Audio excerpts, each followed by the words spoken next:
Welcome to Scarewave Tales, the channel where your deepest fears come to life. Dive into a world of mystery, suspense, and spine-chilling stories that will keep you on the edge of your seat. The night was unnaturally still, an oppressive silence that weighed heavily on the old mansion. The once grand estate, now shrouded in decay and forgotten memories, stood as a silent sentinel at the edge of Ravenwood Forest. A dense fog had rolled in from the nearby marshes, wrapping the mansion in a ghostly embrace. It was the perfect night for the curse to take hold once more. A single lantern flickered at the entrance, its feeble light casting elongated shadows that danced menacingly on the weathered stone walls. The lantern had been there for as long as anyone could remember, its origins lost to time. Local legend spoke of the lantern as a harbinger of doom, its glow a signal that the curse was awakening. No one dared to approach it, fearing the tales of madness and death that surrounded it. Inside the mansion, a group of curious souls had gathered, drawn by the allure of the supernatural and the promise of uncovering hidden secrets. They were an eclectic mix of historians, thrill seekers, and skeptics. Each had their own reasons for being there, but all shared a common goal: to unravel the mystery of the lantern's curse. Dr. Eleanor Gray, a renowned historian with a penchant for the occult, led the group. Her keen intellect and unyielding determination had brought them together, but as they stood in the mansion's grand foyer, even she could feel the weight of the night pressing down upon them. "We need to be cautious," Eleanor warned, her voice a mere whisper that seemed to vanish into the thick air. "This place has a history of tragedy, and we must respect the forces at play here."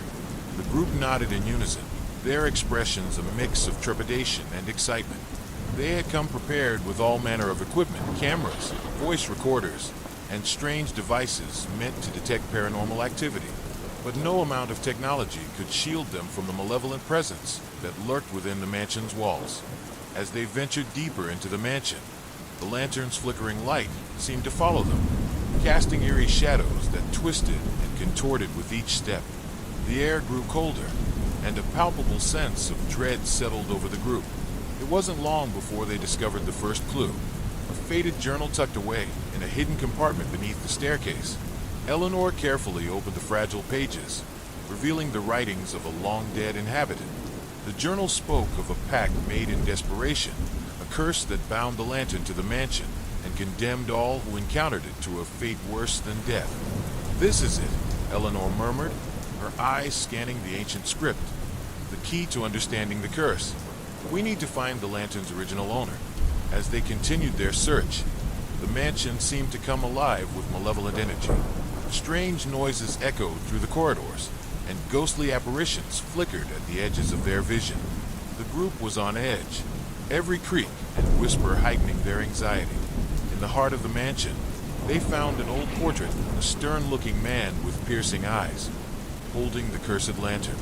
The nameplate beneath the portrait read, "Thomas Blackwood, 1824. Eleanor's heart raced. Thomas Blackwood, the original owner. We need to find out what he did to invoke the curse. With renewed determination, the group pressed on. They descended into the mansion's dark and damp basement, where they believed Thomas Blackwood's final resting place might hold the answers they sought. The air was thick with the stench of decay, and their footsteps echoed ominously in the confined space. As they explored the labyrinthine corridors of the basement, they stumbled upon a hidden chamber. The door creaked open, revealing a room filled with strange artifacts and ancient tomes. In the center of the room stood the lantern, its glow now stronger and more menacing than ever. Eleanor approached the lantern cautiously, her hands trembling as she reached out to touch it. The moment her fingers brushed the cold metal, a surge of energy coursed through her, and she was engulfed in a vision of the past. She saw Thomas Blackwood, desperate and tormented, making a pact with a shadowy figure. The figure offered him the lantern, promising power and protection, but at a terrible price. The curse was born from that moment, binding Blackwood's soul to the lantern and damning all who came into contact with it. Eleanor snapped back to the present, gasping for breath. "We need to break the pact," she said, her voice urgent. "If we don't, the curse will consume us all." The group gathered around the lantern, their resolve unshaken despite the horrors they had witnessed. Together, they recited the incantations found in the ancient tomes, hoping to sever the curse's hold. As the final words were spoken, the lantern's light intensified, filling the room with a blinding brilliance. When the light faded, the lantern lay dormant, its curse finally broken. But as they made their way back to the surface, the group couldn't shake the feeling that something had followed them, something that was now free to roam the world beyond the mansion. The curse of the lantern was broken, but its legacy of terror would haunt them forever. The night had deepened, and an unsettling quiet had settled over the old mansion once more. The group of investigators, their nerves frayed and their courage tested, emerged from the basement with the broken lantern in their possession. The air outside was crisp and cold, a stark contrast to the oppressive atmosphere within the mansion. Eleanor clutched the lantern tightly, its weight a reminder of the burden they had borne and the curse they had attempted to break. The others followed in a somber procession, each lost in their own thoughts, replaying the night's harrowing events in their minds. The mansion, with its crumbling facade and darkened windows, seemed to watch them leave with a malevolent gaze. As they made their way back to their temporary base, a nearby inn, the silence was broken only by the crunch of gravel underfoot. The fog had thickened, and the path ahead was barely visible. Yet, there was a sense of relief among them, a glimmer of hope that perhaps they had succeeded in their mission. At the inn, they gathered in the common room, huddled around a crackling fire. The warmth was a welcome reprieve from the cold, but it did little to banish the lingering chill in their hearts. Eleanor placed the lantern on the table before them, its presence both a triumph and a haunting reminder of the night's ordeal. "We need to document everything," Eleanor said, her voice steady despite the exhaustion that lined her face. "Our findings, the curse, Thomas Blackwood's pact, it's all crucial to understanding what we've faced." The others nodded in agreement, pulling out notebooks and laptops to record their accounts.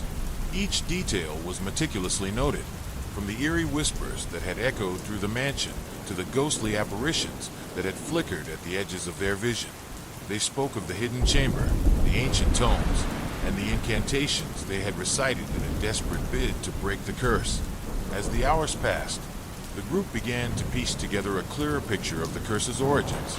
Thomas Blackwood, a man driven by ambition and desperation, had made a pact with a dark entity, trading his soul for power and protection.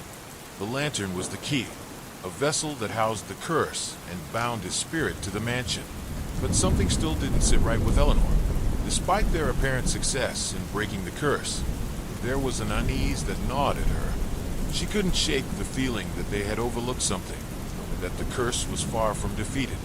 "We need to be sure," she said, looking around at the group. "There are still questions we haven't answered. Why did Thomas Blackwood make the pact? What drove him to such desperation?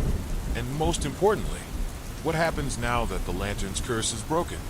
The others exchanged uneasy glances. They knew that their journey was far from over, that the answers they sought were still out there, hidden in the shadows of Ravenwood Forest. Determined to uncover the truth, Eleanor proposed a plan. They would return to the mansion, delve deeper into its history, and find the remaining pieces of the puzzle. It was a daunting task, but one that they knew they had to undertake. The following day, with the first light of dawn breaking through the fog, they set out once more. The mansion loomed ahead, its dark silhouette a stark contrast against the pale morning sky. The air was thick with tension, the sense of foreboding growing stronger with each step. Inside, the mansion seemed even more oppressive in the daylight. The shadows were deeper, the silence more deafening. They split into smaller groups, each assigned to a different section of the mansion, in hopes of uncovering more clues. Eleanor and two others, Jacob, a historian with a deep knowledge of local lore, and Lisa, a skeptic-turned-believer, focused on the library. The room was vast, lined with shelves of dusty, leather-bound books that held the secrets of generations past. They carefully sifted through the volumes, searching for anything that might shed light on Thomas Blackwood's pact. Hours passed with little to show for their efforts. Frustration was beginning to set in when Lisa stumbled upon a hidden compartment behind one of the shelves. Inside, they found a collection of letters, yellowed with age and bound together with a faded ribbon. Eleanor's hands trembled as she untied the ribbon and began to read the letters. They were addressed to Thomas Blackwood, written by a woman named Eliza. The letters spoke of love and longing, of dreams and promises made. But as Eleanor read on, the tone shifted, revealing a darker side to their relationship. Eliza's words became desperate, pleading with Thomas to stop whatever he was planning. She spoke of visions, of a dark entity that had appeared to her in nightmares. She begged him to reconsider, to find another way. The final letter was the most chilling of all. Eliza wrote of a last-ditch effort to save Thomas, of a ritual she had learned that could break the pact. But her words were cut off abruptly, the letter ending in a scrawl of ink that hinted at something terrible. Eleanor's heart sank. Eliza had known of the curse, had tried to warn Thomas, and had paid the ultimate price. The pieces began to fall into place, Thomas's desperation, the pact, and the lantern. But there was still one question that remained unanswered. What had happened to Eliza? Determined to find out, Eleanor led Jacob and Lisa to the mansion's hidden chapel. It was a place shrouded in darkness, its walls lined with symbols of protection and warding. In the center of the chapel was an altar, and there, lying in eternal rest, was Eliza's body. Eleanor approached the altar with reverence, her heart heavy with sorrow. She placed the lantern beside Eliza's body, the final act in breaking the curse. As the lantern's light touched Eliza, a sense of peace seemed to fill the room. The curse was truly broken, and Eliza's spirit was finally free. But as they turned to leave, Eleanor felt a cold hand on her shoulder. She turned, expecting to see one of her companions, but there was no one there. The chill ran through her, a reminder that the mansion still held its secrets. The journey was far from over. The curse of the lantern was broken, but its legacy would continue to haunt them. There were still questions to be answered, still mysteries to be solved, and as they left the mansion behind, they knew that their quest for truth had only just begun. The lantern's feeble light danced ominously on the weathered walls, casting elongated shadows that seemed to move with a will of their own. As the investigators gathered around the flickering beacon, the air grew colder, and an oppressive silence settled over the mansion. This once grand estate had seen better days, now standing as a dilapidated shell of its former glory, enveloped by the dense woods of Ravenwood Forest. Eleanor Gray, the group's determined leader, could feel the weight of the curse pressing down upon them. She glanced at her companions, Jacob, Lisa, Marcus, and Emily, each drawn by the allure of unraveling the mansion's dark secrets. They were an eclectic mix, historians, paranormal enthusiasts, and skeptics, but all united by a common goal. The lantern was more than a relic. It was the key to unlocking the mysteries that had plagued the mansion for over a century. "We need to approach this methodically," Eleanor began, her voice barely more than a whisper. "The curse is tied to this lantern, and by understanding its origins, we might find a way to break it." The group nodded, their faces etched with a mix of fear and determination. They had come prepared, armed with cameras, voice recorders, and various devices to detect paranormal activity. But no amount of technology could shield them from the malevolent presence lurking within the mansion's walls. Their first task was to explore the mansion thoroughly, documenting every room and artifact. The grand foyer, once the heart of social gatherings, now stood in eerie silence. Dust-covered portraits of stern-faced ancestors lined the walls, their eyes seeming to follow the intruders with silent judgment. The air was thick with the scent of decay, a reminder of the mansion's long-abandoned state. As they ventured deeper into the mansion, the sense of unease grew. The corridors stretched out like a labyrinth, each turn revealing more of the mansion's forgotten history. The investigators split into pairs, each assigned to a different section of the mansion, in hopes of uncovering clues that could shed light on the curse.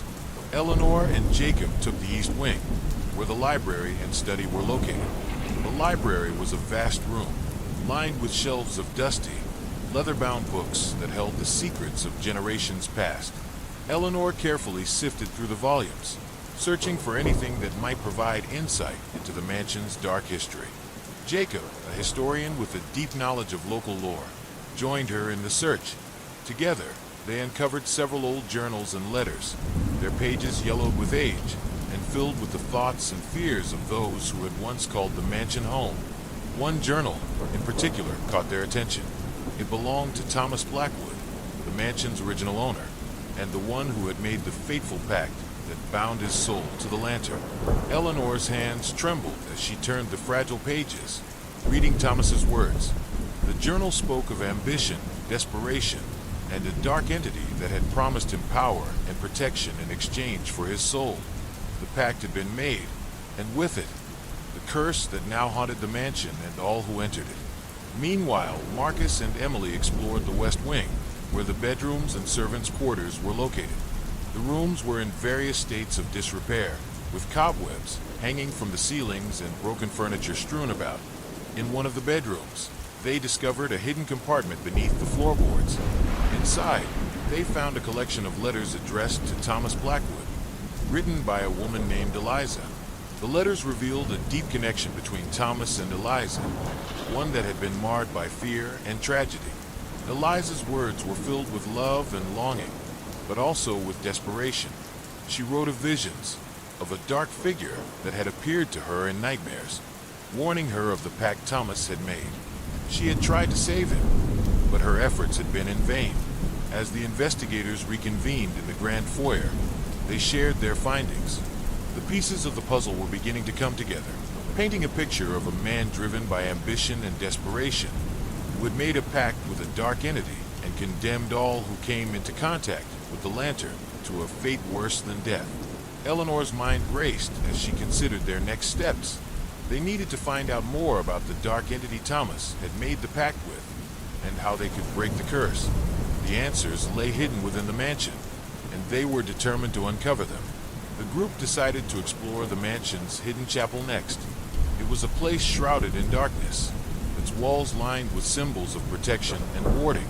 In the center of the chapel stood an altar, and there, lying in eternal rest, was Eliza's body. The sight of her lifeless form sent shivers down their spines, a chilling reminder of the mansion's tragic history. Eleanor approached the altar with reverence, her heart heavy with sorrow. She placed the lantern beside Eliza's body, the final act in breaking the curse. As the lantern's light touched Eliza, a sense of peace seemed to fill the room. The curse was truly broken, and Eliza's spirit was finally free. But as they turned to leave, Eleanor felt a cold hand on her shoulder. She turned, expecting to see one of her companions, but there was no one there. The chill ran through her, a reminder that the mansion still held its secrets. The group departed the mansion, but the lingering sense of dread followed them as they returned to their base at the nearby inn. The oppressive silence of the mansion seemed to echo in their minds, filling the spaces between their thoughts with an unshakable unease. The inn, though warm and welcoming, felt fragile against the weight of the night's revelations. Eleanor Gray, the de facto leader of the group, sat at the large wooden table in the common room, the cursed lantern placed in the center. Its once malevolent glow had diminished, but the air around it still seemed heavy. The others, Jacob, Lisa, Marcus, and Emily, gathered around her, their faces etched with a mix of exhaustion and curiosity. Each had their own thoughts about the night's events, but all were united by a desire to uncover the truth. "We need to document everything," Eleanor said, breaking the silence. Her voice was calm, but carried an undercurrent of urgency. "Every detail, every clue. If we're going to understand the curse and ensure it doesn't resurface, we need a comprehensive record." The others nodded in agreement, pulling out notebooks and laptops to record their experiences. As they began to recount the night's events, the room filled with the soft rustling of paper and the clatter of keyboard keys. The atmosphere was tense, each word spoken adding to the tapestry of fear and mystery that surrounded the mansion. Jacob, a historian with an extensive knowledge of local lore, took the lead in piecing together the history of Thomas Blackwood and the Cursed Lantern. He laid out the journals and letters they had found in the mansion, each a fragment of the larger story. Thomas's desperation, the pact with a dark entity, and Eliza's tragic attempts to save him all painted a picture of a man driven to madness by his own ambition. As they sifted through the documents, a pattern began to emerge. Thomas Blackwood had been a man of great ambition and influence, but his insatiable desire for power had led him to make a pact with a shadowy figure. This figure, described in the journals as a dark entity with no discernible form, had promised Thomas protection and power in exchange for his soul. The lantern was the physical manifestation of this pact, a conduit through which the curse operated. We need to understand more about this dark entity, Eleanor mused, her eyes scanning the faded pages. What was it? Why did it choose Thomas? And more importantly, how do we ensure it doesn't find another host? Lisa, the group's resident skeptic turned believer, spoke up. The journals mentioned rituals and symbols. Maybe there's something in there that can help us. We need to go back and search the mansion more thoroughly, especially the hidden chapel. The suggestion was met with a mix of trepidation and determination. The mansion held many secrets, and each step within its walls brought them closer to the malevolent presence that still lurked within. But they knew they had no choice. To truly break the curse, they had to confront the darkness head-on. The next morning, with the first light of dawn breaking through the fog, the group set out once more. The mansion loomed ahead, its dark silhouette a stark contrast against the pale morning sky. The air was thick with tension, and the sense of foreboding grew stronger with each step. Inside, the mansion seemed even more oppressive in the daylight. The shadows were deeper, the silence more deafening. They split into smaller groups, each assigned to a different section of the mansion, in hopes of uncovering more clues. Eleanor and Jacob focused on the library once again, determined to find any hidden compartments or overlooked texts that might hold the answers they sought. The room was vast, lined with shelves of dusty, leather-bound books that had witnessed generations of Blackwood's history. Every crack and creak of the old wooden floor seemed amplified in the stillness, a reminder of the mansion's age and the secrets it held. As they meticulously combed through the library, they discovered a hidden panel behind one of the bookshelves. Eleanor's heart raced as she pried it open, revealing a small alcove containing several ancient tomes and scrolls. The air inside the compartment was musty, the scent of old parchment mingling with the dust that floated in the air. One of the tomes caught Eleanor's eye.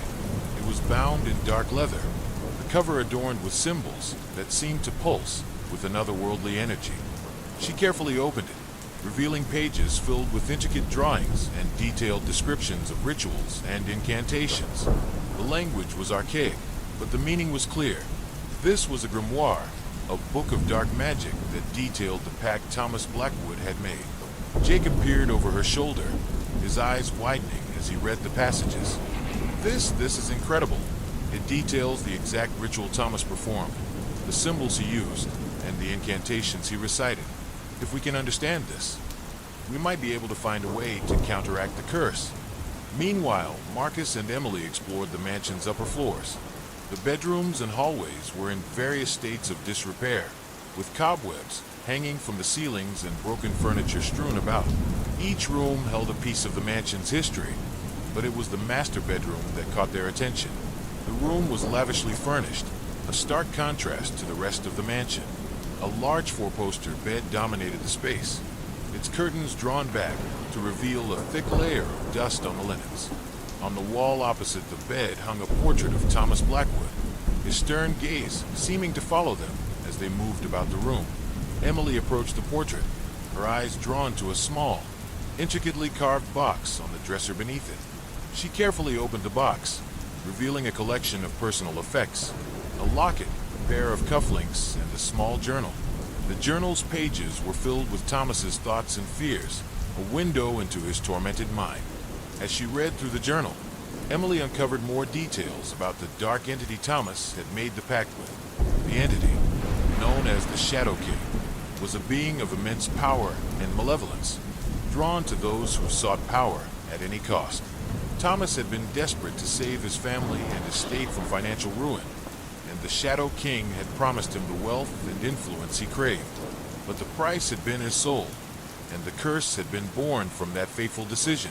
The final entry in the journal was the most chilling. Thomas wrote of his regret, his realization that the price he had paid was too high.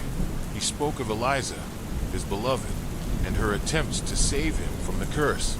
He had tried to protect her, but the curse had claimed her life, and he had been powerless to stop it. The pieces of the puzzle were beginning to come together, but there were still many questions left unanswered. As the investigators reconvened in the grand foyer, they shared their findings, each new revelation adding to the growing picture of Thomas Blackwood's tragic tale. Eleanor laid out the grimoire on the table, its pages open to the ritual that had bound Thomas's soul to the lantern. "We need to perform a counter-ritual," she said, her voice steady despite the gravity of the situation.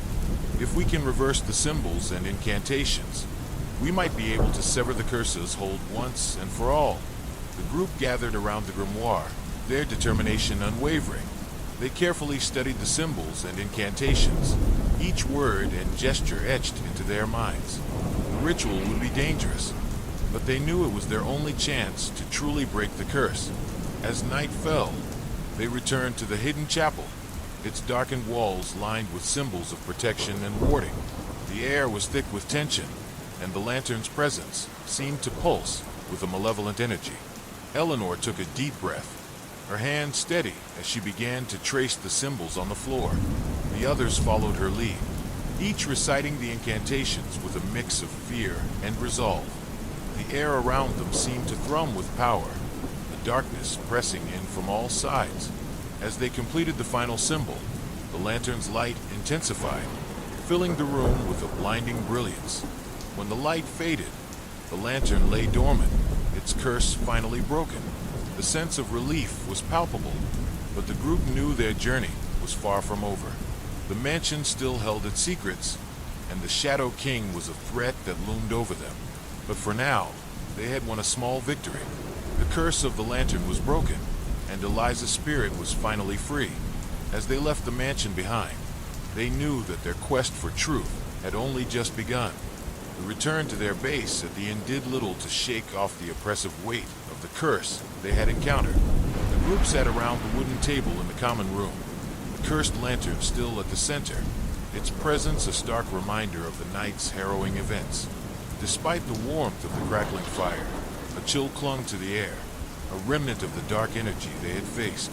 Eleanor Gray, ever the determined leader, could not let go of the nagging feeling that their ordeal was far from over. She looked at her companions, Jacob, Lisa, Marcus, and Emily, each lost in their thoughts, replaying the night's events. Their faces were marked by exhaustion and a grim resolve, knowing that breaking the curse was just the beginning. "We need to piece together everything we've found," Eleanor said, her voice breaking the heavy silence. "Every clue, every piece of history. We must understand the curse completely if we're to ensure it doesn't come back." The group agreed, and they began sifting through the journals, letters, and artifacts they had collected from the mansion. The story of Thomas Blackwood, the mansion's original owner, unfolded in fragments. His desperation, the dark pact he made, and the tragic love story with Eliza. Each discovery added another layer to the mansion's dark history, a tapestry of sorrow and ambition woven with threads of malevolence. Jacob, the historian, took the lead in deciphering the ancient texts they had found, including the grimoire that detailed the ritual Thomas had performed. The grimoire was a disturbing tome, its pages filled with archaic symbols and detailed descriptions of dark incantations. It spoke of the Shadow King, a malevolent entity drawn to those who sought power at any cost, and the dire consequences of making a pact with such a being. The Shadow King thrives on the ambition and desperation of his victims, Jacob explained, his eyes scanning the faded pages. Thomas was driven by his need to save his estate and his family, but the price he paid was his soul, and by extension, the souls of all who came into contact with the lantern. Eleanor's brow furrowed as she considered their next steps. "We need to learn more about the Shadow King. If we understand its nature and motives, we might find a way to protect ourselves and prevent it from finding another host." Lisa, the skeptic-turned-believer, suggested they return to the mansion to search for more clues, especially in the hidden chapel where they had found Eliza's body. The chapel had been a place of dark rituals and warding symbols, and they had only scratched the surface of its secrets. Determined to uncover the truth, the group set out once more at dawn. The mansion loomed ahead, its dark silhouette barely visible through the thick morning fog. The air was heavy with tension, each step toward the mansion filled with a sense of foreboding. Inside, the mansion seemed even more oppressive in the daylight. The shadows were deeper, the silence more deafening. They split into smaller groups, each assigned to a different section of the mansion, in hopes of uncovering more clues. Eleanor and Jacob focused on the library, determined to find any hidden compartments or overlooked texts that might hold the answers they sought. The room was vast, lined with shelves of dusty, leather-bound books that had witnessed generations of Blackwood's history. Every crack and creak of the old wooden floor seemed amplified in the stillness, a reminder of the mansion's age and the secrets it held. As they meticulously combed through the library, they discovered a hidden panel behind one of the bookshelves. Eleanor's heart raced as she pried it open, revealing a small alcove containing several ancient tomes and scrolls. The air inside the compartment was musty, the scent of old parchment mingling with the dust that floated in the air. One of the tomes caught Eleanor's eye. It was bound in dark leather, the cover adorned with symbols that seemed to pulse with an otherworldly energy. She carefully opened it, revealing pages filled with intricate drawings and detailed descriptions of rituals and incantations. The language was archaic, but the meaning was clear. This was a grimoire, a book of dark magic that detailed the pact Thomas Blackwood had made. Jacob peered over her shoulder, his eyes widening as he read the passages. This is incredible.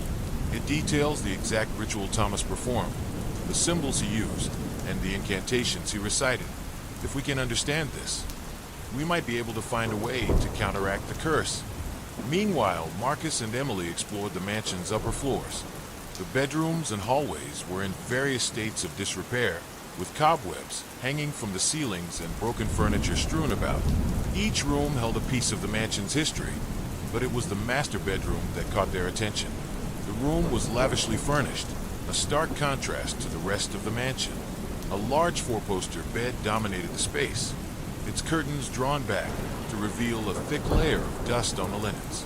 On the wall opposite the bed hung a portrait of Thomas Blackwood, his stern gaze seeming to follow them as they moved about the room. Emily approached the portrait, her eyes drawn to a small, intricately carved box on the dresser beneath it. She carefully opened the box, revealing a collection of personal effects, a locket, a pair of cufflinks, and a small journal. The journal's pages were filled with Thomas's thoughts and fears, a window into his tormented mind. As she read through the journal, Emily uncovered more details about the dark entity Thomas had made the pact with. The entity, known as the Shadow King, was a being of immense power and malevolence, drawn to those who sought power at any cost. Thomas had been desperate to save his family and estate from financial ruin, and the Shadow King had promised him the wealth and influence he craved. But the price had been his soul, and the curse had been born from that fateful decision. The final entry in the journal was the most chilling. Thomas wrote of his regret, his realization that the price he had paid was too high. He spoke of Eliza, his beloved, and her attempts to save him from the curse. He had tried to protect her, but the curse had claimed her life, and he had been powerless to stop it. The pieces of the puzzle were beginning to come together, but there were still many questions left unanswered. As the investigators reconvened in the grand foyer, they shared their findings, each new revelation adding to the growing picture of Thomas Blackwood's tragic tale. Eleanor laid out the grimoire on the table, its pages open to the ritual that had bound Thomas's soul to the lantern. "We need to perform a counter-ritual," she said, her voice steady despite the gravity of the situation. "If we can reverse the symbols and incantations, we might be able to sever the curse's hold once and for all." The group gathered around the grimoire, their determination unwavering. They carefully studied the symbols and incantations, each word and gesture etched into their minds. The ritual would be dangerous, but they knew it was their only chance to truly break the curse. As night fell, they returned to the hidden chapel, its darkened walls lined with symbols of protection and warding. The air was thick with tension, and the lantern's presence seemed to pulse with a malevolent energy. Eleanor took a deep breath, her hand steady as she began to trace the symbols on the floor. The others followed her lead, each reciting the incantations with a mix of fear and resolve. The air around them seemed to thrum with power, the darkness pressing in from all sides. As they completed the final symbol, the lantern's light intensified, filling the room with a blinding brilliance. When the light faded, the lantern lay dormant, its curse finally broken. The sense of relief was palpable, but the group knew their journey was far from over. The mansion still held its secrets, and the Shadow King was a threat that loomed over them. But for now, they had won a small victory. The curse of the lantern was broken, and Eliza's spirit was finally free. As they left the mansion behind, they knew that their quest for truth had only just begun. With the lantern's curse seemingly broken, the group made their way back to the inn, their minds heavy with the night's revelations. The journey was silent, each member lost in their thoughts, replaying the horrors they had encountered. The sense of victory was tempered by an unshakable feeling that their ordeal was far from over. Eleanor sat by the fire, her fingers tracing the intricate designs on the now dormant lantern. The flames cast flickering shadows that danced across the room, creating an almost hypnotic effect. She couldn't shake the feeling that the mansion still held more secrets, and that the Shadow King was not yet defeated. "We've only just scratched the surface," Eleanor said, breaking the silence. Her voice was filled with determination. "The Shadow King is still out there, and we need to understand its motives and its history if we're to ensure it doesn't find another host." Jacob nodded in agreement, his eyes still fixed on the ancient grimoire. The grimoire has detailed information about the rituals and the entity, but it's written in an archaic language. We need to translate it and understand every aspect of the rituals Thomas Blackwood performed. As they began to translate the grimoire, the true extent of Thomas's desperation and the Shadow King's malevolence became clear. The Shadow King was an ancient entity, feeding on the ambition and fear of its victims, and it had found a willing host in Thomas. The rituals Thomas performed were designed to bind his soul to the lantern, granting him the power and protection he desired. But the price was the eternal suffering of all who came into contact with it. The group worked tirelessly, deciphering the grimoire and piecing together the history of the Shadow King. Each revelation was more disturbing than the last, painting a picture of an entity that thrived on the suffering and despair of its victims. The Shadow King was not merely a malevolent spirit. It was a force of pure darkness, intent on spreading its influence and power. "We need to find a way to banish the Shadow King for good," Eleanor said, her voice filled with resolve. The rituals Thomas performed bound him to the lantern, but there must be a way to sever that bond completely and banish the entity.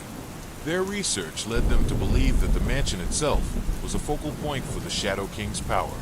The symbols and rituals performed within its walls had created a nexus of dark energy, allowing the entity to exert its influence.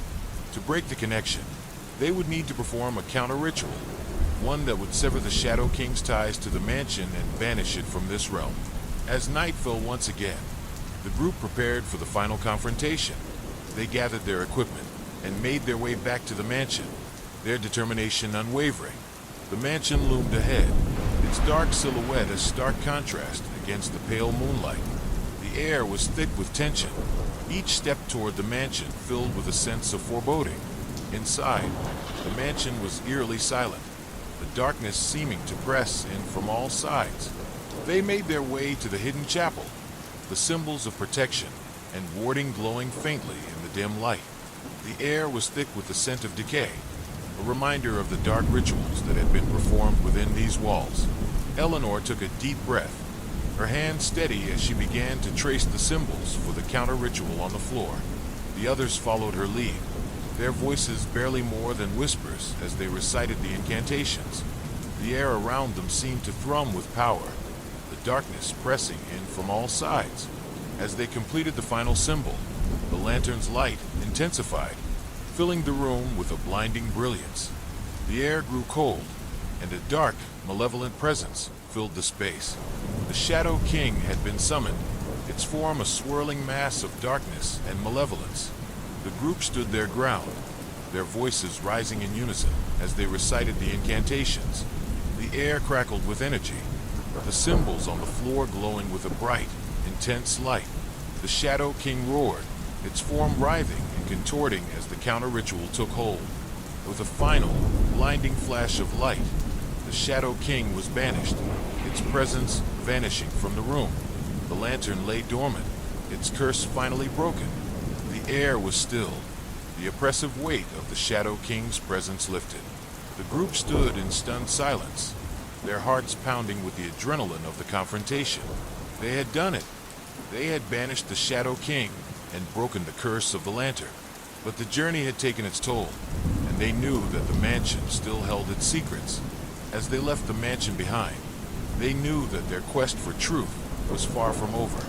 The Shadow King had been banished, but its legacy of terror would continue to haunt them. There were still questions to be answered, still mysteries to be solved, and as they made their way back to the inn, they knew that their journey was only just beginning. Back at the inn, the group gathered around the table once more, their faces marked by exhaustion and relief. The lantern lay on the table, its light extinguished, but its presence still a reminder of the darkness they had faced. Eleanor looked around at her companions, a sense of camaraderie and shared purpose filling the room. "We did it," she said, her voice filled with pride. "We've broken the curse and banished the Shadow King. But there are still so many questions. Why did the Shadow King choose Thomas? What other rituals and symbols are hidden within the mansion? And most importantly, how do we prevent this from happening again?" Jacob nodded, his expression thoughtful. "We need to continue our research.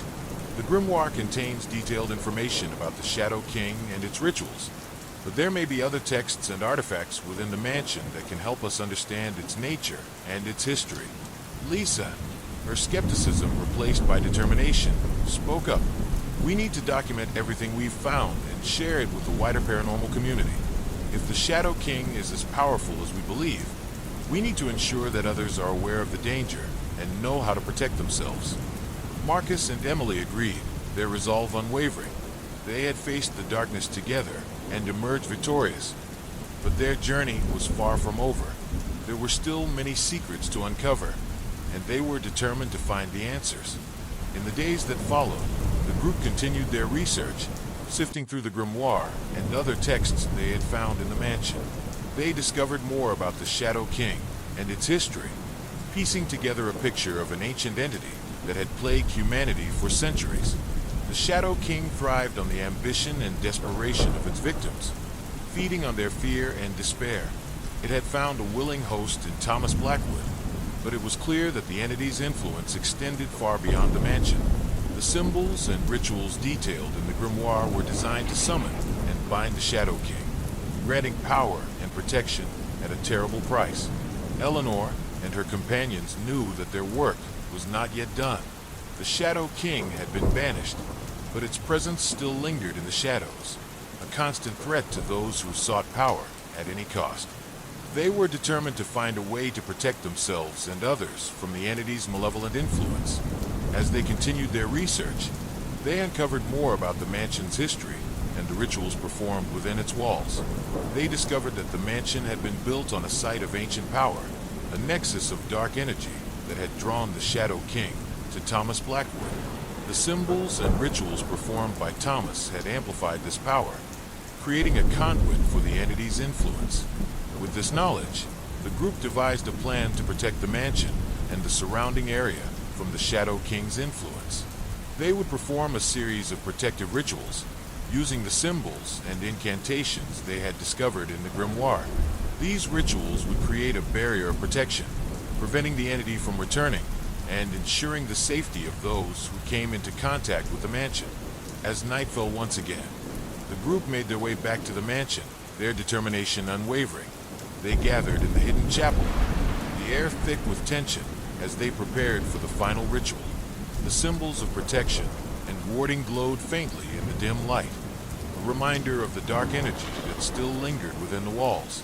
Eleanor took a deep breath, her hand steady as she began to trace the symbols for the protective ritual on the floor. The others followed her lead, their voices rising in unison as they recited the incantations. The air around them seemed to thrum with power, darkness pressing in from all sides. As they completed the final symbol, the air grew still, and a sense of peace seemed to fill the room. The protective barrier had been established, and the mansion was finally free from the Shadow King's influence. The group stood in silence, their hearts filled with a sense of accomplishment and relief. They had faced the darkness and emerged victorious, but their journey was far from over. There were still many questions left unanswered, and they were determined to find the truth. As they left the mansion behind, they knew that their quest for truth had only just begun. The Shadow King had been banished, but its legacy of terror would continue to haunt them. They were united by a shared purpose, determined to uncover the secrets of the mansion and protect others from the darkness that lurked within. Back at the inn, the group gathered around the table once more, their faces marked by exhaustion and determination. The lantern lay on the table, its light extinguished, but its presence still a reminder of the darkness they had faced. Eleanor looked around at her companions, a sense of camaraderie and shared purpose filling the room. In the days that followed, the group worked tirelessly, determined to unravel the remaining mysteries surrounding the mansion and the malevolent entity known as the Shadow King. The chilling events they had witnessed and the burden of the curse weighed heavily on their minds, but their resolve was unwavering. Each member of the team brought their unique skills and perspectives to the table, and together they formed a formidable alliance against the darkness. Eleanor Gray, ever the stoic leader, spent long hours poring over the grimoire and other ancient texts they had recovered from the mansion. The flickering candlelight cast long shadows across the pages as she meticulously translated the archaic language, her mind racing to piece together the puzzle of the Shadow King's origins and its connection to Thomas Blackwood. The story that emerged was one of desperation, ambition, and a tragic love that had been doomed from the start. Jacob, the historian, delved into the local archives and libraries, seeking any historical records or references that might shed light on the mansion's past and the dark entity that had taken hold of it. His research uncovered a series of inexplicable events and tragedies that had befallen the Blackwood family over the years, each one seeming to point back to the cursed lantern and the sinister force that lay dormant within it. Lisa, the skeptic-turned-believer, focused on the practical aspects of their investigation.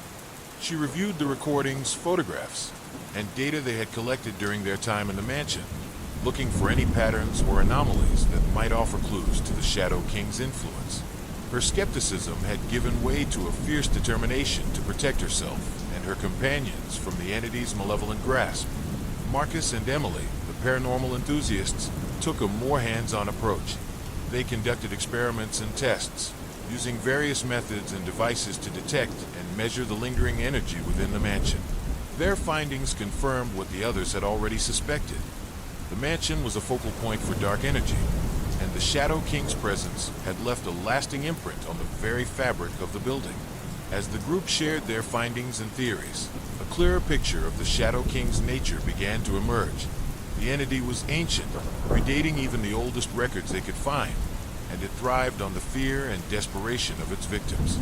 It had been drawn to Thomas Blackwood by his ambition and desire for power, and it had used the lantern as a conduit to exert its influence. One evening, as they gathered in the common room of the inn, a sense of urgency filled the air. They knew that their time was running out, and that they needed to find a way to banish the Shadow King for good before it could claim another victim. The lantern, now dark and dormant, sat on the table between them, a silent reminder of the horrors they had faced. "We need to perform another ritual," Eleanor said, her voice steady but tinged with determination. "The protective barrier we established should hold for now. We need to find a way to sever the Shadow King's connection to this realm completely. If we don't, it will only be a matter of time before it finds another host." Jacob nodded in agreement. The grimoire mentions a banishment ritual, one that can permanently sever the bond between the entity and its anchor. It's risky, and the consequences could be dire if we don't perform it correctly. But it's our best chance to ensure the Shadow King doesn't return. Lisa, ever the pragmatist, added, "We need to be thorough and precise. Any mistake could leave us vulnerable to the entity's influence. We should prepare as much as possible and make sure we understand every aspect of the ritual before we attempt it." The group spent the next several days preparing for the banishment ritual. They meticulously studied the grimoire, practicing the incantations and symbols until they were confident in their abilities. They gathered the necessary materials and tools, ensuring that everything was in place for the crucial moment when they would confront the Shadow King one final time. As the day of the ritual approached, a sense of anticipation and anxiety filled the air. The mansion loomed ahead, its dark silhouette a stark contrast against the stormy sky. The wind howled through the trees, and the air was charged with electricity, as if the very elements were aware of the impending confrontation. Inside the mansion, the atmosphere was thick with tension. The group made their way to the hidden chapel, the air growing colder and more oppressive with each step. The symbols of protection and warding still glowed faintly on the walls, a reminder of the dark energy that permeated the building. Eleanor took her place at the center of the chapel, her hand steady as she began to trace the symbols for the banishment ritual on the floor. The others formed a circle around her, their voices rising in unison as they recited the incantations. The air around them seemed to thrum with power, the darkness pressing in from all sides. As the final symbol was completed, the lantern's light flickered to life, casting a pale, eerie glow across the room. The air grew colder, and a dark, malevolent presence filled the space. The Shadow King had been summoned, its form a swirling mass of darkness and malevolence. The group stood their ground, their voices rising in a crescendo as they continued the incantations. The air crackled with energy, the symbols on the floor glowing with an intense, bright light. The Shadow King roared, its form writhing and contorting as the banishment ritual took hold. With a final, blinding flash of light, the Shadow King was banished, its presence vanishing from the room. The lantern lay dormant once more, its curse finally and truly broken. The air was still, the oppressive weight of the Shadow King's presence lifted. The group stood in stunned silence, their hearts pounding with the adrenaline of the confrontation. They had done it. They had banished the Shadow King and broken the curse of the lantern for good. But the journey had taken its toll, and they knew that the mansion still held its secrets. As they left the mansion behind, a sense of peace and accomplishment filled their hearts. They had faced the darkness and emerged victorious, but their quest for truth was far from over. There were still many questions left unanswered, and they were determined to find the truth. Back at the end, the group gathered around the table once more, their faces marked by exhaustion and relief. The lantern lay on the table, its light extinguished, but its presence still a reminder of the darkness they had faced. Eleanor looked around at her companions, a sense of camaraderie and shared purpose filling the room. "We've come a long way," she said, her voice filled with pride. "We've faced the darkness and emerged victorious, but our journey is far from over. We need to continue our research and ensure that the Shadow King never returns." Jacob nodded in agreement. The grimoire contains detailed information about the Shadow King and its rituals, but there may be other texts and artifacts within the mansion that can help us understand its nature and its history. Lisa, her skepticism replaced by determination, added, "We need to document everything we've found and share it with the wider paranormal community. If the Shadow King is as powerful as we believe, we need to ensure that others are aware of the danger and know how to protect themselves."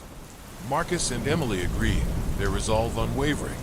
They had faced the darkness together and emerged victorious, but their journey was far from over. There were still many secrets to uncover, and they were determined to find the answers. In the weeks that followed, the group continued their research, delving deeper into the mansion's history and the dark rituals that had been performed within its walls.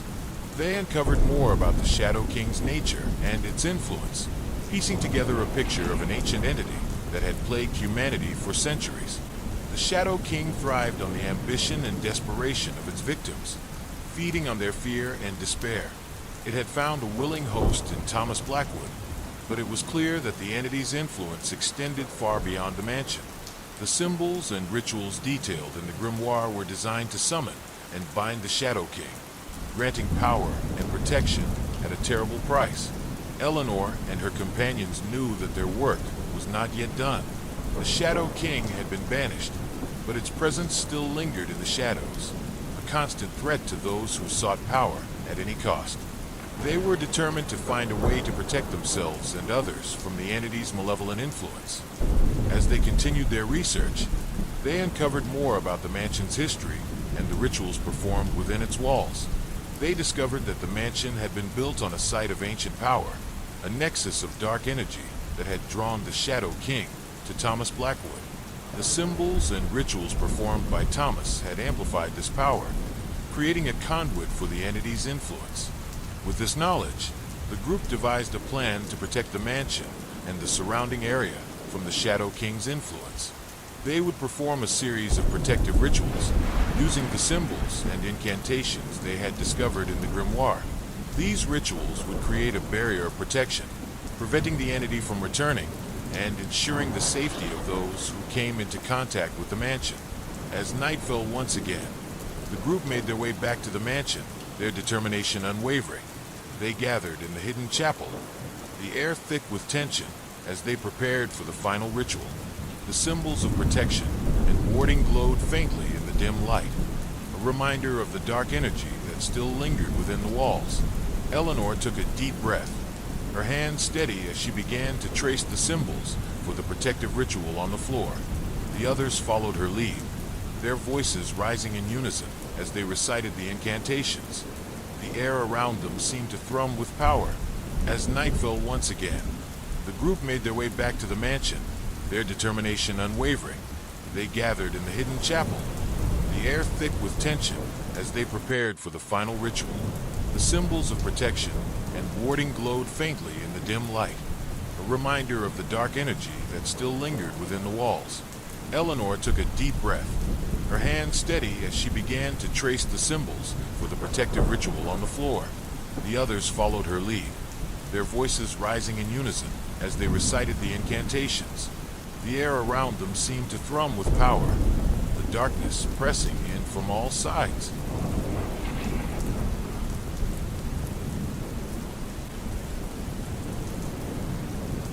As they completed the final symbol, the air grew still, and a sense of peace seemed to fill the room. The protective barrier had been established, and the mansion was finally free from the Shadow King's influence. The group stood in silence, their hearts filled with a sense of accomplishment and relief. They had faced the darkness and emerged victorious, but their journey was far from over. There were still many questions left unanswered, and they were determined to find the truth. Back at the inn, the group gathered around the table once more, their faces marked by exhaustion and determination. The lantern lay on the table, its light extinguished, but its presence still a reminder of the darkness they had faced. Eleanor looked around at her companions, a sense of camaraderie and shared purpose filling the room. "We've come a long way," she said, her voice filled with pride. "We've faced the darkness and emerged victorious, but our journey is far from over. We need to continue our research and ensure that the Shadow King never returns." Jacob nodded in agreement. The grimoire contains detailed information about the Shadow King and its rituals, but there may be other texts and artifacts within the mansion that can help us understand its nature and its history. Lisa, her skepticism replaced by determination, added, "We need to document everything we've found and share it with the wider paranormal community. If the Shadow King is as powerful as we believe, we need to ensure that others are aware of the danger and know how to protect themselves." Marcus and Emily agreed, their resolve unwavering. They had faced the darkness together and emerged victorious, but their journey was far from over. There were still many secrets to uncover, and they were determined to find the answers. In the weeks that followed, the group continued their research, delving deeper into the mansion's history and the dark rituals that had been performed within its walls. They uncovered more about the Shadow King's nature and its influence, piecing together a picture of an ancient entity that had plagued humanity for centuries. The Shadow King thrived on the ambition and desperation of its victims, feeding on their fear and despair. It had found a willing host in Thomas Blackwood, but it was clear that the entity's influence extended far beyond the mansion. The symbols and rituals detailed in the grimoire were designed to summon and bind the Shadow King, granting power and protection at a terrible price. Eleanor, and her companions knew that their work was not yet done. The Shadow King had been banished, but its presence still lingered in the shadows, a constant threat to those who sought power at any cost. They were determined to find a way to protect themselves and others from the entity's malevolent influence. As they continued their research, they uncovered more about the mansion's history and the rituals performed within its walls. They discovered that the mansion had been built on a site of ancient power, a nexus of dark energy that had drawn the Shadow King to Thomas Blackwood. The symbols and rituals performed by Thomas had amplified this power, creating a conduit for the entity's influence. With this knowledge, the group devised a plan to protect the mansion and the surrounding area from the Shadow King's influence. They would perform a series of protective rituals, using the symbols and incantations they had discovered in the grimoire. These rituals would create a barrier of protection, preventing the entity from returning and ensuring the safety of those who came into contact with the mansion. As night fell once again, the group made their way back to the mansion, their determination unwavering. They gathered in the hidden chapel, the air thick with tension as they prepared for the final ritual. The symbols of protection and warding glowed faintly in the dim light, a reminder of the dark energy that still lingered within the walls. Eleanor took a deep breath, her hand steady as she began to trace the symbols for the protective ritual on the floor. The others followed her lead, their voices rising in unison as they recited the incantations. The air around them seemed to thrum with power, the darkness pressing in from all. As the group began the protective ritual, the oppressive atmosphere of the hidden chapel seemed to intensify. The symbols of warding and protection glowed faintly on the walls, casting an eerie light that flickered in the gloom. The mansion itself seemed to hold its breath, the air heavy with anticipation. Eleanor took the lead, her voice steady and clear as she began to chant the incantations. The others followed suit, their voices merging into a harmonious but haunting melody that reverberated through the ancient stones of the chapel. The air thrummed with energy, and the very walls of the mansion seemed to pulse in response. The ritual was a complex series of steps and symbols, each one meticulously executed. Eleanor's hands moved with precision as she traced the protective sigils on the floor, the chalk lines glowing faintly as they connected to form a powerful barrier. The others formed a circle around her, their hands clasped and their eyes closed as they focused their intent on the ritual. As the final incantation was spoken, a palpable wave of energy rippled through the room. The air grew colder, and a faint, otherworldly light began to emanate from the symbols on the floor. The protective barrier was forming, a shimmering shield that would safeguard the mansion and its surroundings from the Shadow King's influence. Suddenly, a low growl echoed through the chapel, a sound that seemed to come from the very depths of the earth. The group tensed, their eyes snapping open as they scanned the room for any sign of danger. The growl grew louder, a guttural, inhuman sound that sent shivers down their spines. From the shadows, a figure emerged, its form barely visible in the dim light. It was the Shadow King, its presence a swirling mass of darkness and malevolence. The entity roared, its voice a cacophony of rage and despair that seemed to shake the very foundations of the mansion. Eleanor's heart pounded in her chest, but she refused to back down. She continued the incantation, her voice rising above the din as she channeled her fear into determination. The others joined her, their voices strong and unwavering as they faced the entity. The Shadow King lunged toward them, its form shifting and writhing as it moved. The protective barrier flared to life, a brilliant light that held the entity at bay. The Shadow King howled in fury, its dark tendrils lashing against the barrier in a desperate attempt to break through. For what felt like an eternity, the group held their ground, their voices a constant, unwavering chant. The air crackled with energy, the barrier pulsing with a light that grew brighter with each passing moment. The Shadow King roared in frustration, its form contorting and twisting as it fought against the barrier. With a final, blinding flash of light, the protective barrier solidified, sealing the Shadow King within its confines. The entity let out one last, furious scream before it was banished, its form dissipating into the ether. The air grew still, the oppressive weight of the Shadow King's presence lifted. The group stood in stunned silence, their hearts pounding with the adrenaline of the confrontation. They had done it. They had banished the Shadow King and established a protective barrier that would keep the mansion and its surroundings safe. But the journey had taken its toll, and they knew that the mansion still held its secrets. As they left the mansion behind, a sense of peace and accomplishment filled their hearts. They had faced the darkness and emerged victorious, but their quest for truth was far from over. There were still many questions left unanswered, and they were determined to find the truth. Back at the inn, the group gathered around the table once more, their faces marked by exhaustion and relief. The lantern lay on the table, its light extinguished, but its presence still a reminder of the darkness they had faced. Eleanor looked around at her companions, a sense of camaraderie and shared purpose filling the room. "We've come a long way," she said, her voice filled with pride. "We've faced the darkness and emerged victorious, but our journey is far from over.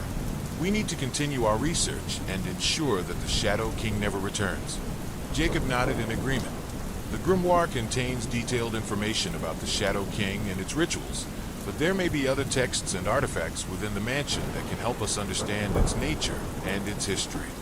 Lisa, her skepticism replaced by determination, added, "We need to document everything we've found and share it with the wider paranormal community. If the Shadow King is as powerful as we believe, we need to ensure that others are aware of the danger and know how to protect themselves." Marcus and Emily agreed, their resolve unwavering. They had faced the darkness together and emerged victorious, but their journey was far from over. There were still many secrets to uncover, and they were determined to find the answers. In the weeks that followed, the group continued their research, delving deeper into the mansion's history and the dark rituals that had been performed within its walls. They uncovered more about the Shadow King's nature and its influence, piecing together a picture of an ancient entity that had plagued humanity for centuries. The Shadow King thrived on the ambition and desperation of its victims, feeding on their fear and despair. It had found a willing host in Thomas Blackwood, but it was clear that the entity's influence extended far beyond the mansion. The symbols and rituals detailed in the grimoire were designed to summon and bind the Shadow King, granting power and protection at a terrible price. Eleanor and her companions knew that their work was not yet done. The Shadow King had been banished, but its presence still lingered in the shadows, a constant threat to those who sought power at any cost. They were determined to find a way to protect themselves and others from the entity's malevolent influence. As they continued their research, they uncovered more about the mansion's history and the rituals performed within its walls. They discovered that the mansion had been built on a site of ancient power, a nexus of dark energy that had drawn the Shadow King to Thomas Blackwood. The symbols and rituals performed by Thomas had amplified this power, creating a conduit for the entity's influence. With this knowledge, the group devised a plan to protect the mansion and the surrounding area from the Shadow King's influence. They would perform a series of protective rituals, using the symbols and incantations they had discovered in the grimoire. These rituals would create a barrier of protection, preventing the entity from returning and ensuring the safety of those who came into contact with the mansion. As night fell once again, the group made their way back to the mansion, their determination unwavering. They gathered in the hidden chapel, the air thick with tension as they prepared for the final ritual. The symbols of protection and warding glowed faintly in the dim light, a reminder of the dark energy that still lingered within the walls. Eleanor took a deep breath, her hand steady as she began to trace the symbols for the protective ritual on the floor. The others followed her lead, their voices rising in unison as they recited the incantations.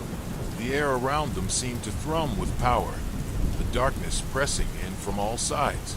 As they completed the final symbol, the air grew still, and a sense of peace seemed to fill the room.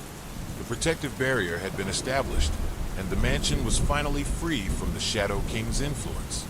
The group stood in silence, their hearts filled with a sense of accomplishment and relief. They had faced the darkness and emerged victorious, but their journey was far from over. There were still many questions left unanswered, and they were determined to find the truth. Back at the inn, the group gathered around the table once more, their faces marked by exhaustion and determination. The lantern lay on the table, its light extinguished, but its presence still a reminder of the darkness they had faced.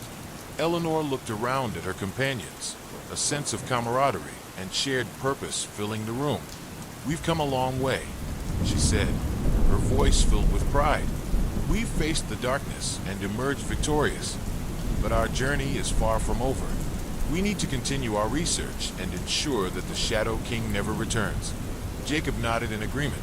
The grimoire contains detailed information about the Shadow King and its rituals, but there may be other texts and artifacts within the mansion that can help us understand its nature and its history.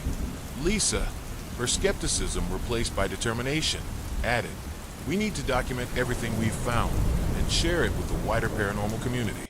If the Shadow King is as powerful as we believe, we need to ensure that others are aware of the danger and know how to protect themselves."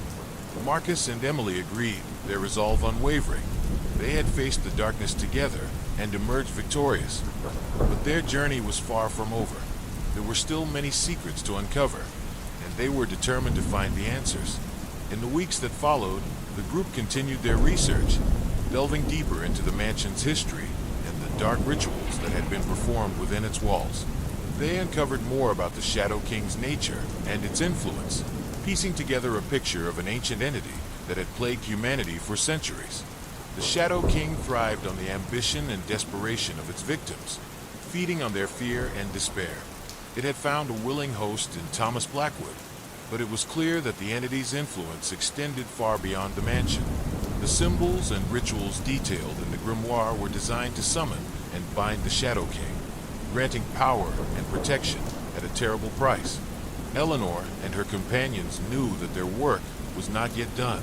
The Shadow King had been banished, but its presence still lingered in the shadows, a constant threat to those who sought power at any cost.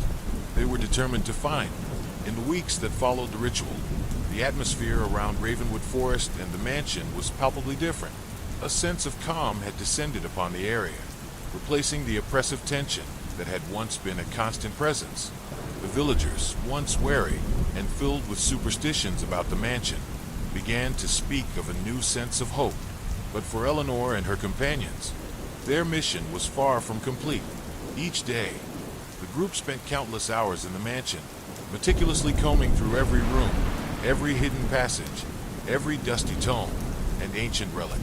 The mansion, with its labyrinthine corridors and hidden nooks, seemed to hold an endless array of secrets. Each discovery, however small, added to their understanding of the Shadow King and the dark energy that had once permeated the estate. Eleanor found herself particularly drawn to the library. It was a place that seemed to hold a multitude of whispers from the past, each book and manuscript a testament to the mansion's storied history. One rainy afternoon, as she sat at the grand desk, her fingers tracing the spine of a particularly old volume, she uncovered a hidden compartment within the desk. Inside, she found a collection of letters and a small, intricately carved box. The letters, written in a delicate script, were addressed to Thomas Blackwood from Eliza. Eleanor's heart ached as she read the tender words, filled with love, hope, and eventually despair. Eliza had known of Thomas's pact with the Shadow King and had tried desperately to save him. Her letter spoke of dreams filled with darkness and a relentless entity that sought to consume Thomas's very soul. The final letter was smudged with tears, a plea for Thomas to reconsider his path and seek redemption. The carved box contained a locket, inside of which was a miniature portrait of Eliza. As Eleanor held the locket in her hands, she felt a profound connection to the woman who had suffered so much. She vowed to honor Eliza's memory by uncovering the full truth of what had transpired and ensuring that no one else would fall victim to the Shadow King's malevolence. Meanwhile, Jacob's research into the mansion's history uncovered a series of tragic events that had befallen the Blackwood family long before Thomas's time. It seemed that the mansion itself had always been a focal point for dark energy, attracting misfortune and despair. Jacob theorized that the site on which the mansion was built was an ancient place of power, one that had drawn the attention of malevolent entities for centuries. As the group shared their findings, a clearer picture began to emerge. The Shadow King was not the first entity to be drawn to the mansion, nor would it be the last. The dark energy that permeated the estate acted as a beacon, attracting those who sought power at any cost. The rituals and symbols that Thomas had used were merely the latest in a long line of attempts to harness that power. Lisa, ever the pragmatist, focused on finding practical ways to safeguard the mansion and its surroundings. She suggested that they create a series of protective wards around the estate, using the knowledge they had gained from the grimoire and other texts. These wards would act as a barrier, preventing any malevolent entities from gaining a foothold in the mansion. Marcus and Emily, the paranormal enthusiasts, took on the task of mapping out the ley lines that crisscrossed the area. Ley lines, believed to be conduits of mystical energy, were thought to intersect at points of great power. They theorized that the intersection of these lines beneath the mansion was what had drawn the Shadow King and other entities to the site. By understanding the flow of energy, they hoped to create a network of protective wards that would disrupt any attempts to harness that power for nefarious purposes. The group worked tirelessly, their efforts driven by a shared sense of purpose. Each night, they gathered in the inn's common room to share their findings and plan their next steps. The lantern, now devoid of its malevolent glow, sat on the table as a silent testament to their resolve. It was a reminder of the darkness they had faced and the victory they had won, but also a symbol of the work that still lay ahead. One evening, as they sat by the fire, a knock on the door interrupted their discussions. A local historian, intrigued by the group's research, had come to share his knowledge of the mansion's past. He brought with him a collection of old maps, deeds, and documents that detailed the history of the land long before the mansion was built. The historian's documents revealed that the site had once been a sacred place for an ancient civilization, a nexus of mystical energy where rituals and ceremonies were performed. This civilization had believed that the site was a gateway to other realms, a place where the veil between worlds was thin. They had used the ley lines to channel energy for their rituals, creating a powerful focal point that had endured through the ages. Eleanor and her companions were fascinated by this new information. It confirmed their suspicions about the mansion's unique energy and provided them with valuable insights into how to strengthen their protective wards. They spent the next few days studying the documents and incorporating the ancient knowledge into their plans. With renewed determination, the group set out to create a network of protective wards around the mansion. They traced the ley lines, marking key points where the energy was strongest. At each point, they performed intricate rituals, using the symbols and incantations they had learned from the grimoire and other texts. The air crackled with energy as the wards took hold, creating an invisible barrier that would shield the mansion from malevolent forces. As they completed the final ward, a sense of peace settled over the estate. The oppressive tension that had once permeated the area was gone, replaced by a tranquil stillness. The mansion, once a beacon for dark entities, was now a fortress of light and protection. Back at the inn, the group celebrated their success. They had faced the darkness and emerged victorious. Not just once, but twice. They had uncovered the truth about the mansion's history, banished the Shadow King, and created a network of protective wards that would safeguard the estate for generations to come. Eleanor looked around at her companions, a sense of pride and gratitude filling her heart. "We've accomplished so much," she said, her voice filled with emotion. "We've faced the darkness and prevailed, but our journey is far from over. There are still many mysteries to uncover, and we must remain vigilant to ensure that the Shadow King and other malevolent entities never return." Jacob nodded in agreement. "Our work here has only just begun. We need to continue our research, document our findings, and share our knowledge with others. The Shadow King may be gone, but there are other entities out there, drawn to places of power like this. We must ensure that they are kept at bay." Lisa, ever the pragmatist, added, "We need to establish a network of researchers and protectors, people who can continue our work and safeguard other sites of power. We can't do this alone. We need to build a community of like-minded individuals who can help us in our mission." Marcus and Emily agreed, their resolve unwavering. They had faced the darkness together and emerged stronger for it. They were determined to continue their work, uncovering the mysteries of the supernatural and protecting others from the malevolent forces that lurked in the shadows. As the weeks turned into months, the group continued their research, traveling to other sites of power and establishing protective wards. They shared their knowledge with other researchers and paranormal enthusiasts, building a network of allies who were dedicated to safeguarding the world from the influence of malevolent entities.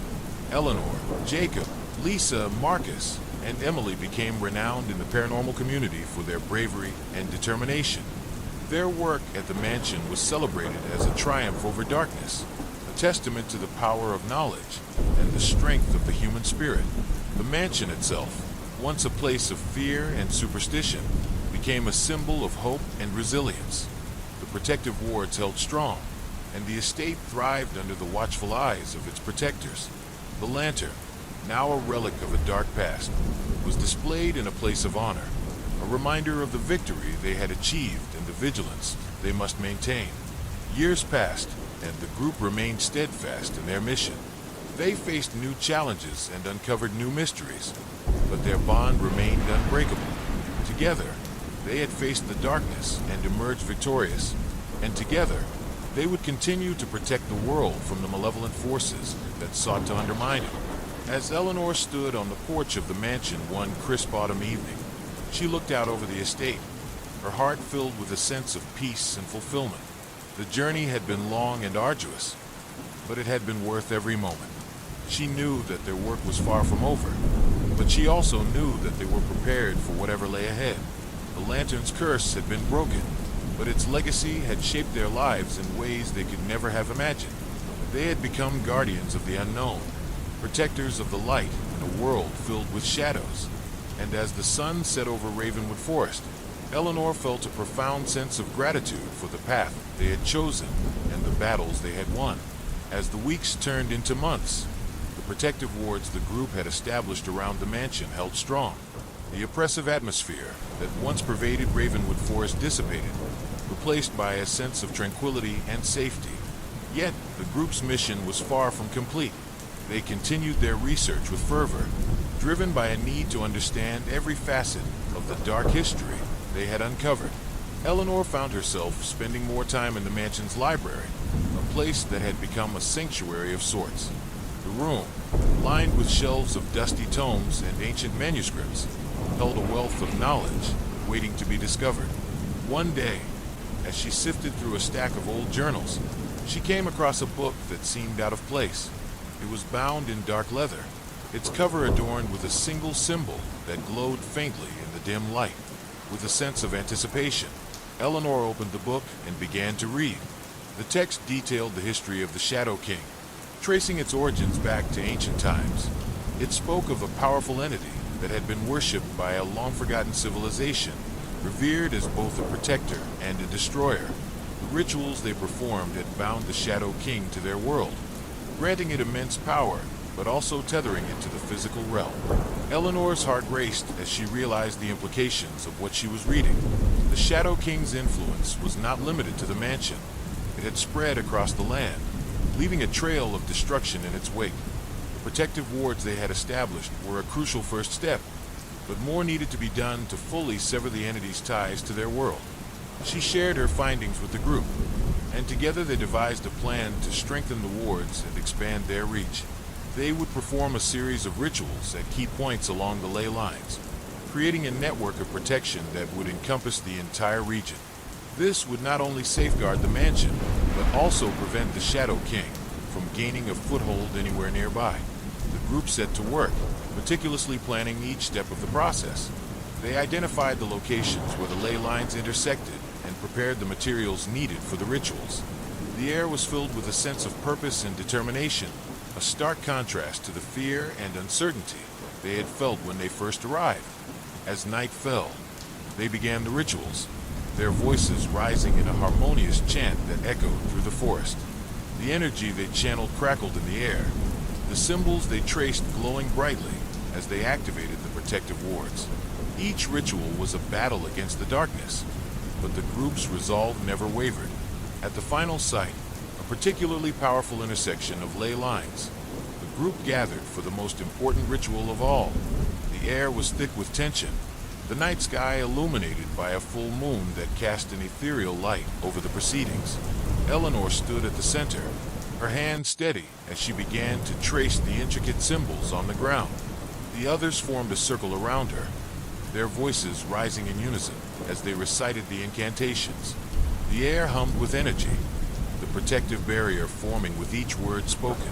But as they neared the end of the ritual, a sudden gust of wind swept through the clearing, extinguishing the candles and plunging them into darkness. A low, guttural growl echoed through the trees, sending shivers down their spines.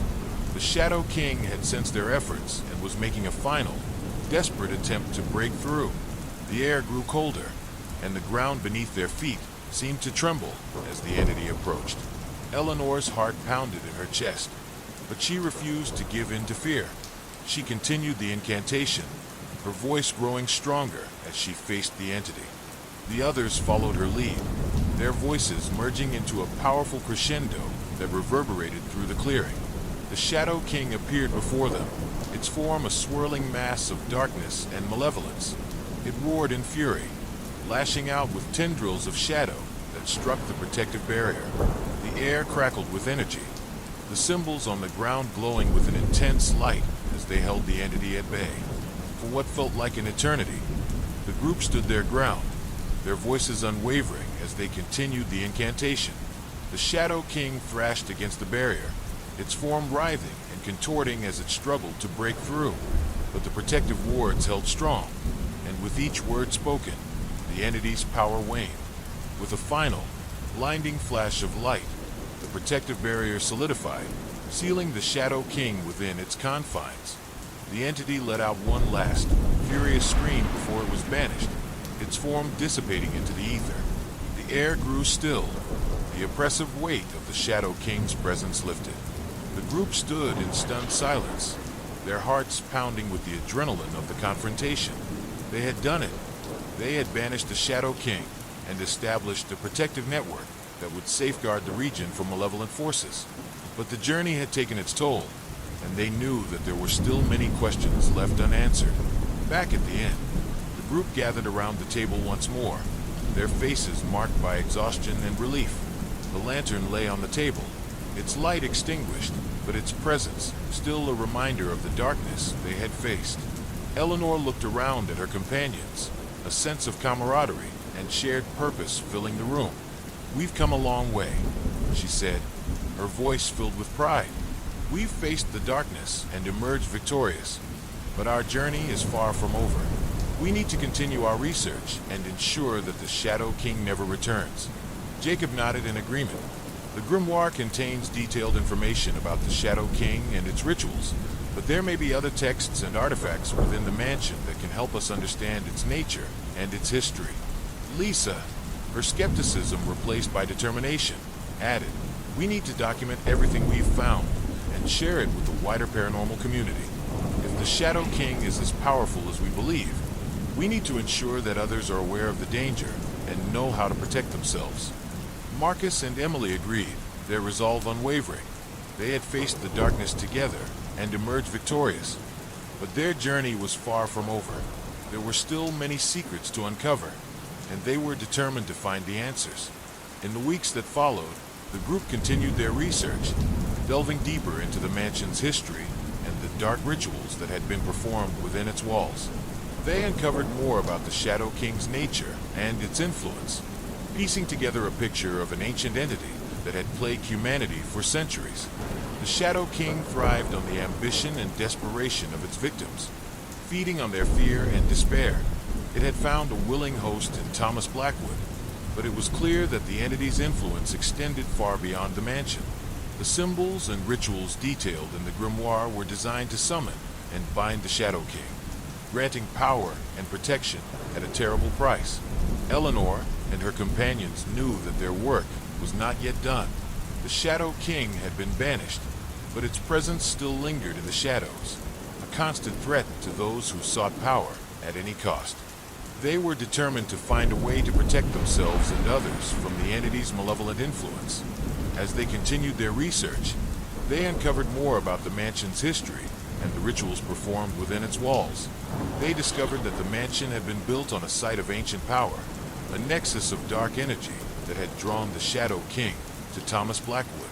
The symbols and rituals performed by Thomas had amplified this power, creating a conduit for the entity's influence. With this knowledge, the group devised a plan to protect the mansion and the surrounding area from the Shadow King's influence. They would perform a series of protective rituals, using the symbols and incantations they had discovered in the grimoire.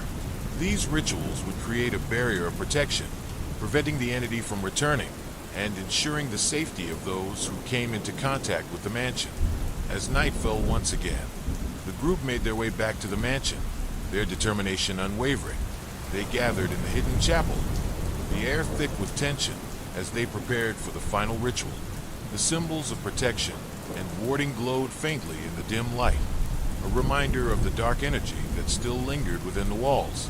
Eleanor took a deep breath, her hand steady as she began to trace the symbols for the protective ritual on the floor. The others followed her lead, their voices rising in unison as they recited the incantations. The air around them seemed to thrum with power, the darkness pressing in from all sides. As they completed the final symbol, the air grew still, and a sense of peace seemed to fill the room. The protective barrier had been established, and the mansion was finally free from the Shadow King's influence. The group stood in silence, their hearts filled with a sense of accomplishment and relief. They had faced the darkness and emerged victorious, but their journey was far from over. There were still many questions left unanswered, and they were determined to find the truth. Back at the inn, the group gathered around the table once more, their faces marked by exhaustion and determination. The lantern lay on the table, its light extinguished, but its presence still a reminder of the darkness they had faced. Eleanor looked around at her companions, a sense of camaraderie and shared purpose filling the room. "We've come a long way," she said, her voice filled with pride. "We've faced the darkness and emerged victorious, but our journey is far from over. We need to continue our research and ensure that the Shadow King never returns." Jacob nodded in agreement. The grimoire contains detailed information about the Shadow King and its rituals, but there may be other texts and artifacts within the mansion that can help us understand it. The months following their final ritual were marked by a profound sense of accomplishment and a relentless pursuit of knowledge. The mansion, once a beacon for malevolent forces, was now a sanctuary of light and protection. The group's unwavering dedication had transformed a place of fear into a symbol of resilience and hope. However, their journey into the heart of darkness had left an indelible mark on their lives, and they knew that their mission was far from over. Eleanor, ever the diligent scholar, continued to spend long hours in the mansion's library. The room had become a second home to her, a place where she could immerse herself in the rich history of the Blackwood family and the ancient civilizations that had once revered the Shadow King. One evening, as she pored over a particularly ancient manuscript, she discovered a reference to a hidden chamber beneath the mansion. The text spoke of a sanctuary where the Blackwoods had performed their most secret and powerful rituals, a place that might hold the key to fully understanding the Shadow King's influence. Eleanor's discovery reignited the group's sense of urgency. They knew that finding the hidden chamber could provide them with invaluable insights, and possibly even artifacts that could aid in their ongoing efforts to protect the mansion and its surroundings. With newfound determination, they began their search, meticulously exploring the mansion's basement and the labyrinthine tunnels that stretched beneath the estate. Their efforts were soon rewarded when they stumbled upon a concealed door, cleverly hidden behind a false wall. The door was adorned with intricate carvings and symbols, some of which they recognized from the grimoire. It was clear that this was the entrance to the hidden chamber they had been seeking. As they pushed open the heavy door, a rush of stale air greeted them, carrying with it the scent of ancient stone and long-forgotten rituals. The chamber beyond was vast and dimly lit, its walls lined with shelves of dusty tomes and strange artifacts. In the center of the room stood an altar, its surface etched with symbols of power and protection. Eleanor approached the altar with a sense of reverence, her heart pounding with anticipation. She carefully examined the symbols, recognizing some from their previous rituals, but others were unfamiliar. It was clear that the Blackwoods had possessed a deep understanding of the mystical forces they had sought to control, and this chamber was a testament to their knowledge and ambition. As they explored the chamber, the group uncovered a wealth of information. Ancient scrolls detailed the history of the Shadow King, tracing its influence back to a time when the world was young and the veil between realms was thin. They learned of the rituals and sacrifices that had been performed to bind the entity, as well as the terrible price paid by those who sought its power. One particularly disturbing manuscript detailed a prophecy, one that spoke of a time when the Shadow King's influence would be challenged by a group of determined individuals. The prophecy foretold of great trials and sacrifices, but it also hinted at a way to permanently sever the entity's ties to their world.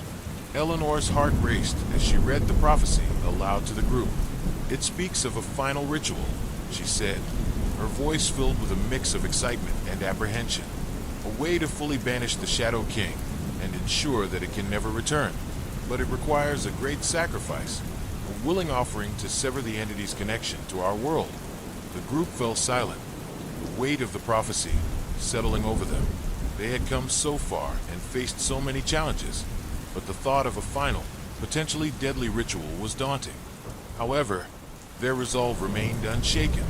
They knew that the safety of the mansion and the world at large depended on their actions. In the days that followed, they meticulously prepared for the final ritual. They gathered the necessary materials and studied the ancient texts, ensuring that they understood every step of the process. The air was thick with tension, but also with a sense of purpose.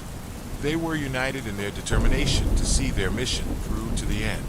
As the night of the ritual approached, the group gathered in the hidden chamber, the air charged with anticipation. The symbols on the altar glowed faintly in the dim light, a reminder of the powerful forces they were about to invoke. Eleanor stood at the center, her hand steady as she began to trace the symbols on the altar.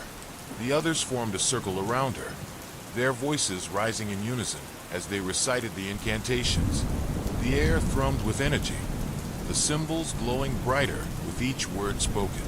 The final ritual had begun, and there was no turning back. As the incantations reached their crescendo, the air grew colder, and a palpable sense of dread filled the chamber. The Shadow King had sensed their efforts and was making a final, desperate attempt to break through. The ground beneath their feet trembled, and the walls seemed to close in as the entity approached. Eleanor's heart pounded in her chest, but she refused to give in to fear. She continued the incantation, her voice growing stronger as she faced the entity. The others followed her lead, their voices merging into a powerful crescendo that reverberated through the chamber. The Shadow King appeared before them, its form a swirling mass of darkness and malevolence. It roared in fury, lashing out with tendrils of shadow that struck the protective barrier. The air crackled with energy, the symbols on the altar glowing with an intense light as they held the entity at bay. For what felt like an eternity, the group stood their ground, their voices unwavering as they continued the incantation. The Shadow King thrashed against the barrier, its form writhing and contorting as it struggled to break through. But the protective wards held strong, and with each word spoken, the entity's power waned. With a final, blinding flash of light, the protective barrier solidified, sealing the Shadow King within its confines. The entity let out one last, furious scream before it was banished, its form dissipating into the ether. The air grew still, the oppressive weight of the Shadow King's presence lifted. The group stood in stunned silence, their hearts pounding with the adrenaline of the confrontation. They had done it. They had banished the Shadow King and ensured that it could never return. The final ritual had been a success, but it had taken a toll on them all. As they left the hidden chamber, a sense of peace and accomplishment filled their hearts. They had faced the darkness and emerged victorious, but their journey was far from over. There were still many questions left unanswered, and they were determined to find the truth. Back at the inn, the group gathered around the table once more, their faces marked by exhaustion and relief. The lantern lay on the table, its light extinguished, but its presence still a reminder of the darkness they had faced. Eleanor looked around at her companions, a sense of camaraderie and shared purpose filling the room. "We've come a long way," she said, her voice filled with pride. "We've faced the darkness and emerged victorious, but our journey is far from over. We need to continue our research and ensure that the Shadow King never returns." Jacob nodded in agreement. The grimoire contains detailed information about the Shadow King and its rituals, but there may be other texts and artifacts within the mansion that can help us understand its nature and its history. Lisa, her skepticism replaced by determination, added, "We need to document everything we've found and share it with the wider paranormal community. If the Shadow King is as powerful as we believe, we need to ensure that others are aware of the danger and know how to protect themselves." Marcus and Emily agreed, their resolve unwavering. They had faced the darkness together and emerged victorious, but their journey was far from over. There were still many secrets to uncover, and they were determined to find the answers. In the weeks that followed, the group continued their research, delving deeper into the mansion's history and the dark rituals that had been performed within its walls. They uncovered more about the Shadow King's nature and its influence, piecing together a picture of an ancient entity that had plagued humanity for centuries. The Shadow King thrived on the ambition and desperation of its victims, feeding on their fear and despair. It had found a willing host in Thomas Blackwood, but it was clear that the entity's influence extended far beyond the mansion. The symbols and rituals detailed in the grimoire were designed to summon and bind the Shadow King, granting power and protection at a terrible price. Eleanor and her companions knew that their work was not yet done. The Shadow King had been banished, but its presence still lingered in the shadows, a constant threat to those who sought power at any cost. They were determined to find a way to protect themselves and others from the entity's malevolent influence. As they continued their research, they uncovered more about the mansion's history and the rituals performed within its walls. They discovered that the mansion had been built on a site of ancient power, a nexus of dark energy that had drawn the Shadow King to Thomas Blackwood. The symbols and rituals performed by Thomas had amplified this power, creating a conduit for the entity's influence. With this knowledge, the group devised a plan to protect the mansion and the surrounding area from the Shadow King's influence. They would perform a series of protective rituals, using the symbols and incantations they had discovered in the grimoire. These rituals would create a barrier of protection, preventing the entity from returning and ensuring the safety of those who came into contact with the mansion. As night fell once again, the group made their way back to the mansion, their determination unwavering. They gathered in the hidden chapel, the air thick with tension as they prepared for the final ritual. The symbols of protection and warding glowed faintly in the dim light, a reminder of the dark energy that still lingered within the walls. Eleanor stood motionless, her mind buzzing with the weight of their monumental achievement. The final ritual had been a grueling and terrifying test, but they had succeeded in banishing the Shadow King. However, the relief was tempered with the realization that their mission was still ongoing. Their success had only bought them time, and they had to ensure that the protective measures they had put in place were foolproof. As the group reconvened in the common room of the inn, the atmosphere was a mix of exhaustion and cautious optimism. The lantern, now just a relic of its former malevolent self, lay on the table. Its presence was a silent testament to their victory, but also a reminder of the darkness they had faced. Eleanor began the evening's discussion with a tone of determination. "We've come a long way, and we've achieved something incredible, but our journey doesn't end here. We need to make sure the wards we've established are maintained and monitored. The Shadow King's influence may be banished, but the mansion remains a focal point for dark energy." Jacob agreed, adding, "We should establish a regular schedule to check and reinforce the wards. The protective rituals we've performed are strong, but we can't afford to become complacent. We also need to document everything in detail and share our findings with others in the paranormal community. Knowledge is our greatest weapon." Lisa, ever the practical one, suggested that they form a dedicated team to monitor the mansion and its surroundings. "We should train others who can continue our work and ensure that the mansion remains protected. This way, we can create a network of guardians who can watch over other sites of power as well." Marcus and Emily nodded in agreement, their resolve unwavering. They had faced the darkness together and emerged victorious, and they were committed to continuing their mission. They knew that their work was far from over, and that vigilance was crucial in the face of such malevolent forces. The weeks that followed were marked by relentless effort and meticulous planning. The group worked tirelessly to establish a schedule for regular inspections of the mansion and its wards. They created detailed documentation of their findings and the rituals they had performed, ensuring that others could replicate their work if necessary. They also reached out to the wider paranormal community, sharing their knowledge and experiences. Their story was met with a mixture of awe and admiration, and many were eager to join their cause. The network of Guardians began to take shape, with individuals from all over the world coming together to protect sites of power and safeguard against malevolent entities. Eleanor and her companions found themselves in the role of mentors, guiding and training others in the rituals and protective measures they had developed. The mansion, once a place of fear and darkness, became a center of learning and collaboration.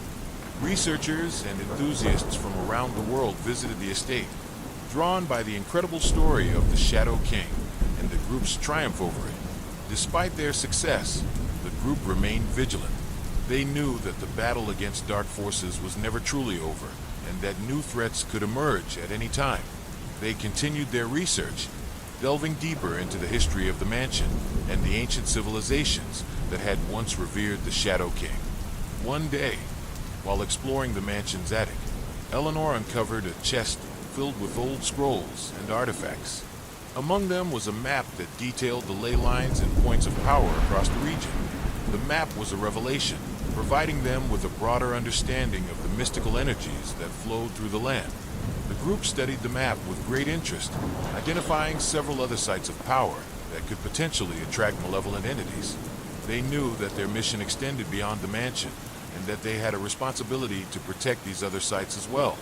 Armed with this new knowledge, the group began a series of expeditions to the identified sites.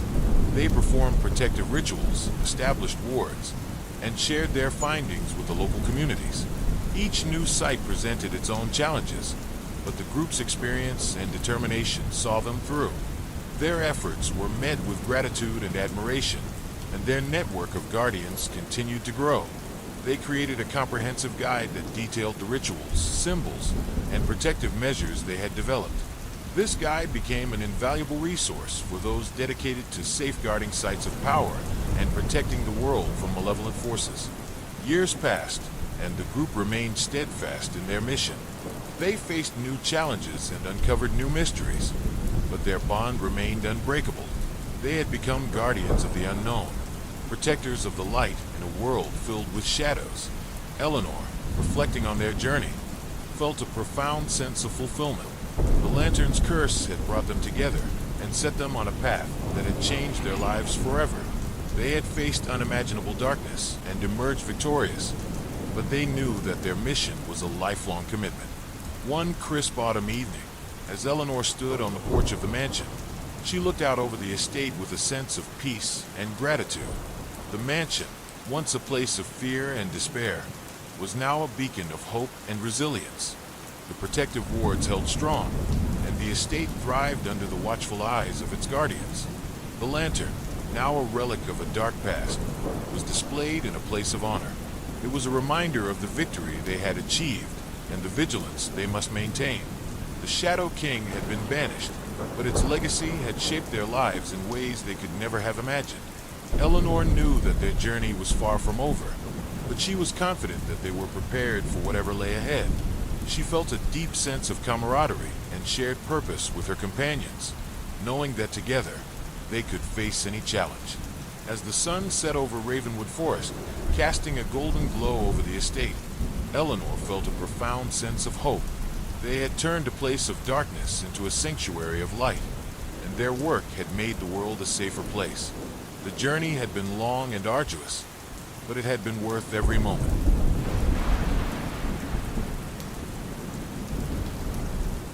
Eleanor's thoughts turned to the future, and she knew that their mission would continue. They would remain vigilant, protect the sites of power, and share their knowledge with others. The battle against malevolent forces was never truly over, but with their bond and determination, they were ready to face whatever challenges lay ahead. The Lantern's curse had been broken, but its legacy had created a community of guardians dedicated to protecting the light in a world filled with shadows. And as the first stars appeared in the evening sky, Eleanor felt a profound sense of gratitude for the path they had chosen and the battles they had won. As days turned into weeks and then months, the group's efforts evolved into a highly organized and meticulous mission to safeguard not only the mansion, but also other sites of mystical significance. The mansion became the epicenter of their activities, transforming from a haunted relic into a bastion of light and knowledge. The team's determination was palpable, and their collaborative spirit was unyielding as they delved into the deeper, more obscure aspects of their research. Eleanor's relentless quest for knowledge often led her to the mansion's attic, which harbored a plethora of forgotten relics and documents. It was on one of these forays that she uncovered a set of scrolls bound with a crimson ribbon. The scrolls detailed ancient rites and ceremonies performed by the Blackwood ancestors, providing crucial insights into the rituals that had inadvertently summoned the Shadow King. The text described the convergence of cosmic events, the alignment of stars, and the ebb and flow of mystical energies that had enabled the entity's manifestation. Sharing these discoveries with her companions, Eleanor emphasized the importance of understanding these ancient practices to prevent any future resurgence of dark forces. They meticulously studied the scrolls, cross-referencing them with the knowledge they had amassed. Each revelation brought a mix of awe and trepidation, for they were treading the thin line between harnessing powerful forces and inadvertently inviting chaos.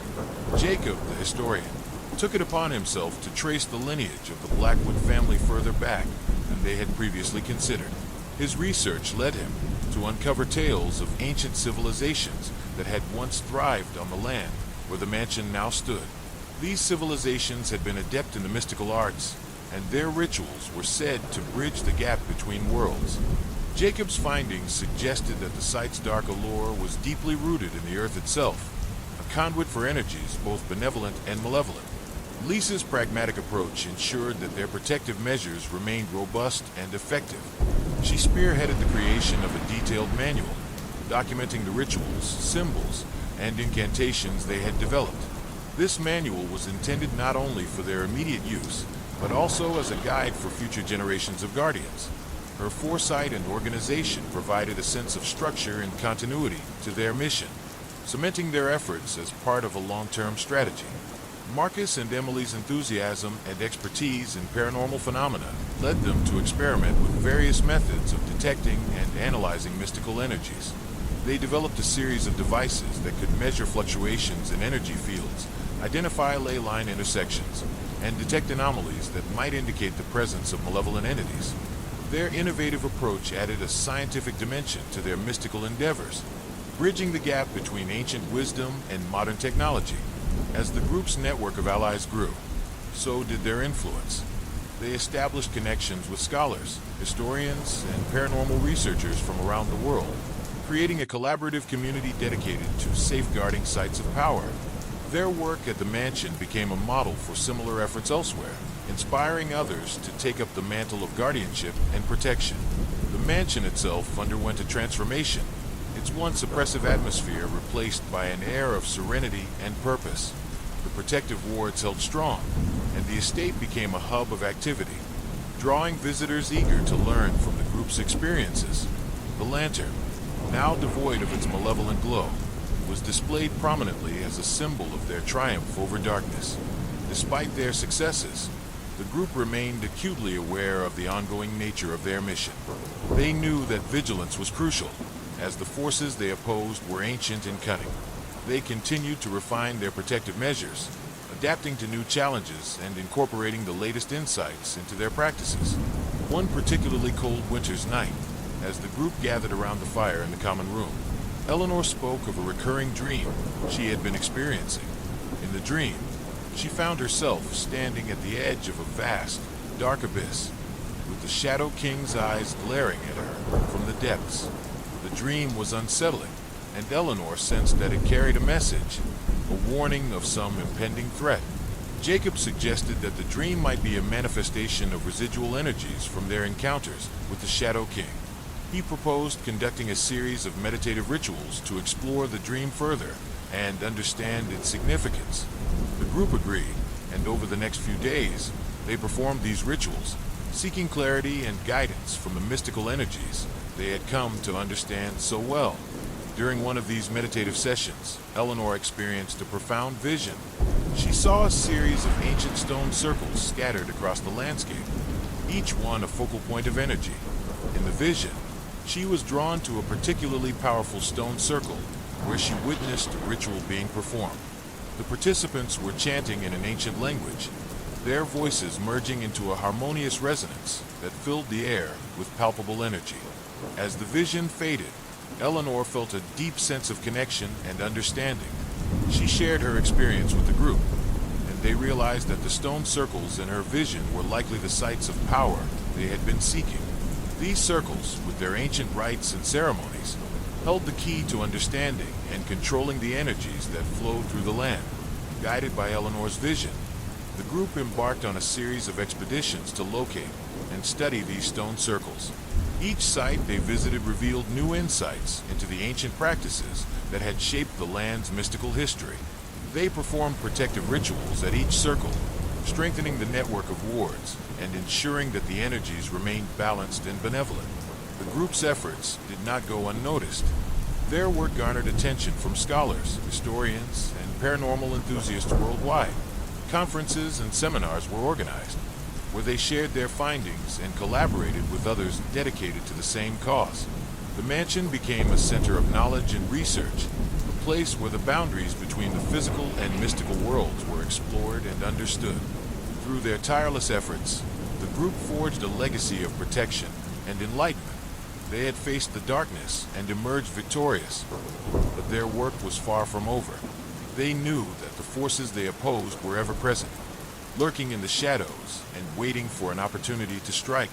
But they also knew that they were prepared, armed with knowledge, determination, and an unbreakable bond. As the first signs of spring began to appear, the group gathered once more in the hidden chapel. The air was filled with a sense of renewal and hope, as the symbols of protection and warding glowed brightly on the walls. Eleanor stood at the altar, her heart filled with gratitude and resolve. "We've come a long way," she said, her voice resonating with pride and determination. "We've faced unimaginable challenges and triumphed over the darkness, but our journey is far from over. We must remain vigilant, continue our research, and protect the world from the forces that seek to undermine it. Together, we can ensure that the light will always prevail." Her companions nodded in agreement, their hearts filled with the same sense of purpose. They had become more than just a group of researchers and enthusiasts. They were guardians of the light, protectors of the mystical energies that shaped their world. And as they looked to the future, they knew that they were ready to face whatever challenges lay ahead. The lantern's curse had been broken, but its legacy had created a community of guardians dedicated to protecting the light in a world filled with shadows. Their journey had forged unbreakable bonds and transformed them into steadfast defenders of the mystical forces that shaped their reality. And as they stood together in the chapel, their hearts filled with hope and determination, they knew that their mission would continue for generations to come. Eleanor, Jacob, Lisa, Marcus, and Emily had faced the darkness and emerged victorious. Their story was one of courage, resilience, and unwavering dedication. They had turned a place of fear into a sanctuary of light, and their work had made the world a safer place. The journey had been long and arduous, but it had been worth every moment. As they left the chapel and stepped into the light of a new day, they felt a profound sense of fulfillment. They had transformed the mansion into a beacon of hope and resilience, and their efforts had created a legacy that would endure for generations. The battle against malevolent forces was never truly over, but with their bond and determination, they were ready to face whatever challenges lay ahead. The lantern's curse had been broken, but its legacy had shaped their lives in ways they could never have imagined. They had become guardians of the unknown, protectors of the light in a world filled with shadows. And as they walked together into the future, they knew that their journey was far from over. but they were confident that they were prepared for whatever lay ahead. As spring blossomed into summer, the mansion transformed into a living testament to the group's unwavering resolve and dedication. The once foreboding estate, now bathed in the warm hues of the season, was a beacon of hope and knowledge. The group's efforts to safeguard the mansion and its surroundings had established a legacy that drew scholars, historians, and paranormal enthusiasts from across the globe. Eleanor often found solace in the mansion's expansive library, where the scent of old parchment and the quiet hum of history provided a comforting backdrop to her research. One afternoon, while sifting through an especially ancient tome, she discovered a reference to a hidden garden said to contain rare herbs and plants used in powerful protective rituals. Intrigued, Eleanor shared her findings with the group, sparking a new wave of excitement and curiosity. The search for the hidden garden led them to a secluded part of the mansion's sprawling grounds. Overgrown with wildflowers and entwined with ivy, the garden had been untouched for generations. As they cleared away the vegetation, they uncovered an intricate arrangement of stones and symbols, revealing the remnants of an ancient altar. The air was filled with the fragrant aroma of long-forgotten herbs, lending a mystical quality to the garden. The discovery of the hidden garden provided them with invaluable resources for their protective rituals. The rare herbs they found were carefully cultivated, their properties meticulously studied and documented. The group incorporated these potent ingredients into their rituals, enhancing the strength and efficacy of their protective wards. The garden became a sacred space, a living repository of the ancient knowledge they had uncovered. Jacob's research into the Blackwood lineage continued to yield fascinating insights. His investigations led him to a series of correspondences between Thomas Blackwood and a mysterious figure known only as the Alchemist. These letters, filled with esoteric knowledge and cryptic references, hinted at a deeper, more complex relationship between the Blackwoods and the ancient forces they sought to control. Jacob's excitement was palpable as he shared his discoveries with the group, each revelation adding a new layer to their understanding of the mansion's history. Lisa's practical approach ensured that their newfound knowledge was systematically integrated into their protective measures. She spearheaded the construction of a comprehensive archive, meticulously organizing their findings, rituals, and research notes. This archive, housed in a secure chamber within the mansion, became an invaluable resource for their ongoing efforts. Lisa's foresight and attention to detail created a sense of order and continuity, reinforcing the group's commitment to their mission. Marcus and Emily's enthusiasm for paranormal phenomena continued to drive their innovative experiments. They developed advanced devices capable of detecting and analyzing subtle fluctuations in mystical energies, providing real-time data on the effectiveness of their protective wards. Their technological advancements complemented the group's ancient knowledge, creating a harmonious blend of science and mysticism that enhanced their efforts. The network of guardians they had established grew steadily, attracting individuals from diverse backgrounds who were united by a shared sense of purpose. Training sessions and workshops were held at the mansion, where newcomers learned the intricacies of protective rituals and the importance of maintaining vigilance. The camaraderie and sense of community that blossomed among the guardians were a testament to the group's vision and dedication. Despite their successes, the group remained acutely aware of the ongoing nature of their mission. They knew that the forces they opposed were ancient and cunning, always seeking new ways to exert their influence. Their vigilance never wavered, and they continued to refine their protective measures, adapting to new challenges and incorporating the latest insights into their practices. One evening, as the group gathered in the common room, Eleanor shared a troubling dream she had been experiencing.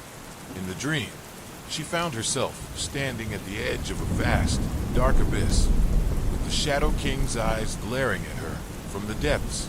The dream was unsettling, and Eleanor sensed that it carried a warning of some impending threat. Jacob suggested that the dream might be a manifestation of residual energies from their encounters with the Shadow King. He proposed conducting a series of meditative rituals to explore the dream further and understand its significance. The group agreed, and over the next few days, they performed these rituals, seeking clarity and guidance from the mystical energies they had come to understand so well. During one of these meditative sessions, Eleanor experienced a profound vision. She saw a series of ancient stone circles scattered across the landscape, each one a focal point of energy. In the vision, she was drawn to a particularly powerful stone circle, where she witnessed a ritual being performed. The participants chanted in an ancient language, their voices merging into a harmonious resonance that filled the air with palpable energy. As the vision faded, Eleanor felt a deep sense of connection and understanding. She shared her experience with the group, and they realized that the stone circles in her vision were likely the sites of power they had been seeking. These circles, with their ancient rites and ceremonies, held the key to understanding and controlling the energies that flowed through the land. Guided by Eleanor's vision, the group embarked on a series of expeditions to locate and study these stone circles. Each site they visited revealed new insights into the ancient practices that had shaped the land's mystical history. They performed protective rituals at each circle, strengthening the network of wards and ensuring that the energies remained balanced and benevolent. Their efforts did not go unnoticed. Their work garnered attention from scholars, historians, and paranormal enthusiasts worldwide. Conferences and seminars were organized, where they shared their findings and collaborated with others dedicated to the same cause. The mansion became a center of knowledge and research, a place where the boundaries between the physical and mystical worlds were explored and understood. Through their tireless efforts, the group forged a legacy of protection and enlightenment. They had faced the darkness and emerged victorious, but their work was far from over. They knew that the forces they opposed were ever present, lurking in the shadows and waiting for an opportunity to strike. But they also knew that they were prepared, armed with knowledge, determination, and an unbreakable bond. As the first signs of autumn began to appear, the group gathered once more in the hidden chapel. The air was filled with a sense of renewal and hope, as the symbols of protection and warding glowed brightly on the walls. Eleanor stood at the altar, her heart filled with gratitude and resolve. "We've come a long way," she said, her voice resonating with pride and determination. "We've faced unimaginable challenges and triumphed over the darkness, but our journey is far from over. We must remain vigilant, continue our research, and protect the world from the forces that seek to undermine it. Together, we can ensure that the light will always prevail." Her companions nodded in agreement, their hearts filled with the same sense of purpose. They had become more than just a group of researchers and enthusiasts. They were guardians of the light, protectors of the mystical energies that shaped their world.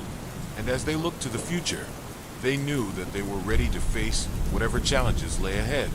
The lantern's curse had been broken, but its legacy had created a community of guardians dedicated to protecting the light in a world filled with shadows. Their journey had forged unbreakable bonds and transformed them into steadfast defenders of the mystical forces that shaped their reality. And as they stood together in the chapel, their hearts filled with hope and determination, they knew that their mission would continue for generations to come. Eleanor, Jacob, Lisa, Marcus, and Emily had faced the darkness and emerged victorious. Their story was one of courage, resilience, and unwavering dedication. They had turned a place of fear into a sanctuary of light, and their work had made the world a safer place. The journey had been long and arduous, but it had been worth every moment. As they left the chapel and stepped into the light of a new day, they felt a profound sense of fulfillment. They had transformed the mansion into a beacon of hope and resilience, and their efforts had created a legacy that would endure for generations. The battle against malevolent forces was never truly over, but with their bond and determination, they were ready to face whatever challenges lay ahead. The lantern's curse had been broken, but its legacy had shaped their lives in ways they could never have imagined. They had become guardians of the unknown, protectors of the light in a world filled with shadows, and as they walked together into the future, they knew that their journey was far from over, but they were confident that they were prepared for whatever lay ahead. The dawn of a new chapter saw the mansion's guardians delving even deeper into the mysteries that had long shrouded the estate and its surroundings. The warmth of summer had given way to the crisp chill of autumn, painting the landscape with vibrant hues of red, gold, and amber.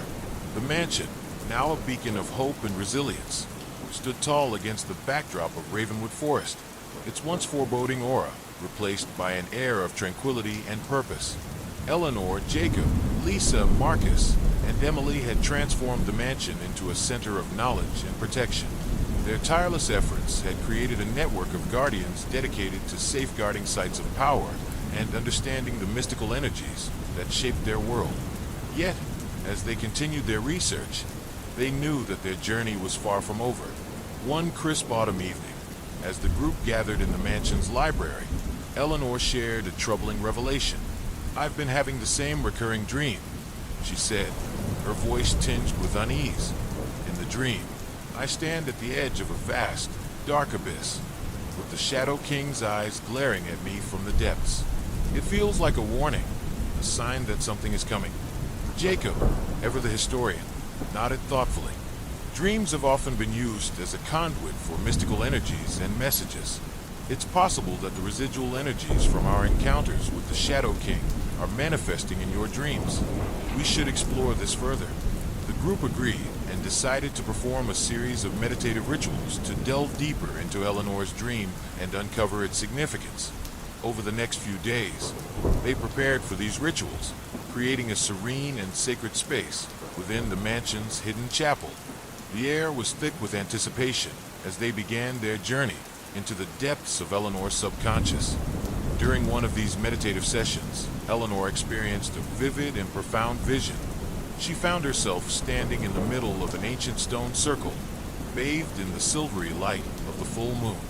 The air was filled with the sound of chanting, a harmonious resonance that seemed to vibrate through her very soul. As she looked around, she saw figures clad in ceremonial robes, their faces obscured by hoods. They were performing a powerful ritual, their voices merging into a single, powerful incantation. The vision shifted, and Eleanor saw the Shadow King emerging from the depths of the earth, its form a swirling mass of darkness and malevolence. The chanting grew louder, the air crackling with energy as the figures attempted to bind the entity. But something went wrong. The ritual faltered, and the Shadow King broke free, unleashing its fury upon the world. As the vision faded, Eleanor felt a deep sense of foreboding. She shared her experience with the group, and they realized that the stone circle in her vision was likely a site of immense power, one that could either protect them or bring about their destruction. Determined to prevent the latter, they set out to locate the stone circle and understand the ancient rituals that had been performed there. Guided by Eleanor's vision and the map they had discovered in the mansion's attic, the group embarked on a journey to the heart of Ravenwood Forest. The path was treacherous, the dense undergrowth and tangled vines making their progress slow and arduous. But their determination never wavered, and after several days of searching, they finally reached their destination. The stone circle was a sight to behold. Tall, weathered stones stood in a perfect circle, their surfaces etched with ancient symbols that seemed to pulse with an otherworldly energy. The air was thick with the scent of damp earth and decaying leaves, a reminder of the passage of time and the countless rituals that had been performed there. Eleanor approached the center of the circle, her heart pounding with anticipation.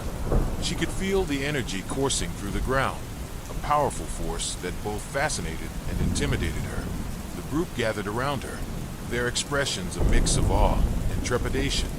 "We need to understand the rituals that were performed here," Eleanor said, her voice steady despite the gravity of the situation. The vision showed that the ritual was meant to bind the Shadow King, but something went wrong. "We need to ensure that we don't make the same mistakes." Jacob nodded, his keen intellect already working through the possibilities. "We should start by examining the symbols on the stones. They might hold the key to understanding the rituals and the energies at play." As they carefully studied the symbols, they discovered that they were a complex blend of ancient languages and mystical runes. It took several days of meticulous research and cross-referencing with the texts they had gathered to fully decipher the inscriptions. The symbols spoke of a powerful binding ritual, one that required the alignment of cosmic forces and the pure intent of the participants. Lisa's pragmatic mind immediately saw the implications. If the ritual requires the alignment of cosmic forces, we need to find the right time to perform it. We can't afford any mistakes. Marcus and Emily, ever the enthusiasts, delved into the astronomical charts and almanacs they had brought with them. They calculated the optimal time for the ritual, taking into account the phases of the moon, the positions of the stars, and the cycles of the seasons. Their calculations revealed that the next full moon would provide the perfect conditions for the ritual. With the date set, the group began their preparations in earnest. They gathered the necessary materials, including rare herbs and crystals they had cultivated in the hidden garden. They practiced the incantations and the precise movements required for the ritual, ensuring that they were well prepared for the task ahead. As the night of the full moon approached, the group felt a mix of excitement and trepidation. They knew that this ritual could be their final chance to fully sever the Shadow King's connection to their world. The air was charged with anticipation as they made their way to the stone circle, their hearts heavy with the weight of their responsibility. The full moon cast an ethereal glow over the stone circle, illuminating the symbols etched into the stones. The air was cool and crisp, the perfect setting for the powerful ritual they were about to perform. Eleanor stood at the center of the circle, her hand steady as she began to trace the symbols on the ground. The others formed a circle around her, their voices rising in unison as they recited the incantations. The air thrummed with energy, the symbols glowing brightly as the ritual took hold. The ground beneath their feet seemed to vibrate with the power of the ancient forces they were invoking. As the incantations reached their crescendo, the air grew colder, and a palpable sense of dread filled the circle. The Shadow King had sensed their efforts and was making a final, desperate attempt to break through. The ground beneath their feet trembled, and the shadows seemed to close in as the entity approached. Eleanor's heart pounded in her chest, but she refused to give in to fear. She continued the incantation, her voice growing stronger as she faced the entity. The others followed her lead, their voices merging into a powerful crescendo that reverberated through the circle. The Shadow King appeared before them, its form a swirling mass of darkness and malevolence. It roared in fury, lashing out with tendrils of shadow that struck the protective barrier. The air crackled with energy, the symbols on the ground glowing with an intense light as they held the entity at bay. For what felt like an eternity, the group stood their ground, their voices unwavering as they continued the incantation. The Shadow King thrashed against the barrier, its form writhing and contorting as it struggled to break through. But the protective wards held strong, and with each word spoken, the entity's power waned. With a final, blinding flash of light, the protective barrier solidified, sealing the Shadow King within its confines. The entity let out one last, furious scream before it was banished, its form dissipating into the ether. The air grew still, the oppressive weight of the Shadow King's presence lifted. The group stood in stunned silence, their hearts pounding with the adrenaline of the confrontation. They had done it. They had banished the Shadow King and ensured that it could never return. The final ritual had been a success, but it had taken a toll on them all. As they left the stone circle, a sense of peace and accomplishment filled their hearts. They had faced the darkness and emerged victorious, but their journey was far from over. There were still many questions left unanswered, and they were determined to find the truth. Back at the mansion, the group gathered around the table once more, their faces marked by exhaustion and relief. The lantern lay on the table, its light extinguished, but its presence still a reminder of the darkness they had faced. Eleanor looked around at her companions, a sense of camaraderie and shared purpose filling the room. "We've come a long way," she said, her voice filled with pride. "We've faced the darkness and emerged victorious, but our journey is far from over. We need to continue our research and ensure that the Shadow King never returns." Jacob nodded in agreement. The grimoire contains detailed information about the Shadow King and its rituals, but there may be other texts and artifacts within the mansion that can help us understand its nature and its history. Lisa, her skepticism replaced by determination, added, "We need to document everything we've found and share it with the wider paranormal community. If the Shadow King is as powerful as we believe, we need to ensure that others are aware of the danger and know how to protect themselves." Marcus and Emily agreed, their resolve unwavering. They had faced the darkness together and emerged victorious, but their journey was far from over. There were still many secrets to uncover, and they were determined to find the answers. The weeks that followed their successful ritual at the Stone Circle were marked by an intense period of reflection and introspection. The group had faced the Shadow King and triumphed, but the lingering questions and the toll of their journey weighed heavily on their minds. Despite their victory, they knew that their work was far from over.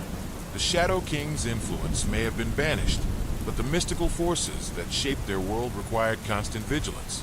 Eleanor spent countless hours in the mansion's library, her mind racing with thoughts of the vision and the ancient rituals they had uncovered. The library had become a sanctuary of sorts, a place where she could immerse herself in the knowledge and history of the Blackwood family and the ancient civilizations that had once revered the Shadow King. As she pored over the texts and manuscripts, Eleanor discovered a recurring theme: the balance of power between light and darkness. One particularly enlightening afternoon, she stumbled upon a manuscript that detailed the existence of an ancient artifact known as the Heart of Ether.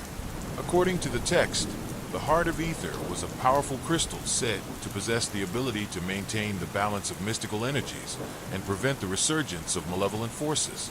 Eleanor's heart raced as she realized the significance of the artifact. If they could find and harness the Heart of Ether, it could serve as a powerful safeguard against future threats. She shared her discovery with the group, and their excitement was palpable. Jacob, ever the diligent historian, immediately set to work researching the origins and possible locations of the Heart of Ether. His investigations led him to uncover a series of ancient maps and documents that hinted at the artifact's location deep within an uncharted region of the forest. The journey to retrieve the Heart of Ether would be fraught with danger, but the group's resolve was unshaken. With their destination identified, the group began their preparations for the expedition. They gathered supplies, studied the maps, and trained rigorously to ensure they were ready for the challenges ahead. The air was thick with anticipation as they embarked on their journey, their hearts filled with a sense of purpose and determination. The forest was dense and unyielding, its tangled undergrowth and towering trees creating an almost impenetrable barrier. The path was treacherous, and the group had to navigate through narrow ravines, scale rocky cliffs, and cross swift-moving streams. Despite the physical challenges, their spirits remained high, buoyed by the knowledge that their mission could have a profound impact on the balance of mystical energies. As they ventured deeper into the forest, they encountered signs that they were on the right track. Ancient carvings and symbols, similar to those they had seen in the mansion and the Stone Circle, marked the way. The air grew thick with a palpable energy, a sign that they were nearing their destination. After several days of arduous travel, the group finally reached a secluded glade bathed in the soft light of the setting sun. At the center of the glade stood a towering stone monolith, its surface etched with intricate symbols and runes. The ground around the monolith was covered in a carpet of soft moss and delicate wildflowers, lending an air of serenity to the scene. Eleanor approached the monolith with a sense of reverence, her heart pounding with anticipation. As she examined the symbols, she realized that they were a set of instructions, a ritual that would reveal the Heart of Ether. The group gathered around her, their expressions a mix of awe and trepidation as they prepared to perform the ritual. The air was cool and still as they began the incantations, their voices rising in a harmonious chant that resonated through the glade. The symbols on the monolith began to glow with a faint, otherworldly light, and the ground beneath their feet seemed to vibrate with energy. As the ritual reached its climax, a brilliant beam of light shot up from the monolith, illuminating the glade with an ethereal glow. In the center of the monolith, a hidden compartment opened, revealing the Heart of Ether. The artifact was a crystal of breathtaking beauty, its facets shimmering with a kaleidoscope of colors. Eleanor carefully reached out and took the crystal in her hands, feeling its immense power coursing through her. The group stood in stunned silence, their hearts filled with a sense of awe and accomplishment. With the Heart of Ether in their possession, they began their journey back to the mansion, their spirits buoyed by their success. The return journey was no less challenging than the initial expedition. But the knowledge that they had secured a powerful safeguard against future threats filled them with determination. Back at the mansion, they carefully placed the Heart of Ether in a secure chamber where its energies could be harnessed to maintain the balance of mystical forces. The artifact's presence seemed to infuse the mansion with a renewed sense of purpose, its radiant glow a constant reminder of their mission. Eleanor, Jacob, Lisa, Marcus, and Emily gathered in the hidden chapel, their hearts filled with gratitude and resolve. They had faced unimaginable challenges and emerged victorious, but they knew that their journey was far from over. The Heart of Ether was a powerful tool, but it required their continued vigilance and dedication to ensure that its energies were properly harnessed. "We've come a long way," Eleanor said, her voice resonating with pride and determination. "We've faced the darkness and emerged victorious, but our journey is far from over. We must remain vigilant, continue our research, and protect the world from the forces that seek to undermine it. Together, we can ensure that the light will always prevail." Her companions nodded in agreement, their hearts filled with the same sense of purpose. They had become more than just a group of researchers and enthusiasts. They were guardians of the light, protectors of the mystical energies that shaped their world. And as they looked to the future, they knew that they were ready to face whatever challenges lay ahead. As the seasons changed and the years passed, the group's dedication to their mission never wavered.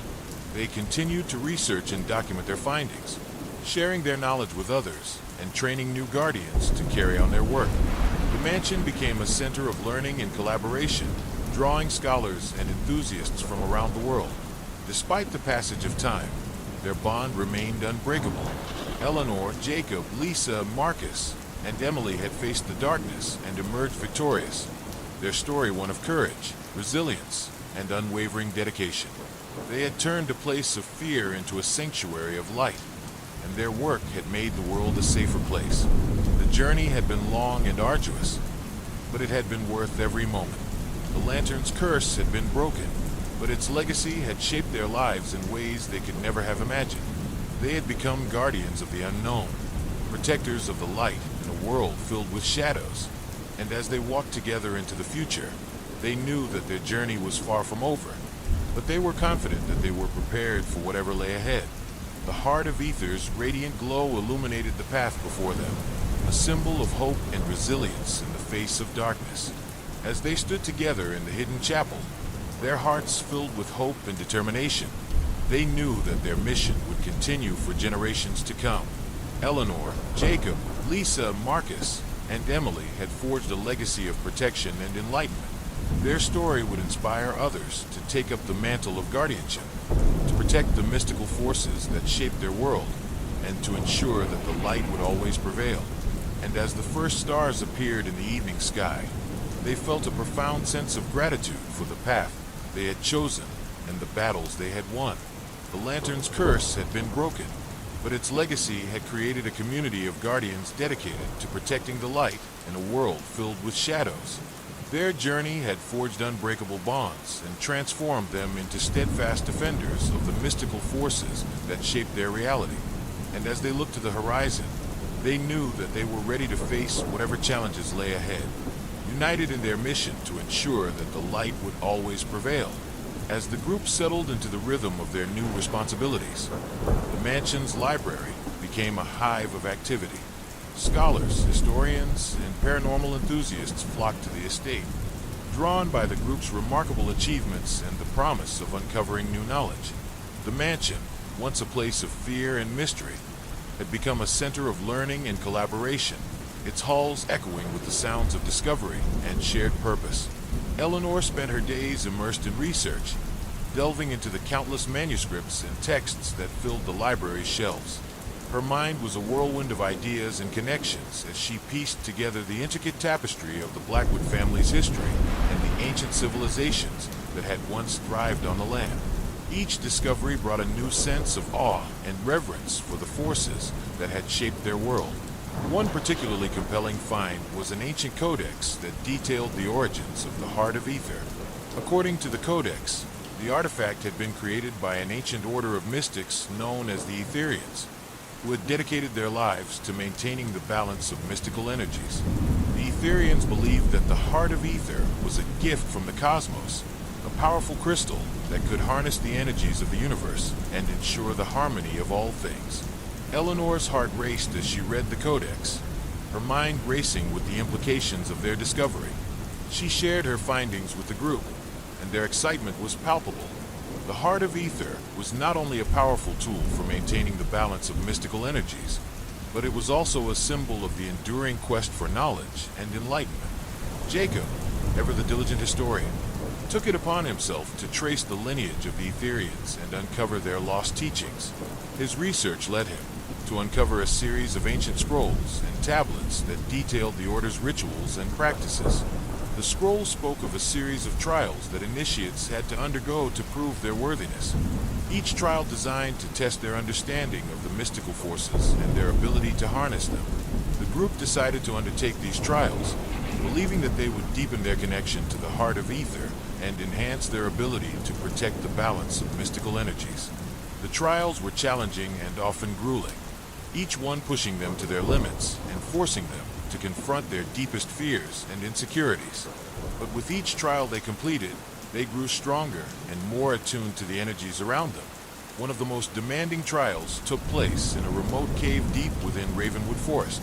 The cave was said to be a sacred site, a place where the Etherians had once communed with the spirits of the earth and sky.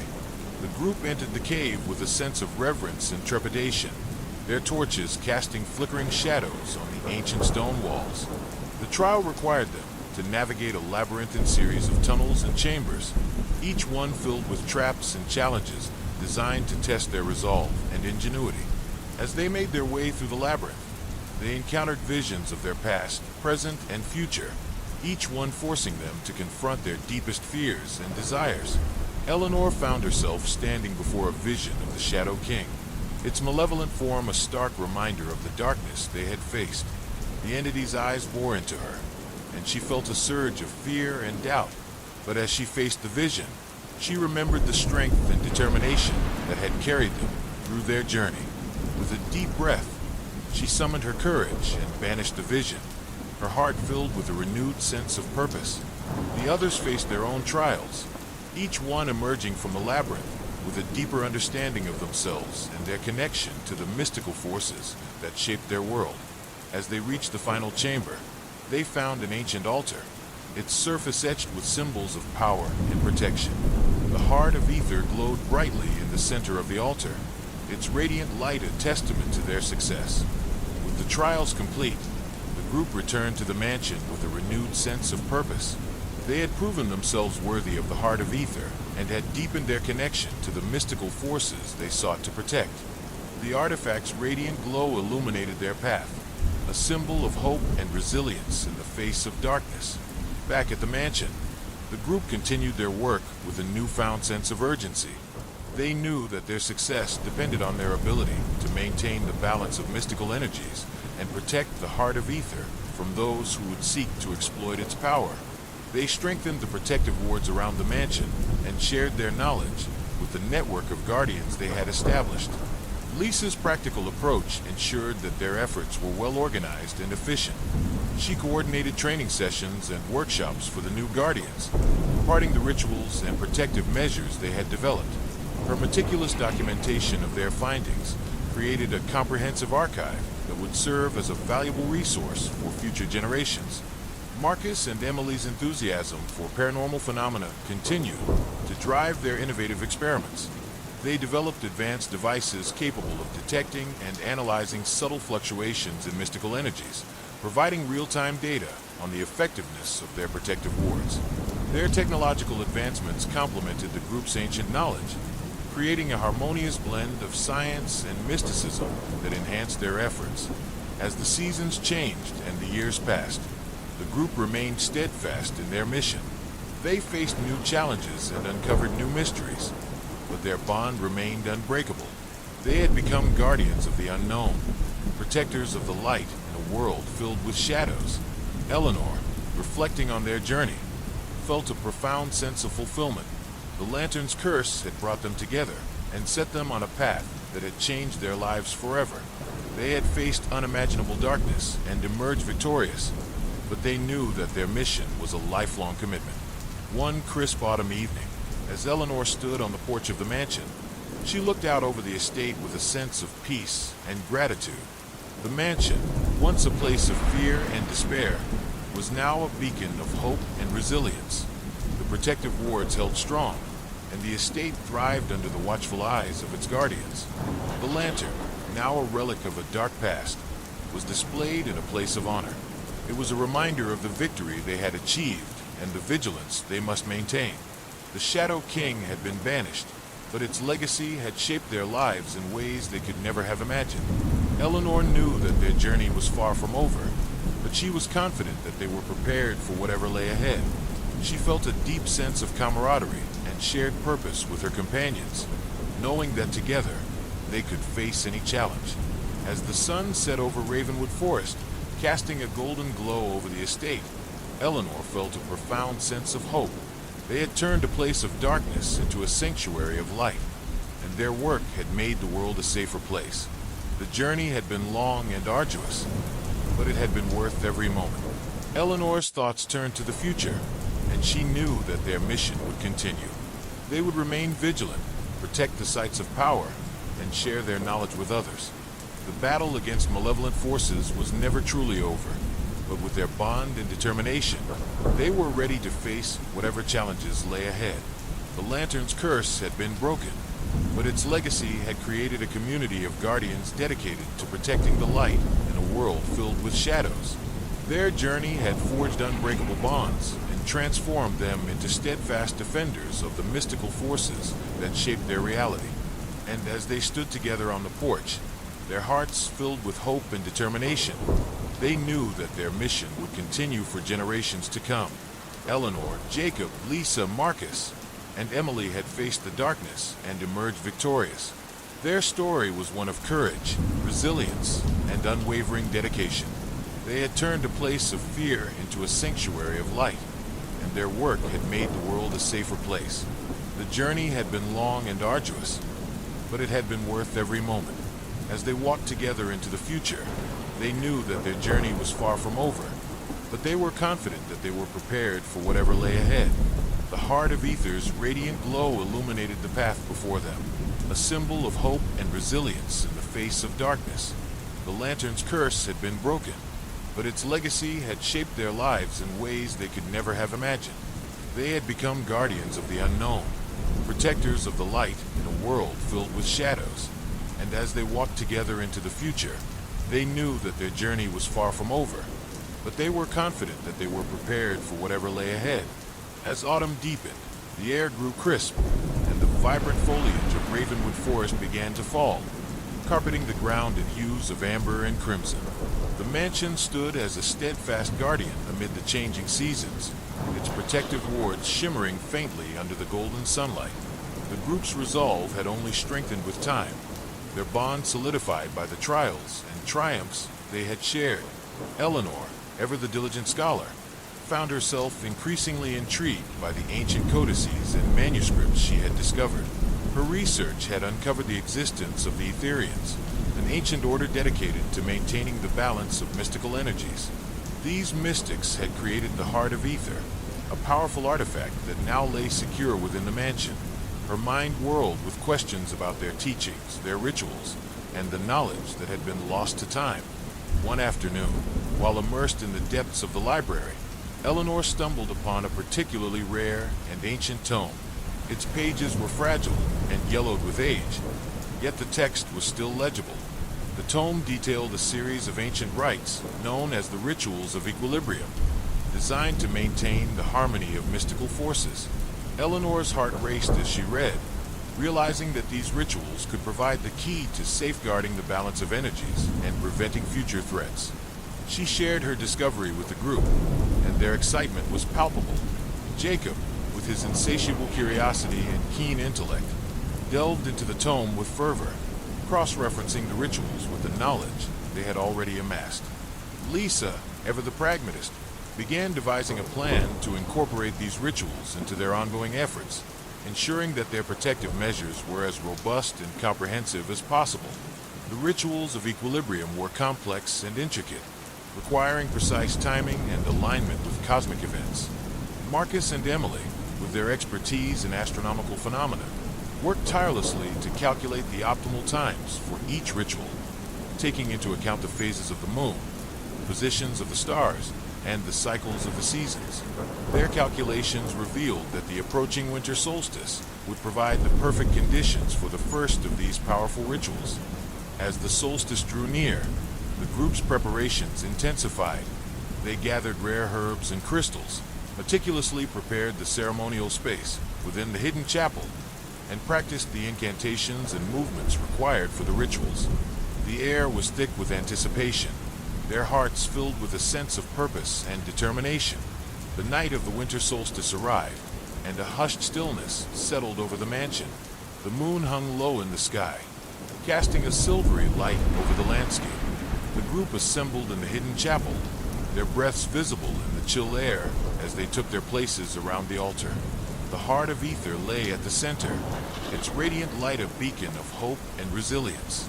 Eleanor began the ritual, her voice steady and clear as she intoned the ancient incantations. The others joined in, their voices rising in a harmonious chant that filled the chapel with a powerful resonance. The air thrummed with energy, the symbols etched into the walls glowing brightly as the ritual took hold. As the incantations reached their crescendo, a palpable wave of energy swept through the chapel, enveloping the group in a warm, protective embrace. The heart of ether pulsed with light, its radiant glow intensifying as the ritual drew to a close. The air grew still, and a profound sense of peace settled over them. The first of the rituals of equilibrium had been successfully completed, reinforcing the balance of mystical forces and strengthening the protective wards around the mansion. The group stood in silence, their hearts filled with a deep sense of accomplishment and relief. They had taken a crucial step in their mission to safeguard the balance of energies and protect the world from future threats. But they knew that their journey was far from over. The rituals of equilibrium were an ongoing commitment, requiring their vigilance and dedication to ensure their effectiveness. In the days that followed, the group continued their work with renewed vigor. They meticulously documented the rituals they had performed, creating a comprehensive archive that would serve as a valuable resource for future generations of Guardians. Their efforts were not limited to the mansion. They shared their knowledge with the network of Guardians they had established, ensuring that other sites of power were equally protected. As winter gave way to spring, the mansion and its surroundings blossomed with new life. The protective wards held strong, and the estate thrived under the watchful eyes of its guardians. The heart of ether remained a symbol of hope and resilience, its radiant glow illuminating their path. One crisp spring morning, as Eleanor stood on the porch of the mansion, she felt a profound sense of fulfillment. The journey had been long and arduous, but it had been worth every moment. The lantern's curse had brought them together and set them on a path that had changed their lives forever. They had faced unimaginable darkness and emerged victorious, their bond unbreakable. Eleanor's thoughts turned to the future, and she knew that their mission would continue. They would remain vigilant, protect the sites of power, and share their knowledge with others. The battle against malevolent forces was never truly over, but with their bond and determination, they were ready to face whatever challenges lay ahead. The Lantern's curse had been broken, but its legacy had created a community of guardians dedicated to protecting the light in a world filled with shadows. Their journey had forged unbreakable bonds and transformed them into steadfast defenders of the mystical forces that shaped their reality. And as they stood together on the porch, their hearts filled with hope and determination, they knew that their mission would continue for generations to come. Eleanor, Jacob, Lisa, Marcus, and Emily had faced the darkness and emerged victorious. Their story was one of courage, resilience, and unwavering dedication. They had turned a place of fear into a sanctuary of light, and their work had made the world a safer place. The journey had been long and arduous, but it had been worth every moment. As they walked together into the future, they knew that their journey was far from over, but they were confident that they were prepared for whatever lay ahead. The heart of Ether's radiant glow illuminated the path before them, a symbol of hope and resilience in the face of darkness. As the group settled into the rhythm of their new responsibilities, the mansion's library became a hive of activity. Scholars, historians, and paranormal enthusiasts flocked to the estate, drawn by the group's remarkable achievements and the promise of uncovering new knowledge. The mansion, once a place of fear and mystery, had become a center of learning and collaboration, its halls echoing with the sounds of discovery and shared purpose. Eleanor spent her days immersed in research, delving into the countless manuscripts and texts that filled the library's shelves. Her mind was a whirlwind of ideas and connections as she pieced together the intricate tapestry of the Blackwood family's history and the ancient civilizations that had once thrived on the land. Each discovery brought a new sense of awe and reverence for the forces that had shaped their world. One particularly compelling find was an ancient codex that detailed the origins of the Heart of Ether. According to the codex, the artifact had been created by an ancient order of mystics known as the Etherians, who had dedicated their lives to maintaining the balance of mystical energies. The Etherians believed that the Heart of Ether was a gift from the cosmos, a powerful crystal that could harness the energies of the universe and ensure the harmony of all things. Eleanor's heart raced as she read the codex, her mind racing with the implications of their discovery. She shared her findings with the group, and their excitement was palpable. The Heart of Ether was not only a powerful tool for maintaining the balance of mystical energies, but it was also a symbol of the enduring quest for knowledge and enlightenment. Jacob, ever the diligent historian, took it upon himself to trace the lineage of the Etherians and uncover their lost teachings. His research led him to uncover a series of ancient scrolls and tablets that detailed the Order's rituals and practices. The scrolls spoke of a series of trials that initiates had to undergo to prove their worthiness, each trial designed to test their understanding of the mystical forces and their ability to harness them. The group decided to undertake these trials, believing that they would deepen their connection to the Heart of Ether and enhance their ability to protect the balance of mystical energies. The trials were challenging and often grueling, each one pushing them to their limits and forcing them to confront their deepest fears and insecurities. But with each trial they completed, they grew stronger and more attuned to the energies around them. One of the most demanding trials took place in a remote cave deep within Ravenwood Forest. The cave was said to be a sacred site, a place where the Etherians had once communed with the spirits of the earth and sky. The group entered the cave with a sense of reverence and trepidation, their torches casting flickering shadows on the ancient stone walls.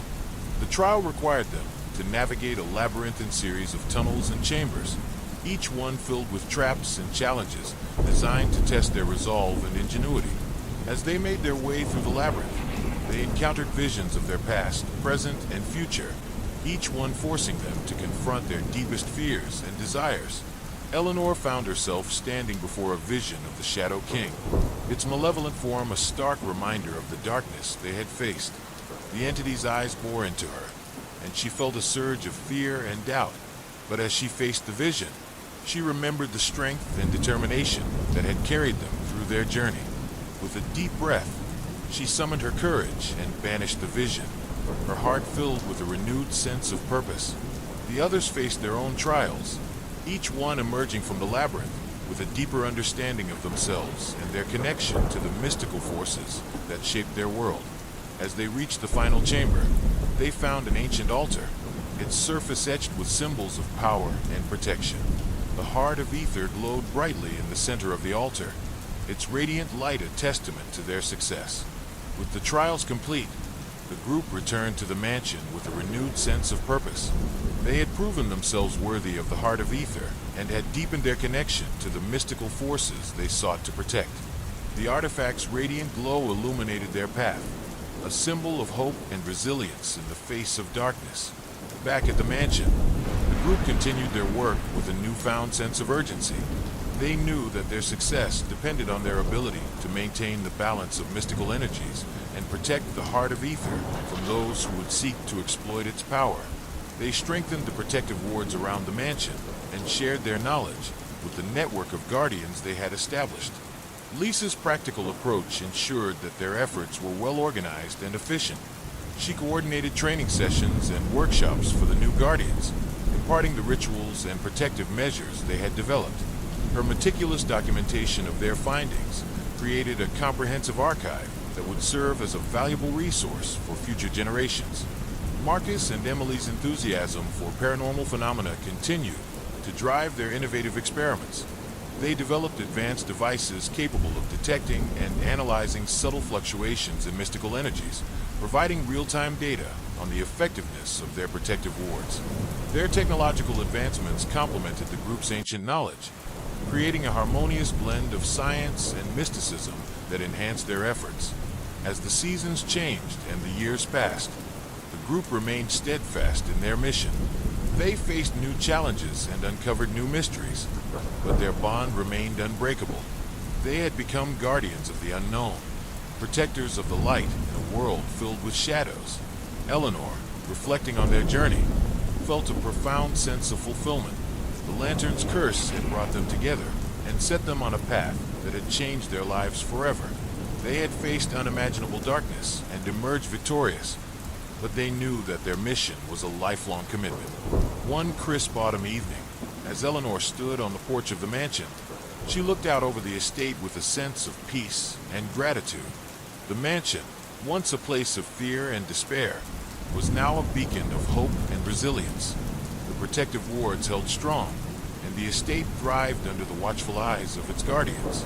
The lantern, now a relic of a dark past, was displayed in a place of honor. It was a reminder of the victory they had achieved and the vigilance they must maintain. The Shadow King had been banished, but its legacy had shaped their lives in ways they could never have imagined. Eleanor knew that their journey was far from over, but she was confident that they were prepared for whatever lay ahead. She felt a deep sense of camaraderie and shared purpose with her companions, knowing that together they could face any challenge. As the sun set over Ravenwood Forest, casting a golden glow over the estate, Eleanor felt a profound sense of hope. They had turned a place of darkness into a sanctuary of light, and their work had made the world a safer place. The journey had been long and arduous, but it had been worth every moment. Eleanor's thoughts turned to the future, and she knew that their mission would continue. They would remain vigilant, protect the sites of power, and share their knowledge with others. The battle against malevolent forces was never truly over, but with their bond and determination, they were ready to face whatever challenges lay ahead. The lantern's curse had been broken, but its legacy had created a community of guardians dedicated to protecting the light in a world filled with shadows. Their journey had forged unbreakable bonds and transformed them into steadfast defenders of the mystical forces that shaped their reality. And as they stood together on the porch, their hearts filled with hope and determination, they knew that their mission would continue for generations to come. Eleanor, Jacob, Lisa, Marcus, and Emily had faced the darkness and emerged victorious. Their story was one of courage, resilience, and unwavering dedication. They had turned a place of fear into a sanctuary of light, and their work had made the world a safer place. The journey had been long and arduous, but it had been worth every moment. As they walked together into the future, they knew that their journey was far from over, but they were confident that they were prepared for whatever lay ahead. The heart of Ether's radiant glow illuminated the path before them, a symbol of hope and resilience in the face of darkness. The lantern's curse had been broken, but its legacy had shaped their lives in ways they could never have imagined. They had become guardians of the unknown, protectors of the light in a world filled with shadows. And as they walked together into the future, they knew that their journey was far from over, but they were confident that they were prepared for whatever lay ahead. As spring transitioned into summer, the mansion thrived under the protective wards that had been meticulously established. The estate, bathed in sunlight and surrounded by the vibrant foliage of Ravenwood Forest, became a symbol of hope and resilience. Scholars, historians, and paranormal enthusiasts continued to flock to the mansion, drawn by the remarkable achievements of Eleanor and her companions. The air buzzed with the hum of activity, each corner of the mansion filled with the sounds of discovery and collaboration. Eleanor, immersed in the depths of the library, continued her relentless pursuit of knowledge. The heart of Ether, now secured within the mansion, had become a focal point of her research. She delved into ancient codices and manuscripts, piecing together the intricate history of the Etherians and their quest to maintain the balance of mystical energies. Each revelation brought new insights into the delicate equilibrium that governed their world. One particularly intriguing manuscript detailed the existence of a powerful ritual known as the Ceremony of Harmonization. According to the text, this ancient rite was designed to synchronize the energies of the heart of ether with the natural rhythms of the earth and cosmos. Eleanor's heart raced. Eleanor shared her discovery with the group, and their excitement was palpable. Jacob, ever the diligent historian, took it upon himself to research the origins and practices associated with the Ceremony of Harmonization. His investigations led him to uncover a series of ancient scrolls that provided detailed instructions for the ritual. The scrolls described the precise alignment of celestial bodies, the use of specific herbs and crystals, and the chanting of ancient incantations. Lisa, with her pragmatic approach, began coordinating the preparations for the ceremony. She meticulously organized the necessary materials and ensured that the ceremonial space within the hidden chapel was prepared. Marcus and Emily, with their expertise in astronomical phenomena, calculated the optimal time for the ritual, taking into account the phases of the moon, the positions of the stars, and the cycles of the seasons. Their calculations revealed that the summer solstice would provide the perfect conditions for the ceremony of harmonization. As the solstice approached, the group's preparations intensified. They gathered rare herbs and crystals, practiced the incantations and movements required for the ritual, and ensured that every detail was in place. The air was thick with anticipation, their hearts filled with a sense of purpose and determination. The night of the summer solstice arrived, and a serene stillness settled over the mansion. The full moon hung low in the sky, casting a silvery light over the landscape. The group assembled in the hidden chapel, their breaths visible in the cool night air as they took their places around the altar. The heart of ether lay at the center, its radiant light a beacon of hope and resilience. Eleanor began the ceremony, her voice steady and clear as she intoned the ancient incantations.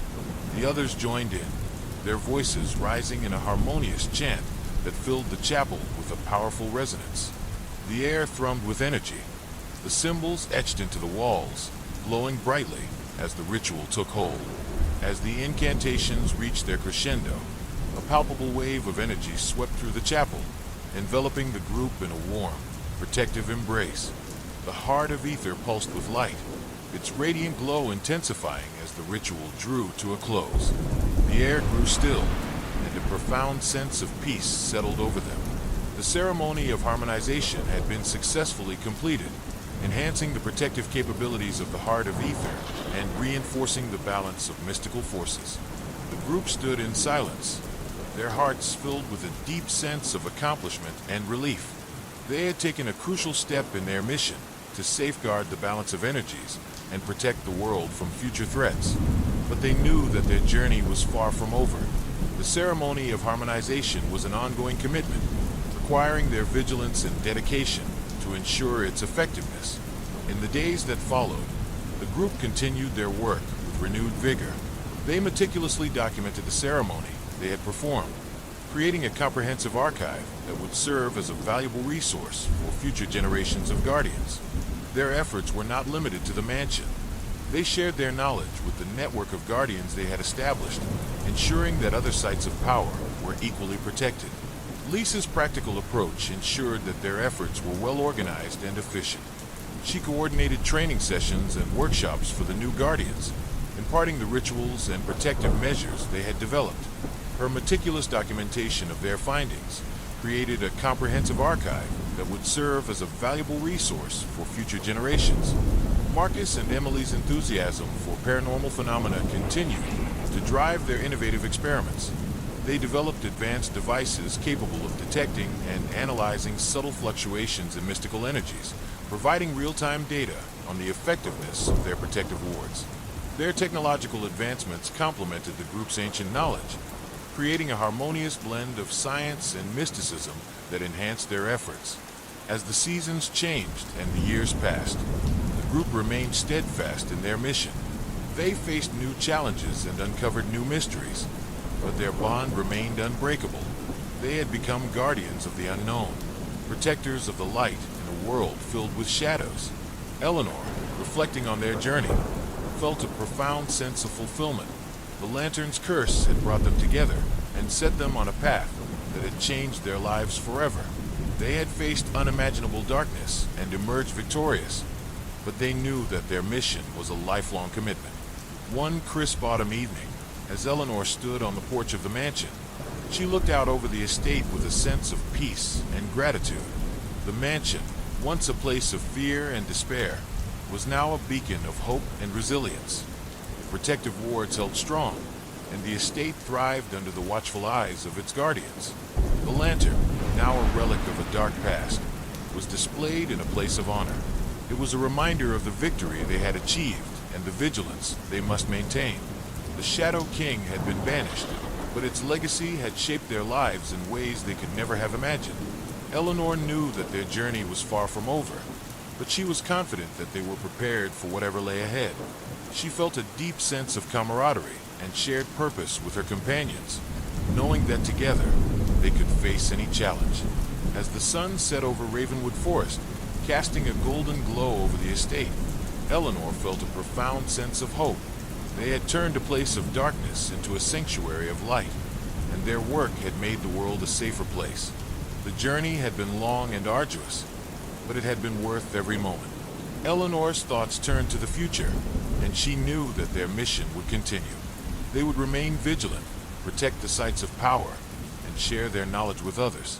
The battle against malevolent forces was never truly over, but with their bond and determination, they were ready to face whatever challenges lay ahead.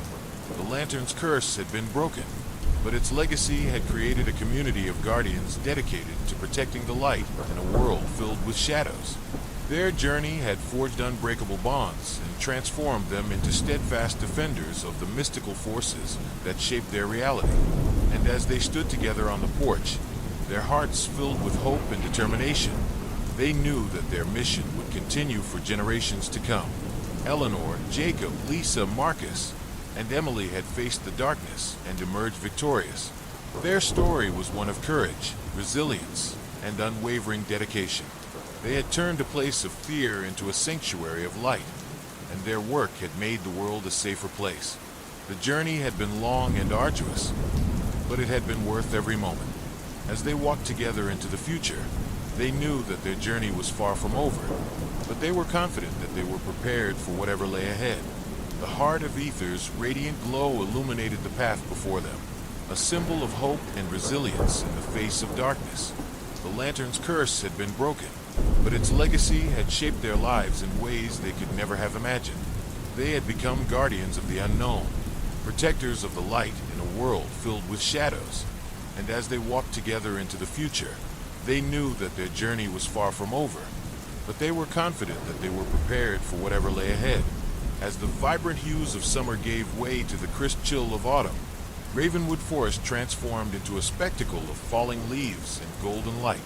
The mansion, standing resolute amid the changing seasons, was a testament to the group's unwavering dedication and hard-won victories.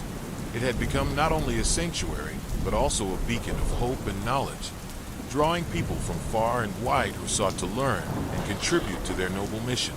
Eleanor, ever the diligent scholar, spent long hours in the mansion's extensive library. Here, surrounded by ancient manuscripts and dusty tomes, she felt a profound connection to the past and a deep responsibility to uncover the wisdom hidden within these pages. The heart of Aether, now safely housed within the mansion, had become a focal point of her research, its radiant glow a constant reminder of the balance they were striving to maintain. One afternoon, Eleanor stumbled upon a particularly rare manuscript that detailed the existence of an artifact known as the Celestial Scepter. According to the text, the scepter was created by the ancient Etherians and possessed the unique ability to amplify and direct mystical energies. Eleanor's excitement grew as she realized the potential of this artifact. If they could locate and harness the Celestial Scepter, it could work in tandem with the heart of Aether to further stabilize and protect the mystical energies they had fought so hard to preserve.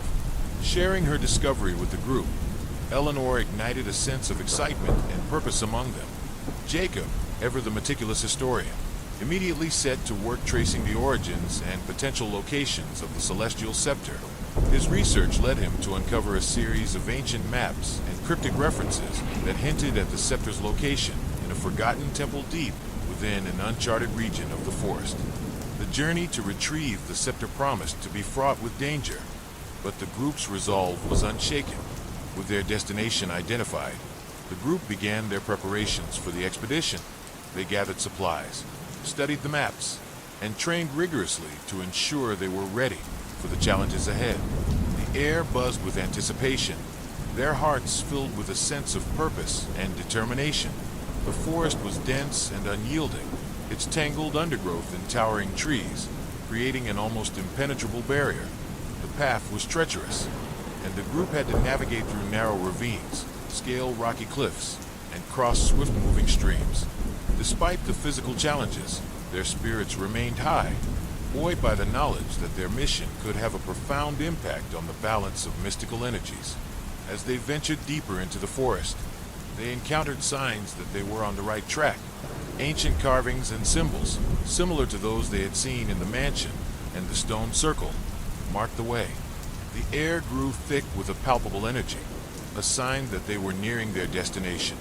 After several days of arduous travel, the group finally reached a secluded clearing bathed in the soft light of the setting sun. At the center of the clearing stood a towering stone structure, its surface etched with intricate symbols and runes. The temple, hidden for centuries, exuded an aura of ancient power and mystery. Eleanor approached the entrance with a sense of reverence, her heart pounding with anticipation. As she examined the symbols, she realized that they were a set of instructions, ritual that would unlock the temple and reveal the celestial scepter. The group gathered around her, their expressions a mix of awe and trepidation as they prepared to perform the ritual. The air was cool and still as they began the incantations, their voices rising in a harmonious chant that resonated through the clearing. The symbols on the temple began to glow with a faint, otherworldly light, and the ground beneath their feet seemed to vibrate with energy. As the ritual reached its climax, a brilliant beam of light shot up from the temple, illuminating the clearing with an ethereal glow. The entrance to the temple slowly opened, revealing a dark and narrow passageway. The group, armed with torches and a sense of determination, ventured inside. The air was cool and musty, the walls lined with more ancient symbols and carvings. They navigated the labyrinthine corridors, their footsteps echoing in the silence. In the heart of the temple, they found a grand chamber illuminated by the soft glow of luminescent crystals. At the center of the chamber stood an ornate pedestal, upon which rested the celestial scepter. The scepter was a work of exquisite craftsmanship, its shaft adorned with intricate carvings, and its head crowned with a radiant crystal that pulsed with a mesmerizing light. Eleanor carefully approached the pedestal, her hands trembling with excitement. She reached out and took the scepter in her hands, feeling its immense power coursing through her. The group stood in stunned silence, their hearts filled with a sense of awe and accomplishment. With the celestial scepter in their possession, they began their journey back to the mansion, their spirits buoyed by their success. The return journey was no less challenging than the initial expedition, but the knowledge that they had secured a powerful artifact filled them with determination. Back at the mansion, they carefully placed the celestial scepter in a secure chamber alongside the Heart of Ether. The two artifacts, working in harmony, created a powerful nexus of mystical energy that strengthened the protective wards around the estate and ensured the stability of mystical forces. Eleanor, reflecting on their journey, felt a profound sense of fulfillment. The lantern's curse had brought them together and set them on a path that had changed their lives forever. They had faced unimaginable darkness and emerged victorious, but they knew that their mission was a lifelong commitment. One crisp autumn evening, as Eleanor stood on the porch of the mansion, she looked out over the estate with a sense of peace and gratitude. The mansion, once a place of fear and despair, was now a beacon of hope and resilience.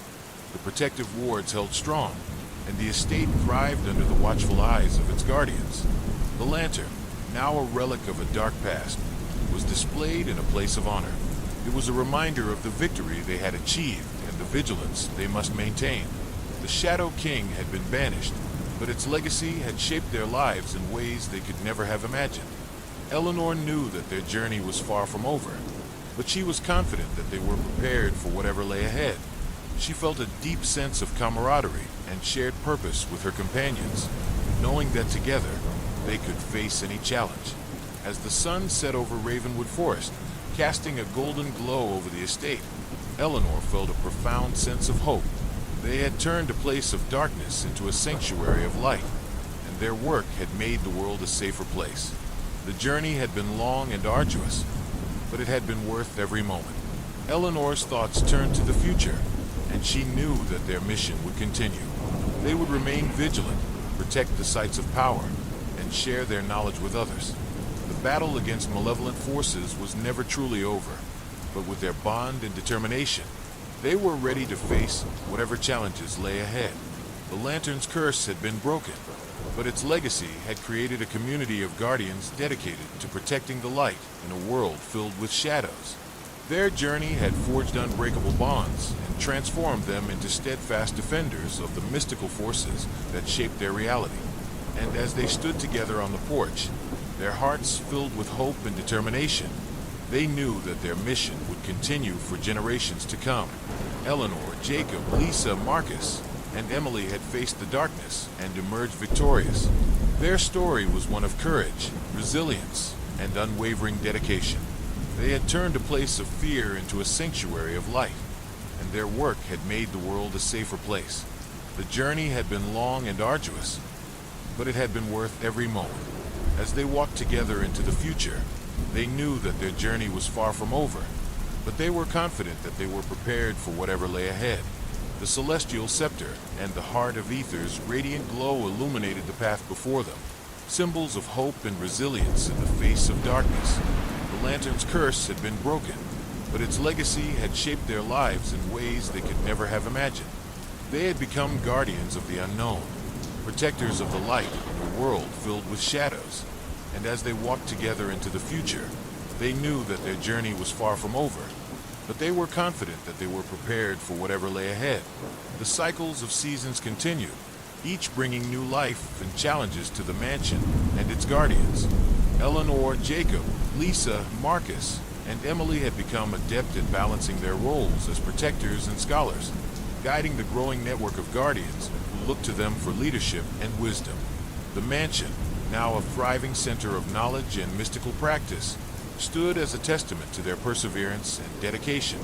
Eleanor, ever the diligent scholar, spent countless hours in the library, uncovering the secrets of the ancient texts and codices that filled its shelves. One particularly intriguing manuscript described the existence of a mystical artifact known as the Orb of Equilibrium. According to the text, the orb was created by the Etherians and possessed the ability to further harmonize and stabilize mystical energies, ensuring a perpetual balance. Eleanor's excitement grew as she realized the potential of this artifact. If they could locate and harness the Orb of Equilibrium, it could enhance their protective measures and safeguard the balance of energies for generations to come. Eleanor shared her discovery with the group, igniting a sense of purpose and anticipation among them. Jacob, with his meticulous research skills, took on the task of tracing the origins and potential locations of the Orb of Equilibrium. His investigations led him to uncover a series of ancient maps and cryptic references that hinted at the orb's location in a hidden sanctuary deep within a remote mountain range. The journey to retrieve the orb promised to be perilous, but the group's resolve was unwavering. With their destination identified, the group began their preparations for the expedition. They gathered supplies, studied the maps, and trained rigorously to ensure they were ready for the challenges ahead. The air buzzed with anticipation, their hearts filled with a sense of purpose and determination. The journey to the mountain range was arduous, the terrain rugged and unforgiving. The group had to navigate through dense forests, cross treacherous ravines, and scale steep cliffs. Despite the physical challenges, their spirits remained high, buoyed by the knowledge that their mission could have a profound impact on the balance of mystical energies. As they ventured deeper into the mountains, they encountered signs that they were on the right track. Ancient carvings and symbols, similar to those they had seen in the mansion and the stone circle, marked the way. The air grew thick with a palpable energy, a sign that they were nearing their destination. After several days of grueling travel, the group finally reached a secluded valley bathed in the soft light of the setting sun. At the center of the valley stood a towering stone structure, its surface etched with intricate symbols and runes.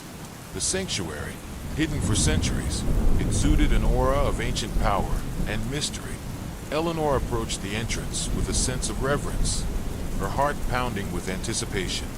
As she examined the symbols, she realized that they were a set of instructions, a ritual that would unlock the sanctuary and reveal the orb of equilibrium. The group gathered around her, their expressions a mix of awe and trepidation as they prepared to perform the ritual. The air was cool and still as they began the incantations, their voices rising in a harmonious chant that resonated through the valley. The symbols on the sanctuary began to glow with a faint, otherworldly light, and the ground beneath their feet seemed to vibrate with energy. As the ritual reached its climax, a brilliant beam of light shot up from the sanctuary, illuminating the valley with an ethereal glow. The entrance to the sanctuary slowly opened, revealing a dark and narrow passageway. The group, armed with torches and a sense of determination, ventured inside. The air was cool and musty, the walls lined with more ancient symbols and carvings. They navigated the labyrinthine corridors, their footsteps echoing in the silence. In the heart of the sanctuary, they found a grand chamber illuminated by the soft glow of luminescent crystals. At the center of the chamber stood an ornate pedestal, upon which rested the orb of equilibrium. The orb was a work of exquisite craftsmanship, its surface shimmering with a radiant light that pulsed with a mesmerizing energy. Eleanor carefully approached the pedestal, her hands trembling with excitement. She reached out and took the orb in her hands, feeling its immense power coursing through her. The group stood in stunned silence, their hearts filled with a sense of awe and accomplishment. With the orb of equilibrium in their possession, they began their journey back to the mansion, their spirits buoyed by their success. The return journey was no less challenging than the initial expedition, but the knowledge that they had secured a powerful artifact filled them with determination. Back at the mansion, they carefully placed the orb of equilibrium in a secure chamber alongside the heart of ether and the celestial scepter. The three artifacts, working in harmony, created a powerful nexus of mystical energy that strengthened the protective wards around the estate and ensured the stability of mystical forces. Eleanor, reflecting on their journey, felt a profound sense of fulfillment. The lantern's curse had brought them together and set them on a path that had changed their lives forever. They had faced unimaginable darkness and emerged victorious, but they knew that their mission was a lifelong commitment. One crisp autumn evening, as Eleanor stood on the porch of the mansion, she looked out over the estate with a sense of peace and gratitude. The mansion, once a place of fear and despair, was now a beacon of hope and resilience. The protective wards held strong, and the estate thrived under the watchful eyes of its guardians. The lantern, now a relic of a dark past, was displayed in a place of honor. It was a reminder of the victory they had achieved and the vigilance they must maintain. The Shadow King had been banished, but its legacy had shaped their lives in ways they could never have imagined. Eleanor knew that their journey was far from over, but she was confident that they were prepared for whatever lay ahead. She felt a deep sense of camaraderie and shared purpose with her companions, knowing that together they could face any challenge. As the sun set over Ravenwood Forest, casting a golden glow over the estate, Eleanor felt a profound sense of hope. They had turned a place of darkness into a sanctuary of light, and their work had made the world a safer place. The journey had been long and arduous, but it had been worth every moment. Eleanor's thoughts turned to the future, and she knew that their mission would continue. They would remain vigilant, protect the sites of power, and share their knowledge with others. The battle against malevolent forces was never truly over, but with their bond and determination, they were ready to face whatever challenges lay ahead. The lantern's curse had been broken, but its legacy had created a community of guardians dedicated to protecting the light in a world filled with shadows. Their journey had forged unbreakable bonds and transformed them into steadfast defenders of the mystical forces that shaped their reality. And as they stood together on the porch, their hearts filled with hope and determination, they knew that their mission would continue for generations to come. Eleanor, Jacob, Lisa, Marcus, and Emily had faced the darkness and emerged victorious. Their story was one of courage, resilience, and unwavering dedication. They had turned a place of fear into a sanctuary of light, and their work had made the world a safer place. The journey had been long and arduous, but it had been worth every moment. As they walked together into the future, they knew that their journey was far from over, but they were confident that they were prepared for whatever lay ahead. The orb of equilibrium, celestial scepter, and the heart of ether's radiant glow illuminated the path before them, symbols of hope and resilience in the face of darkness.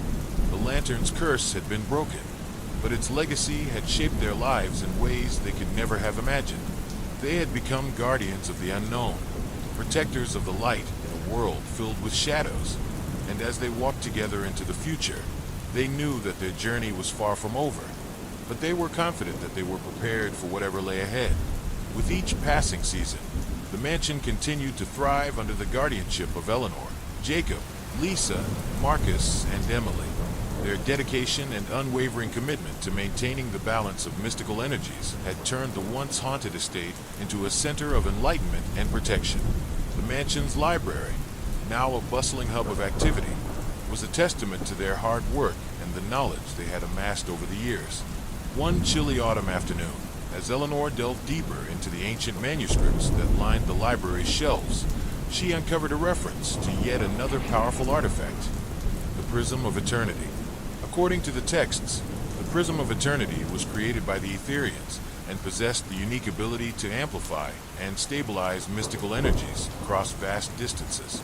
Eleanor's heart raced as she realized the potential of this artifact.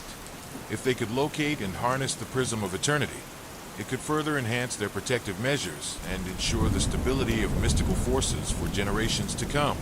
Excited by her discovery, Eleanor shared the information with the group. Jacob, with his meticulous research skills, eagerly took on the task of tracing the origins and potential locations of the Prism of Eternity. His investigations led him to uncover a series of ancient maps and cryptic references that hinted at the prism's location in a hidden sanctuary deep within a remote desert. The journey to retrieve the prism promised to be arduous and perilous, but the group's resolve was unwavering. With their destination identified, the group began their preparations for the expedition. They gathered supplies, studied the maps, and trained rigorously to ensure they were ready for the challenges ahead. The air buzzed with anticipation, their hearts filled with a sense of purpose and determination. The journey to the desert sanctuary was grueling, the harsh landscape testing their endurance and resolve. The group had to navigate through scorching sands, treacherous dunes, and vast, barren expanses. Despite the physical challenges, their spirits remained high, buoyed by the knowledge that their mission could have a profound impact on the balance of mystical energies. As they ventured deeper into the desert, they encountered signs that they were on the right track. Ancient carvings and symbols, similar to those they had seen in the mansion and the stone circle, marked the way. The air grew thick with a palpable energy, a sign that they were nearing their destination. After several days of arduous travel, the group finally reached a secluded oasis, bathed in the soft light of the setting sun. At the center of the oasis stood a towering stone structure, its surface etched with intricate symbols and runes. The sanctuary, hidden for centuries, exuded an aura of ancient power and mystery. Eleanor approached the entrance with a sense of reverence, her heart pounding with anticipation. As she examined the symbols, she realized that they were a set of instructions, a ritual that would unlock the sanctuary and reveal the Prism of Eternity. The group gathered around her, their expressions a mix of awe and trepidation as they prepared to perform the ritual. The air was cool and still as they began the incantations, their voices rising in a harmonious chant that resonated through the oasis. The symbols on the sanctuary began to glow with a faint, otherworldly light, and the ground beneath their feet seemed to vibrate with energy. As the ritual reached its climax, A brilliant beam of light shot up from the sanctuary, illuminating the oasis with an ethereal glow. The entrance to the sanctuary slowly opened, revealing a dark and narrow passageway. The group, armed with torches and a sense of determination, ventured inside. The air was cool and musty, the walls lined with more ancient symbols and carvings. They navigated the labyrinthine corridors, their footsteps echoing in the silence. In the heart of the sanctuary, they found a grand chamber illuminated by the soft glow of luminescent crystals. At the center of the chamber stood an ornate pedestal, upon which rested the Prism of Eternity. The prism was a work of exquisite craftsmanship, its multifaceted surface shimmering with a radiant light that pulsed with a mesmerizing energy. Eleanor carefully approached the pedestal, her hands trembling with excitement. She reached out and took the prism in her hands, feeling its immense power coursing through her. The group stood in stunned silence, their hearts filled with a sense of awe and accomplishment. With the Prism of Eternity in their possession, they began their journey back to the mansion, their spirits buoyed by their success. The return journey was no less challenging than the initial expedition, but the knowledge that they had secured a powerful artifact filled them with determination. Back at the mansion, they carefully placed the Prism of Eternity in a secure chamber alongside the Heart of Ether, the Celestial Scepter, and the Orb of Equilibrium. The four artifacts, working in harmony, created a powerful nexus of mystical energy that strengthened the protective wards around the estate and ensured the stability of mystical forces. Eleanor, reflecting on their journey, felt a profound sense of fulfillment. The Lantern's curse had brought them together and set them on a path that had changed their lives forever. They had faced unimaginable darkness and emerged victorious, but they knew that their mission was a lifelong commitment. One crisp autumn evening, as Eleanor stood on the porch of the mansion, she looked out over the estate with a sense of peace and gratitude. The mansion, once a place of fear and despair, was now a beacon of hope and resilience. The protective wards held strong, and the estate thrived under the watchful eyes of its guardians. The lantern, now a relic of a dark past, was displayed in a place of honor. It was a reminder of the victory they had achieved and the vigilance they must maintain. The Shadow King had been banished, but its legacy had shaped their lives in ways they could never have imagined. Eleanor knew that their journey was far from over, but she was confident that they were prepared for whatever lay ahead.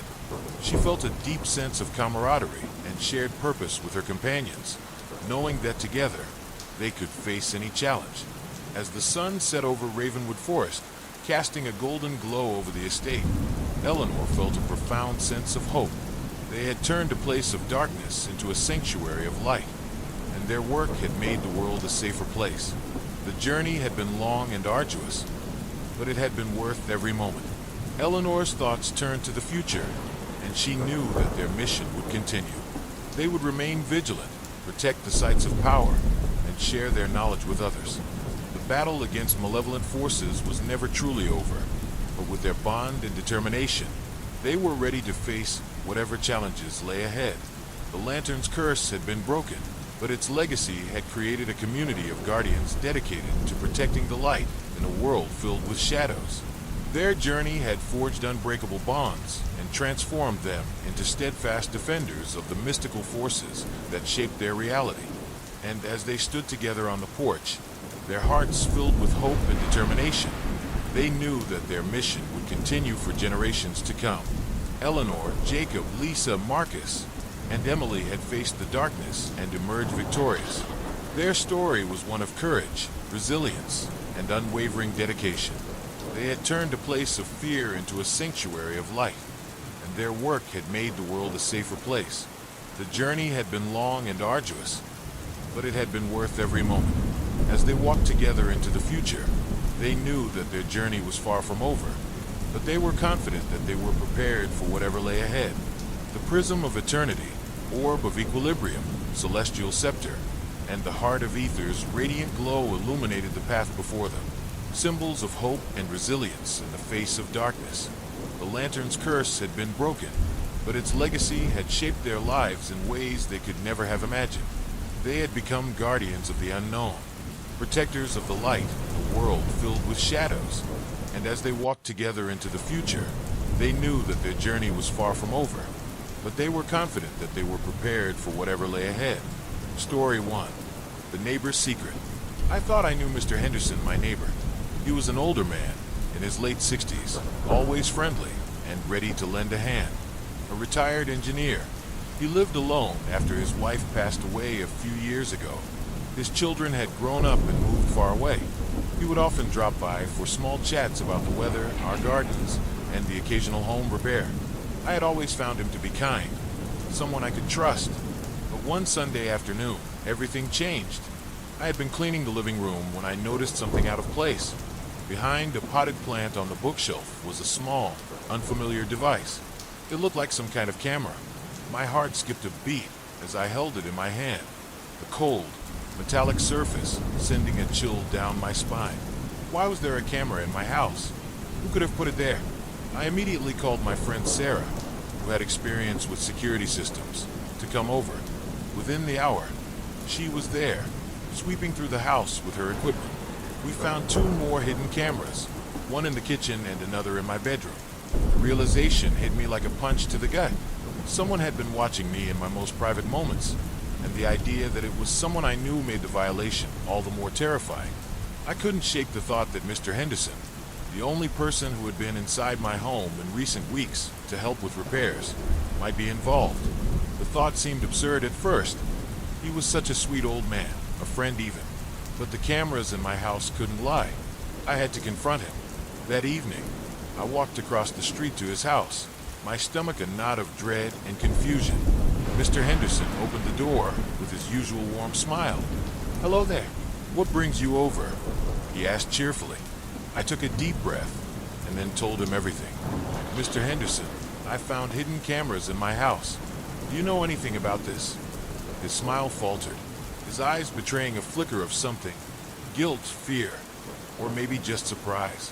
He laughed nervously, brushing it off. "Cameras? In your house? That's absurd. Why would I know anything about that?" His denial only made my suspicion grow stronger. "Mr. Henderson, you're the only person who has had access to my house recently. Please, if you know something, just tell me." His face fell. He sighed deeply, his shoulders slumping as though the weight of his secret was too much to bear. "Come inside. We need to talk," he said quietly. Reluctantly, I followed him into his living room. He gestured to the couch and went to his closet, pulling out a box. He placed it on the coffee table and opened it, revealing an assortment of electronic devices and tools I didn't recognize. "I'm sorry," he began, his voice trembling. "I didn't mean any harm. After my wife died, I became so lonely. I started watching you because you reminded me of her. It became an obsession. I know it was wrong. I just didn't know how to stop." I stood frozen, rage building up in me. "You violated my privacy, Mr. Henderson. How could you do this?"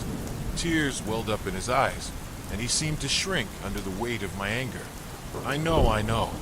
I got carried away. I just didn't know how to stop. Please forgive me." But I couldn't forgive him. The betrayal was too deep. "I can't forgive you, Mr. Henderson. You need help. I have to call the police." I turned away and dialed 911, my hands shaking. The officers arrived quickly, taking him into custody without resistance.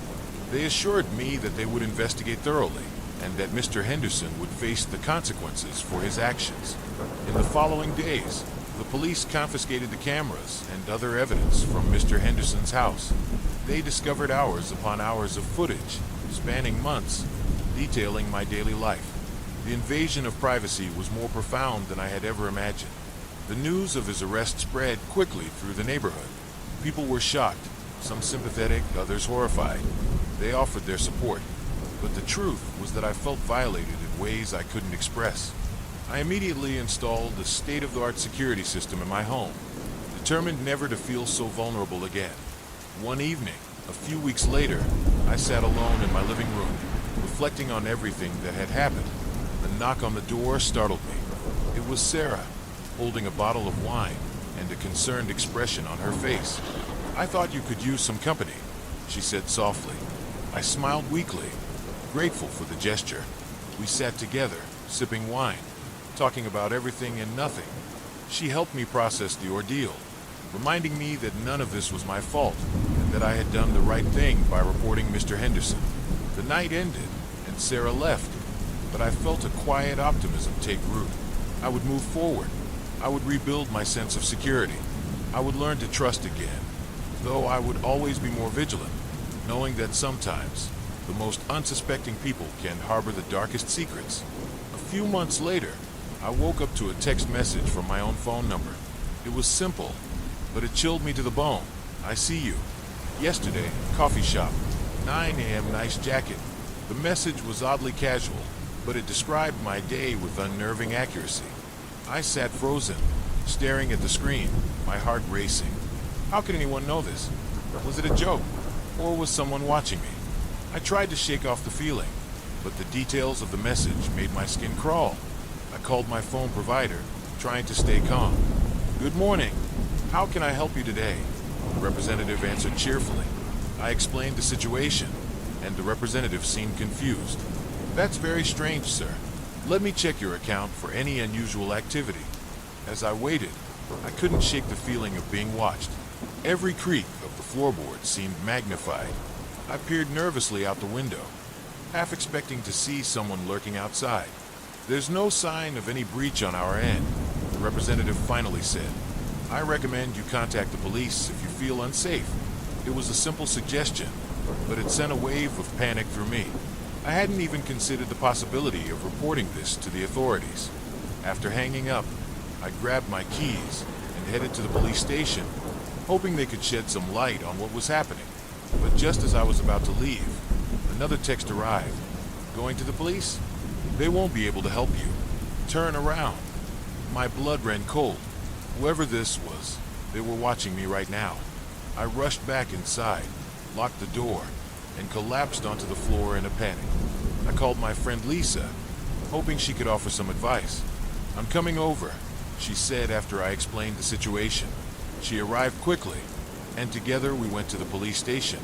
There, an officer took my phone and promised to look into it. "Stay somewhere safe in the meantime," he advised. "Maybe stay with a friend or family." Lisa insisted I stay at her place, and I gratefully accepted. That night, at Lisa's apartment, I barely slept. Every little noise had me on edge, and I kept my phone on silent, terrified of seeing another message. The next day, the police called. "We traced the messages," the officer said grimly. "It's coming from a computer in your apartment." I was stunned. How could that be? I had never seen any suspicious devices. The officer explained that hidden technology was becoming more sophisticated. They needed to search my apartment thoroughly. Back at my place, the police combed every corner. It felt like hours before they finally found it. An almost invisible device hidden behind a vent. It had been recording everything. The officer turned to me and said, "You're lucky we found this. We'll investigate further to find out who's behind this and why." When they left, I felt a strange mix of fear and relief. The ordeal was far from over, but at least there was hope. For now, I was safe. I had the support of Lisa, the police, and the knowledge that I had taken the right steps. Slowly, I began to rebuild my sense of security once more, knowing that my privacy could be violated at any time, but also knowing that I was no longer alone in facing it. It had been a long, exhausting week for Sarah, the kind of week that left you feeling like you were walking through life with weights on your shoulders. The routine had been wearing her thin. Work, errands, social obligations, and a nagging sense of something missing in her life. She didn't know if it was the monotony of the daily grind or something deeper, but lately, she'd been feeling off, like a thread was unspooling just beneath the surface of everything. When she got the message from her friend Amy to spend the weekend at a cabin in the woods, she jumped at the chance. Amy was the kind of person who always had an adventurous spirit, always organizing spontaneous trips to places that promised relaxation, escape, and sometimes a little thrill. Sarah needed all of that. She needed a break, a chance to unplug from her own head for a while. The drive to the cabin was long, but it was beautiful. The trees lining the road seemed to stretch endlessly, their tall trunks casting long shadows across the narrow path. As they neared their destination, Sarah couldn't help but feel a slight sense of unease. It wasn't anything concrete, just a vague sense that the forest around them was too quiet. The birds weren't singing, and the wind seemed to whisper something she couldn't quite hear. "Are you sure this place is even real?" Sarah asked, trying to shake off the feeling as they drove deeper into the woods. Amy laughed from the driver's seat.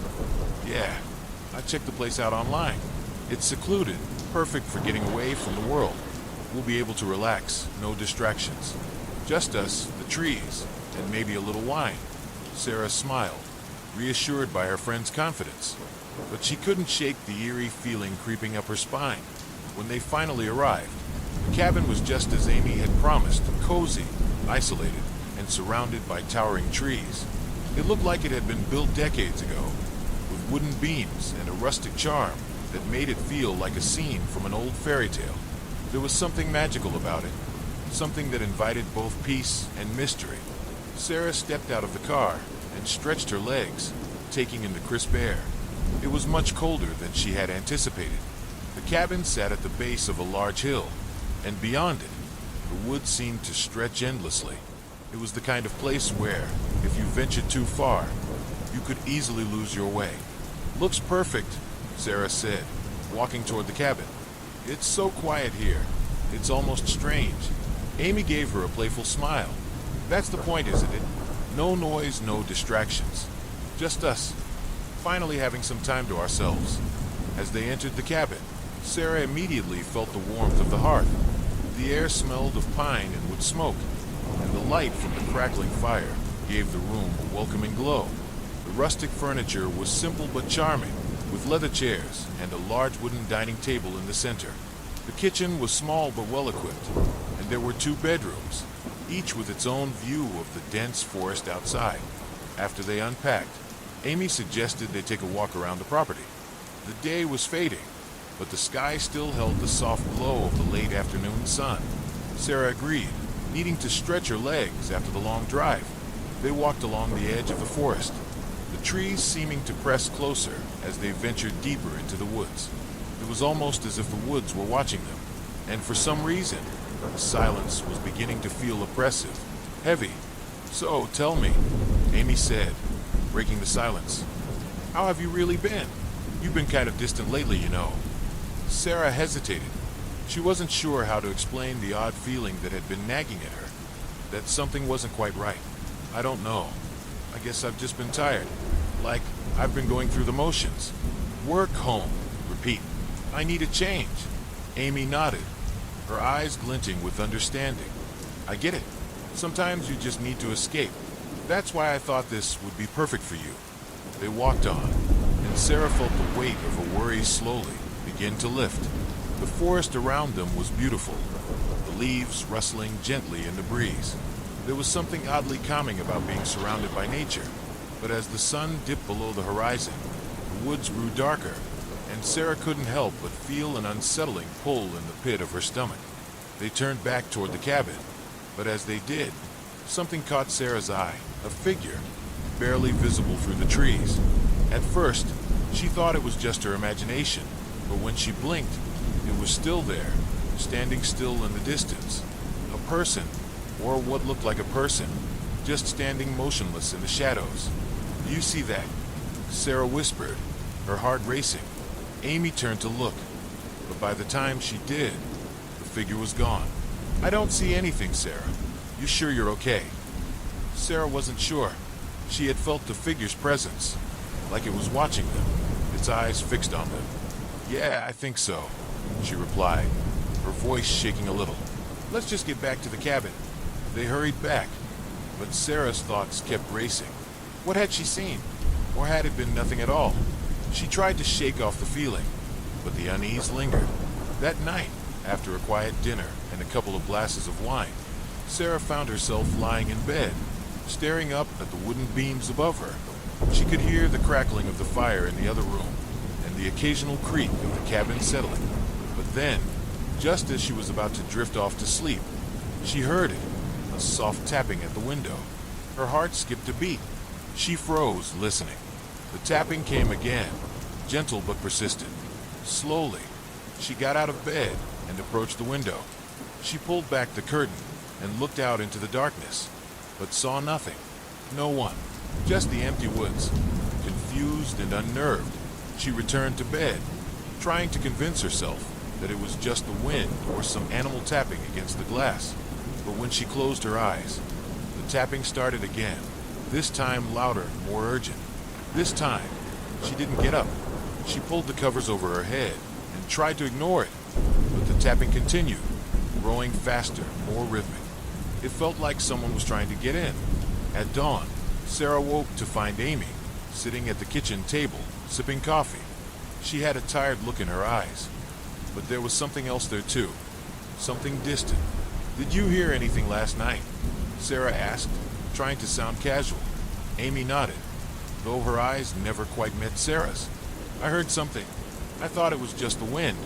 But Sarah wasn't so sure. She hadn't imagined the tapping. Something was wrong. The woods outside, so peaceful and serene in the daylight, seemed darker now, their shadows longer, and the thought of the figure she had seen earlier, standing motionless in the trees, gnawed at her. That afternoon, they decided to go on another walk, this time deeper into the forest. The silence was overwhelming as they walked, the kind of silence that pressed in on all sides. The forest felt too still, too quiet. It was as if the world around them had stopped, holding its breath. And then they saw it, not the figure from the night before, but something far worse. A small clearing in the woods, where an old stone altar sat, covered in moss. At its base, there was a pile of what looked like old, rotting bones. "What the hell is this?" Sarah gasped, stepping back in horror. Amy stepped forward, her eyes drawn to the altar. There was something familiar about it, something almost comforting. "I don't know, but it feels like I've seen this before," she whispered. The wind picked up suddenly, the trees around them rustling as a low moan echoed through the clearing. Sarah felt a chill run down her spine as she turned to Amy. Her friend's face had gone pale, her eyes wide with an expression of pure terror. "We need to leave," Sarah said urgently. Now, but it was too late. As they turned to leave the clearing, the air around them grew heavier, and the ground beneath their feet seemed to shift. The trees, once calm, now groaned and whispered, as if alive with some ancient, hidden force. And then they heard the voice, a whisper, faint at first, but growing louder. "You should never have come." The air grew colder as Sarah and Amy stood frozen in the clearing, their breaths visible in the crisp evening air. The whisper had come from nowhere, and yet it seemed to wrap around them, its presence undeniable. Sarah's heart hammered in her chest, a cold dread creeping up her spine. The voice had been almost too faint to hear, but now that it had spoken, it echoed in her mind, lingering like a shadow that refused to fade. Amy's face was pale, her lips trembling, and Sarah could see the unease growing in her friend's eyes. The wind picked up again, a sharp gust that swept through the trees, rattling the leaves and making the branches creak as if the forest itself were alive, watching them, judging them. "Did you hear that?" Sarah whispered, barely able to speak as the words felt thick in her throat. Amy nodded, her wide eyes never leaving the altar in the center of the clearing. It was almost as if the altar had drawn them in, an unseen force pulling them closer, binding them to this place in the woods. "We need to leave now," Sarah urged, her voice shaking with the urgency she felt. But Amy didn't move. She was rooted to the spot, her eyes fixed on the altar with a strange, almost hypnotic intensity. Sarah's heart raced, the blood in her veins running cold. "Amy, what's wrong? Let's go," she pleaded. But her friend remained motionless, her gaze locked onto the stone structure in front of them. A strange feeling washed over Sarah, an uncomfortable sense that something was wrong, terribly wrong. It was as if the ground beneath her feet had shifted into a new reality, one that was far from the peaceful, serene woods they had come to escape to. She felt like an intruder now, someone who didn't belong in this space, as if the woods themselves were aware of their presence and displeased by it. The whisper came again, louder this time, clear and chilling. "You shouldn't have come." The voice hissed, a low, rasping sound that seemed to come from deep within the earth itself. Sarah's pulse quickened, her instinct screaming at her to run. but her legs felt as if they were made of lead, frozen in place by the oppressive weight of the atmosphere around them. The trees, once gentle giants, now loomed over them like towering sentinels, their branches clawing at the sky, as if trying to trap them in this dark, forsaken place. Suddenly, Amy spoke, her voice hollow and distant. "I've seen this place before, Sarah. I've been here. I remember this altar." Her words hung in the air, a whisper against the rising wind. Sarah blinked, unsure of what to say. "What do you mean, Amy? How can you possibly have been here before?" But Amy didn't answer. Instead, she took a slow step forward, her eyes glazed over, as if in a trance. Her movements were deliberate, almost unnatural, as she made her way to the altar. Sarah tried to reach out, to pull her friend back, but something stopped her, a force she couldn't see, but she could feel it, holding her in place like an invisible wall. The world around them seemed to darken, the sky above them now a deep, foreboding shade of gray. The whisper returned, louder and more insistent. "It's too late now," it said, and this time Sarah felt it resonate in her bones, a bone-deep coldness that crept through her, making her shiver uncontrollably. She took a step backward, but the ground beneath her feet seemed to tremble, as if the very earth was reacting to their intrusion. The trees swayed unnaturally, and Sarah could hear a low hum, vibrating through the air like a warning. The altar was no longer just a structure. It had become something far darker, a gateway, an opening to something ancient and malevolent. Amy reached the altar, her fingers brushing against the stone surface. Sarah's heart skipped a beat as she watched her friend's hand make contact with the stone. It was as though time itself stopped. The wind ceased, the rustling leaves fell silent, and for a moment, all Sarah could hear was the pounding of her own heartbeat in her ears. The air grew thick, heavy with something indescribable, and the ground beneath her feet seemed to pulse with an eerie energy. She felt it, deep in her chest, as if something had awakened, something that had been lying dormant for centuries. Amy's hand lingered on the stone, her eyes still vacant, as if she was no longer fully present. "Amy, please," Sarah shouted, but the words felt weak in her throat, swallowed by the oppressive silence that had taken over the clearing. Her friend didn't respond. Instead, Amy began to chant, her voice low and guttural, a language Sarah couldn't understand, but one that felt ancient, primal, and filled with a darkness that made her stomach turn. The chant grew louder, more forceful, as if Amy herself were being consumed by the words, by whatever force had taken hold of her. Sarah's breath caught in her throat. "Amy, stop," she cried, but it was too late. The ground beneath their feet began to shake, and the trees around them seemed to groan, as if in response to the chant. A dark cloud had formed in the sky above them, swirling ominously, casting a shadow over the clearing. And then the earth cracked. A deep, rumbling sound split the air as the ground in front of the altar split open, revealing a dark abyss. Sarah stumbled backward in shock, her heart racing, her mind unable to comprehend what she was seeing. The abyss seemed to pulse with a life of its own, a blackness that swallowed all light. From the depths of the hole, a shadowy figure began to rise. The air grew colder still, and Sarah felt as if her lungs were freezing, the breath leaving her chest in slow, painful gasps. The figure's eyes glowed a sickly yellow, piercing through the darkness, locking onto Sarah with an intensity that made her blood run cold. It was then that Sarah realized the truth. It wasn't Amy who had summoned this creature, not directly. This had been waiting. The altar, the forest, the whispering voice. It was all part of something far older, far more powerful than she could ever understand. The shadowy figure continued to rise, and Sarah knew that if it reached the surface, if it fully emerged from the abyss, there would be no turning back. The world would change, and whatever this entity was, it would be unleashed upon everything. The ground shook violently, knocking Sarah off her feet.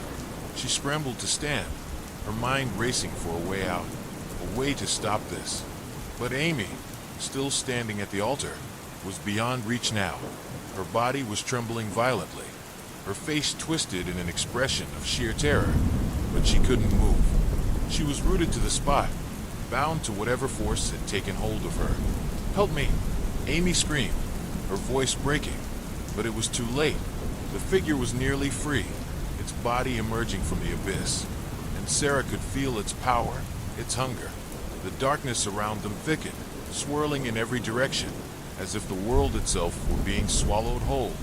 The trees, the sky, the very air, they were all being drawn into the void, pulled into the endless, all-consuming blackness. Desperation clawed at Sarah's mind, and she knew that she had only one choice: run. She had to escape, had to find a way to break free from this nightmare before it consumed her too. But even as she turned to flee, she felt the ground shift beneath her again. The path she had come from was gone, the forest now an impenetrable wall of trees, the once familiar terrain now a maze that stretched on endlessly.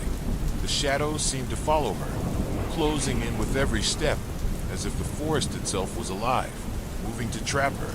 She ran, the sound of her feet pounding against the earth, the wind howling in her ears. But no matter how fast she moved, it was never fast enough. The darkness was closing in, and Sarah could feel its cold fingers reaching for her. The figure, now fully emerged from the abyss, towered above her, its glowing eyes locking onto her with a hunger that was undeniable. Sarah's legs were burning, her breath coming in ragged gasps. But she refused to stop. She had to escape. She had to survive. But as she ran, she could feel the pull of the darkness growing stronger, drawing her back toward the altar, toward Amy, and toward the thing that had been waiting for them all along. There was no way out. Not anymore. The darkness seemed to have its own weight now, pressing down on Sarah, suffocating her with every breath she took. Her legs moved almost mechanically, her body running on sheer instinct. Yet every step seemed to bring her no closer to freedom. The dense trees surrounding her were no longer just trees. They had transformed, twisted, gnarled things reaching out like claws, their branches curling toward her, scraping the air with a sound that felt more like a warning than a mere rustling. The wind had turned cold, biting into her skin like the teeth of some unseen predator, and she could feel the unmistakable sense of being hunted, though by what, she couldn't tell. Behind her, the forest was alive with something other than the wind. She could hear it now, a low, rumbling growl, like the sound of the earth itself being stirred, awakened. The growl came from all directions, reverberating through the ground beneath her, as though the very soil was alive, moving and shifting underfoot. Each footstep was met with an eerie crunch, the sound of dry leaves and broken twigs snapping like brittle bones, amplifying the sense that she was not alone. Her thoughts raced, trying to find any possible way out, but the realization struck her like a thunderclap. She had no idea which way she was even going anymore. The forest was endless now, a maze with no exit, no path back to safety. It was as if the trees themselves had rearranged themselves, twisting in on themselves to trap her in this nightmarish labyrinth. No matter how fast she ran, the shadows seemed to grow longer, stretching out in unnatural ways, creeping closer to her with each passing moment. A sound shattered her panic-driven thoughts, a soft, faint whisper that seemed to come from right behind her. She spun around, her heart leaping in her chest, but there was nothing there, only darkness, stretching into an inky void. Her breath came faster now, her chest heaving as she stumbled to regain her footing. But the whisper didn't stop. It was there, lurking just at the edge of her hearing, like a voice that was calling to her, beckoning her forward. Her mind screamed at her to keep running, but something was tugging at her, something deep inside her that she couldn't ignore. She felt it, the pull toward the voice. It was familiar, in a way that terrified her. It was the same whisper she had heard earlier, the one that had spoken to her in the clearing. It was calling to her now, urging her to listen, to turn back, to return to the altar. No, she muttered to herself, shaking her head violently. She could not, would not go back there. She couldn't afford to. But even as she thought this, her legs moved against her will, taking her in the direction of the altar, toward the very thing that had nearly consumed Amy. She tried to resist, to break free from the invisible pull that had taken hold of her, but the force was too strong. She couldn't fight it anymore. The path seemed to open before her, as if the forest itself was clearing a way for her, guiding her back toward the source of the darkness. It didn't take long for her to reach the clearing again, though it felt like an eternity had passed. The altar was just ahead, its stone surface slick with what looked like dark, viscous liquid. The air around it felt heavier, almost suffocating, as though the very atmosphere was laden with malice. The figure that had risen from the abyss was still there, standing motionless, watching her. Its glowing yellow eyes were the only things visible in the vast darkness around it, piercing her with an intensity that made her skin crawl. Sarah's throat tightened, her hands trembling as she forced herself to take another step forward, closer to the altar, closer to the figure. She felt the weight of its gaze on her, and though she wanted to turn and run, to flee into the night, she couldn't. The figure was pulling her in, its presence now undeniable. "I'm not afraid of you," Sarah whispered through gritted teeth, though her voice shook with fear. The words felt hollow, like a feeble attempt to reclaim some semblance of control. But deep down, she knew the truth. She was terrified, and the figure knew it. It thrived on it. The figure took a slow, deliberate step toward her, its long, shadowy form shifting unnaturally as it moved. With every step it took, the temperature around her seemed to drop further, until her breath came out in visible puffs, each one carrying a weight of dread. Sarah could feel her heart racing, her pulse pounding in her ears as she realized how much closer it had gotten. And yet, she couldn't move. She was frozen, rooted to the spot by the overwhelming presence of the entity before her. "You shouldn't have come," the voice whispered again. But this time it wasn't the soft, distant murmur she had heard before. No, this time it was louder, more commanding. It came from the figure's mouth, or at least from the place where a mouth should have been. Its voice echoed around her, reverberating through the air like 1,000 whispers speaking at once. "You belong to me now." The words sent a chill through her, a coldness that seemed to crawl under her skin, digging into her bones. She tried to speak, to scream, but her voice had left her. All she could do was stand there, trembling, as the figure advanced toward her, each movement more unnatural than the last.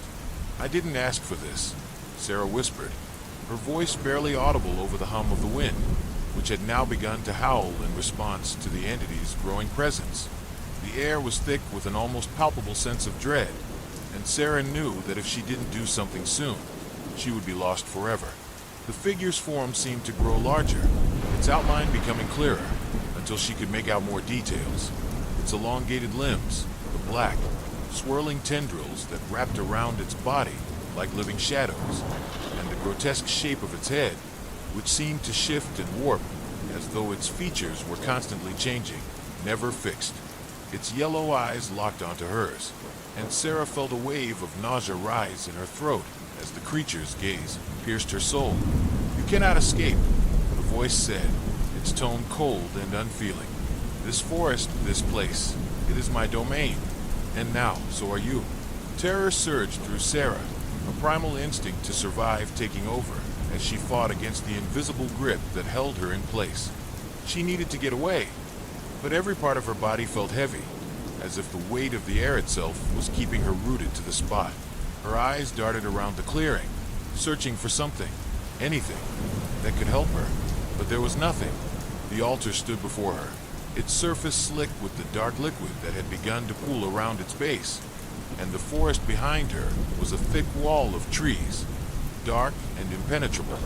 And then, in the distance, she saw a flicker, a movement, almost imperceptible, but it was enough, a shadow moving through the trees. For a brief moment, Sarah thought it was Amy, thought that maybe her friend had somehow returned, freed from the grip of the entity. But the figure that emerged from the darkness was not Amy. It was something far worse. It was another shadow, another creature, smaller but just as twisted, its limbs contorted in unnatural angles. Its eyes, too, glowed yellow, but its gaze was fixed solely on Sarah. It moved with disturbing speed, closing the distance between them in the blink of an eye, and as it reached her, it let out a horrible, shrieking cry that sent waves of terror through her. Sarah's survival instincts kicked in. She knew she couldn't fight this creature, couldn't fight the darkness, but she could run. She could try to escape, and that's exactly what she did. Her legs finally responded, and she bolted from the clearing, her body moving faster than she ever thought possible. But even as she ran, the forest seemed to close in on her, the trees shifting and twisting to form new paths, blocking her way at every turn.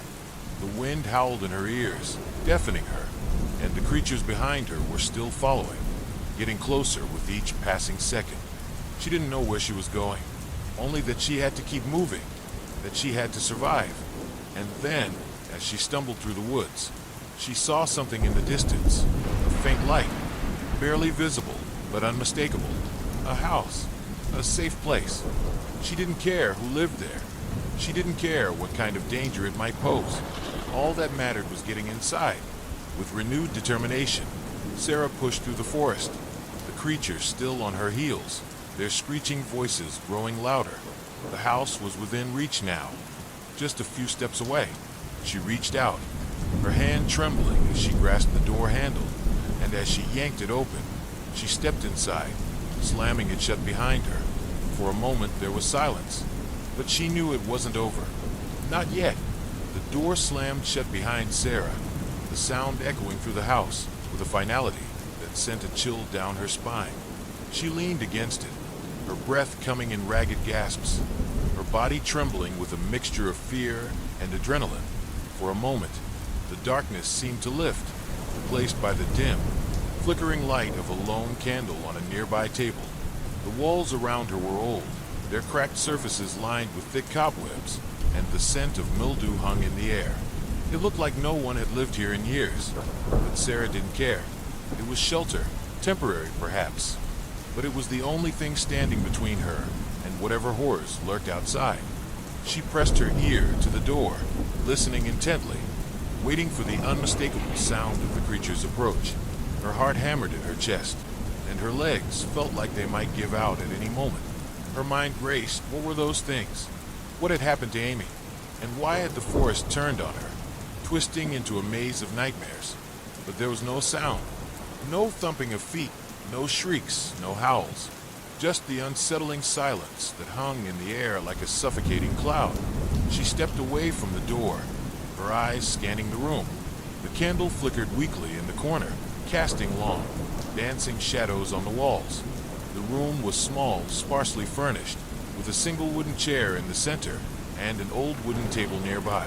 Everything was covered in dust, as though it had been abandoned for decades.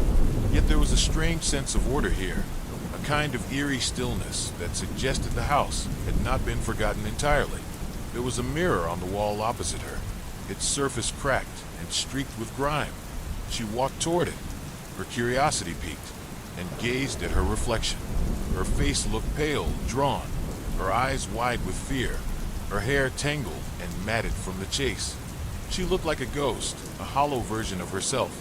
But as she stared, she noticed something odd. Her reflection seemed different.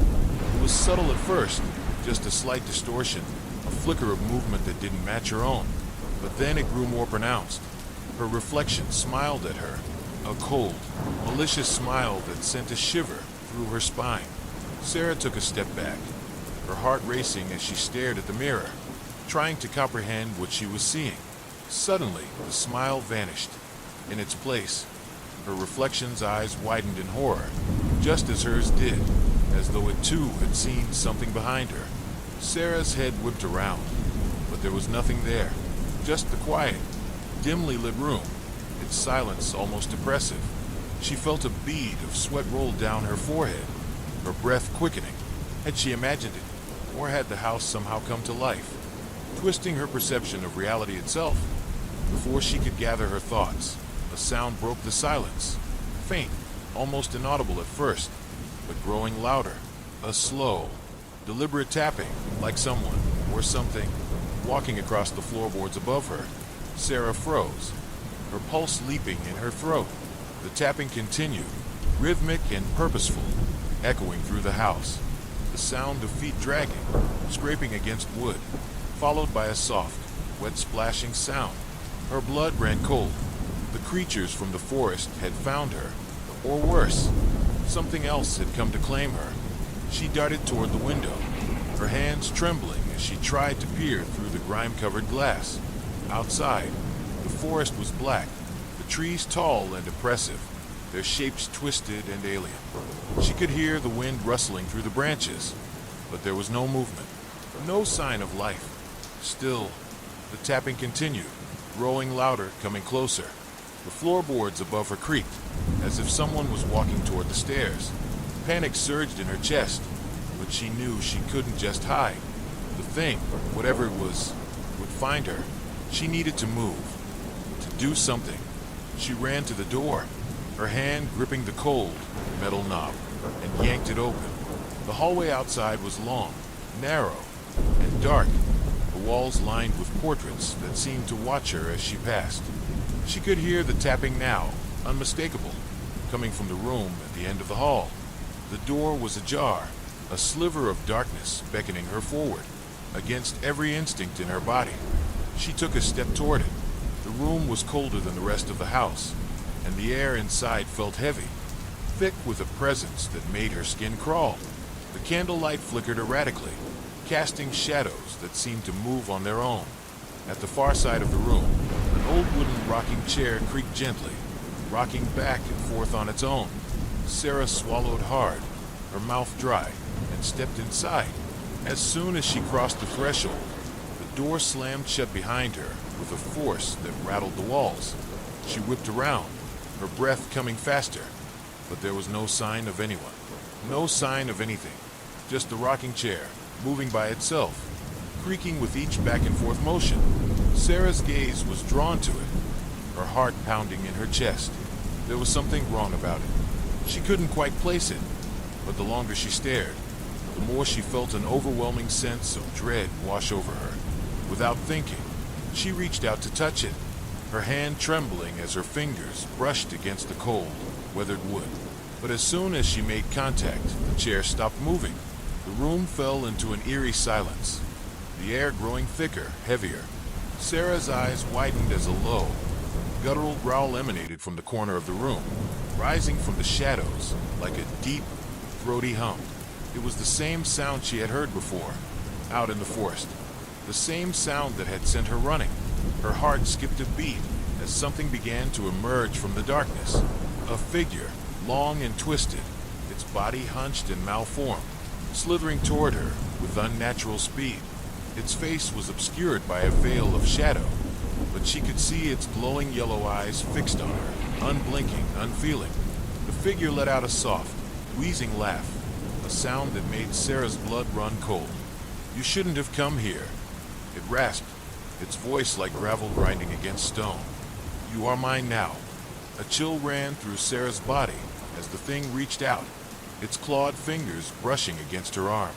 The moment it touched her, an overwhelming wave of darkness surged through her, flooding her mind with images of suffering, of torment. She saw flashes of people screaming, writhing in pain, their faces contorted with agony. Their voices filled her ears, shouting in terror, pleading for release. Sarah recoiled, her breath coming in ragged gasps, but the figures gripped tight. The darkness swirled around her, and she felt herself being dragged toward it, toward the abyss. She screamed, but the sound was swallowed by the thick air, and her voice was lost to the shadows. Every part of her wanted to break free, to escape, but she couldn't move, couldn't fight the force that was pulling her under. And then, just as quickly as it had started, pressure lifted. The darkness receded, and Sarah found herself back in the room, trembling, gasping for air. The figure was gone, but its presence lingered in the air, an oppressive weight that refused to lift. Sarah's mind reeled as she tried to process what had just happened. She had come so close to losing herself to whatever dark force haunted this place, but she was still here, still alive. The whispering shadows. The small town of Gray Hollow had always been quiet, its streets lined with ancient oaks that cast long shadows in the setting sun. For generations, the townspeople had lived in the same weathered houses, following their daily routines with little thought of the world beyond. But beneath the town's calm surface, there was a darkness that no one spoke of, a darkness that had been there for centuries, quietly waiting for the right moment to awaken. It started with a string of disappearances. People vanished without a trace, leaving behind only the faintest whisper of fear in the air. At first, it was easy to dismiss these events as mere accidents, or the work of wild animals. But as the weeks turned into months, and the number of missing persons began to grow, whispers began to spread among the townspeople. It was the old woods. They said the woods were cursed, that something in the forest had been awake for far too long, and now it was hungry. The townsfolk avoided the woods at all costs, even in daylight, for fear that the shadows would reach out and claim them. But there were some, like Sarah Thompson, who weren't afraid of stories and superstitions. Sarah, a journalist for the local newspaper, had always been curious about the disappearances. There had to be an explanation, she thought. There was no such thing as ghosts or curses. There had to be a logical reason behind it all. Her determination led her to the edge of the woods, a place that even the bravest men in Gray Hollow dared not venture. The trees stood like silent sentinels, their thick trunks knotted with age, and their branches twisted into grotesque shapes. The air was thick with the scent of damp earth and rotting leaves. Sarah felt the hairs on the back of her neck stand up as she stepped over the threshold of the forest, the coolness of the shadows wrapping around her like a cloak. She was alone. She had come here to uncover the truth, to prove that the stories were just that, stories. But as she walked deeper into the woods, something began to stir. The quiet was oppressive, suffocating. The usual sounds of birds and insects were absent. All she could hear was the crunch of her boots on the fallen leaves and the faint rustling of something moving in the distance. Sarah kept walking, her heart racing with a mixture of excitement and dread. She had always prided herself on her ability to stay calm in difficult situations, but now, in the heart of the forest, she couldn't shake the feeling that she was being watched. Her breath came in shallow gasps as the trees seemed to close in around her, their branches reaching out like twisted fingers. Suddenly, a sound broke the silence, a soft whisper, barely audible, but unmistakable. Sarah froze, her pulse quickening. She turned her head, scanning the shadows, but there was nothing there. She swallowed hard, trying to steady her breath, and took another step forward. The whisper came again, louder this time, almost as if it were beckoning her. She felt the blood drain from her face as the voice seemed to come from all around her, echoing in the trees, slipping into her mind. The words were indecipherable, a jumbled mess of sounds that made her stomach turn. She spun around, her eyes wide with fear, but still, she saw nothing. Her instinct screamed at her to turn back, to leave the forest before whatever it was that haunted these woods could find her. But the curiosity that had driven her here pushed her forward. She had to know what was going on. She had to understand the truth. She walked deeper into the woods, the trees growing thicker, their trunks gnarled and twisted, as if the forest itself had been corrupted by some dark force. The air was colder now, and the ground beneath her feet seemed to shift, as though it were alive. Her steps became unsteady, her legs trembling with fatigue, but she pressed on, determined to uncover the source of the whispers. Then, through the dense foliage, she saw it, a clearing. A patch of moonlight filtered through the canopy above, illuminating a circle of stones in the center of the clearing. The stones were old, covered in moss and lichen, their surfaces weathered by time. In the center of the circle was a dark, jagged shape, a stone altar, stained with something that looked like blood. Sarah's breath caught in her throat as she stepped closer to the altar. The air grew colder still, and the whispers grew louder, now almost deafening. She felt an overwhelming sense of dread wash over her, as though the very ground beneath her feet were alive with malevolent energy.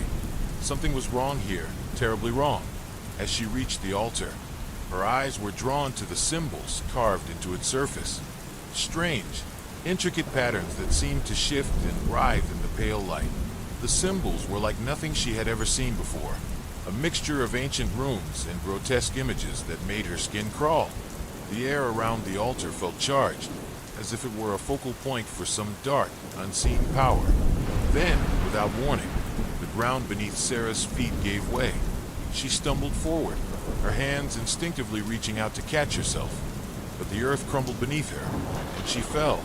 The fall seemed endless, as though the very forest itself was pulling her into its depths. She hit the ground with a thud, the impact knocking the breath from her lungs. She lay there for a moment, dazed, before slowly pushing herself to her feet. It was pitch black now, the moonlight swallowed by the canopy above. She couldn't see anything, but she could hear the whispers, louder than ever, surrounding her, pressing in on her from all sides. She felt her heart pounding in her chest, her mind racing. What had just happened? Where was she? She fumbled in her pockets for her flashlight, her hands shaking as she turned it on.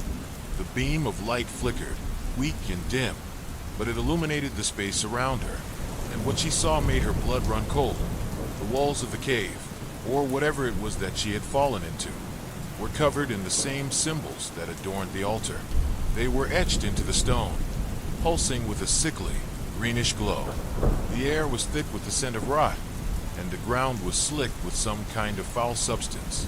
It was as though the very place was alive, breathing, waiting. And then she saw it, a shadow moving in the distance, just beyond the edge of the flashlight's beam. It was tall, towering, and it moved with an unnatural grace. Sarah froze, unable to tear her eyes away from it. The whispering had stopped, replaced by the sound of something else, a low, guttural growl that vibrated through the air. Her heart skipped a beat as the creature stepped into the light. It was like nothing she had ever seen before. Its body was twisted and contorted, its limbs long and sinewy, ending in clawed hands. Its skin was pale, stretched tight over its bones, and its face, if it could even be called a face, was a grotesque mask of emptiness. Its eyes, dark as the void, fixed on Sarah with an unnatural intelligence. It opened its mouth, revealing rows of jagged teeth, and a voice, deep, ancient, and full of malice, echoed in Sarah's mind. "You should never have come here." The creature's eyes bore into Sarah, its gaze like an abyss, pulling at her very soul. The low growl echoed in her mind, vibration, so deep it seemed to rattle her bones. She could feel it in her chest, the weight of its presence pressing down on her. Her breath came in short, sharp gasps as panic began to take hold. She had to run. She had to get out. But her legs wouldn't move. They were frozen, trapped by an unseen force that rooted her to the spot. The creature stepped closer, its long, twisted limbs dragging across the ground, the sharp claws clicking against the stone. With each step, the air grew colder, and the whispering voices returned, louder now, swirling around her like a storm. The creature's lips curled into a grotesque smile, revealing rows of jagged teeth, each one glistening with some kind of dark substance. Its voice was soft but cruel, dripping with an ancient malice that sent shivers down her spine. "You don't understand, do you?" it asked, its voice a rasping whisper that seemed to seep into her mind. "This place is not just a forest. It is a prison. And you, Sarah Thompson, are now part of it." Sarah tried to scream, but no sound came. She opened her mouth, but the terror that gripped her throat choked the words before they could form. The creature loomed closer, its shadow stretching out across the cave, swallowing the faint light from her flashlight. It reached out a clawed hand, its fingers so long they seemed to defy the laws of nature. The air grew colder still, and Sarah felt the sting of frost creeping up her arms as the creature's fingers brushed against her skin. The touch was icy, sending a shockwave of numbness through her entire body. She gasped, trying to pull away, but the hand was like a vice, holding her in place. The creature leaned in, its foul breath like the scent of decay, and whispered into her ear, "You should have left. Now you will join them." The words were a death sentence, a chilling promise that Sarah could not escape. She could feel the darkness closing in, like the walls of the cave were slowly pressing inward, suffocating her. The symbols on the walls glowed brighter now, their twisted shapes pulsating with an unnatural rhythm, as if the very stone was alive. Her mind raced, trying to find a way out, trying to find any way to escape the creature's grip. She thought of the stories she had heard, the rumors that had spread through Grey Hollow about the forest and the dark force that dwelled within it. But none of the stories had prepared her for this. None of them had warned her about the thing in front of her. The creature's hand tightened, and Sarah's breath caught in her throat. She felt her vision blur as the darkness pressed in from all sides, as though the very fabric of reality was unraveling. The whispers grew louder, filling her mind with incoherent voices, chanting in a language she couldn't understand. It was a maddening cacophony that seemed to drown out everything else. Suddenly, the ground beneath her feet began to tremble. It was a subtle vibration at first, but then it grew stronger, shaking the very walls of the cave. The creature's eyes widened, its head jerking to the side as if it had sensed something. The whispers ceased, and an eerie silence fell over the cave. Sarah dared not move, her body frozen in place, her mind reeling with fear. She could feel the cold sweat dripping down her face, her heart racing in her chest. The creature's grip loosened slightly, as if it too was sensing something. Then, from the farthest reaches of the cave, a new sound began to emerge, slow, deliberate footsteps, echoing through the stone like a drumbeat. The creature turned, its body stiffening in response. Its eyes narrowed, the faintest glimmer of something like fear flashing across its face. For a moment, Sarah thought it might be another of the forest's horrors, but then the figure emerged from the darkness. It was a man, a tall, imposing figure, his face obscured by the shadows. He wore a long cloak, tattered and worn, and carried a staff that seemed to pulse with a strange energy. His eyes glowed faintly, like two embers in the dark. The creature hissed, its lips pulling back in a snarl. The air crackled with tension as the man stepped into the clearing, his gaze locking onto Sarah. "Leave her be," the man said, his voice low but commanding. It was not a request, it was a demand. The creature bared its teeth, its muscles rippling with anger. It took a step toward the man, its claws scraping against the stone as it hissed again. "You don't belong here," the man continued, his voice unwavering. "This place is no longer yours." The creature let out a shriek, a sound so loud and piercing that it rattled Sarah's teeth.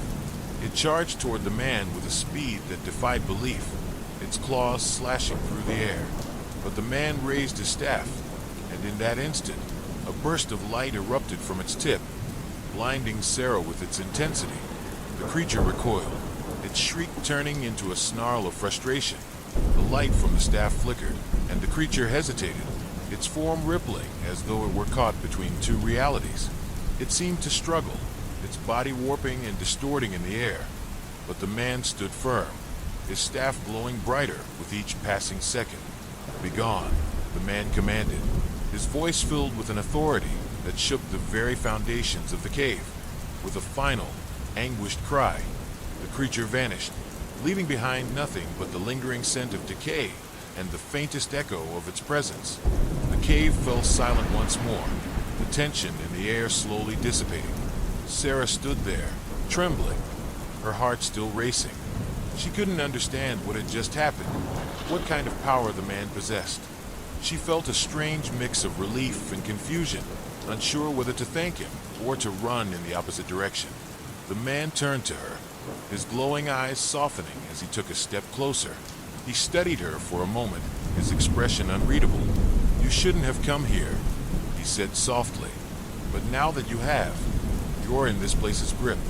You can never leave unless you understand the truth." "The truth?" Sarah echoed, her voice barely a whisper. "What truth?" He sighed, lowering his staff. "This forest, this place. It is more than just a curse. It is a prison, a gateway to something far older, far darker than you could ever imagine. The creature you saw, it is a warden, one of many. They were once human, like you, but they were corrupted by the very force that now controls this place." Sarah felt a chill run down her spine. "What are you talking about? What happened to them?" The man's gaze grew distant, as though he were remembering something painful. "They were part of a ritual meant to bind the forest, to an ancient power. But something went wrong. The forest became alive, its very essence corrupted. Now it feeds on those who enter. It traps them, uses them to strengthen its hold on this world. Sarah shook her head in disbelief. How do you know all of this? The man's expression softened, and he stepped closer. Because I was one of them. I was part of the ritual. The words hit Sarah like a blow to the chest. She couldn't breathe, couldn't comprehend what he had just said. You were part of the ritual, she whispered, her voice trembling. The man nodded. I was one of the guardians. I was meant to protect this place, to ensure that no one would disturb the power that lies within. But I failed. The air grew colder, and the shadows around them seemed to close in tighter. Sarah could feel the darkness pressing in, suffocating her. The whispers returned, louder now, swirling in her ears like a storm. You have to leave, the man said urgently, before it's too late. But it was already too late. The man's voice echoed in the silence that followed his chilling revelation. Sarah's mind raced, her heart pounding like a drumbeat in her chest. She had been standing at the edge of something far greater than she could comprehend. She thought she understood fear, but the overwhelming presence of the forest, the energy that seemed to twist the very air around her, told her that this place was not just a place. It was alive. It had existed long before her, and would continue to haunt these woods long after she was gone. Her legs shook with fear as she tried to process the words the man had spoken. He had been part of the ritual. He had failed. And now, this cursed forest, the very ground beneath her feet, was feeding on those who dared to enter. It was a parasite, a living, breathing entity that devoured souls, twisting them into the horrors that had once been human, just like the creature she had seen. You have to leave, the man urged, his voice full of desperation. He reached for her arm, his cold fingers brushing her skin, sending a shiver of ice down her spine. I can't keep it at bay for much longer. Sarah pulled away, the shock of his words still gripping her heart. What do you mean? You said you were one of the guardians. Why can't you protect us? Why can't you protect me? The man's face darkened, a shadow crossing his features. His eyes, glowing faintly with an unnatural light, became distant as though recalling something painful. I was one of the guardians, he said slowly, but I made a choice to fight against the very power that binds this place. That choice led to my downfall. Now, I am nothing more than a failed protector, bound here like the others. But I still have enough of myself left to warn you, to give you a chance to escape.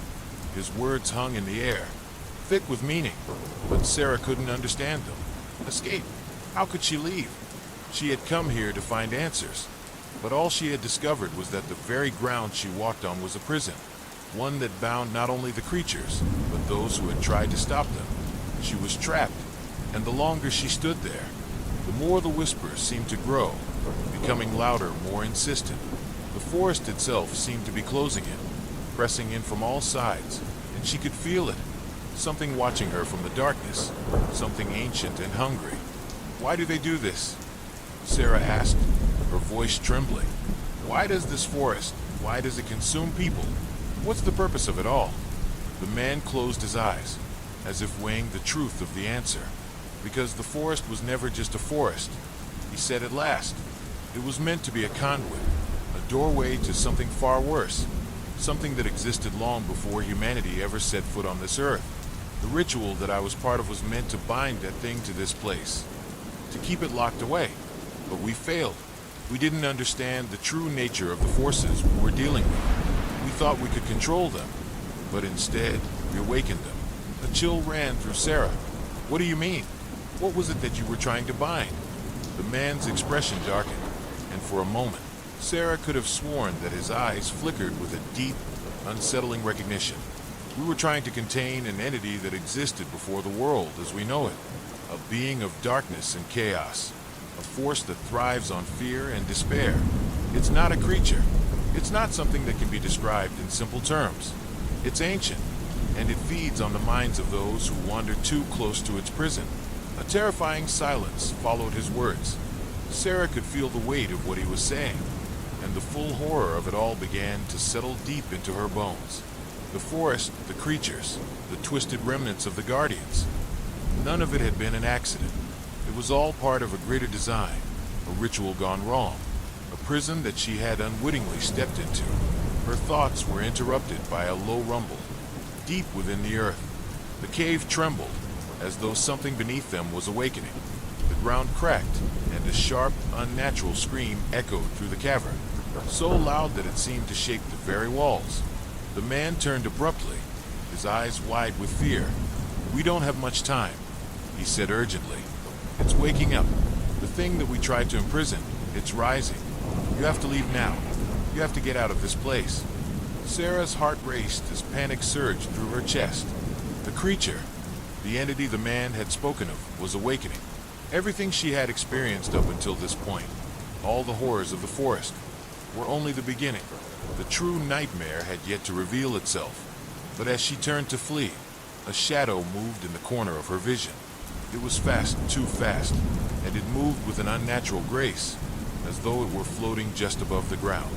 Her flashlight flickered, casting long, twisting shadows across the walls. She looked toward the source of the movement, but the space was empty. Where is it?" she gasped, her voice barely a whisper. The man was already pulling her by the arm, his grip tight and unyielding. "No time to explain," he said, his voice shaking with urgency. "We have to move now, or we'll never make it out. It's hunting us." The ground beneath them cracked again, and this time, the rumble was accompanied by an eerie, screeching sound that seemed to reverberate through the very air. Sarah's mind was a whirlwind of fear and confusion as the man led her through the twisting cave, his staff lighting the way. The forest had already claimed so many, and she had no illusions about her own survival. They were not running from one creature. They were running from something far worse, something ancient, something that had been feeding on the fear of those who entered this cursed place for centuries. With each step, the whispers grew louder, swirling around her like a storm. She could feel them pressing into her thoughts, their voices like 100 overlapping screams, each one more desperate than the last. "Turn back," they whispered. "You cannot escape." The man was still pulling her, but Sarah felt her strength waning. The very air around her seemed to grow thicker, heavier, as if it were becoming harder to breathe. She could feel her legs growing weak, her body shaking from exhaustion and fear.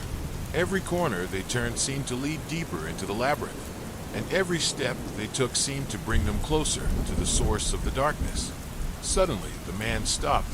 He turned to face her, his expression grim, his eyes filled with a sorrowful resignation. "There's only one way out now," he said softly.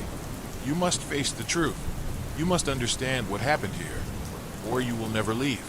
The forest will claim you, just as it claimed the others." Sarah's stomach churned as his words sank in. She didn't know what he meant, but she could feel the weight of his words. The darkness was closing in. She could sense it, creeping at the edges of her vision, just beyond the reach of the light from the staff. "You have to make a choice," the man continued.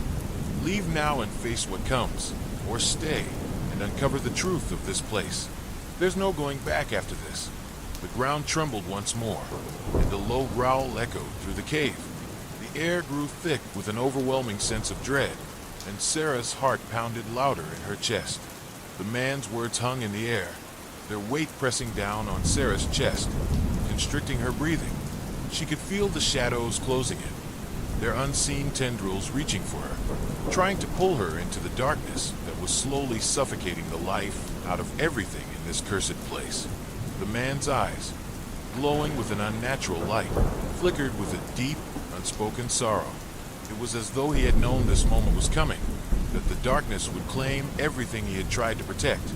And now, it was here to consume them both. Sarah wanted to scream, but her voice was trapped in her throat. She wanted to run, to escape, but the very air around her seemed to conspire against her.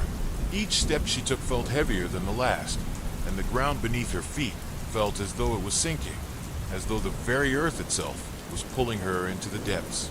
The whispers, those maddening, disembodied voices, grew louder, filling her ears with an incessant chorus of despair and madness. "Turn back, they whispered, each voice more insistent than the last.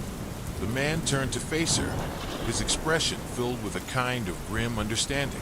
"It's already too late," he said softly, his voice tinged with regret. "You can't escape what's coming. No one can." His gaze seemed to pierce her soul, and for a moment, Sarah thought she saw something in his eyes, a flicker of the humanity that had once existed within him, a fleeting moment of recognition.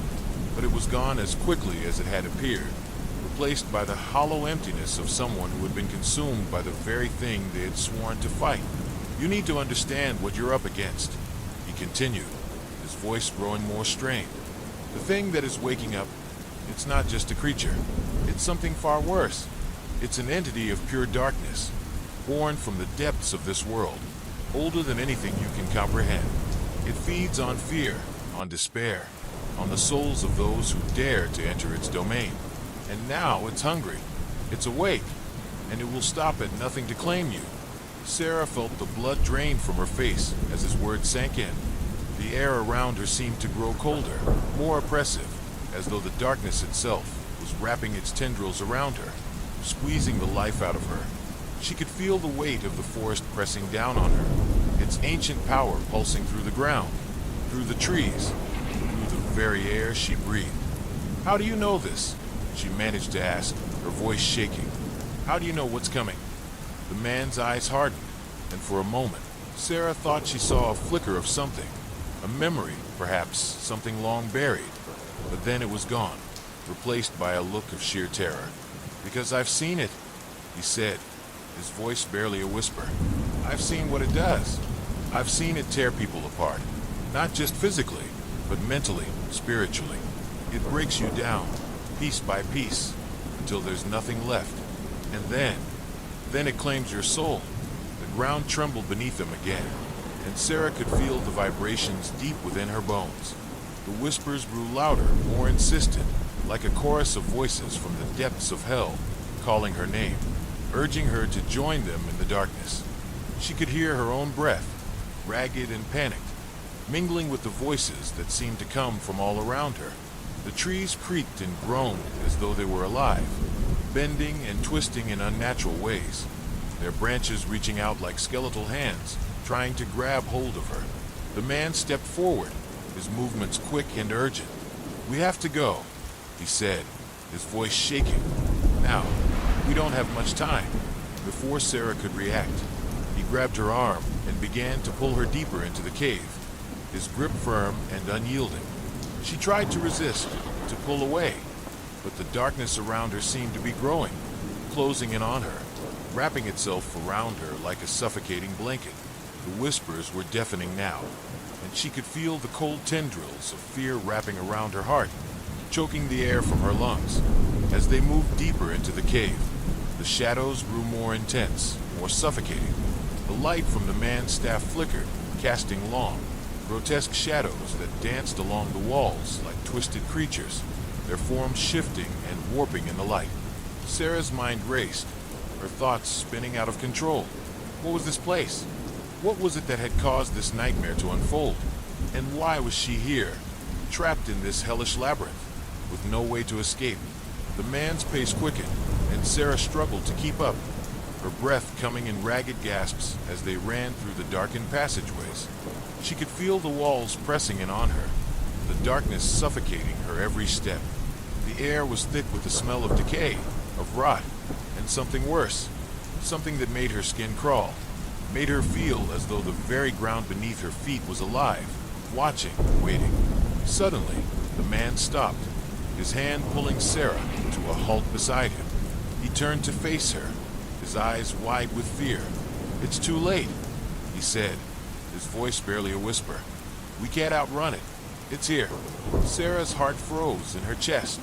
She had been so focused on escaping, on getting away from the horrors that lurked in the forest, that she hadn't realized just how close they were to the source of the darkness. The ground beneath them trembled again, and a low, guttural growl echoed through the cavern. The air was thick with the scent of something foul, something ancient, and Sarah could feel the weight of it pressing down on her, suffocating her. From the shadows, a figure emerged, its form twisted and distorted, a grotesque parody of a human being. It moved with unnatural speed, its long, spindly limbs extending like tendrils, reaching for them with a hunger that made Sarah's blood run cold. Its eyes glowed with an otherworldly light, and its mouth hung open, revealing rows of jagged, sharp teeth. The man stepped forward, raising his staff in a desperate attempt to protect them. But the creature didn't pause. It moved with terrifying precision, its claws slashing through the air as it closed in on them. Sarah could feel the energy of the forest, the darkness that had been waiting for this moment, rising to meet the creature, feeding it, empowering it. She could hear the whispers now, no longer distant voices, but a cacophony of screams, of rage, of hunger. The forest itself was alive, and it was feeding on the terror that gripped her heart. With a roar, the creature lunged at them, its claws slashing through the air. The man swung his staff, but it was too slow. The creature was upon them, its claws raking across his chest, tearing through his clothing, his flesh, with a sickening ease. Blood splattered across the walls as the man fell to the ground, his body writhing in agony. Sarah screamed, her voice hoarse, but it was drowned out by the creature's roar, by the madness that filled the air. She turned to run, but her legs felt like they were made of lead, her body frozen in terror. The creature's eyes locked onto her, its gaze burning into her soul, and she knew, deep down, that there was no escape. It would catch her. It would claim her, just as it had claimed so many before her. The whispers were deafening now, their voices swirling around her, tearing at her mind. They told her to run, to fight, to hide, but none of it mattered. The creature was closing in, and she could feel its presence, like a cold, suffocating weight on her chest. Suddenly, a flash of light erupted from the man's staff. The creature shrieked, recoiling from the blast of energy that seemed to shake the very foundations of the cave. But it wasn't enough. The creature was stronger now, fed by the dark power that had been awakened within the forest. Sarah felt a surge of desperation, of fear, but also something else, something deep within her that refused to give in. With a cry, she turned and ran, not looking back, not caring where she went, just needing to escape. The walls of the cave seemed to shift, twisting and contorting as though the very landscape was alive, as though the forest was fighting to keep her there. She could hear the creature behind her, its claws scraping against the stone, its growls growing louder with each passing second. Her heart raced, her breath coming in shallow gasps as she sprinted through the darkened maze, her mind reeling with fear. Sarah's breath caught in her throat as the walls of the cave seemed to close in around her. The oppressive darkness pressed down from all sides, suffocating her, while the shrill screeches of the creature echoed from the shadows. She could hear its claws scraping against the stone, relentless and maddening, growing closer with each passing second.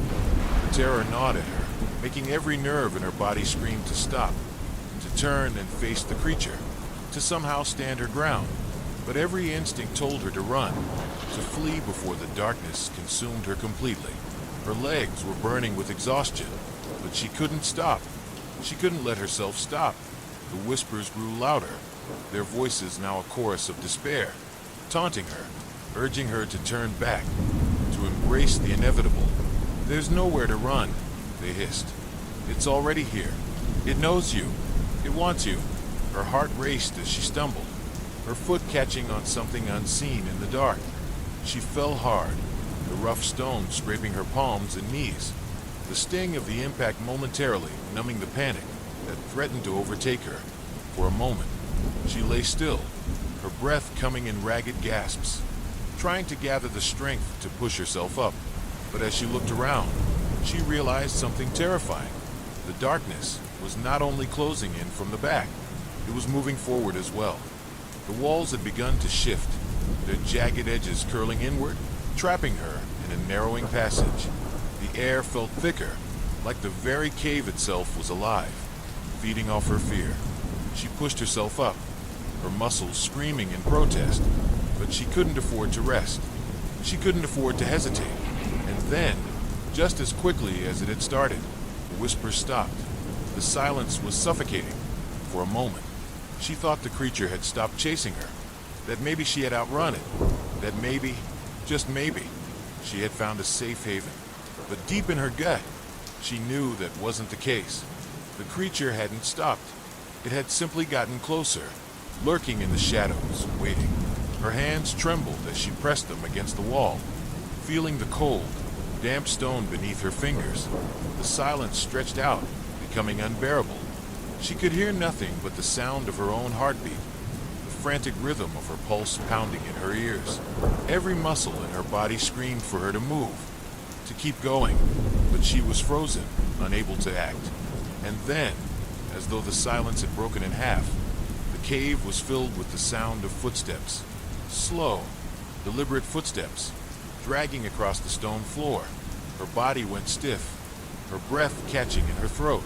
The footsteps grew louder, and with them came a low growl, deep and guttural, vibrating the air around her. Sarah turned, her eyes scanning the darkness, trying to find any sign of movement. But all she could see was the shifting shadow, the vague outline of something too large to be real, too horrific to comprehend. The growl came again, closer this time, and Sarah's heart threatened to burst from her chest. She had to do something, anything. She had to move. Without thinking, she ran. Her feet pounded against the stone, her legs burning as she forced herself forward. The footsteps followed her, relentless and insistent, never giving her a moment's respite. Each time she looked over her shoulder, the shape was closer, the air around her colder, more suffocating. She stumbled again, her body shaking with terror, but she refused to stop. She couldn't stop. She rounded a corner and found herself in a larger chamber, the ceiling soaring high above her, the walls curved in unnatural shapes.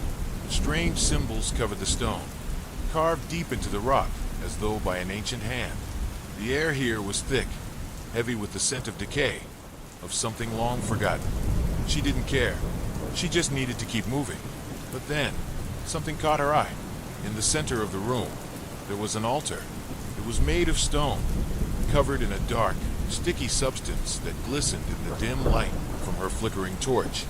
The altar was surrounded by ancient carvings, symbols she didn't recognize, twisted images that seemed to shift and move in the flickering light. But what drew her attention the most was the figure lying atop it, a woman, or what had once been a woman. Her body was twisted and deformed, her limbs stretched in unnatural angles, her skin pale and mottled, as though drained of all color. Her face was frozen in an expression of agony, her mouth open in a silent scream. But her eyes, they were wide open, staring at Sarah with a gaze that pierced into her very soul. Sarah felt a chill crawl down her spine as the creature's growl echoed through the chamber. It was close now. She could hear its breath, slow and labored, its claws scraping against the stone with each step it took. She had no time at all. Without thinking, Sarah rushed toward the altar. She didn't know what she was doing, but something deep inside of her, the same primal instinct that had kept her running, told her she needed to act. She needed to do something to survive. The moment she touched the altar, the world seemed to shift. The ground beneath her feet trembled, and the air grew thick with a strange energy. The woman's eyes snapped open, locking onto Sarah with a gaze so intense, so filled with malice, that it made her blood run cold. "Leave," the woman whispered, her voice barely audible, but the words were clear, etched into Sarah's mind like a brand. "Leave this place while you still can." But Sarah didn't have time to process the words. She could feel the creature closing in, its presence looming in the shadows, and she knew she had to escape. She turned and ran again, but this time, the walls seemed to shift and twist, blocking her path. The ground beneath her feet cracked open, revealing dark chasms that seemed to go on forever. The very cave had become a living, breathing entity, and it was working against her. As she stumbled forward, her foot caught on something, a stone, a root, she didn't know, and she fell, crashing to the ground.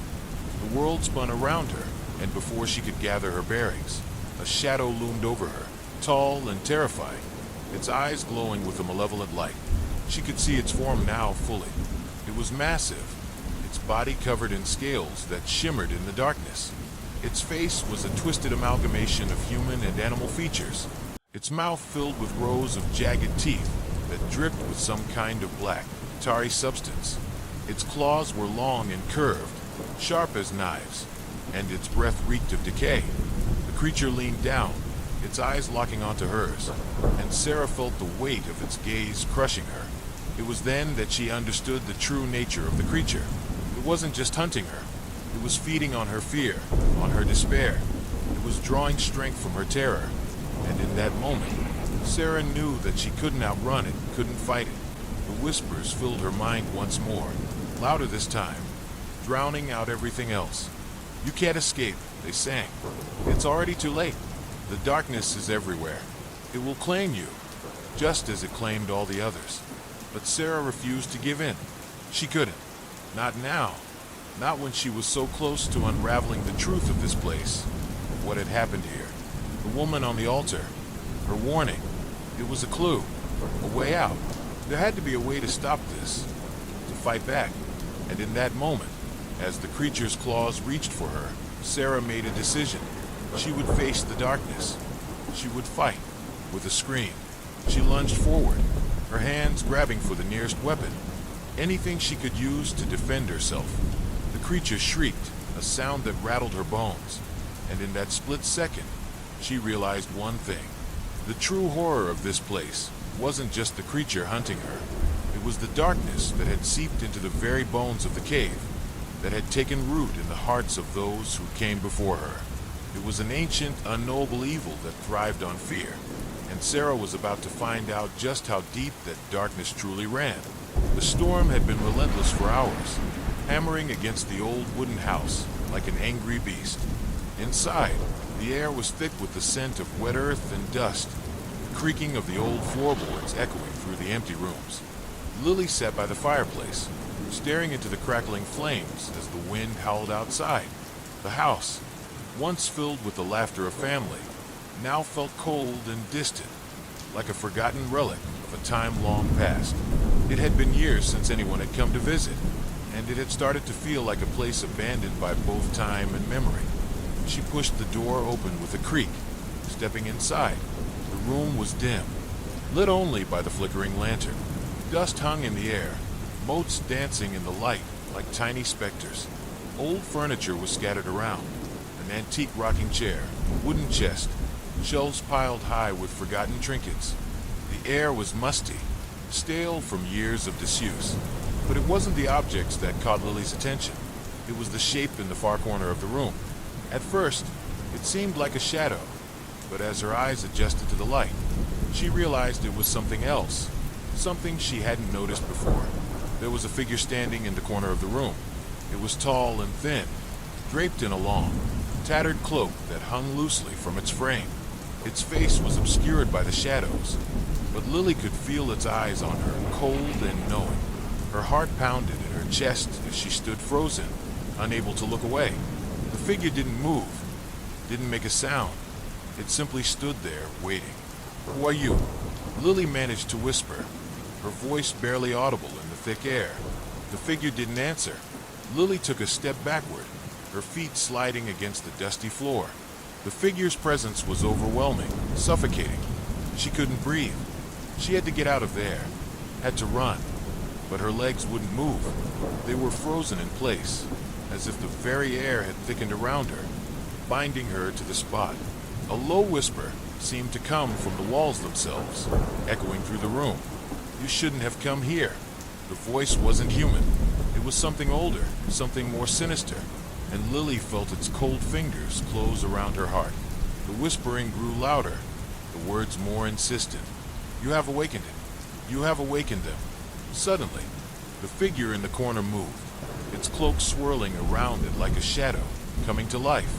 It stepped forward, and Lily felt a sharp, icy pain in her chest, as though something was pulling at her very soul. Her breath caught in her throat as she stumbled backward, her hand reaching out to grasp the doorframe, but it was too late. The door slammed shut with a force that shook the walls, trapping her in the attic. The figure was no longer standing in the corner. It was right in front of her. Lily gasped, her vision swimming as the figure reached toward her, its cold fingers brushing against her skin. The whispering voices grew louder, overwhelming her, drowning out everything else. "It's too late," they chanted. "You can't leave. You are one of us now." Lily's breath quickened as the figure's cold fingers brushed her cheek. It felt like a shadow, something both intangible and solid, sending a chill down her spine that gripped her entire body.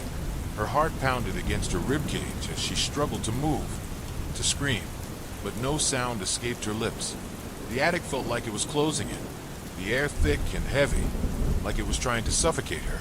She couldn't understand what was happening. This wasn't real. It couldn't be. The figure loomed closer, its face still hidden by the dark folds of the cloak, but Lily could feel its presence. She could feel its cold, empty eyes staring into her very soul. It was like the house itself was alive, breathing around her, and it was hungry. "Please," Lily whispered, her voice shaking, her legs weak beneath her. "What do you want?" The figure didn't answer, but the whispers grew louder, swirling around her, until it felt as if they were coming from every direction at once. They were no longer words, but an overwhelming barrage of voices, thousands of them, echoing through her mind, clawing at her thoughts. It was as if the house was speaking to her, pleading with her to understand. She couldn't make sense of the words, but there was one thing that stood out, the certainty that she was not alone. Lily's eyes darted to the corners of the room. The shadows seemed to shift, moving of their own accord, like something was lurking just out of sight, waiting for her to turn away. The darkness was alive, pulsating with an energy that felt both ancient and vicious. Her legs finally gave out. She fell to her knees, her breath coming in short, desperate gasps.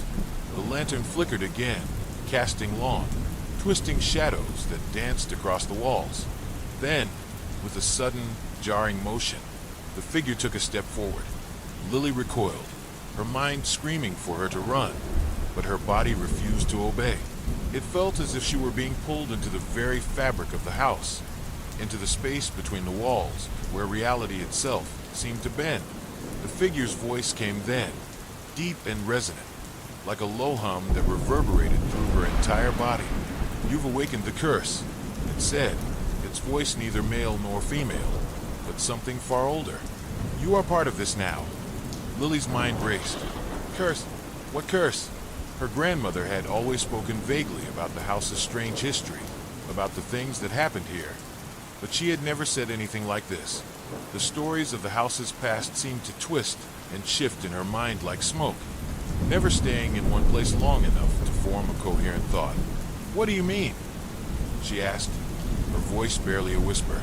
The figure tilted its head slightly, as though contemplating the question. Then, as if deciding it was time to reveal the truth, it stepped back.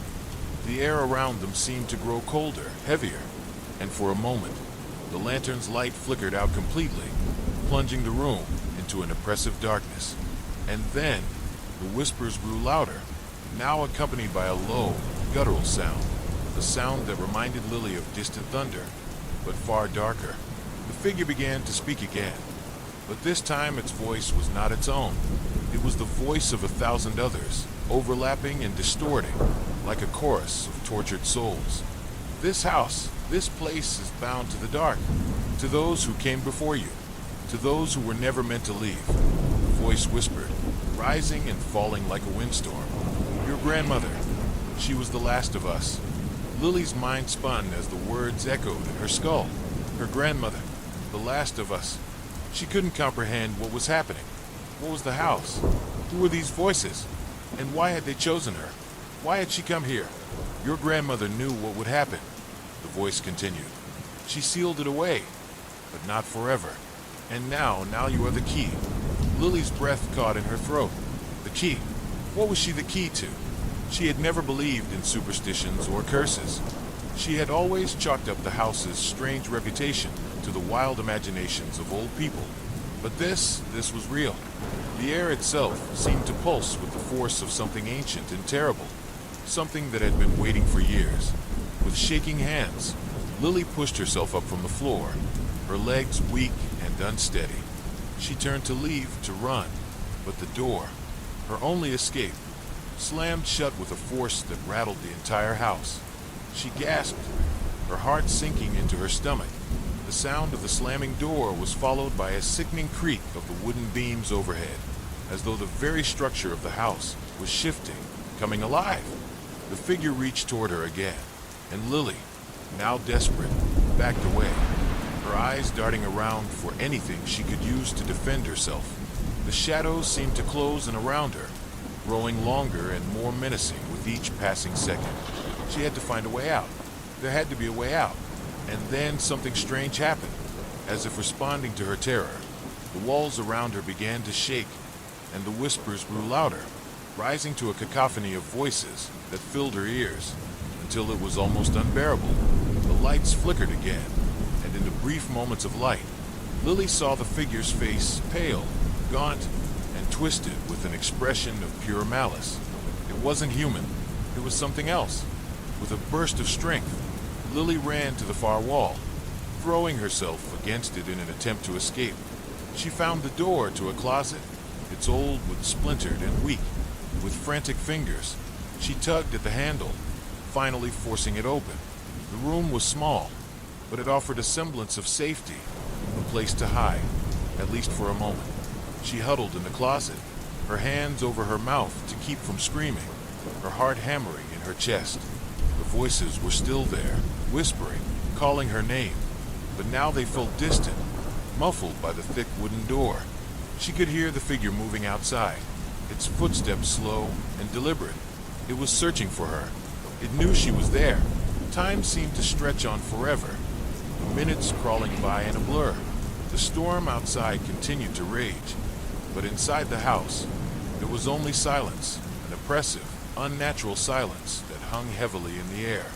Lily's mind raced as she tried to think of a way out. The house, the figure. It was clear now that her grandmother had known something she hadn't. She had come here to escape, but in doing so, she had walked straight into a nightmare that was far older than her, older than this house, something that had been waiting for the right moment to be set free, and Lily had unwittingly given it that moment. Lily's pulse hammered in her ears as she crouched in the cramped, suffocating space of the closet. She could hear the distant sound of the figure's footsteps, echoing softly across the wooden floor of the attic. The whispering voices had faded, but the tension in the air remained palpable, suffocating her with each breath. Her mind raced, the words of the figure still ringing in her head. "You are the key." What did that mean? Her grandmother had never mentioned anything about a curse or dark forces. The house had always been a place of mystery, yes, but she'd always chalked that up to the old tales and rumors that surrounded it. There were whispers in the village, of course, stories passed down through generations about strange happenings, disappearances, and accidents, but Lily had never taken those seriously. She had always thought the house's eerie reputation was just a result of its isolation and age, a place for ghost stories to fester. Now she wasn't so sure. As the silence stretched on, Lily tried to steady her breathing, her heart still pounding in her chest. She had to think. She couldn't stay in this closet forever, but the mere thought of leaving the small, seemingly safe space made her stomach turn. The figure outside was close. She could feel its presence, just beyond the thin wooden door. It was waiting, watching, like a predator circling its prey. The wind howled outside, rattling the window panes, but Lily barely noticed. The storm's fury was nothing compared to the storm raging within her. She had to escape. There had to be a way out, a way to stop whatever it was that had awakened in this house. With a sudden burst of determination, she pushed herself to her feet, her knees trembling as they absorbed the impact. She cautiously peered through the small crack between the closet door and the frame, her breath hitching when she saw nothing but the dim glow of the lantern on the far side of the room. The figure wasn't visible. It was gone for now. Lily wasted no time. She pressed herself against the door, trying to quiet her panicked breathing. Slowly, carefully, she opened it, the creaking was sending a jolt of terror through her body. Her heart raced as she stepped out into the room, every instinct screaming at her to run. But she couldn't just flee without answers. She needed to understand what was happening, what her grandmother had known, and why this dark force was targeting her. The attic, once a place of dust and forgotten memories, now felt like a tomb. The shadows twisted and stretched, creeping along the walls as if they had a life of their own. The lantern flickered once more, casting eerie, dancing patterns across the floor. Lily shivered and made her way toward the old bookshelf in the far corner of the room. If her grandmother had hidden anything about the house's dark past, it was likely here. Her fingers brushed against the spine of an old, leather-bound book, its cover worn and faded. It had been tucked away behind a pile of other dusty tomes, almost as if it had been intentionally hidden. The book felt heavy in her hands, and as she opened it, a strange sense of foreboding washed over her. The pages were yellowed with age. The ink faded in places, but the words were still legible. The Curse of the House of Van Dare. The title sent a chill down Lily's spine. She ran her fingers along the text, her mind racing as she tried to decipher what she was reading. The pages were filled with strange symbols, cryptic writings, and references to ancient rituals. Some of the words seemed familiar, while others were completely foreign to her. But one thing was clear: this was no ordinary book. As she turned the pages, her eyes fell upon a passage that seemed to call to her, the words speaking directly to her soul. The house was never meant to be a home. It was built as a vessel for the spirits of the forgotten, those who could never find peace. It was cursed from the moment the first stone was laid, and its dark influence has only grown with time. The Van Dare family, bound to the house, were the keepers of its dark power, and it is said that one day, the curse will awaken in full force, unleashing its horrors upon those who dare to disturb its slumber. The key is the bloodline, the last of the Van Dare family. She who bears the mark. She who will either break the curse or become its vessel. Lily's breath caught in her throat. The bloodline, the last of the Van Dare family. Her grandmother. She had always known there was something strange about her grandmother's heritage, something she had never fully explained. But the mark, Lily hadn't noticed any mark, had she. Could it be that the strange birthmark on her wrist, the one her grandmother had always dismissed as a family heirloom, was the key? Could that be why she had been drawn here? Why the figure had said she was the key? The floorboards creaked behind her, and Lily's heart skipped a beat. She snapped the book shut, turning quickly to face the source of the sound. But the room was still empty. The figure was gone. The silence was oppressive, but this time, Lily knew it wouldn't last. Suddenly, a loud bang echoed through the attic. The walls seemed to shake, as though the entire house were alive, groaning under some unseen weight. Dust fell from the rafters as the temperature in the room plummeted, the cold seeping into her very bones. The figure's voice pierced the silence once more, this time coming from every direction, as if it were inside her head. You cannot escape. The curse is upon you. You are already bound. Lily's stomach twisted, her fear escalating. She had to find a way to break the curse. But how? The book offered no answers, only cryptic warnings and strange symbols. She needed more. She needed to know what had happened to her grandmother, what the figure was, and what role she played in all of this. Without thinking, she grabbed the book and rushed to the stairs that led down to the main floor of the house. Every step was heavy, each one filled with the sound of her pulse thundering in her ears. The house seemed to close in on her, the shadows growing longer as she descended into the darkness below. She reached the hallway and stumbled toward the living room, where her grandmother had always sat in the evenings, knitting or reading. The room was eerily quiet now, the only sound the creaking of the old house as it settled. Lily moved cautiously through the room, her eyes scanning the familiar space for any sign of her grandmother's presence. That's when she saw it, an old, wooden chest in the corner of the room, covered in dust. It hadn't been there before. She was sure of it. The chest seemed to hum with an unsettling energy, a low vibration that filled the room with a sense of dread. Lily's hand trembled as she reached for the chest's latch. Her grandmother had always warned her never to open it, but now there was no choice. She needed answers, and this chest was the only place left to look. With a soft click, the chest creaked open, revealing a trove of old artifacts. There were photos, trinkets, and strange objects wrapped in cloth, but it was the small, worn leather pouch at the top of the pile that caught Lily's attention.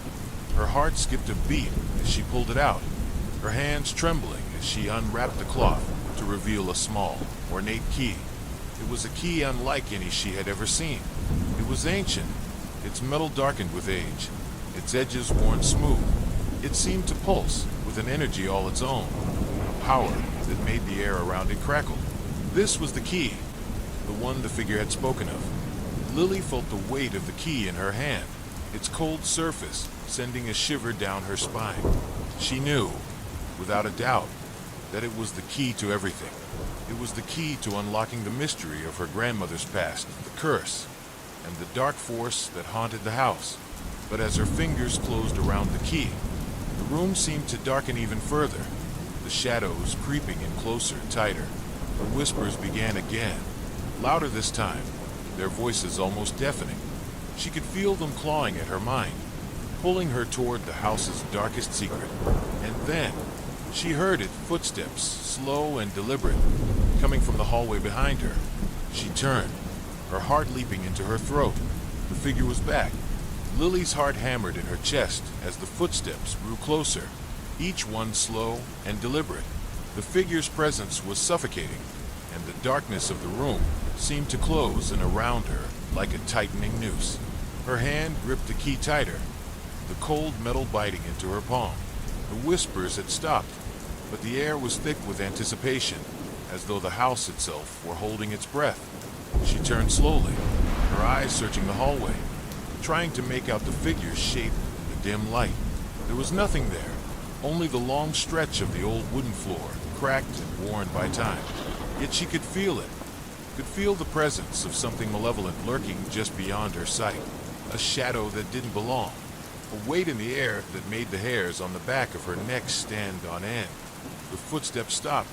A sudden gust of wind rattled the windows, sending a chill through the room, and for a moment, everything felt utterly still. It was as though the house itself had paused, waiting for something to happen. Lily's breath caught in her throat as she took a hesitant step forward, her gaze locked on the hallway. The silence was unbearable, stretching on for what seemed like an eternity. Her mind raced, every fiber of her being screaming for her to run, to escape. But her legs felt like lead. She was rooted to the spot, her body betraying her as the terror clawed at her insides. And then, without warning, the figure appeared. It wasn't a man. It wasn't even human, at least not entirely. Its form was a shifting, shadowy mass, a wraith-like silhouette that seemed to flicker in and out of existence, as though it were made of smoke and darkness. Its face was a blur, a distortion of features that warped and twisted with each passing second. But its eyes, those eyes, glowed with an unnatural, fiery intensity, a burning red that pierced through the gloom. Lily's breath hitched in her throat.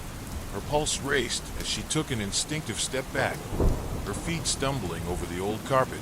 The figure didn't move, its gaze fixed on her with an intensity that made her feel as though her very soul were being scrutinized. "You cannot hide," the voice spoke, but it wasn't spoken aloud. It was inside her mind, a whisper that reverberated in the deepest corners of her thoughts. It was a voice that felt ancient, like the earth itself had given it birth. "You are part of this now, Lily. You cannot escape what you have awakened." Lily's mind spun. "I have awakened? What did it mean?" Her grandmother had warned her, in her cryptic way, but she had never mentioned this creature. She had never spoken of anything like it, never hinted at the dark forces that seemed to be closing in on her. The key in her hand seemed to pulse again, as though it were alive, responding to the figure's presence.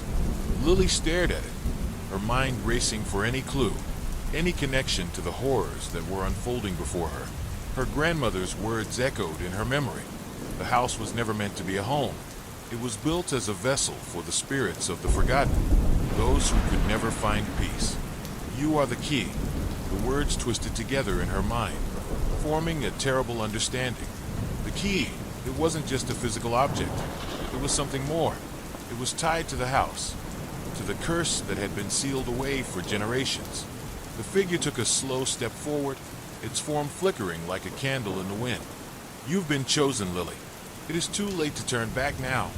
Lily's mind raced. She had no idea what it meant, but one thing was clear. She couldn't let the creature get closer. She couldn't let it touch her. She had to find a way out, find a way to stop this. She turned abruptly, her feet moving before her mind could catch up. She ran, bolting toward the door that led into the rest of the house. But as her hand gripped the handle, she felt the sudden weight of the air pressing against her. The door wouldn't budge. It was as though something were holding it shut, something far more powerful than any lock.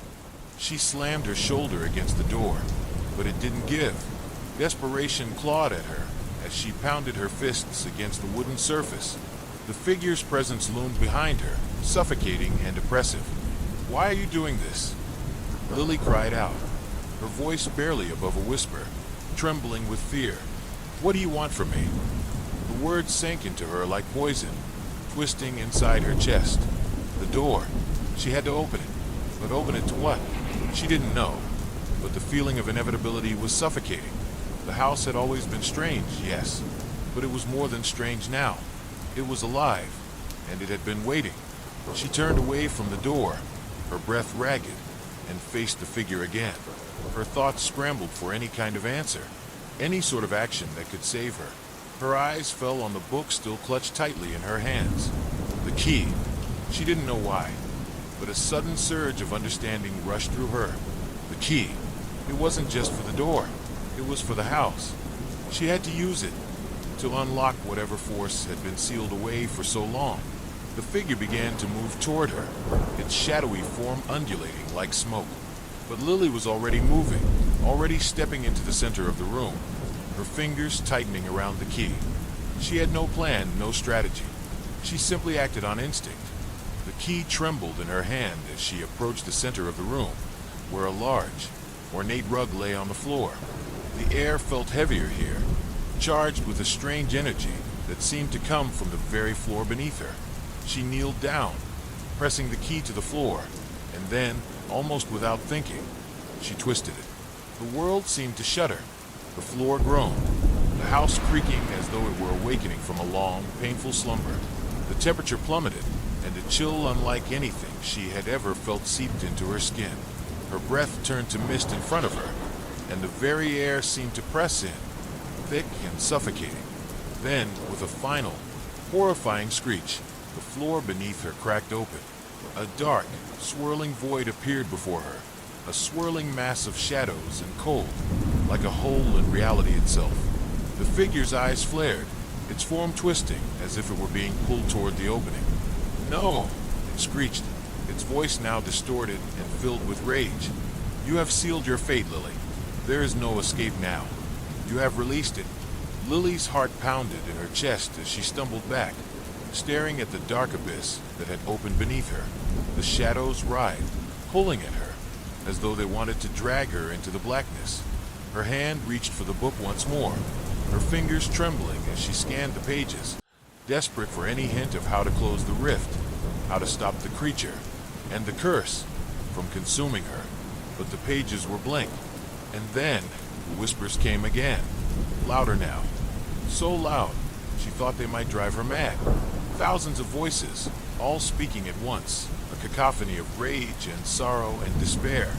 They filled her ears, her mind, and for a brief moment, Lily wondered if she had truly lost herself. The darkness pulled her closer. The old mansion had been abandoned for over 30 years, its walls now covered in thick ivy, its windows shattered from years of neglect.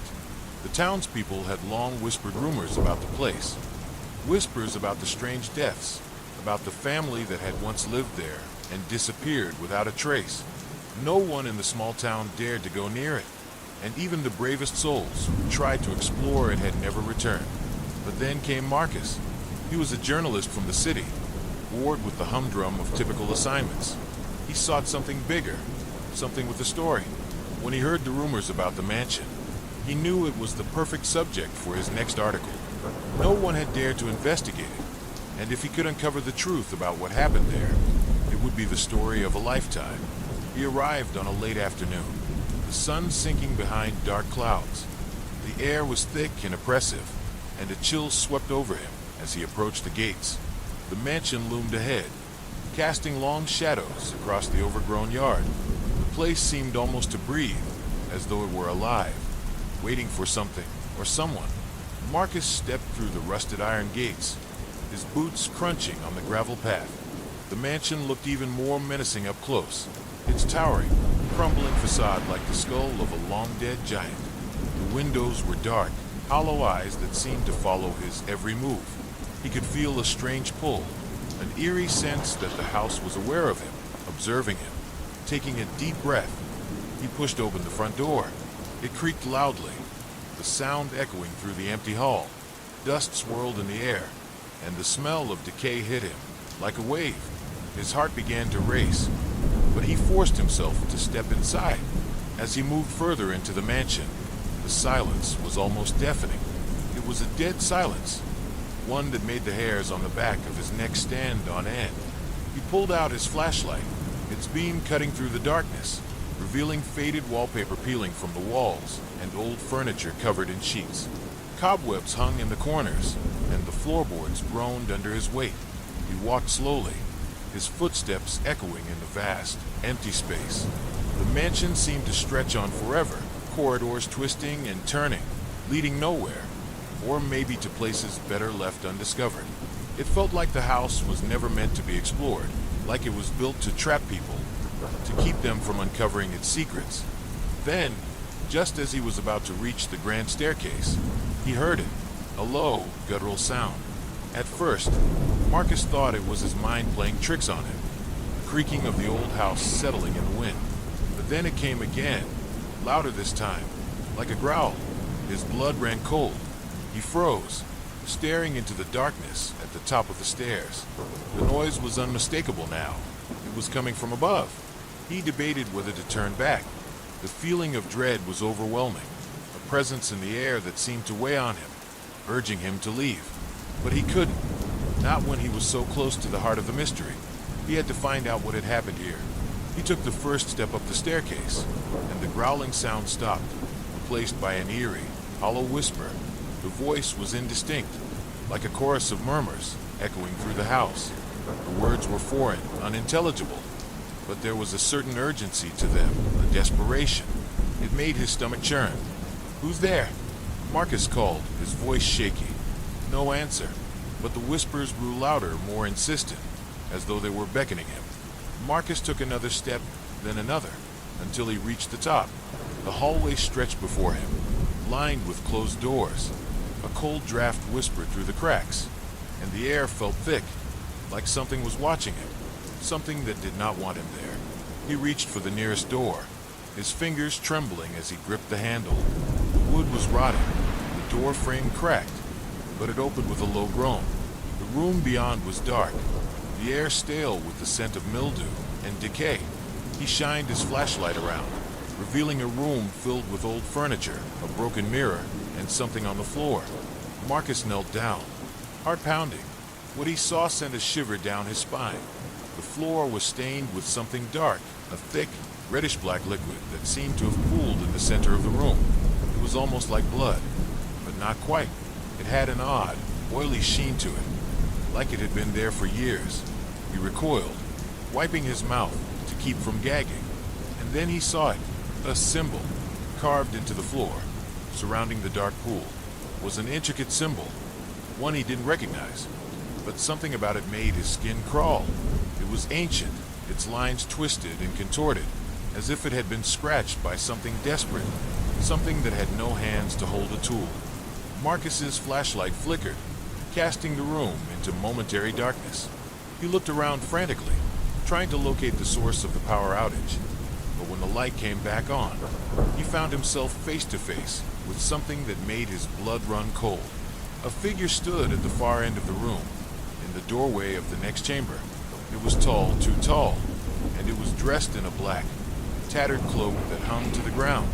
Its face was hidden in shadow, but Marcus could feel its eyes, eyes that were watching him, burning into him. "Who are you?" Marcus managed to croak, his voice barely audible. The figure didn't answer. Instead, it stepped forward, its movement slow and deliberate. Marcus could hear the rustling of its cloak, the sound oddly muffled, as if the air around it was thick, heavy with something he couldn't name. The growl returned, deeper this time, almost like a low hum that vibrated through the floor and into his bones. The figure raised a hand, and Marcus's flashlight flickered once more. In that brief moment, he saw something that made his stomach twist in terror. The figure's hand was not human. It was long, skeletal, with fingers that ended in jagged claws. A horrified gasp escaped Marcus's lips as he staggered backward, but the figure stepped forward, its eyes gleaming with an otherworldly light. "No," Marcus whispered, his legs trembling beneath him. This can't be real." The figure didn't respond. Instead, it reached forward, and a strange force seemed to grip Marcus's chest, lifting him off the ground. He struggled, gasping for air, but the pressure on his chest only increased. His vision blurred as the figure pulled him toward it, the shadows surrounding him growing darker, more suffocating. "Let me go," Marcus cried out, but the figure only tightened its grip. The last thing he saw before everything went black was the symbol on the floor, glowing faintly in the dark, as though it were alive. Marcus awoke to the sound of dripping. The rhythmic sound reverberated around him, loud in the suffocating silence. His chest was tight, as if an invisible weight had settled on him. His throat felt dry, raw. He couldn't remember the last time he'd breathed easily. He opened his eyes slowly, expecting to see the dim outline of the room where he had last been. The old mansion, a strange figure. But as his vision cleared, the horror of his situation became apparent. He was no longer in the room. He heard a low hum, faint but growing in intensity. It was coming from the far corner of the room, where a dark figure stood. It was taller than a man, its form outlined in the faint glow of the candles. For a moment, Marcus thought it was just another figment of his imagination, but the figure's outline shifted slightly, like it was moving. What are you?" Marcus whispered, his voice a hoarse rasp. The figure didn't respond. Instead, it shifted its position, stepping forward slowly, deliberately. It seemed to glide rather than walk, its form fluid, shifting in and out of clarity. The shadows around it clung to it like a cloak, an unnatural darkness that seemed to swallow up the light. Marcus's heart thudded painfully in his chest as he stumbled backward, his hands searching frantically for something, anything, that might protect him. His hand brushed against something cold and hard, a stone table. Its surface was covered in ancient dust, but it held a peculiar symbol, matching the ones etched into the walls. His fingers tingled as they traced the edges of the mark, and as they did, he felt a sudden jolt of energy pulse through his body. He recoiled, his breathing shallow. The energy was overwhelming, almost suffocating, and he could hear a voice, faint, like a whisper carried on the wind. It wasn't a voice he could recognize, but it sounded old, ancient even. The words weren't clear, but he could feel them pressing against his mind, trying to make him understand something terrible. Escape, escape or die. The words echoed in his ears, and his skin prickled with cold. He had to get out of there. He scrambled to his feet, but his legs felt like they were made of stone. He staggered, his body trembling as he tried to make his way toward the exit. But as he moved, the air grew thicker, heavier, and the hum intensified, becoming a deafening roar in his ears. His hand reached for the door. He had to escape, but as he touched the handle, a sickening sensation washed over him. The handle was cold, but it wasn't just cold. It felt alive, like it had a pulse, like it was made of something more than metal. It burned his skin when he touched it, and he cried out in pain, pulling his hand away. He turned around, but the figure was closer now. It was only a few feet away, and Marcus could see it more clearly now. Its face was obscured by a black hood, but its eyes glowed, an unnatural light that burned through the darkness like two burning coals. Suddenly, the figure spoke. "You shouldn't have come here," it said, its voice low and guttural, as though it were not entirely human. "Now you are part of it. Forever." Marcus's heart stopped. He tried to back away, but the figure reached out with a long, skeletal hand, its fingers impossibly thin and long, like claws. The air around him seemed to distort as it moved, and for a moment, Marcus could see something strange, an outline of a door, a faint glimmer of light. He thought he saw an exit. Desperation surged through him. He lunged toward the door, ignoring the pain in his body, ignoring the growl of the figure behind him. His hand brushed the door again, and this time, he didn't hesitate. He gripped the handle tightly, pushing it open. But as soon as he stepped through, the world seemed to shift. The door slammed shut behind him, and Marcus found himself in a new room. It was even darker here, the only light coming from a flickering candle at the far end. The air smelled stale, and the walls seemed to close in on him. The room felt wrong, distorted. The furniture in the room looked out of place, some of it ancient, others far too modern. It was as though time itself had fractured in this place. The door he had just passed through vanished, leaving no trace that it had ever existed. Marcus turned to face the room, panic rising in his chest. What had just happened? How was he here? As he took a step forward, he froze. There, in the corner of the room, were shadows, shifting shadows. At first, he thought it was just his mind playing tricks on him. But as he stared, the shadows began to take shape. They were no longer just dark patches. They were figures, figures with faces twisted in agony. The shadows were people, people who had been trapped here, just like him. His breath hitched, and he stepped backward, his mind spinning. He wanted to run, to escape, but he knew there was nowhere to go. The walls seemed to close in, and the figures in the shadows began to move. They didn't speak. They didn't need to. Their eyes, dark and hollow, told the story of their torment. "Help us," one of them whispered, its voice barely audible. Marcus's chest tightened. He didn't know if he could trust them, but he couldn't stand the thought of being trapped here forever. "How do I get out?" he asked, his voice shaking. Another figure stepped forward, its movements jerky, unnatural. "You cannot leave until the curse is broken." "The curse?" Marcus asked, his mind racing. "What curse?" But the figure didn't answer. Instead, it pointed toward the center of the room, where a large stone altar stood.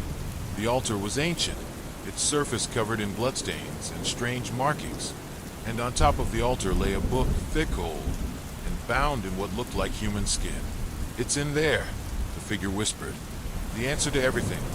Marcus's gaze flickered toward the book. It called to him, its presence more powerful than anything he had felt before. The air around it hummed with dark energy, and his skin tingled as he moved closer. But as he reached for it, a scream echoed through the room. The walls seemed to shake as though the very foundation of the house was being torn apart. The shadows screeched, their eyes turning bloodshot with rage. Marcus hesitated, his hand still hovering over the book. The whispers were growing louder now, urging him to take it. But he felt something else, something far darker. The book was alive. The shadows around him began to converge, their bodies writhing like serpents. Their hands reached out, their fingers long and sharp, as though they were desperate to stop him. He could feel the heat of their breath, the stench of decay, as they closed in. And then, as if the house itself was alive, the room began to warp. The walls twisted, the floor buckled beneath him, and Marcus felt himself being pulled in all directions. The darkness pressed in from every side, and he could hear the figures screaming, the sound of them pleading. "You cannot escape," one of them howled. "The house owns you now." But Marcus was too far gone. He reached for the book, pulling it from its place with all his strength, and everything went silent. Marcus's hand trembled as he held the book, feeling its unnatural weight in his palms. The moment it left the altar, the room seemed to react, shuddering with an inhuman force. The flickering candlelight went out in an instant, and the shadows that had been creeping along the walls now surged forward, encircling him. Their whispering voices grew louder, a cacophony of despair and rage that clawed at his mind, pulling at the edges of his sanity. "Put it back," a voice hissed, a distorted, choking sound that seemed to come from everywhere and nowhere at once. Marcus's breath caught in his throat as the air thickened around him. The walls were bending, narrowing toward him, as though the very space itself was closing in, drawing him into some dark, infinite abyss. His skin prickled with an electric charge that made every nerve scream in panic. The book, heavy with some ancient evil, pulsed in his hands, as though it were alive, responding to the unseen forces around him. Its pages fluttered as if caught in an invisible breeze, but the whispering voices became clearer, more distinct.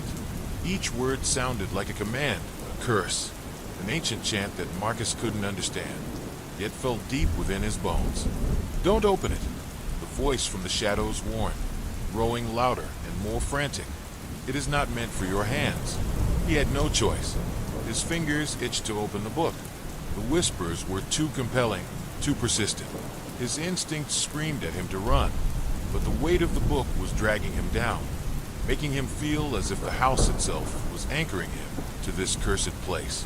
Unable to resist any longer, Marcus slowly opened the book, his heart racing in his chest. The pages were brittle, yellowed with age, and written in a language that felt ancient alien. Symbols danced across the pages, shifting and moving as though they were alive. They seemed to shift, reorganizing themselves, drawing Marcus's eyes deeper into the text. The room began to warp again. The shadows that had surrounded him now swirled violently, their figures twisting and contorting into grotesque forms. The air grew colder, sharper, as though the very atmosphere was being sucked out of the room. The walls began to crack, dark veins of blackness spreading like webs, creating a network of darkness that seemed to pulse with an energy that was malevolent and all-consuming. A sudden pressure built in Marcus's chest. It felt as if something was pushing in from every direction, squeezing his heart. He gasped, but his breath came in shallow, painful bursts. His mind raced, trying to make sense of what was happening. His eyes darted across the pages of the book, searching for some explanation, some way to reverse whatever had been set in motion. The figure in the shadows, the one that had been guiding him, or perhaps hunting him, emerged from the darkness, stepping toward him with slow, deliberate movements. The figure's form was now clearer, its long, skeletal fingers reaching out, its face still obscured by a hood that seemed to be made of pure shadow. But as it drew closer, Marcus could see its eyes, eyes that glowed with an eerie, unnatural light, eyes that were filled with a hunger so deep and consuming that it made his stomach churn. "You should never have opened it," the figure intoned in a voice that sounded like 1,000 voices speaking in unison, each one more ancient and bitter than the last. "Now you've awakened it. The curse is upon you." Marcus tried to back away, but his legs refused to move. He was rooted to the spot, unable to escape the suffocating presence of the figure and the oppressive darkness that had consumed the room. The air around him crackled with energy, as if the very fabric of reality was being torn apart. The book, still open in his hands, began to glow, its pages flashing with a bright, sickly light. The symbols on the pages pulsed and shifted, and Marcus could feel them pulling at his mind, pushing against his thoughts, trying to invade his very consciousness. He wanted to throw the book away, but the words inside it, those maddening, incomprehensible words, were crawling into his mind, settling into his thoughts, worming their way into his soul. The house groaned, as though it were alive, its walls vibrating with the power of the curse that had been unleashed. The figure stepped closer, and Marcus could feel the cold emanating from it, freezing him in place. He was suffocating under its gaze. It was as if the figure could see into the deepest recesses of his mind, understanding his every fear, every weakness, and it was feeding on that fear, growing stronger with each passing moment. "Do you understand now?" the figure hissed. "Do you understand what you have unleashed?" Marcus's head swam. The world around him spun, distorting into a nightmarish blur of shapes and colors. The book in his hands felt heavier, as though it were dragging him deeper into the very bowels of the house, into the heart of the curse. His breath came in ragged gasps, and his vision began to narrow, the edges of his sight fading into blackness. In the distance, he thought he saw movement, a shape, a figure standing in the shadows beyond the figure before him. It was familiar, though distorted, twisted by time and by the same dark energy that had consumed everything else. A woman's face appeared in the shadows, her eyes hollow and empty, her skin pale, as if drained of life. Her lips moved, but no sound came out. The woman's gaze was fixed on him, full of sorrow and warning. "Leave before it's too late," she whispered, her voice faint and ethereal. But it was too late. The figure in front of him let out a horrible, guttural laugh. The sound was so loud and so raw that it felt like a physical blow to Marcus's body. The room cracked open like a wound, and from within the dark void, Marcus could feel the pressure of something ancient and terrible pushing its way through, as though it had been waiting for this moment to finally break free. "You will never leave," the figure sneered. "The house will consume you, just as it has consumed all those before you. You are part of it now, forever." The darkness closed in on Marcus, and his mind, already teetering on the edge of madness, shattered under the weight of the curse. The book, still glowing, seemed to pulse with a malevolent rhythm, a heartbeat that was not his own. And then, in the final moments before everything collapsed into darkness, Marcus understood. The house was alive. It had always been alive, and it had always been waiting for someone to open the book, waiting for someone to bring it into this world. As the world around him crumbled into nothingness, he heard the whispers one last time. "Welcome to the house. Welcome to eternity." As the darkness pressed in on Marcus, suffocating him with its heavy, malevolent weight, he felt his body grow numb. Every breath he took was like inhaling a thick, poison fog, the air heavy with the acrid scent of decay. The house seemed to exhale with him, its walls groaning in some unfathomable rhythm, like a living, sentient being with a heart that beat in time with his own fading pulse. The book in his hands pulsed again, its sickly glow flashing once more, each beat an excruciating reminder that he had unleashed something far beyond his understanding. The pages of the book fluttered on their own, as though they were eager to reveal more. But Marcus couldn't tear his eyes away. He was drawn to the text, his fingers unwillingly tracing the symbols, feeling an insistent pull in his mind. The shadows around him danced, their forms elongating, distorting into twisted versions of themselves, like grotesque parodies of human shapes. Some of them had faces now, distorted, anguished faces that screamed silently, their mouths stretched wide in eternal agony. Others had no faces at all, just voids that seemed to swallow the light. They circled him, getting closer, pressing against him, whispering their maddening chants in a language he couldn't comprehend, but could feel in his very soul. "Run," one of the shadows whispered, its voice cold and distant, like the wind passing through a graveyard. "Run before it's too late." Marcus couldn't respond. His throat was dry, his body too weak to react, but his mind was alive with terror. Something had changed in the house. It wasn't just the walls that were alive. It was the entire structure, the very foundation, its heart pulsing with an energy he couldn't fathom. It wasn't just a house. It was something older, something that had been waiting, watching, and it had found him. "Leave." The voice from the shadows sounded distant, yet insistent, as if it were echoing from another time, another place. "You can't outrun it. It's coming." Suddenly, Marcus felt a sharp pain in his chest.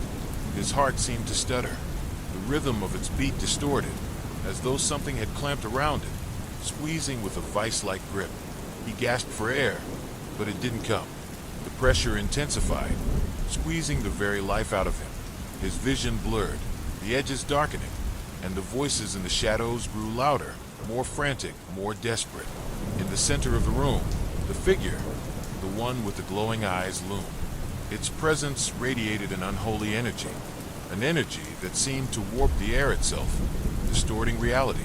It stepped forward, its movements slow, deliberate, like a predator stalking its prey. "You cannot escape," the figure growled, its voice a low rasp that sounded like it had been carved from centuries of suffering. "You're bound to this place now, just like the others." Marcus stumbled backward, his legs trembling beneath him. He was weak, every movement a struggle, but he managed to back into one of the walls. The room itself seemed to close in on him, the walls pressing forward, the ceiling lowering, the floor shifting beneath him, as if the entire house was alive and responding to the darkness that had been awakened. He turned toward the door, hoping for an escape, but it was gone. The doorway that had once led out of the room had vanished, replaced by a wall of impenetrable blackness. Panic surged through him, his breath coming in short, desperate gasps as the shadows closed in around him. "Why did you open it?" the figure asked, its tone almost mournful. But beneath the sorrow, there was a coldness, a bitterness that was unmistakable. "Why did you awaken the curse?"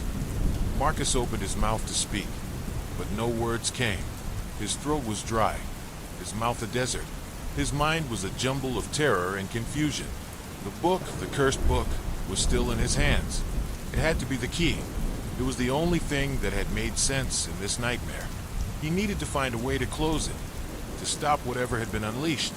But every time he tried to focus, the words on the page seemed to dance, shifting into shapes that made his head spin. They were like eyes, staring at him, judging him. Suddenly, the darkness intensified. The shadows reached out like tendrils, grabbing at him, pulling him deeper into their suffocating embrace.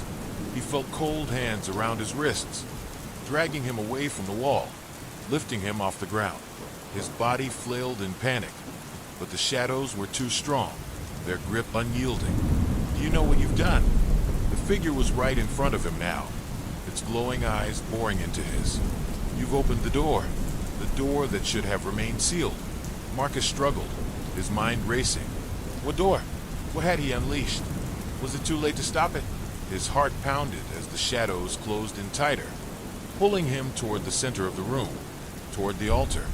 "No," he gasped, his voice barely a whisper. "I don't understand." The figure's face twisted into something darker, more grotesque. "You will, soon enough." With a sudden lurch, Marcus was thrown to the ground. His head slammed against the cold stone floor, and the world went black. When Marcus opened his eyes again, the world had changed. The room was no longer the familiar chamber it had been. The walls were now covered in a thick, creeping moss, the floor slick with some kind of dark, sticky substance. The air was thick with the stench of rot, and the light, if it could even be called light, was faint and sickly, casting long, distorted shadows that twisted and stretched across the room like living things. He sat up, groaning, his head throbbing. His body felt heavy, as though something was pressing down on him from all sides. His breath came in short, shallow bursts as panic surged once more. He looked around, disoriented, only to find that he was no longer alone. The figure was standing in front of him, its eyes glowing brighter now, its face more distinct, its features twisted in a way that defied all reason. "I told you," the figure whispered, its voice a strange mix of pity and menace. "You've crossed the threshold. There's no going back now." Marcus tried to stand, but his legs wouldn't obey. He felt as though the very earth beneath him had turned to quicksand, dragging him deeper into its suffocating grip. "What is this place?" He managed to croak, his voice ragged with fear. The figure didn't respond immediately. Instead, it stepped aside, allowing Marcus to see the full extent of the room. And what he saw made his blood run cold. The room was no longer a room at all. It was a vast, cavernous space, stretching impossibly far, its walls lined with twisted, gnarled roots that seemed to pulse with some malevolent energy. The air was thick with an oppressive, unrelenting pressure, as though the very atmosphere was alive, suffocating, choking. And from the shadows, Marcus could see shapes moving, things that shouldn't exist. Faces, eyes, hands, shadows of people long gone, their bodies trapped in the web of darkness that had overtaken the house. "Where am I?" Marcus whispered, his voice breaking as terror overtook him. The figure smiled, its teeth sharp and unnaturally white. "You're in the heart of the house," it said. "This is where the curse was born. This is where it feeds." Suddenly, the ground trembled beneath him, and a deep, guttural growl reverberated through the walls. The shadows seemed to shift, becoming more erratic, more aggressive. A low, terrifying growl filled the room, as if something was waking from a long slumber, something ancient, something hungry. And Marcus realized, in that moment, that the worst part of all wasn't the house, or the curse, or the figure before him. The worst part was that he had awakened something far more terrifying. It was already too late. Marcus's mind was a blur, his thoughts fractured like the walls around him. The figure before him, no longer human, or anything he could truly understand, stepped back, its presence darkening the already grim atmosphere. The shadows of the room seemed to coil tighter, crawling over every surface, seeping into the air itself like a living fog. He could feel his heartbeat in his throat, each pulse a violent reminder that he was still alive, still caught in the grip of something that was slowly and inevitably consuming him.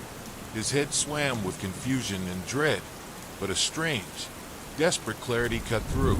He needed to escape. He needed to break free from this nightmare. The walls around him seemed to stretch, the space widening unnaturally, as though the house itself was growing. The sound of a distant, slow scraping filled the room, growing louder with each passing moment, like something dragging itself along the floor.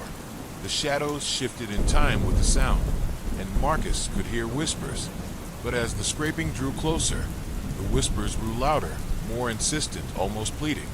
"Leave, leave, leave," they hissed. Marcus turned toward the figure, his voice a hoarse whisper. What is this? What is happening to me?" The figure's hollow eyes burned with cold malice. Its mouth didn't move, but the words emerged from it anyway, echoing in Marcus's mind as if the figure were speaking directly to his soul. "You opened the door, Marcus. Now you must pay the price. You must become one with us." A sickening chill ran down Marcus's spine as he struggled to stand, his legs like jelly beneath him. His breath came in shallow, ragged gasps, his vision swimming with the dark mist that seemed to close in on him. A low growl rumbled through the ground, vibrating the very air. It was a sound that seemed to come from the house itself, an ancient, unholy growl that reverberated through Marcus's bones. The room trembled, the walls cracking as if they, too, were alive, reacting to the beast that was awakening beneath them.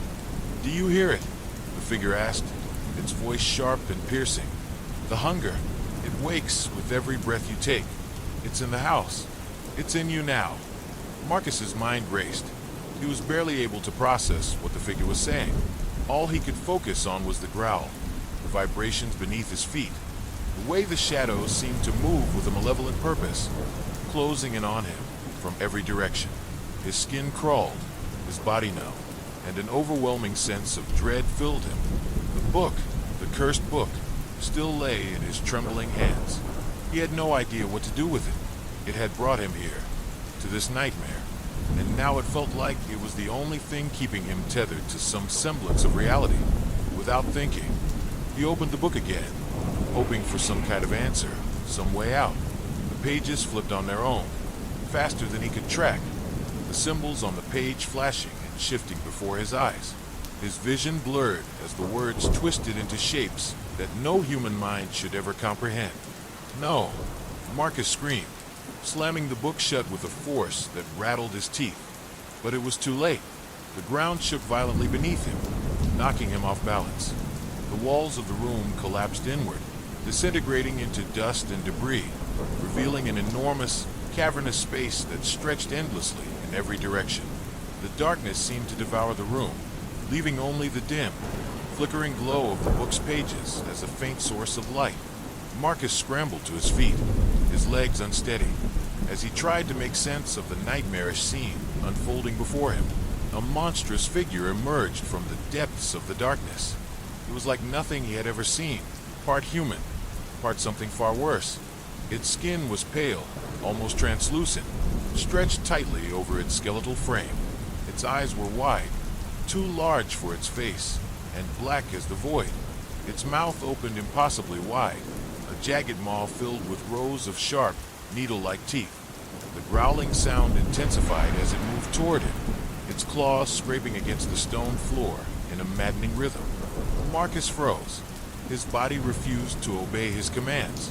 His breath caught in his throat as the creature advanced, its grotesque form shuddering with anticipation. The book slipped from his grasp, falling to the floor with a soft thud. "You shouldn't have read it, Marcus," the creature whispered in a voice that was more a thought than sound, its presence pressing against his mind. "Now the door is open, and the curse is unleashed. The room, or whatever this place had become, seemed to close in on him.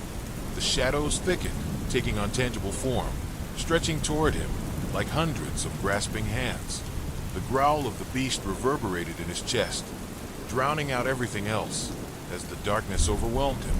Then everything stopped. For a moment, there was no sound, no movement, no growl, no shadows, just an oppressive, suffocating silence that felt as though it were choking the very life from the room. Marcus's heart raced as he slowly turned to look around, unsure of what had just happened. He couldn't breathe. He couldn't move. And then he heard it, a faint whisper. Behind you. Before he could react, the shadows closed in on him, and the air around him seemed to crackle with a dark energy. The ground beneath him trembled again, more violently this time, and a deafening roar filled his ears. He spun around, his pulse hammering in his chest, but all he could see was darkness, a void that seemed to pull him in, swallowing him whole. The figure appeared again, emerging from the inky blackness. It was larger now, towering over him, its eyes glowing brighter, its body swelling, as if it were growing from the very darkness itself. "You're mine now," the figure crooned. "The curse has chosen you, and it will never let you go." Marcus opened his mouth to scream, but no sound emerged. It was as though the air had thickened to a point where even his voice was crushed. The figure's monstrous form loomed over him, and he could feel its icy breath on his skin.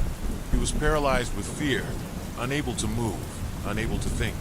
The shadows were closing in, tightening their grip, pulling him deeper into the void that had taken over the room.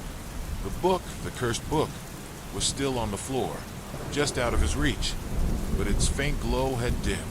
He couldn't focus on it anymore. He couldn't focus on anything except the darkness that seemed to be consuming him. The figure was right. It was too late. There was no escape from this hell. He had unleashed something ancient, something hungry, and now it was time to pay the price. Marcus's vision blurred, his mind fading as the darkness closed in around him, suffocating him, dragging him into the depths of whatever hell had been waiting. His last thought, as the shadows enveloped him completely, was that he had made a terrible mistake, a mistake that he could never undo. The house had won. The darkness closed in around Marcus like an overwhelming wave, suffocating him, dragging him further into its embrace. He felt the air grow colder, as if the very atmosphere had turned against him, pressing down on his chest, each breath a laborious effort. The figure, its eyes burning with an otherworldly light, loomed above him like some monstrous god, its presence filling the room, warping reality around him. Marcus couldn't move. His limbs were heavy, unresponsive, his body paralyzed by a fear so intense it seemed to claw at his insides, eating away at him from the inside out. His mind raced with questions. How had this happened? What was this place? What had he awakened? The shadows that filled the room were no longer just a passive backdrop to his nightmare. They were alive, writhing like snakes, each tendril reaching toward him, dragging their cold, clammy fingers across his skin. He tried to scream, but no sound came. His throat was dry, constricted, as though something was blocking his voice, choking him from the inside. The figure before him seemed to pulse with energy, its form flickering, shifting like smoke, its monstrous shape distorting and reforming in ways that defied logic. Its voice, when it came, was a low, guttural whisper that vibrated deep within Marcus's skull. Do you see it now? The figure's words echoed in Marcus's mind, a twisted reflection of his thoughts. You opened the door, Marcus. You invited it in. Now you must pay. Marcus's heart pounded in his chest, each beat louder than the last, until it drowned out everything else. His vision began to swim, the edges of the room blurring as his mind struggled to process the horror unfolding around him.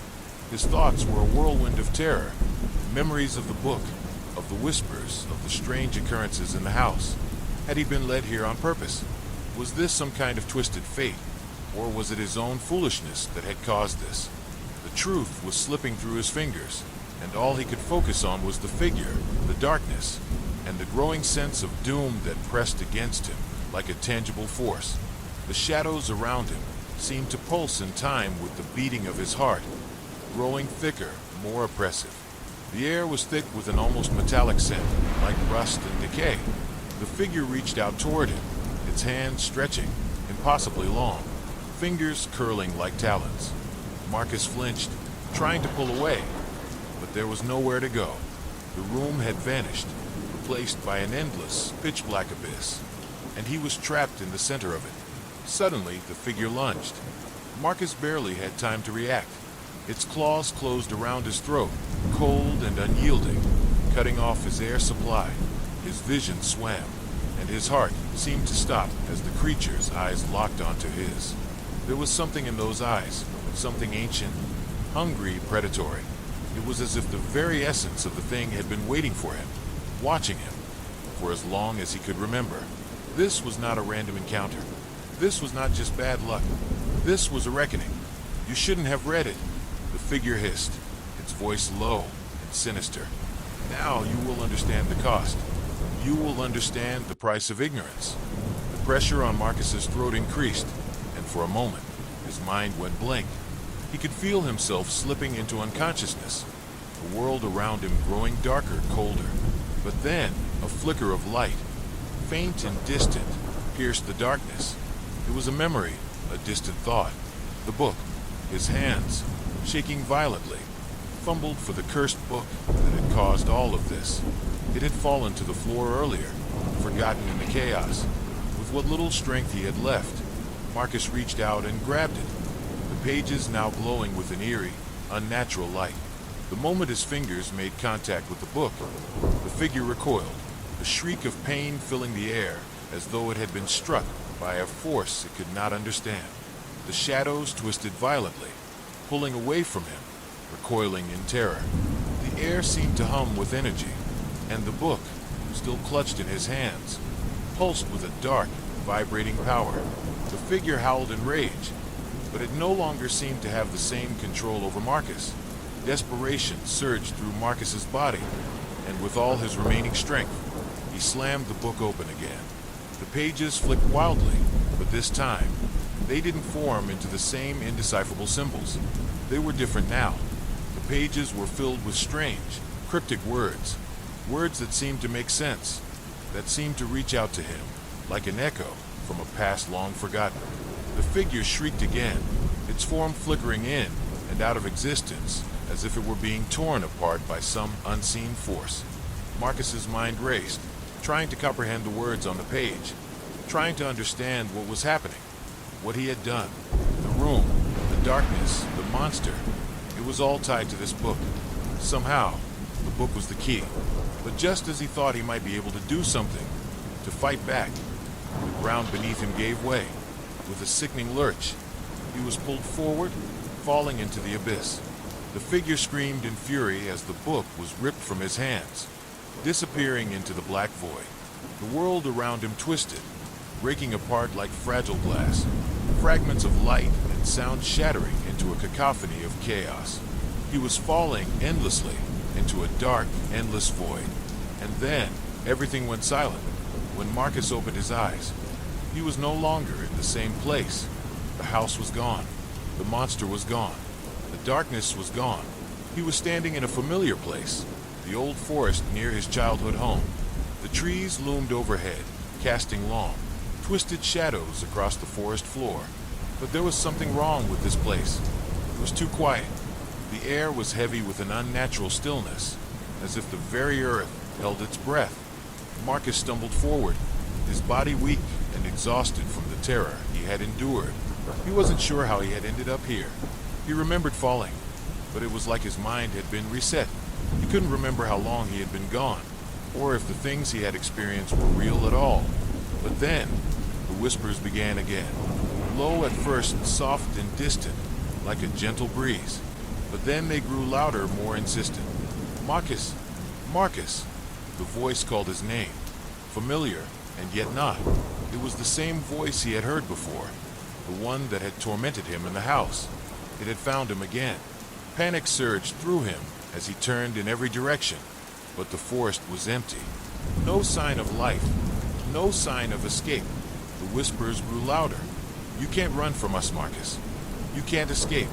He closed his eyes, shaking his head, trying to block out the voice, trying to make it stop, but it was no use. The darkness was still with him. It had followed him here. And the book was still out there, waiting, calling. Marcus had thought he had escaped, but the truth was worse than he could have imagined. The curse was not something that could be outrun. It was something that followed, something that waited patiently in the shadows, ready to claim him once again. Marcus stood motionless in the eerie silence of the forest, the unsettling whispers still swirling around him, growing louder and more persistent with each passing second. It was as if the trees themselves were whispering his name, urging him to return to the nightmare he had barely escaped. The air was thick with the scent of decay, and despite the stillness, a sense of movement seemed to press in on him from all directions. It was as though the forest was alive, watching him, waiting for the right moment to strike. He tried to move, to take a step away from the ominous trees, but his legs felt like they were made of lead. His heart pounded in his chest, and a cold sweat slicked his skin. His mind raced with the memories of what had happened, of the cursed book, the monstrous figure, and the endless abyss. Had he really escaped? Was this some twisted trick of the darkness, pulling him back into its grasp? Marcus! The whisper came again, clearer this time, more distinct. It was a voice that felt familiar, yet distant, as if it belonged to someone he once knew, but could no longer remember. He whipped around, but the forest remained as it had been, silent, dark, and foreboding. There was no one there, no one except for the trees, the shadows, and the growing sense of dread that seemed to suffocate him from all sides. The ground beneath his feet shifted slightly, as though the earth itself was alive, pulsating with an unnatural rhythm.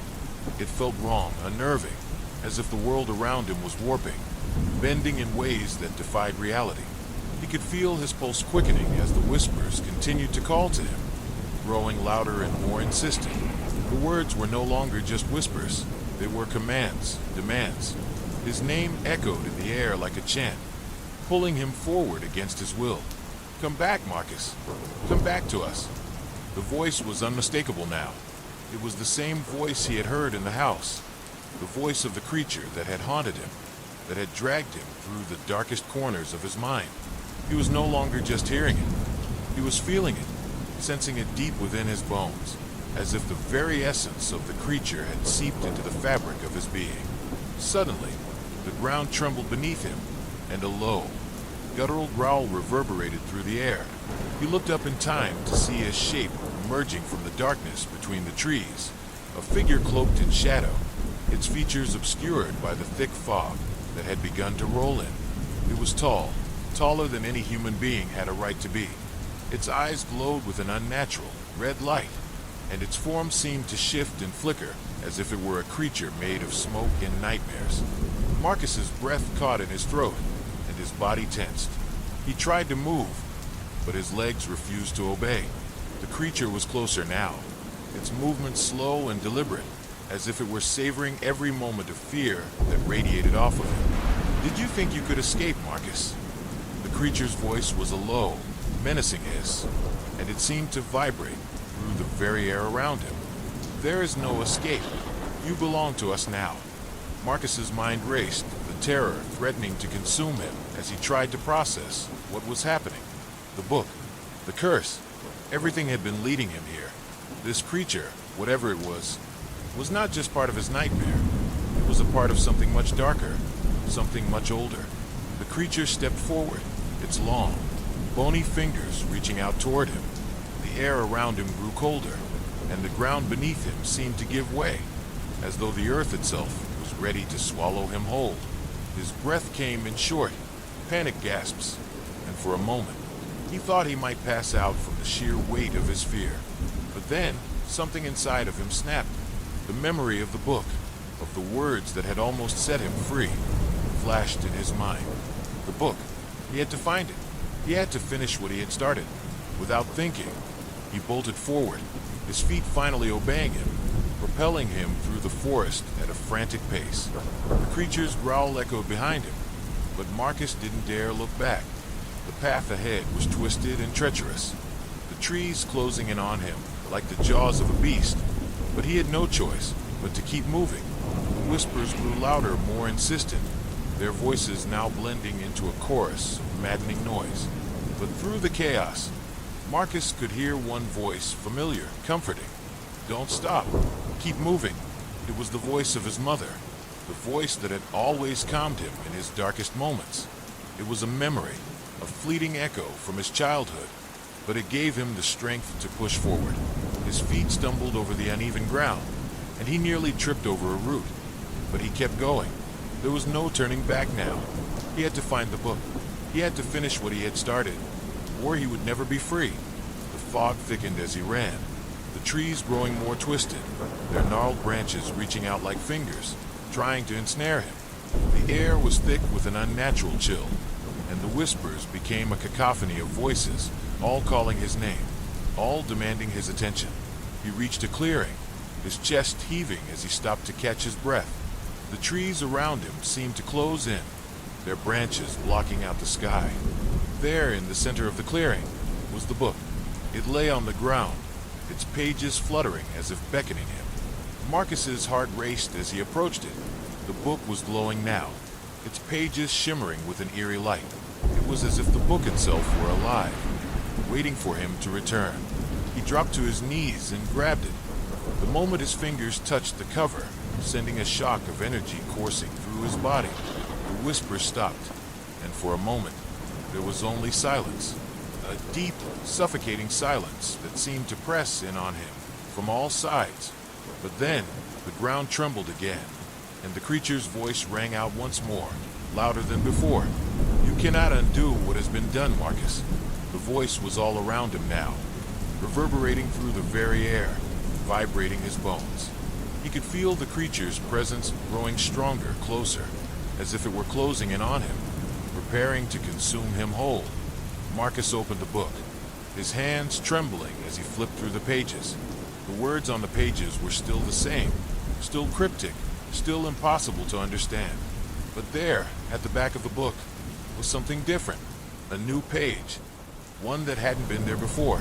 He leaned in closer, his eyes scanning the text. This time, the words were different, clearer, more precise. "Call forth the shadow." The words read, "Release the binding." Marcus's heart skipped a beat. Was this the answer? Was this the way to break the curse? To end this nightmare once and for all? He didn't have much time. The creature was almost upon him, its shadow falling across the ground like an omen. The air was thick with its presence, and Marcus could feel the weight of it pressing in on him, suffocating him. "Call forth the shadow," he whispered to himself, his voice trembling. He wasn't sure what it meant, but he knew he had to try. He had to do something. With a deep breath, Marcus closed his eyes and spoke the words aloud. "Release the binding." Marcus felt his heartbeat thundering in his chest, the ground beneath his feet vibrating as though it were alive. The whispering voices surrounded him, slithering through the air, weaving into his thoughts like invasive tendrils. The book in his hands felt heavier now, its cover slick with sweat as his fingers clenched around it. He could feel the power within the pages, a dark force that threatened to overwhelm him. The words he had just read echoed in his mind, twisting and warping like a chant that had taken root deep in his soul. "Release the binding," he whispered again, the words trembling on his lips. He wasn't sure what it meant, but he had no choice now. The creature was near, its presence suffocating, filling the air with a darkness so thick it made it hard to breathe.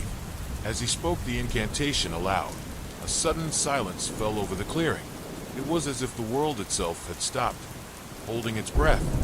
Then, from the corner of his eye, he saw it, the shadow. It moved with a fluid, unnatural grace, creeping from the darkness between the trees. Its form was barely visible, a shifting mass of blackness that seemed to devour the very light around it. Marcus's pulse quickened, and his mind screamed at him to run, but his legs refused to move. His body felt paralyzed, caught in the grip of some unseen force.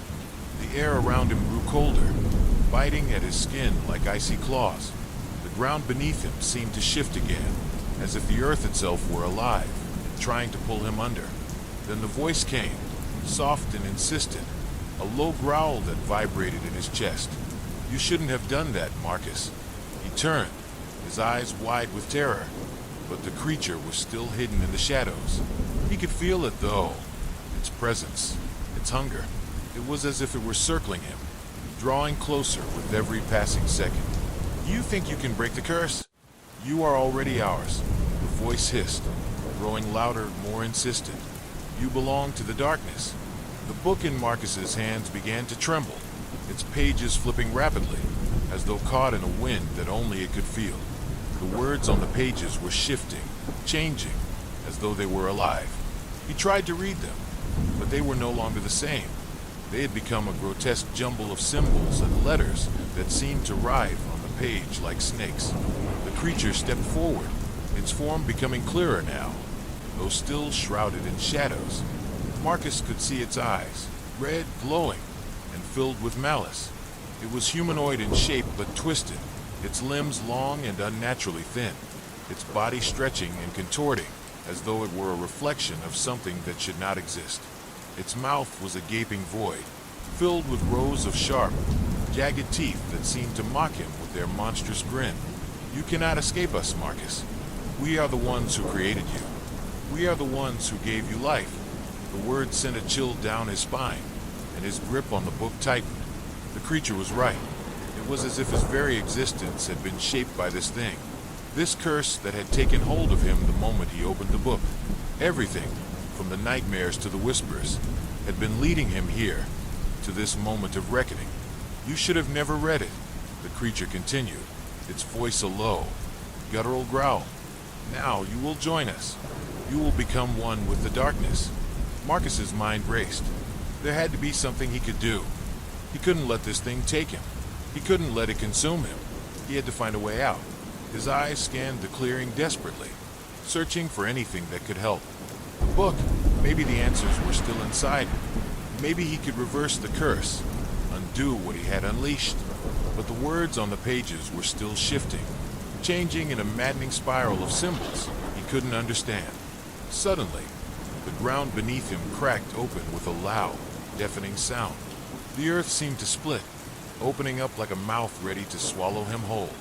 The creature stepped closer, its glowing eyes locked onto him with a predatory intensity. Marcus's heart raced as he stumbled backward, the crack in the earth widening, pulling him toward it. He reached for the book, clutching it to his chest as though it were his lifeline, the only thing keeping him tethered to reality. Release the binding, the voice whispered again. But this time it was not the creature's voice. It was something else, something deeper, more ancient. A voice that felt like it was coming from the very earth itself, from the heart of the darkness. The book in his hands began to glow, the pages shimmering with an otherworldly light. He could feel the power radiating from it, coursing through his fingers, flooding his body. It was as though the book was alive, feeding off his fear, his desperation. Do it, the voice urged him. Release the binding. Marcus's breath came in ragged gasps as he realized what he had to do. He had to finish it. He had to release whatever had been trapped inside the book, whatever dark force had been waiting for this moment. With shaking hands, he opened the book to the final page. The words were clear now, the symbols arranged in a perfect, horrifying pattern. There was no going back. He had no choice. With a deep breath, Marcus spoke the words aloud, his voice trembling but firm. I released the binding. The moment the words left his mouth, the ground shook violently. The creature let out a deafening screech, its form warping and twisting as though it were being pulled apart. The shadows around them seemed to tear open, revealing a world beyond, a world of darkness and chaos, a place where the very laws of reality no longer held. Marcus stumbled back, his legs giving way as the earth cracked open beneath him. The book flew from his hands, spinning through the air like a spinning vortex. The darkness reached out, consuming everything in its path. The creature's scream echoed in his ears as he fell, his body tumbling into the abyss. The world around him seemed to fold in on itself, the darkness swallowing him whole. As Marcus descended into the abyss, his mind felt as though it were being torn apart. The darkness seemed to crawl under his skin, slithering through his veins like 1,000 cold snakes. His body convulsed with fear. The taste of terror lingering in his throat as he fell deeper into the void. Time lost all meaning, the air around him growing thick and suffocating, as if he were trapped in some endless nightmare where every second stretched on forever. Suddenly, there was a sharp jolt, and Marcus slammed into something solid. His body hit the ground with a sickening thud, the impact rattling his bones. Pain coursed through him, but the darkness didn't relent. It was still there, hanging in the air like a living thing, swirling around him. His vision was blurry, and when he managed to blink his eyes open, he was no longer in the forest. The world around him was twisted alien. It was as though the very fabric of reality had unraveled. The sky above was a sickly shade of red, the clouds swirling with a strange energy. The ground was cracked and jagged, stretching endlessly into a horizon that seemed to warp and distort with every passing second. There were no trees, no animals, just a barren wasteland stretching out in every direction. He tried to stand, his legs trembling beneath him. His body was still recovering from the shock of the fall, but the terror of his situation drove him forward. He couldn't afford to lose time. He had to find a way out. But the air was heavy, oppressive, and every step he took felt like wading through molasses. The book. He had to find the book. His fingers instinctively reached for his coat pocket, but it was empty. Panic surged through him like a tidal wave. He turned in a circle, scanning the desolate landscape, but there was no sign of the book. The one thing that could save him, the one thing that had been guiding him, was gone. And then he heard it, a whisper, soft at first, like the wind carrying a message just out of reach. But it grew louder, more insistent, as if the very air itself was speaking to him. The whisper twisted and distorted, weaving through his thoughts, planting seeds of dread and confusion. Marcus! He froze, the blood in his veins turning to ice. The voice was unmistakable. It was the same one he had heard earlier, the one that had come from the shadows. But this time, it wasn't just a whisper. It was all around him, echoing in the air, vibrating in his very bones. Marcus, you can never escape. The voice was not human, not even close. It was a guttural growl, a deep, primal sound that rattled the core of his being. It came from everywhere and nowhere at once, as though the very landscape was alive, feeding off his fear. He stumbled backward, his heart hammering in his chest. His breath came in shallow gasps, his mind racing as he tried to make sense of the situation. He was trapped in a place that defied all logic, a place where the rules of reality no longer applied. And the voice was getting closer. Come closer, Marcus. We're waiting for you. He turned and began to run, his legs carrying him with a frantic urgency he didn't fully understand. The ground beneath him seemed to shift, the jagged cracks in the earth opening wider with each step. The sky above churned, the red clouds swirling in a vortex of malevolent energy. It was as if the very world around him was watching, waiting for him to slip up, to make a mistake. Every shadow seemed to hide a new horror. Every flicker of movement sent his heart racing. And then he saw it, a figure, standing in the distance. At first, it appeared to be a mirage, a distortion in the air. But as he drew closer, the figure became clearer, and Marcus froze in his tracks. It was a man. No, not a man, but something that resembled one. The figure stood tall, its body draped in a tattered cloak that billowed in the unnatural wind. Its face was obscured by a hood, but even from a distance, Marcus could feel the malice radiating from it. There was something deeply wrong about the figure, something that made his skin crawl. The figure turned toward him, and Marcus could see its eyes, glowing, empty voids that stared into his soul. The gaze pierced through him, cutting into his thoughts, his very essence. "Welcome, Marcus," the figure said, its voice smooth and cold. "I have been waiting for you." Marcus's breath caught in his throat. He had no idea who or what this figure was, but he knew instinctively that it wasn't a friend. It wasn't even human. It was something far older, something that had been lurking in the shadows long before he had ever stepped foot in that cursed forest. "What do you want from me?" Marcus's voice shook, but he forced himself to speak. "Why am I here?" The figure tilted its head, as if amused by the question. "You've already done it, Marcus. You've unleashed what should have remained buried. The words hit Marcus like a punch to the gut. He remembered the book, the ancient curse, the whispers in the darkness. He had opened something he had never meant to unleash. And now it was too late. The figure took a step forward, its movements fluid and unnatural, as though it were gliding across the ground.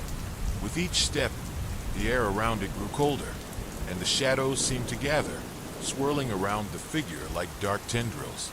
You opened the door, Marcus, and now you must pay the price. Marcus's heart skipped a beat. He had no idea what kind of price he would have to pay, but he could already feel the weight of it pressing down on him. It was as though the air itself was thick with dread, the very world around him closing in, suffocating him with its dark energy. Suddenly, the ground trembled again, and Marcus looked down to see the cracks in the earth widening, pulling apart like a gaping maw. The shadows rose from the depths, swirling around him like a storm of darkness. He could feel the cold hands of the abyss reaching for him, tugging at his ankles, pulling him toward the center of the void. He fought against it, struggling to keep his footing, but it was no use. The darkness was everywhere, wrapping around him like a vice, squeezing the air from his lungs. He tried to scream, but no sound came out. He could feel himself being dragged toward the center of the darkness, toward the figure that watched him with those empty, glowing eyes. "You cannot escape," the figure repeated, its voice now a low growl. "We are eternal. We are the darkness that has always existed, the shadows that haunt the edges of reality." Marcus could feel his strength fading, his body growing weaker with each passing second. He had made a terrible mistake, and now there was no going back. The darkness was closing in, and there was nothing he could do to stop it. But then, just as he thought it was all over, a flash of light erupted from the book. The pages glowed with a brilliant, blinding energy, and the shadows recoiled, hissing and thrashing as if they were being burned by the light. The book, once abandoned, had returned, and in that moment Marcus knew there was still hope. With the last of his strength, he reached for the book, his fingers brushing the edges of the glowing pages. The moment he touched it, a surge of power coursed through him, filling him with warmth, strength, and clarity. The darkness screamed in fury, but Marcus held on, pulling the book closer to his chest. The figure screeched, its form flickering and distorting, as though it were being torn apart by the very light that emanated from the book. The shadows around them began to dissipate, melting away into nothingness. The sky above shifted, the red clouds parting to reveal a sliver of blue. "No!" the figure howled, its voice filled with rage and desperation. "You cannot defeat us!" But Marcus stood tall, the power of the book flowing through him like a current of raw energy. He felt its presence, its wisdom, and its fury. It was time to end this nightmare. With a single word, the light from the book exploded outward, enveloping the figure and the surrounding darkness. There was a deafening roar, a sound that shook the very earth beneath him. The shadows writhed and screamed, but it was too late. The darkness was vanishing, pulled back into the void from which it had come. Marcus stood alone in the clearing, the book still glowing in his hands, the last remnants of the nightmare fading away into the distance. He had won for now, but deep in his gut, a terrible feeling remained. The darkness had not been destroyed. It had only been pushed back, and somewhere, out there in the forgotten corners of the world, it was waiting to return. Marcus stood in the eerie silence of the abyss, his heart pounding, his breathing ragged. The book was still glowing in his hands, its light now a gentle pulse rather than a blinding flare. It seemed to hum with power, like a heartbeat, resonating deep within his chest. The oppressive air that had once threatened to crush him had lifted, but there was a lingering unease, a sense that the darkness was not truly gone, just momentarily pushed back. As the light dimmed, Marcus glanced around the clearing, expecting to see the destruction he had wrought, but instead, the landscape had changed. The twisted, nightmarish terrain had vanished, replaced by a dark, mist-covered forest. Tall trees with gnarled branches stretched high into the sky, their twisted forms like skeletal hands reaching for him. The ground was damp, covered in a thick carpet of moss that muffled his footsteps. The air smelled of decay and something far more sinister, a smell that clung to his clothes, to his skin. He looked back at the book. It was now cold to the touch, its pages no longer glowing. The power that had surged through him moments ago had faded, leaving him feeling weak, as though he had expended every ounce of energy just to hold on. The weight of what he had done, what he had unleashed, hung heavily on his mind. The darkness was still there, lurking in the corners of his thoughts, waiting for the right moment to return. But how? What had happened to the figure? To the force that had sought to claim him? Was it truly gone? Or had he merely delayed its inevitable return? He tightened his grip on the book and began walking, his steps slow and deliberate. The forest around him seemed to close in, the trees bending in unnatural ways, their shadows stretching and warping as if they were alive. Every rustle of leaves, every snap of a twig beneath his feet sent a jolt of fear through him. It was as if the very woods were watching him, waiting for him to make a mistake. As he ventured deeper into the forest, the mist thickened, swirling around him like a living entity. His breath came out in shallow gasps as he fought the rising panic in his chest.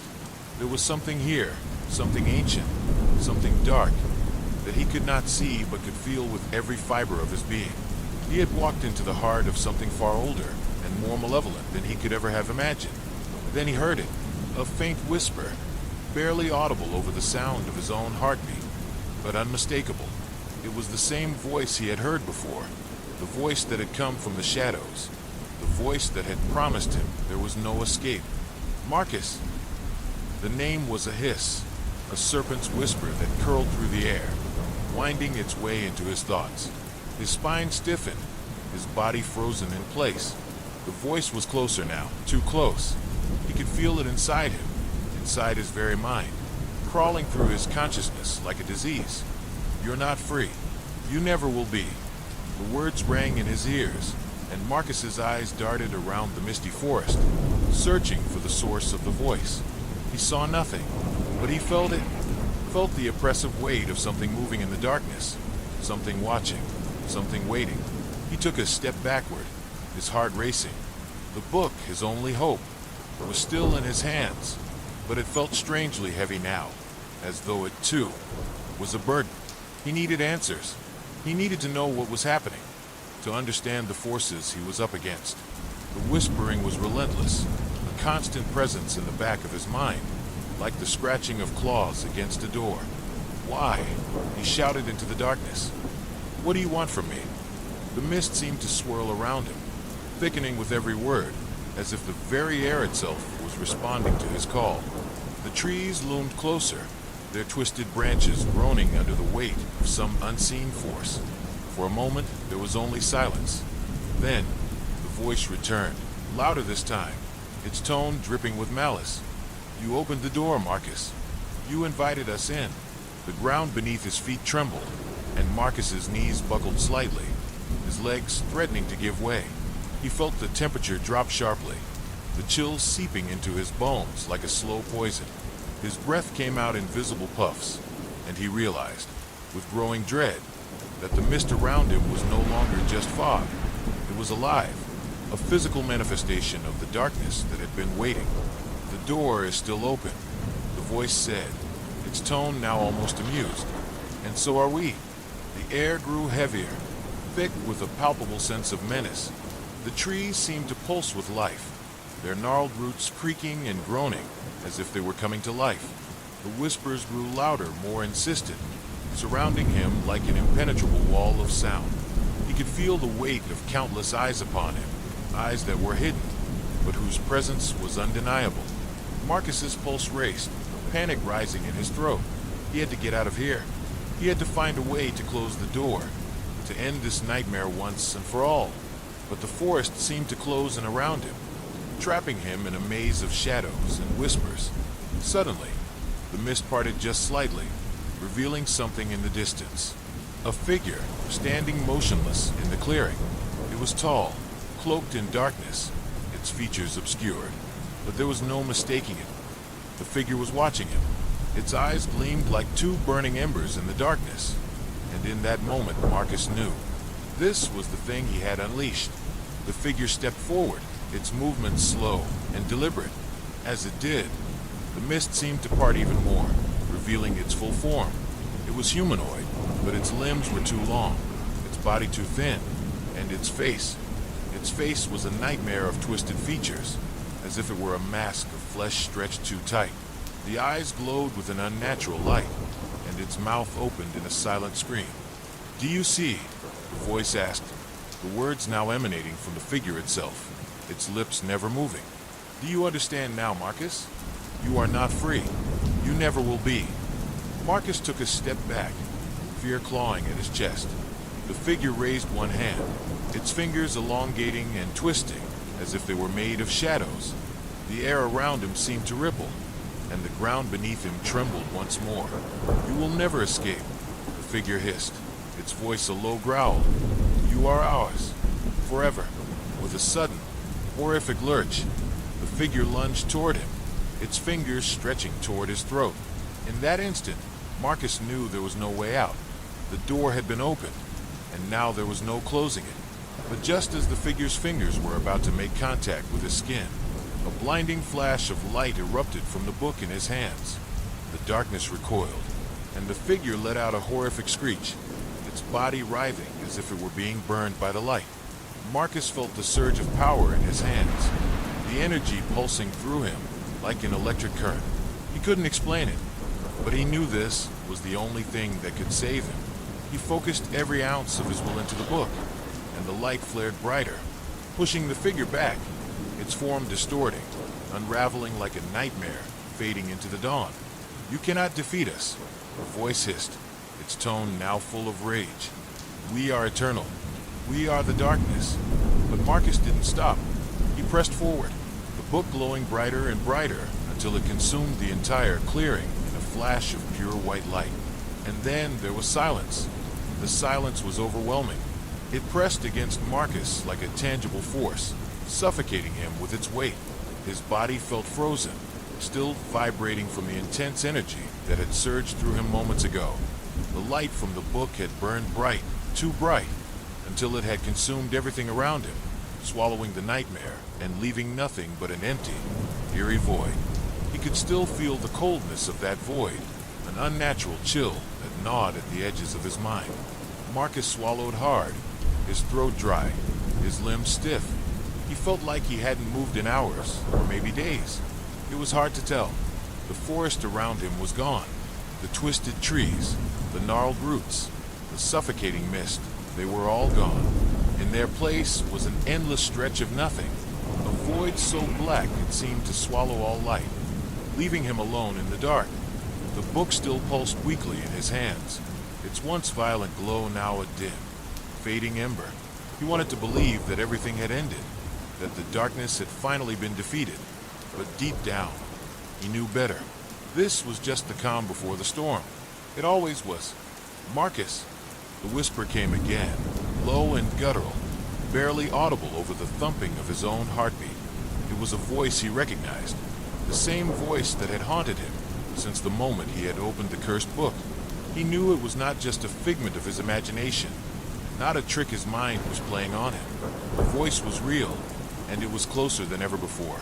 His breath hitched in his chest as he spun around, but there was nothing, just darkness, deep, suffocating darkness. No trees, no sky, just the endless, oppressive void stretching in every direction. The silence was deafening, yet the whisper had come from within it, and he knew that whatever it was not far. "Marcus!" It was louder now, more insistent. The voice scraped against his mind like a jagged, rusted nail. His hands clenched around the book, his knuckles turning white, but still, the darkness remained. He wanted to run, wanted to escape, but his legs wouldn't move. They were rooted in place, as if the void itself was holding him there. "Are you afraid, Marcus?" The voice was no longer a whisper. It had become a low, mocking growl, its tones dripping with malice. It slid into his thoughts like oil, greasy and slick, and he could feel it worming its way deeper, burrowing under his skin, into the very core of his being. Did you think you could escape us? Did you think you could close the door? Marcus's stomach twisted with nausea. The words seemed to reach into him, prying open his thoughts, exposing his deepest fears, his darkest memories. The figure he had seen before, the one with the grotesque face and the glowing eyes. It was back. Its presence, its weight, was suffocating him. It was not just one creature. It was something far more ancient, more insidious. Something that had been waiting for him long before he ever opened the book. He tried to speak, but his mouth was dry. His words caught in his throat. The void around him shifted, a ripple of movement in the blackness. He took a shaky step forward, and the ground beneath him seemed to breathe, a slow, rhythmic pulse, as though the earth itself was alive. It was never about the book, Marcus. The voice continued, now a low hiss that seemed to come from every direction at once. The book was just a key, a way for us to find you, to bring you here. A cold sweat beaded on Marcus's forehead. The ground beneath him began to crack, thin lines of light appearing in the cracks, glowing with an otherworldly blue hue. His heart raced, his pulse pounding in his ears. The cracks widened, the light bleeding out like ink spilled on paper. The key opened the door. The voice said, its tone suddenly soft and almost tender, as if it were comforting him. And now you belong to us. You've always belonged to us. Marcus's mind reeled. He thought of the village, of the stories he had heard as a child, tales of ancient beings, dark forces that thrived in the shadows, creatures that could reach into the hearts of men and twist them into something unrecognizable. Was it true? Had he opened a doorway to something beyond understanding? And now, was he doomed to be its servant for all eternity? The cracks in the ground spread further, and from them emerged shapes, shadows, dark and shifting, like smoke that had taken form. The shapes were amorphous at first, but then they began to take on a more distinct shape, solidifying into twisted, monstrous figures that were only half-formed, like nightmares coming to life. Marcus stepped back, his breath coming in shallow gasps. His heart thudded painfully against his chest as the figures loomed closer, their forms flickering in and out of focus, their twisted faces grotesque parodies of human features. The first figure stepped forward. It was tall, impossibly tall, with limbs that stretched and warped, its skin an inky black that seemed to absorb all light. Its eyes, two glowing orbs, shone with an eerie, sickly light. The figure tilted its head as it stared at him, a smile stretching across its face, a smile that was far too wide, too unnatural. Did you think we would leave you so easily? It hissed, its voice a rasping, broken sound, as if it were scraping against something sharp. You opened the door, Marcus. You can never shut it. The other figures began to gather around him, their forms now fully solid, their eyes gleaming with a malevolent hunger. They circled him, their movements slow, deliberate, like predators stalking their prey. Marcus's hands tightened around the book, his knuckles white. He didn't know what to do. He didn't know how to fight them. He had thought the light from the book would be enough. But now, it felt like a distant memory, a fleeting moment of hope that had vanished as quickly as it had come. You can try to fight us, the figure said, its voice now soft, almost pitying. But you will never win. You belong to us, just as your ancestors did.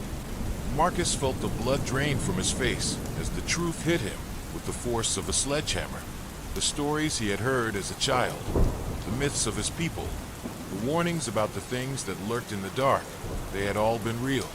The ancestors, the ones who had sealed the dark forces away, had done so at great cost.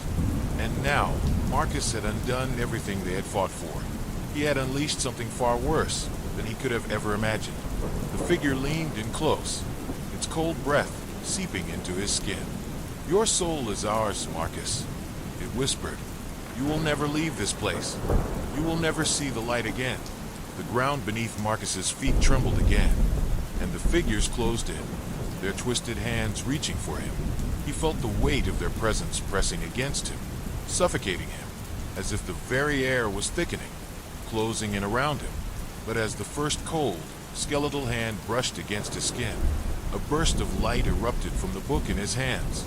It was not the same light as before. This one was raw, uncontrolled, a blinding flare that pushed the shadows back. The figures screamed in unison, their forms writhing as the light seared them, their eyes flashing in pain. For a moment, Marcus thought he saw something beyond the figures, beyond the darkness. A doorway, a crack in the void, a glimpse of something else, something that could be the answer. With every ounce of strength he had left, Marcus thrust the book forward, focusing every thought, every instinct, into the light. The void seemed to push back, but the light pressed forward, relentless, flooding the space, burning away the darkness. The figures howled in agony as they were consumed, their forms dissolving into smoke, into nothing. But even as they vanished, Marcus knew this wasn't over. The darkness, the force that had come to claim him, wasn't gone. It was just waiting for the right moment to return. It always returned. The Whispering Hollow. It was supposed to be a weekend getaway, a chance to escape the chaos of city life and reconnect with nature. Emma and her friends had rented a secluded cabin in the mountains, far from the hustle and bustle of the outside world.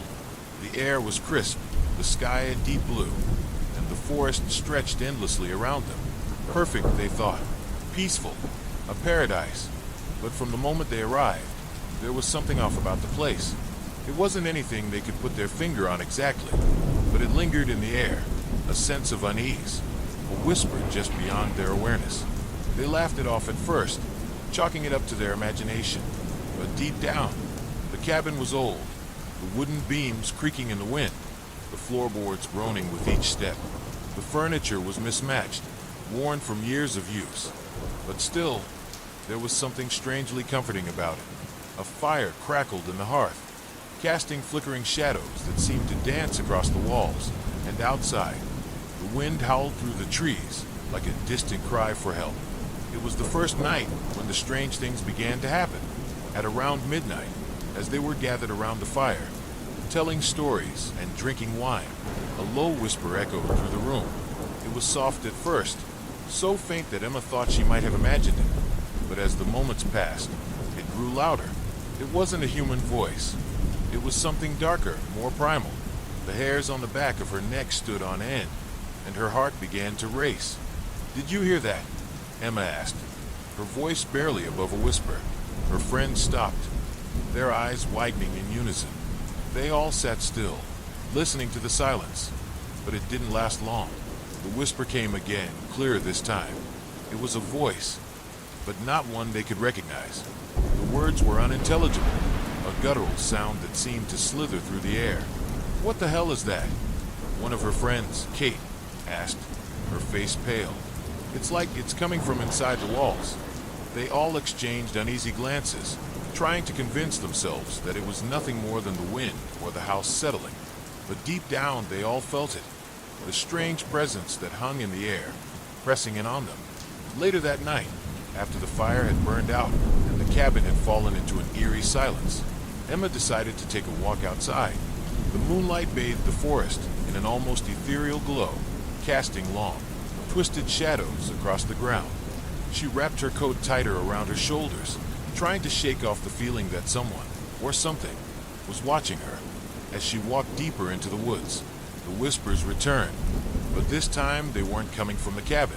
They seemed to be coming from the very trees themselves, carried on the wind. Emma's pulse quickened as she looked around, the hairs on the back of her neck prickling with fear. The path through the woods was narrow, the trees closing in on either side of her, their branches swaying in the breeze. She had wandered too far. The whispers had stopped, but now there was only a deep, unnatural stillness in the air, as if the forest itself was holding its breath. Emma felt her stomach twist in knots, an overwhelming sense of dread washing over her. She turned to head back to the cabin, but the path that had once been so clear now seemed unfamiliar. The trees had shifted, their shadows twisting into unnatural shapes. The wind was no longer a soft breeze. It was a howling gust that seemed to come from all directions. Emma's heart pounded in her chest as she broke into a run, the path becoming more distorted, more disorienting with every step she took. Her breath came in ragged gasps, the fear growing inside her like a living thing. The trees seemed to close in on her, their branches reaching out like skeletal hands. She stumbled, falling to the ground, her palms scraping against the rough earth. She pushed herself up, panic setting in. And that's when she saw it. At the edge of the clearing, standing in the moonlight, was a figure. At first, Emma thought it was one of her friends, but as she squinted, she saw the figure was much taller, much thinner, its limbs unnaturally long. It was dressed in tattered clothes, its face hidden in the shadows, but she could feel its eyes on her, cold, empty eyes that seemed to pierce through her. The figure didn't move. It simply stood there, watching her, her breath caught in her throat, her legs refusing to move as the figure began to step closer. Each step it took seemed to make the ground tremble, and the whispers grew louder, surrounding her from every direction. She wanted to scream, to run, but her voice was caught in her throat. The figure reached out a long, skeletal hand toward her, and she recoiled instinctively. But it was too late. The hand brushed her cheek, cold like ice. And in that moment, everything around her seemed to go black. When Emma opened her eyes, she was back at the cabin. The fire was still burning, the room exactly as it had been when she left. Her friends were sitting on the couch, looking at her with confusion and concern. But when Emma spoke, her voice sounded distant, almost as if it were coming from someone else. "What happened?" she asked, her voice shaking. "We were about to come find you," Kate said, standing up and rushing over to Emma. "You've been gone for hours. What happened out there?" Emma looked around, her heart racing. The fear that had gripped her only moments before was still present, gnawing at the back of her mind. She couldn't explain it. She couldn't explain the figure, the whispers, the way she had felt the moment it touched her. But one thing was certain. Something had followed her back. Over the next few days, the whispers became more frequent, more insistent. Emma tried to ignore them, tried to convince herself it was just the stress of the situation, but they were always there, just beneath the surface. And the figure she had seen in the woods, it hadn't just been a figment of her imagination. She saw it again, standing at the edge of the trees, watching her through the windows at night. Each time, it grew closer. Its presence became stronger, more real. Then came the night the house began to change. Emma woke up to a low, rumbling sound, like the foundation of the cabin was shifting. The air was thick with tension, and the walls seemed to be vibrating with the energy of something ancient, something powerful. She bolted upright, her heart racing as the whispers became louder, no longer distant but close. Too close.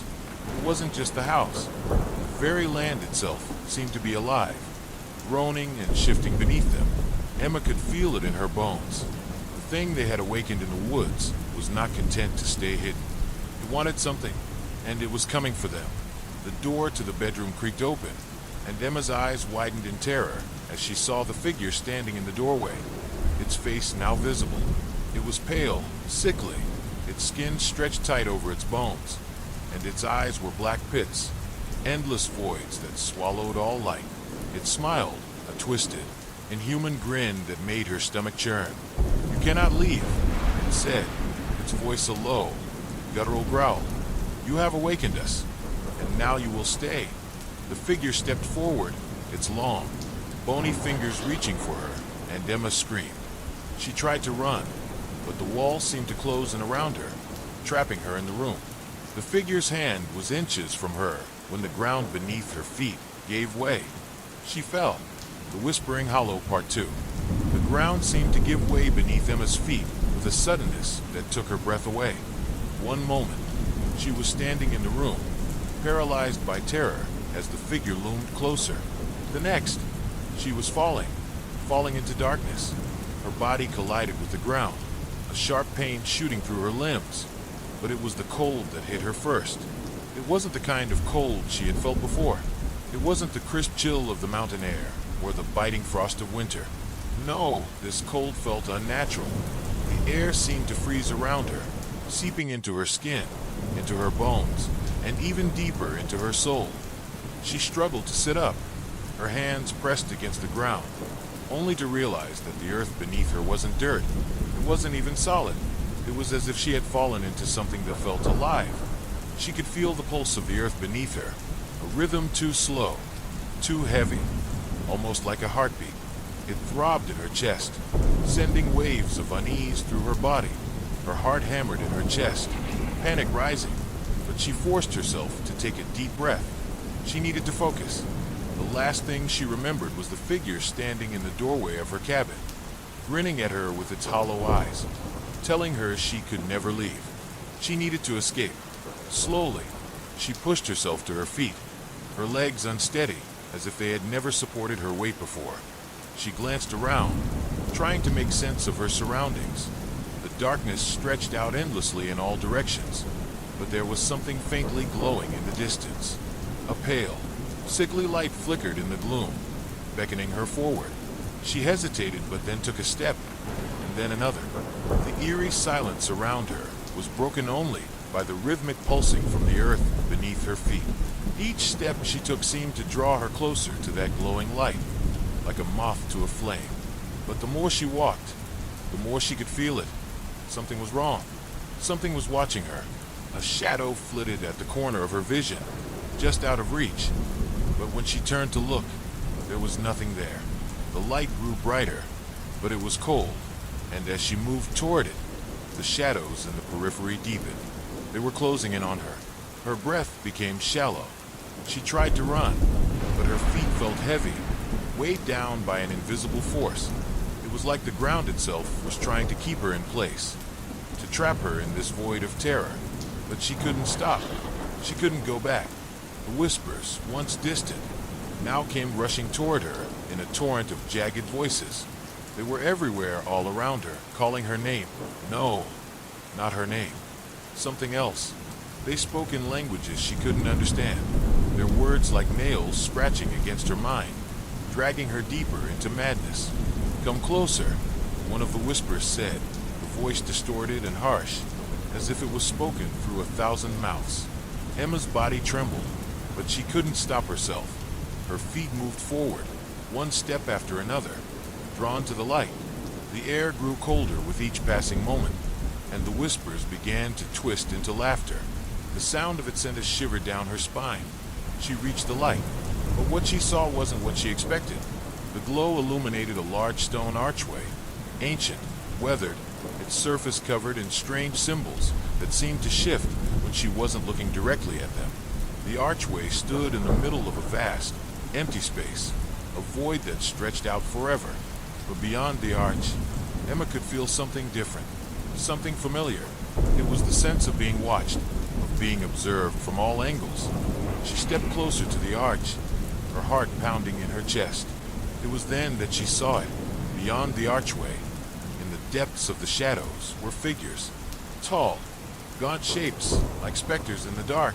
They stood motionless, their faces hidden in the shadows, their bodies twisted and malformed. The whispers intensified, a cacophony of voices now echoing in her ears. They were begging her to come closer, to step through the arch. But deep down, Emma knew that doing so would be the end of her. She tried to pull away, but her feet were rooted to the ground. The stone beneath her seemed to pulse with each beat of her heart. The figures beyond the arch began to move, their skeletal limbs creaking and groaning as they took slow, deliberate steps toward her. Their faces were still hidden, but she could feel their gaze, cold, empty, and hungry. Suddenly, a sharp pain shot through her chest, a pressure that felt like her ribs were being crushed. She gasped, struggling to breathe, her hands instinctively clutching her heart. It was as if the very air around her was squeezing the life out of her. "You shouldn't have come here," a voice echoed in her mind, and for the first time, it wasn't a whisper. It was clear, commanding, and terrifyingly familiar. It was the same voice she had heard the night she arrived at the cabin. "You have awoken us, and now you must stay." Her knees buckled, and she collapsed to the ground.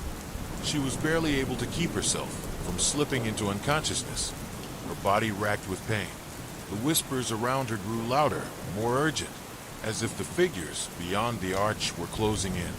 But then, just as everything seemed to fade away, a scream pierced the air.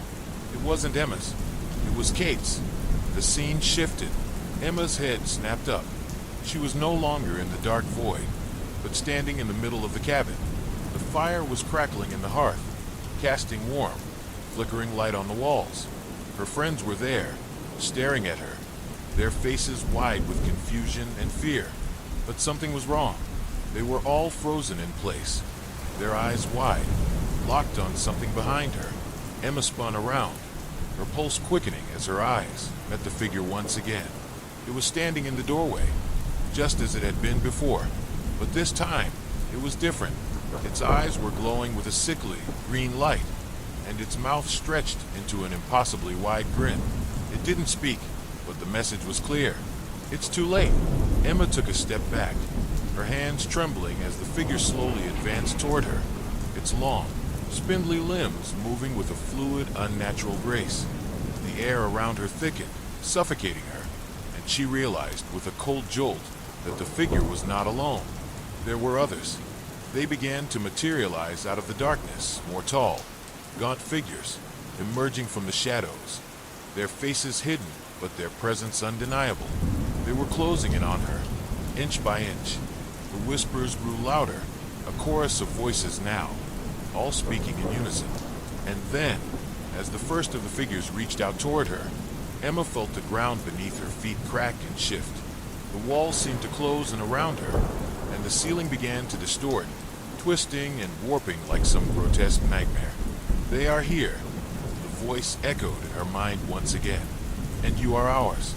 The air inside the cabin had become thick with a strange, suffocating heaviness. Emma's heart pounded against her chest, each beat reverberating in her eardrums as she took in the grotesque scene before her.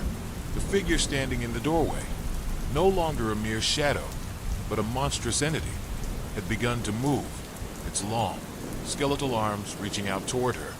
The other figures, who had once been merely distant shapes, now seemed to emerge from the dark corners of the cabin itself, as though they were born from the very walls. Their limbs twitched unnaturally, their movements jerky, like marionettes pulled by invisible strings.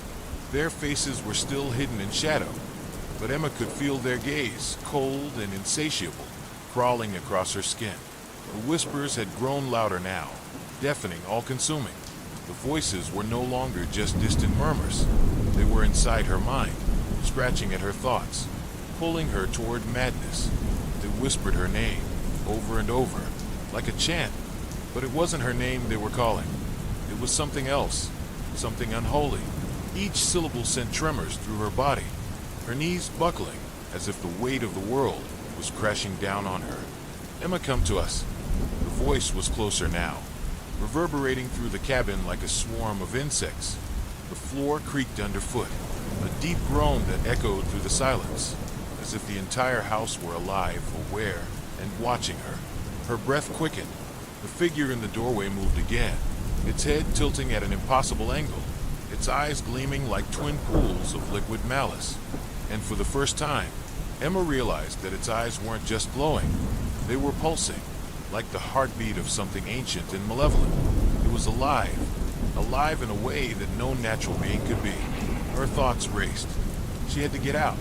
She had to escape this nightmare before it consumed her, before the darkness swallowed her whole. But her body refused to obey. Her legs felt like they were made of stone, each step feeling like a mile, as if something was pulling her back, keeping her trapped in this place.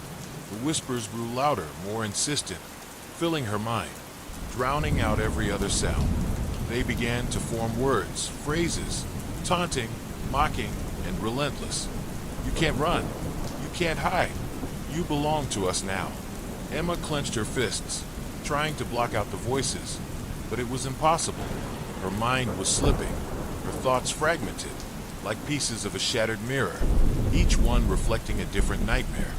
She tried to scream, but no sound came from her throat, only a dry rasp that made her feel more isolated, more alone. The figure in the doorway stepped forward again, its movement slow, deliberate, like it had all the time in the world. The air seemed to warp around it, distorting the very space in the room. Emma's eyes followed its every movement, paralyzed with fear. She couldn't look away. She didn't want to look away, but it was as if the figure's gaze held her captive, drawing her in. making her feel like she was drowning in its unholy presence. Behind her, Kate's lifeless body still lay sprawled on the floor, a cruel reminder of the horrors that had already unfolded in this place. Her once bright eyes were now empty, devoid of life, staring vacantly at the ceiling. Emma wanted to look away, but she couldn't. The sight of Kate's lifeless form was like a mirror, reflecting the fate that awaited her if she couldn't escape. The cold, empty eyes seemed to mock her, telling her that there was no hope, no way out. Suddenly, a sharp sound cut through the air, a snap, like the cracking of bones. Emma's eyes snapped back to the figure in the doorway. The grotesque being had extended one of its arms, and with a sickening crunch, it bent at the elbow, its fingers curling into claws, as though it was preparing to strike. The movement was so unnatural, so wrong, that Emma's stomach churned. It wasn't just a monster, it was something worse, something beyond comprehension. The ground beneath her feet shifted again, a violent tremor running through the cabin, knocking her off balance. She staggered, her hand shooting out to grab hold of a nearby chair to steady herself. The whispers intensified, swirling around her, clawing at her mind, trying to tear her thoughts apart. "You cannot leave this place." The words felt like poison, seeping into her consciousness, wrapping themselves around her thoughts until they became the only truth she knew. Emma could feel her own resolve breaking, her will crumbling like dry earth in the wind. It was as if the cabin itself, the darkness, the creatures, it was all one single, living entity, and she was its prey. But then, just as her mind was about to fracture completely, a sound cut through the chaos, a sound that wasn't part of the whispers. It was a voice, clear and strong, coming from somewhere deep within the cabin. Emma, the voice was familiar. It was the voice of her grandmother, the one who had raised her, the one who had always told her stories about the darkness, about the things that lurked just beyond the veil. But how could this be? Her grandmother had died years ago. "Emma, you must listen." The voice grew louder, more insistent, cutting through the madness. It was coming from the walls, from the floor, from the very air itself, as if her grandmother's spirit had been trapped here all along, waiting for her to return, waiting to warn her. "You have to find the mirror." Emma's head snapped up, her eyes wide with disbelief. The mirror, that was it. Her grandmother had always spoken of a mirror that could reflect the truth, that could show what was hidden beneath the surface. But where was it? Where could she find it? The figure in the doorway was moving closer now, its twisted limbs stretching toward her. But Emma didn't look at it. She focused on the voice, on the words that were guiding her, pulling her through the fog of fear and uncertainty. The mirror. She turned, stumbling as she ran toward the far wall of the cabin. She knew where it was now. She had seen it before, a large, ornate mirror hanging in the back of the room, covered in dust. She had never paid much attention to it before, but now it was the only thing that mattered. The closer she got to the mirror, the more the whispers faded, replaced by a strange stillness, an eerie calm that seemed to settle over her. She reached out, her fingers brushing against the cold glass, and for a moment, she hesitated. What would she see? Would the mirror show her something more terrifying than the monsters that were chasing her? Would it reveal the truth about this place, about what had happened to her friends? But she couldn't stop now. She had to know. With trembling hands, she wiped away the dust from the surface of the mirror, her breath catching in her throat as she saw her reflection. But it wasn't just her reflection. The figure was there, standing right behind her, its twisted face, those glowing eyes, the grin that stretched impossibly wide. It was reflected in the mirror, but it wasn't just an image. It was real. It was standing there, in the cabin with her, and then it spoke. "You cannot escape." The figure's voice was a twisted mockery of human speech. Its low, guttural growl reverberated in Emma's chest, and her pulse raced in time with the sound. The room around her seemed to warp, the walls pulsing like the beat of a heart, alive, restless, and malevolent. Every inch of the cabin felt saturated with darkness, as though the very air had thickened, each breath heavier than the last. Emma's reflection in the mirror shifted slightly, her eyes wide and horrified, but it wasn't her own movements that mirrored hers anymore. The figure behind her grinned, its twisted lips curving into a grotesque smile that seemed far too wide for its face. The reflection was raw and unnatural. It shouldn't have been there. The figure shouldn't have been there. You thought the mirror would save you. The voice was a low hiss, crawling under her skin, scratching at her thoughts. The reflection moved closer, its skeletal hand reaching out from the glass, as if it was no longer just trapped within the surface. Emma's heart stopped for a split second, her body frozen, unable to move, her breath catching in her throat. The figure's fingers extended, pressing against the glass from the other side, the jagged nails scraping, leaving behind a trail of black marks on the surface. In that moment, Emma knew she was no longer alone. The cabin, the walls, the very foundation seemed to groan under the weight of something ancient, something that had been slumbering beneath the earth for eons, waiting for a chance to rise. This was no mere haunt. It was something much worse, something that had lived through centuries, existing on the fringes of reality, hidden away in the darkness, feeding off the fear of those foolish enough to wander into its grasp. And Emma had just made the worst mistake of her life by coming here. She snapped back, her hand shooting up to the mirror, desperately attempting to pull herself away from its pull. But the glass was cold, colder than anything she had ever felt, almost as if the chill was coming from somewhere deep within the earth itself, a place where light could never reach. As she stepped back, the figure in the reflection seemed to grow larger, its form becoming more solid, more real. Its fingers flexed, pressing against the glass harder, the surface warping, rippling like water disturbed by a stone. It wasn't just a reflection anymore. It was alive. The air around Emma thickened, the silence now broken by the faint sound of whispers, voices rising from the cracks in the floor, from the darkness, from the very corners of her mind. They were calling her, but it wasn't her name they spoke. No, they were calling something else, something older, something hungry. You cannot run. You cannot hide. You belong to us. The words raked across her mind like claws.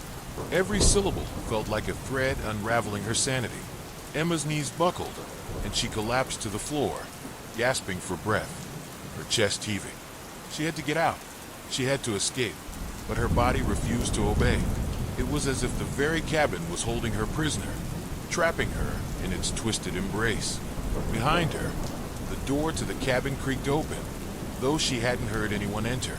A faint, almost imperceptible movement caught her eye. She whipped her head around, her heart racing as she saw something, someone in the doorway.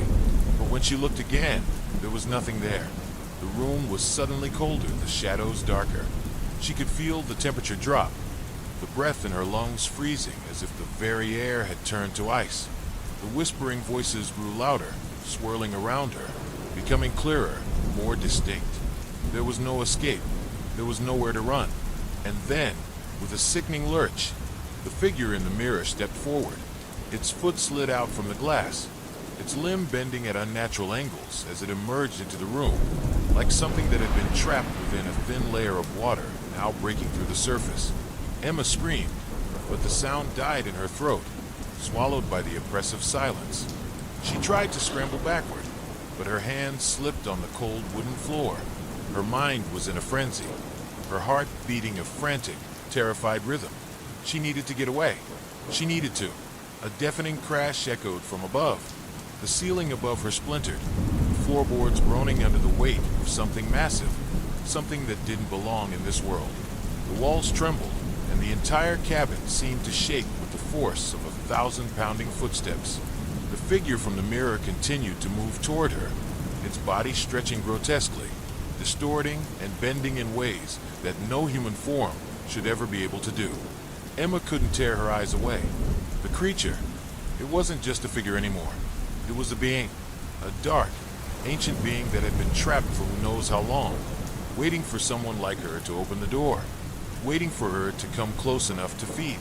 A low, guttural sound echoed in the cabin, a growl, primal and deep, vibrating through the walls. She could feel it in her bones. And then the air shifted, and the shadows in the corners of the room seemed to twitch, as if they were coming to life. She couldn't see them, but she could feel them, lurking, watching. waiting. Suddenly, the figure lunged, its body twisting through the air like a snake, its hand reaching for her throat. But before it could make contact, something strange happened. The cabin groaned again. A sharp, crackling sound filled the air, like glass breaking, and then the very world around her seemed to split. The walls of the cabin splintered, breaking apart like fragile paper. The room distorted, stretching and warping in ways that defied reason. The mirror behind her shattered into 1,000 shards, each fragment spinning in midair like a kaleidoscope of broken glass. And in the center of it all stood Emma, frozen, her mind spinning in circles as everything around her unraveled. The figure's grip never reached her, but something else emerged from the rift. Another form, darker and more formless than the one before. It was not of this world. It was not human. It was something older, something that existed between the spaces, a shadow between moments, a nightmare too ancient to understand. Emma's heart raced, the terror flooding her veins, the cold sweat on her brow, as she realized that she wasn't just trapped in a haunted cabin anymore. She wasn't just running from some twisted being. She was trapped in another world, a place that didn't obey the laws of reality, a place that fed on fear, a place where nothing was safe. The mirror had been the doorway, and she had stepped through it. The floor beneath her feet cracked open like an abyss, and before she could react, the darkness seemed to swallow her whole. Emma awoke in darkness. Her body felt heavy, as though she were submerged in something thick, oppressive. She blinked, but there was no light to help her see. Panic seized her chest as she tried to move, but her limbs wouldn't respond. They were sluggish, like they had been asleep for far too long. She strained against the unseen weight that held her down, her breath coming in shallow gasps. The last thing she remembered was the cabin, the rift, the mirror, and the figure that had reached out for her. She had been falling, slipping into something darker, deeper than any nightmare she had ever encountered. But now she was here, wherever this here was. The air was thick, damp, and cold, but she felt no chill on her skin. The suffocating silence pressed against her ears, blocking out any sound. No creaking, no whispers, just nothing. With every ounce of her will, Emma forced her eyes open, but there was no change. She could see nothing, only the deep, impenetrable blackness that seemed to stretch on forever. The sense of disorientation was overwhelming, and she felt as though her very mind was unraveling. A cold, clammy sweat dripped down her back as she lay there, trying to regain control. Was she still in the cabin? Was she somewhere else entirely? The thought made her stomach twist into knots. She tried to sit up, but the weight on her chest pressed down harder, and the air seemed to turn even thicker, closing in from all sides. Then, just when she thought she might suffocate from the silence, the darkness around her began to shift. It was slow, almost imperceptible at first, but gradually, the shadows began to move, slithering, undulating like a living thing. Her heart pounded louder now, thumping in her ears as she realized what was happening. The darkness wasn't just darkness, it was alive. From somewhere deep within the murk, a whisper began. Faint at first, a voice she could barely hear, but as it grew louder, it seemed to echo from every direction. It was impossible to locate its source, as if it came from all places at once.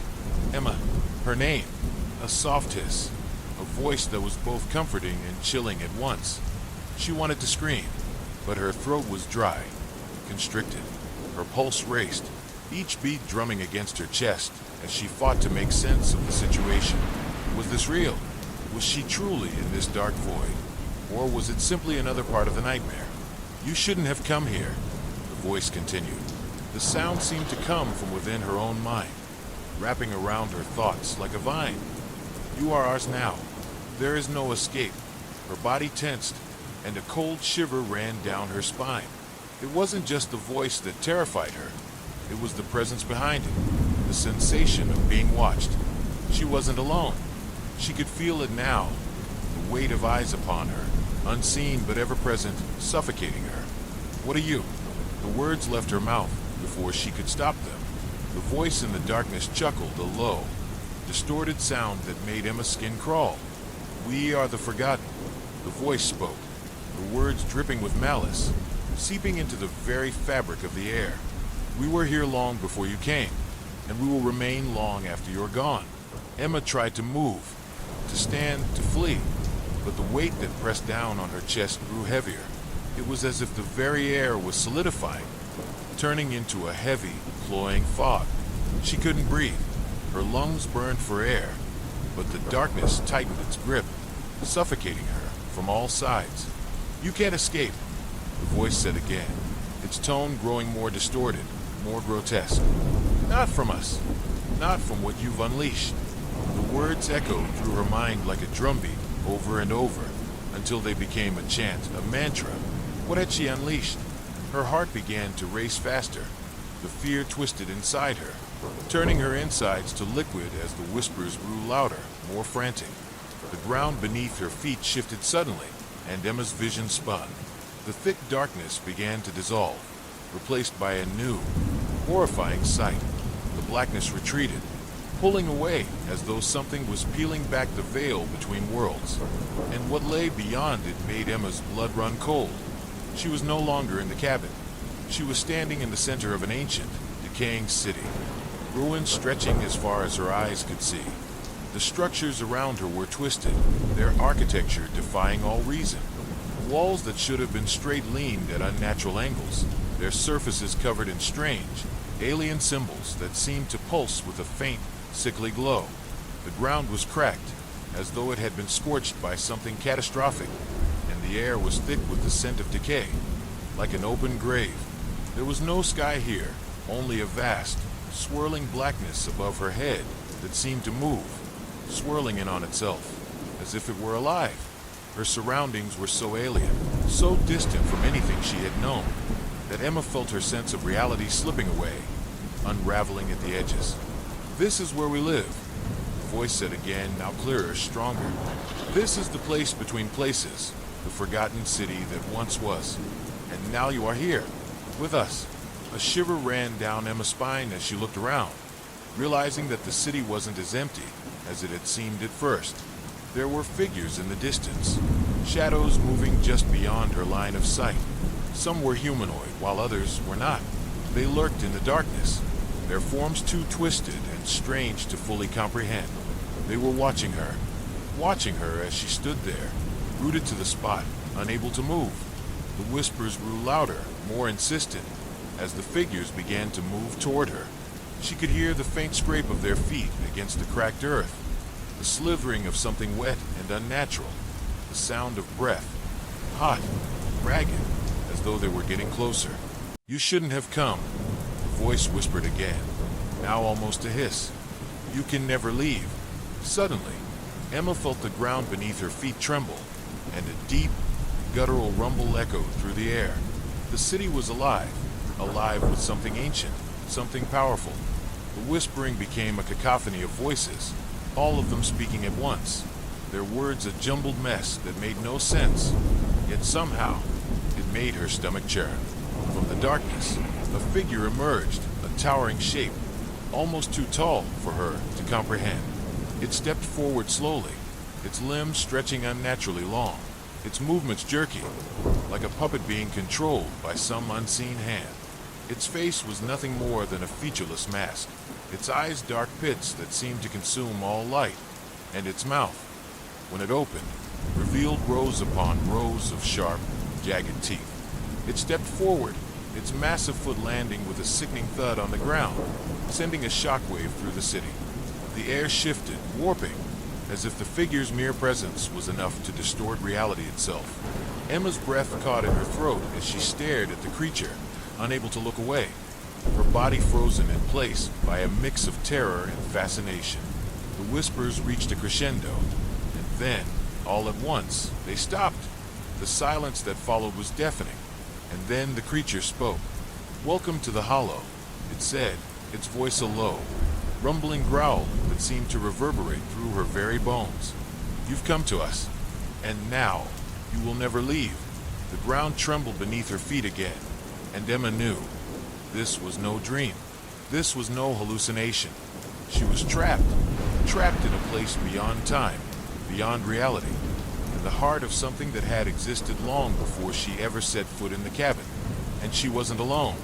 The creature's voice reverberated through Emma's very being, sending shockwaves of terror through her body. "You've come to us, and now you will never leave." A cold, clammy sweat dripped down her back as she lay there, trying to regain control. Was she still in the cabin? Was she somewhere else entirely? The thought made her stomach twist into knots.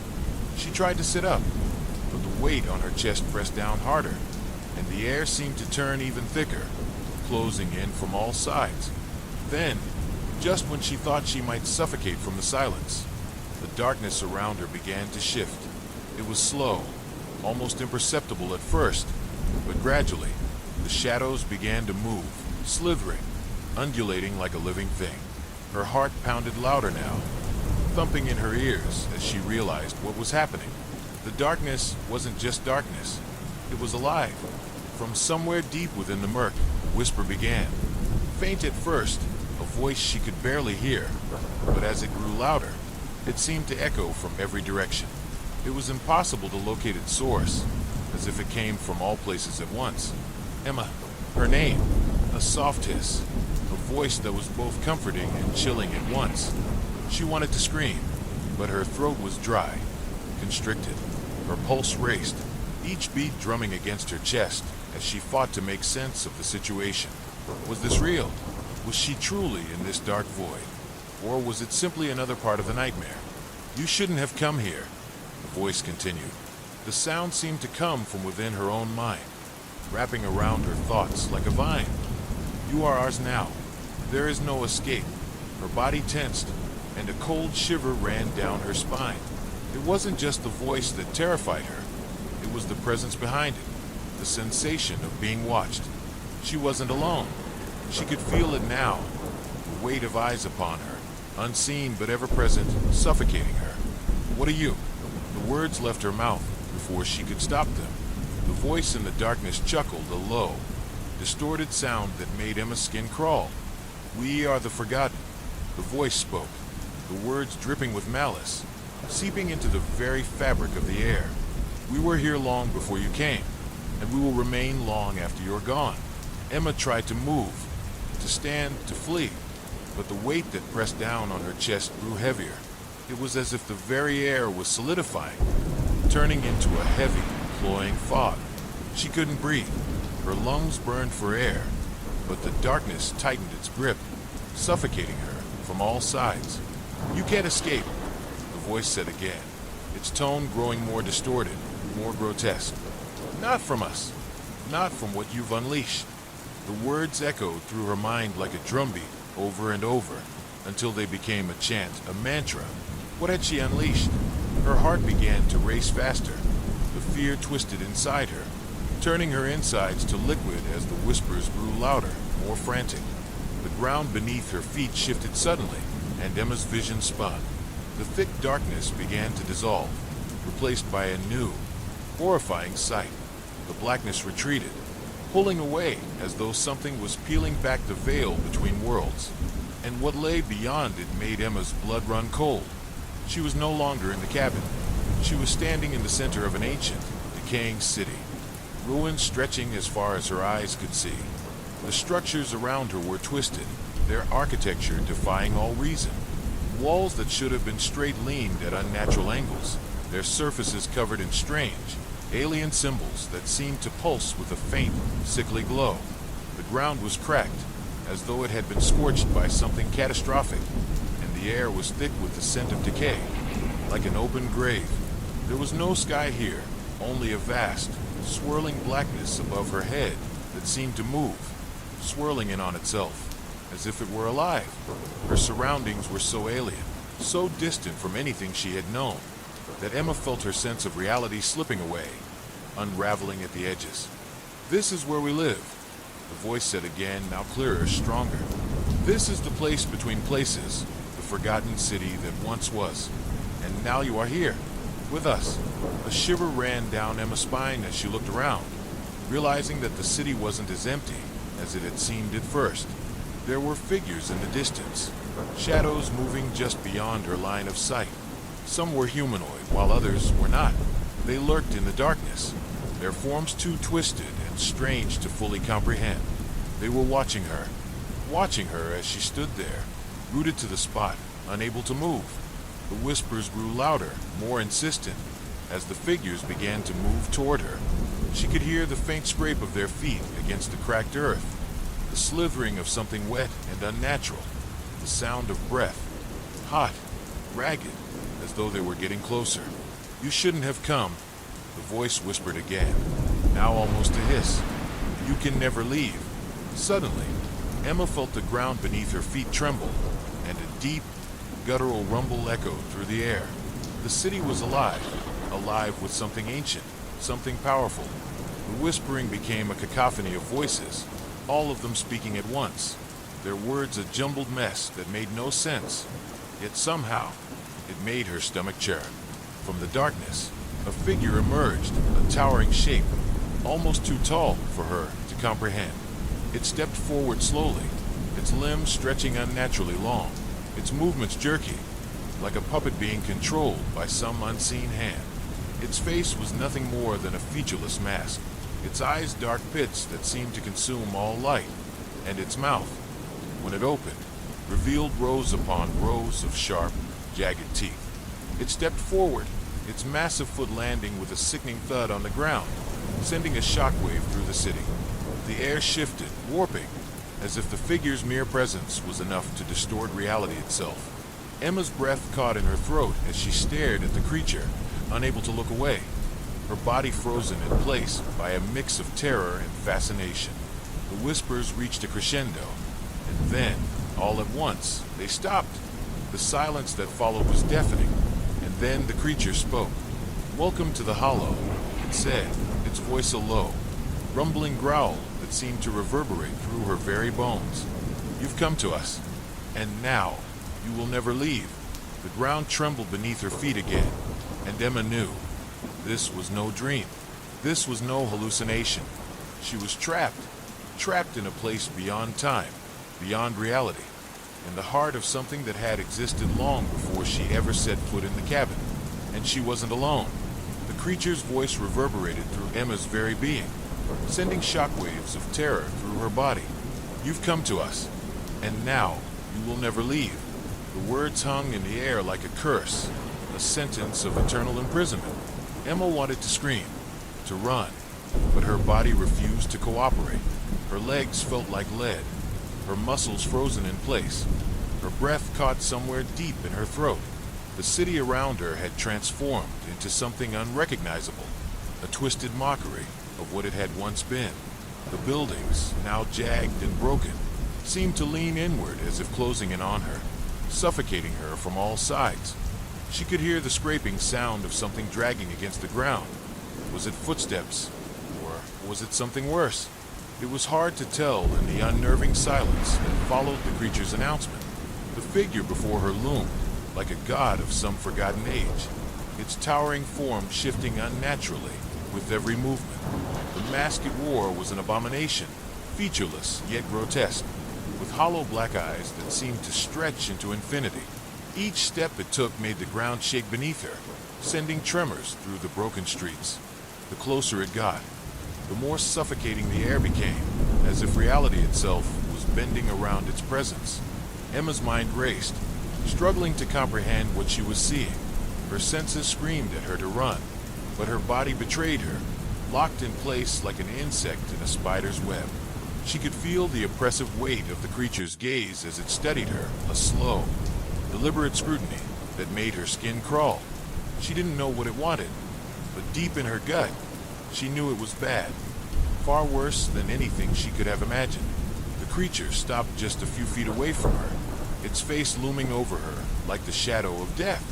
Its mouth opened, and the faintest whisper escaped from it, a voice so deep, so guttural, that it sounded like it was coming from the earth itself.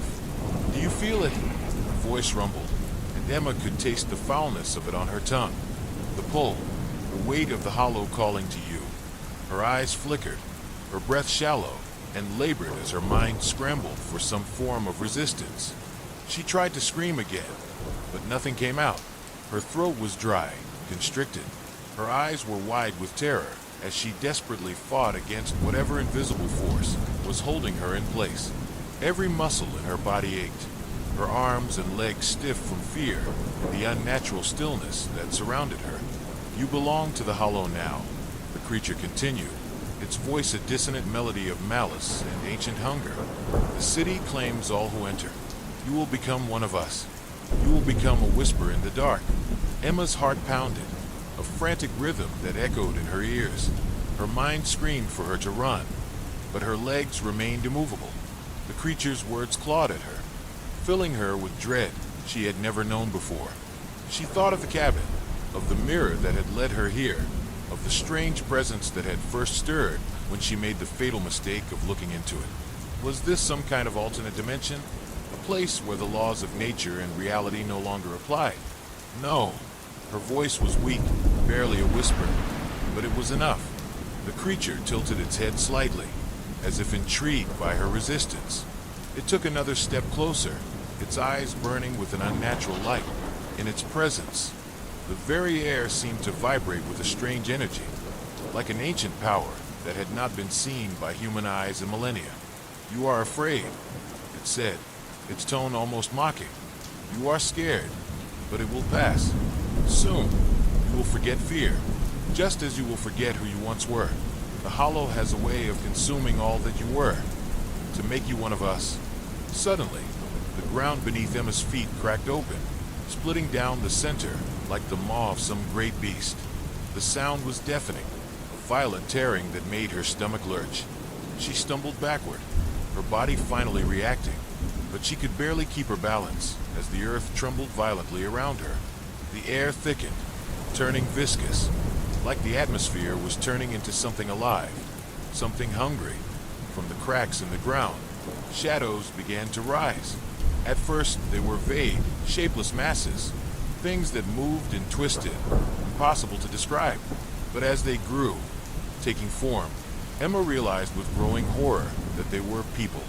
Their faces were distorted and hollow, their skin stretched tight over their skulls. Their eyes were dark voids, and their mouths, gaping wide, were filled with jagged, razor-sharp teeth. Their arms hung limply at their sides, their bodies hunched forward as they shuffled toward her, their movements jerky and unnatural. "You're not alone here," the creature whispered. "This is what happens to those who stray too far from the world of the living. We are the forgotten, those lost between worlds, cursed to walk this forsaken city for eternity." Emma's breath hitched, her mind raced, trying to make sense of what was happening, but it was futile. The air felt thicker now, as though it were becoming harder and harder to breathe.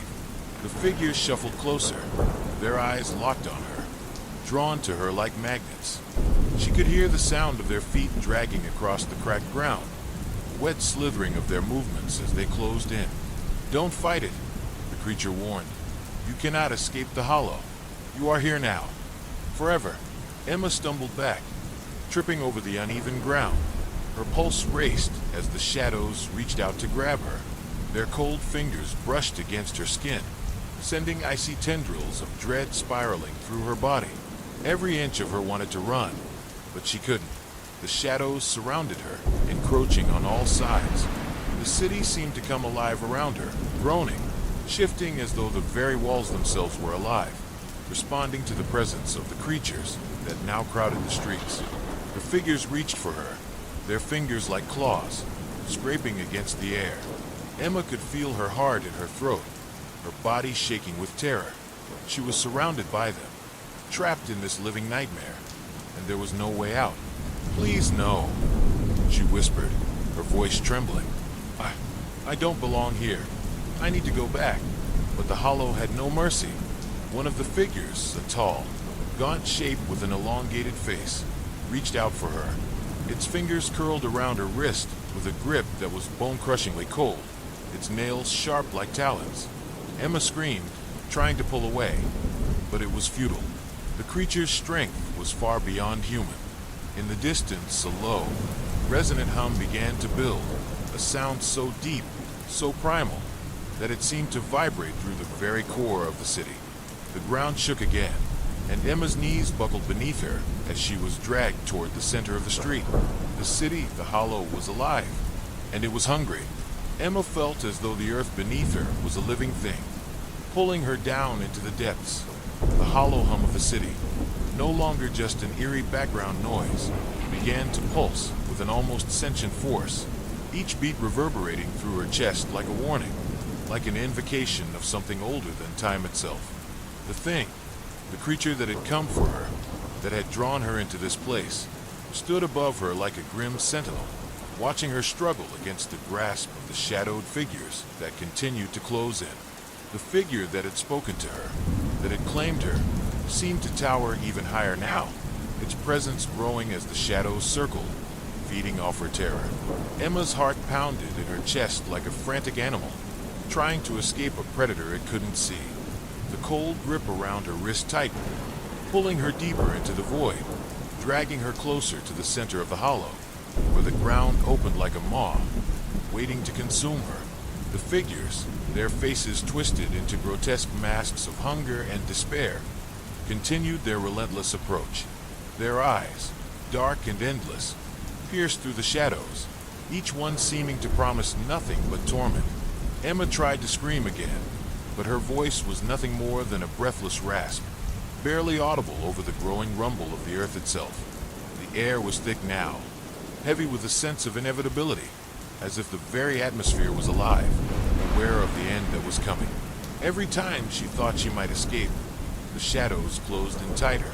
Their cold hands reached out for her, their fingers clawing and scraping at the air. Emma struggled, her body shaking uncontrollably as she tried to wrench herself free.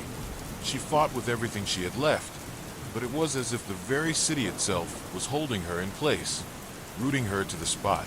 Her legs buckled beneath her, and the world around her blurred as the darkness seemed to swallow everything whole. "It's pointless," the voice of the creature rumbled, the words vibrating deep within her chest. "You cannot fight what you have already become. The hollow claims all who enter. You belong to it now." The words echoed in her mind like a mantra. No matter how hard she fought, how desperately she tried to escape, it was clear. She was trapped. There was no way out. The realization hit her like a physical blow, her heart sinking in her chest. She was no longer a visitor here. She was part of the hollow, and it would never let her go. The figures that surrounded her, their faces now only inches from her own, began to speak in a language she didn't understand. Their words were low and guttural, a chorus of voices that merged into one terrible song. The sound was alien and ancient, as if they were trying to communicate with something beyond her comprehension. Their eyes never left her, their hollow gazes unblinking, filled with something that could only be described as hunger. Her throat tightened, the fear gnawing at her insides.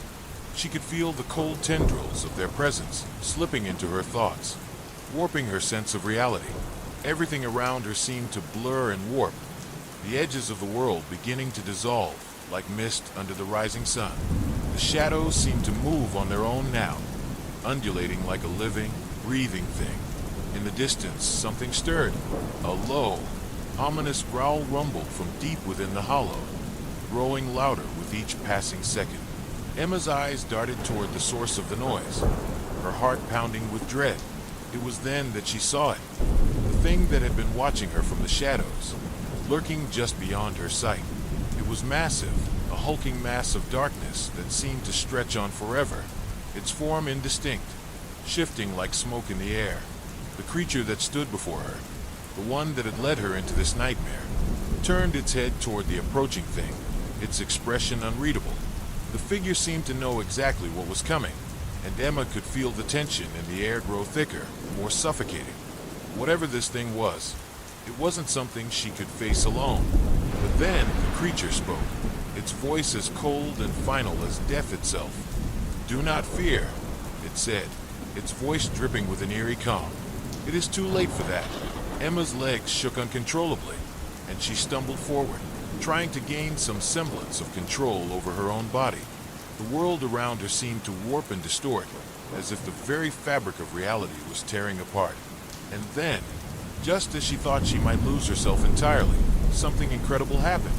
A thin, bright light broke through the darkness, casting its glow across the landscape like a beacon of hope. It wasn't much, but it was enough to make Emma hesitate. The figure in front of her, no longer a towering, insurmountable presence, was now something almost tangible, something she could touch. A surge of desperation coursed through her veins as the shadows closed in, threatening to consume her. She had to get to the light. She had to escape. The figures around her paused for a moment, as if sensing her resolve. The air around them seemed to thrum with an ominous energy, the earth beneath their feet shaking in response. And then, in a motion too quick to comprehend, the figure in front of Emma lunged toward her, its hand outstretched, its fingers long and skeletal, its touch cold as death itself. Emma's body moved instinctively, fueled by the primal fear that coursed through her. She twisted away from the creature, pushing herself forward, her legs burning with effort as she sprinted toward the light. Every muscle screamed in protest, but she couldn't stop. Not now. Not when she was so close.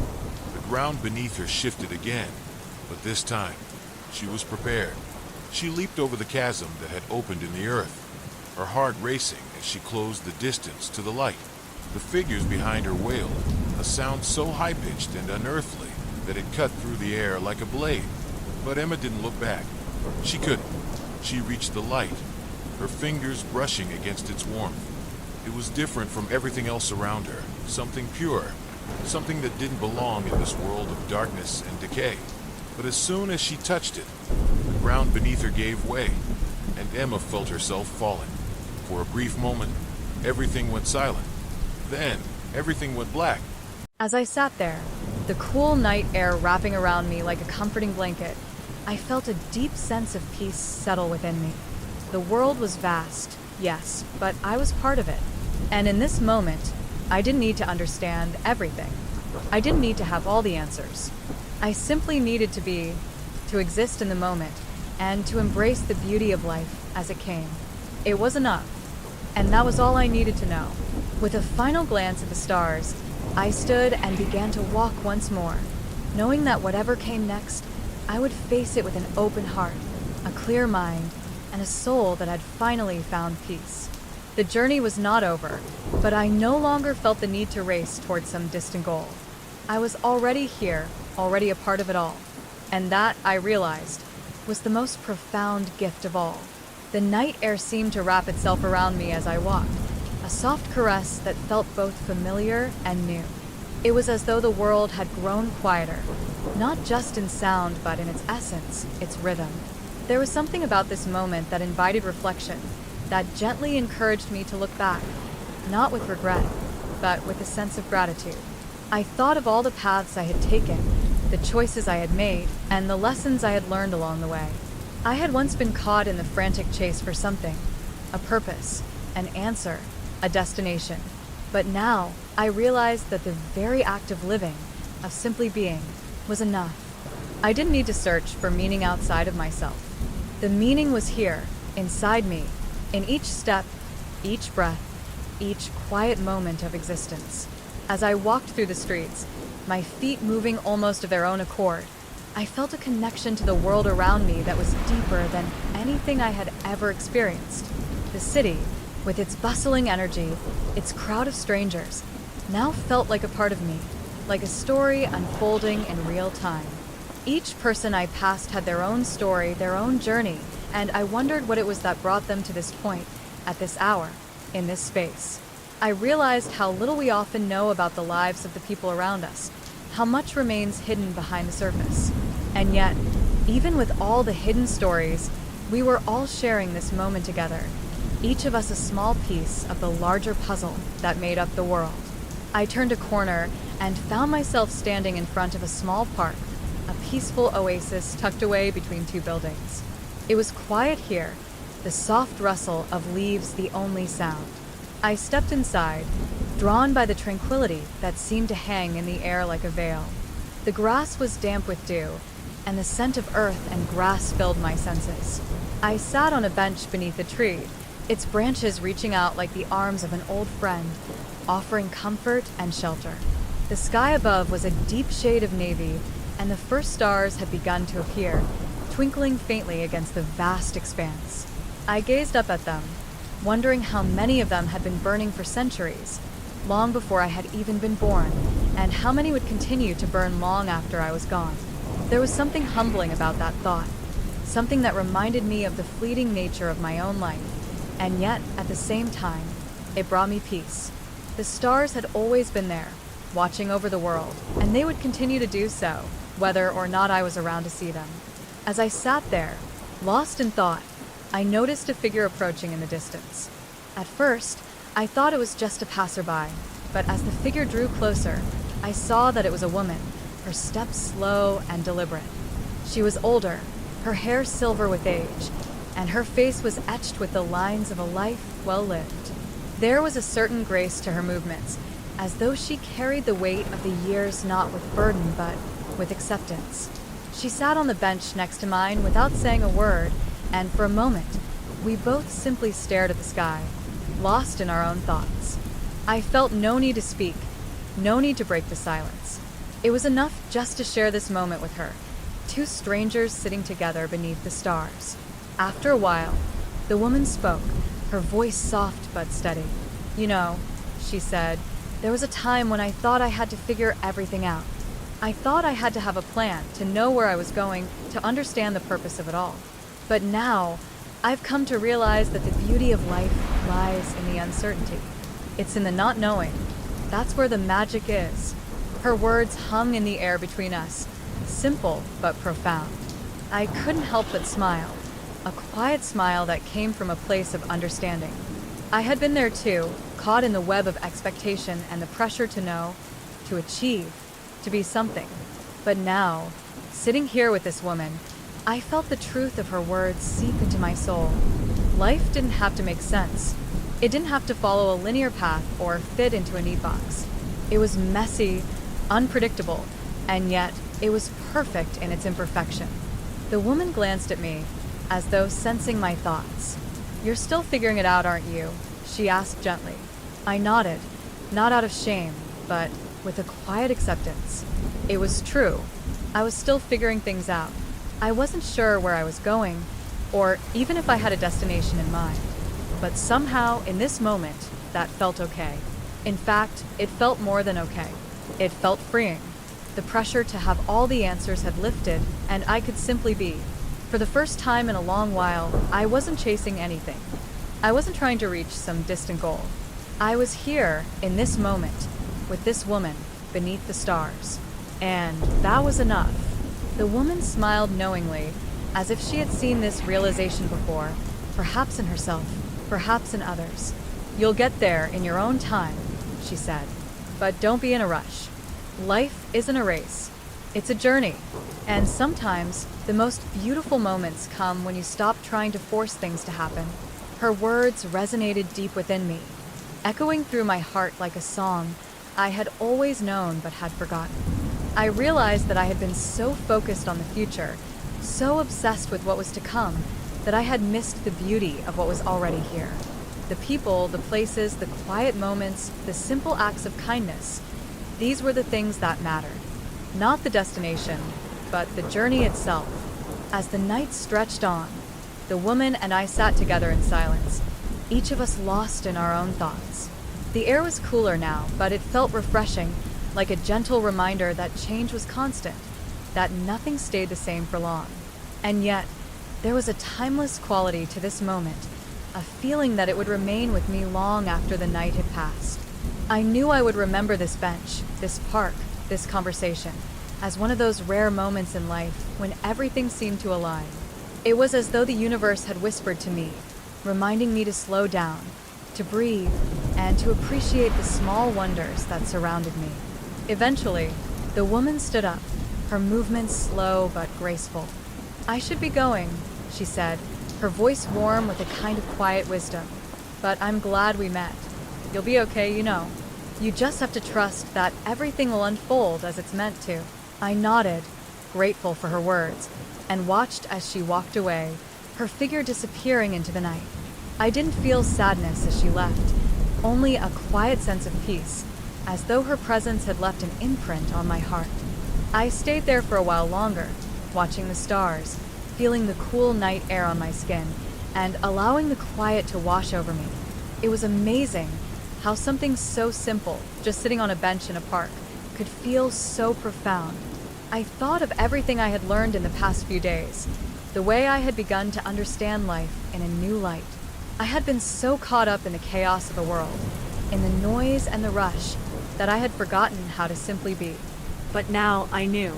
I knew that the key to happiness, to fulfillment, was not in achieving or understanding everything, but in embracing the uncertainty, the beauty, and the mystery of life. It was in letting go, in surrendering to the flow of existence, and trusting that everything would fall into place when the time was right. With a final glance at the stars, I stood up, ready to continue my journey, not knowing exactly where it would take me, but feeling content with the knowledge that, for now, I was exactly where I needed to be. The world was vast, full of possibility, but in this moment, I was at peace. And that, I realized, was enough. The next few days felt like a quiet journey of discovery, almost as if the world had shifted its rhythm just enough to allow me to notice the subtle beauty that had always been around me, but which I had never truly seen before. It was as if I had been sleepwalking through my own life, so consumed by thoughts of what I should be doing, where I should be going, and how things should unfold that I had completely forgotten how to simply live in the present. The air felt different now, lighter somehow, as if it were no longer weighted down by my own expectations and anxieties. Every breath felt deeper, richer, more connected to the world. One afternoon, I found myself walking down a familiar street I had passed countless times before. But today, for some reason, it felt different. The houses on either side of the road, with their neatly manicured lawns and colorful flowers, seemed to shimmer in the golden light of the afternoon sun. The trees, tall and proud, stretched their limbs toward the sky, casting long, lazy shadows across the sidewalk. I had always noticed these things, but now they seemed to speak to me in a way they hadn't before, as if each leaf, each blade of grass, and each ripple of sunlight was trying to tell me something. Perhaps I was simply more attuned to the world now, more aware of its rhythms, its subtle whispers, and its quiet hums. I paused at the corner, just standing there, watching the world move around me. A family passed by, laughing together as they made their way to the park down the street. A couple walked hand in hand, their fingers intertwined, moving in a synchrony that seemed almost effortless. A child ran ahead of his parents, his laughter echoing through the air as he raced to catch a butterfly that fluttered just out of his reach. I watched them all with a sense of wonder, as though I were seeing them for the first time. These simple moments of connection and joy, these tiny fragments of life that were often taken for granted. The world, I realized, was full of these moments, these fleeting glimpses of beauty that appeared and disappeared in the blink of an eye. It was easy to miss them, to be too preoccupied with what came next, with a never-ending list of things to do and places to go. But now, in this quiet space, I understood the importance of being present, of truly seeing the world for what it was, not through the lens of a busy mind, but through the clarity of a calm heart. I continued my walk, letting my feet guide me without any particular destination in mind. The streets were quiet, the usual bustle of people hurrying from one place to the next replaced by a peaceful stillness that seemed to permeate everything.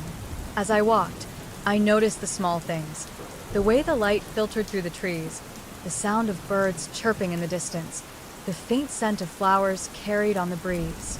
It was as though the world had slowed down just for me, allowing me to savor its beauty, to immerse myself in the present moment without the distraction of time or expectation. By the time I reached the park, the sun was beginning its slow descent toward the horizon, casting a warm, golden glow across the landscape. I found a quiet bench beneath a large oak tree and sat down, closing my eyes for a moment, just breathing, letting the peacefulness of the moment wash over me. There was no rush, no need to be anywhere, no desire to do anything other than simply exist in this space, in this time. A gentle breeze stirred the leaves above me, and I listened to their rustling sound, feeling as though they were speaking to me, telling me something important. It wasn't a voice I could hear with my ears, but a quiet knowing, a deep sense of understanding that seemed to come from within. In this moment, it became clear to me that life was not something to be conquered, not something to be rushed toward or controlled. Life was meant to be lived, to be experienced in its fullness, in its beauty and its messiness. It was about finding peace not in the destination, but in the journey itself, in the quiet moments, the unexpected encounters, and the simple pleasures. The light around me was softening now, the sky shifting from golden to shades of pink and lavender. It was one of those rare, perfect evenings where everything seemed to align just right, where the world felt as though it were holding its breath, waiting for something beautiful to happen. I could hear the distant sound of children's laughter coming from the playground, and I smiled, remembering what it was like to be young and carefree, to see the world through the lens of wonder and possibility. As an adult, it was easy to lose that sense of wonder, to become jaded by life's challenges and disappointments. But now, sitting there in the quiet of the park, I felt a renewed sense of possibility, a reminder that the world was still full of magic, if only I was open to it. The sun was almost set now, the sky painted in vibrant hues of orange and pink, casting long shadows across the park. I stood up from the bench, feeling the coolness of the evening air on my skin, and began to walk slowly back toward home. The world around me had changed in subtle ways, but the biggest shift had occurred within me. I no longer felt the need to chase after something, to grasp at the future, to worry about what would happen next. For the first time in a long time, I was content with the present moment, with the world as it was, without the pressure to make it something else. As I walked, I thought back to the conversation I had had with the woman in the park a few days earlier. Her words still echoed in my mind, their wisdom sinking deeper into my heart with each passing day. Life wasn't a race, she had said, and she was right. It wasn't about how fast I could get to the next milestone, or how many achievements I could rack up. It was about the quality of the moments I experienced along the way, about the people I met, the lessons I learned, and the joy I found in the simple, everyday things. I realized that I had spent so much of my life looking ahead, so focused on the future, that I had forgotten how to be fully present in the now. As I approached my home, I felt a sense of peace settle over me, a quiet knowing that everything was unfolding exactly as it was meant to. There was no need to force anything, no need to have everything figured out. The path ahead was uncertain, yes, but that was part of the beauty. I stepped inside, the familiar comfort of home wrapping around me like a warm embrace. I made myself a cup of tea, the steam rising from the mug, filling the room with its soothing scent. I sat by the window, watching as the last light of day faded into night, and I felt a deep sense of gratitude for the quiet, simple moments that had made up my day. I had learned something important in the past few days, something that had shifted the way I saw the world. That life, in all its complexity, could be as simple as taking a breath, feeling the warmth of the sun on your skin, and appreciating the quiet beauty that surrounded you. Tomorrow, I would wake up and continue my journey, but for now, in this moment, I was content, and that, I realized, was enough. The days continued to pass slowly, each one an unfolding chapter in a story I hadn't expected to write, yet had somehow found myself in the middle of. Each morning, I awoke with a quiet sense of anticipation, not because there was something urgent I needed to do, but because I had begun to look at the world through a new lens, as though the everyday things I once took for granted held infinite possibilities. I began to savor the smallest moments, the way the sunlight filtered through the curtains in the morning, the sound of birds chirping outside my window, the comforting ritual of making a cup of tea. These moments, I realized, had always been there, waiting to be noticed, but I had been too busy rushing through life to truly appreciate them.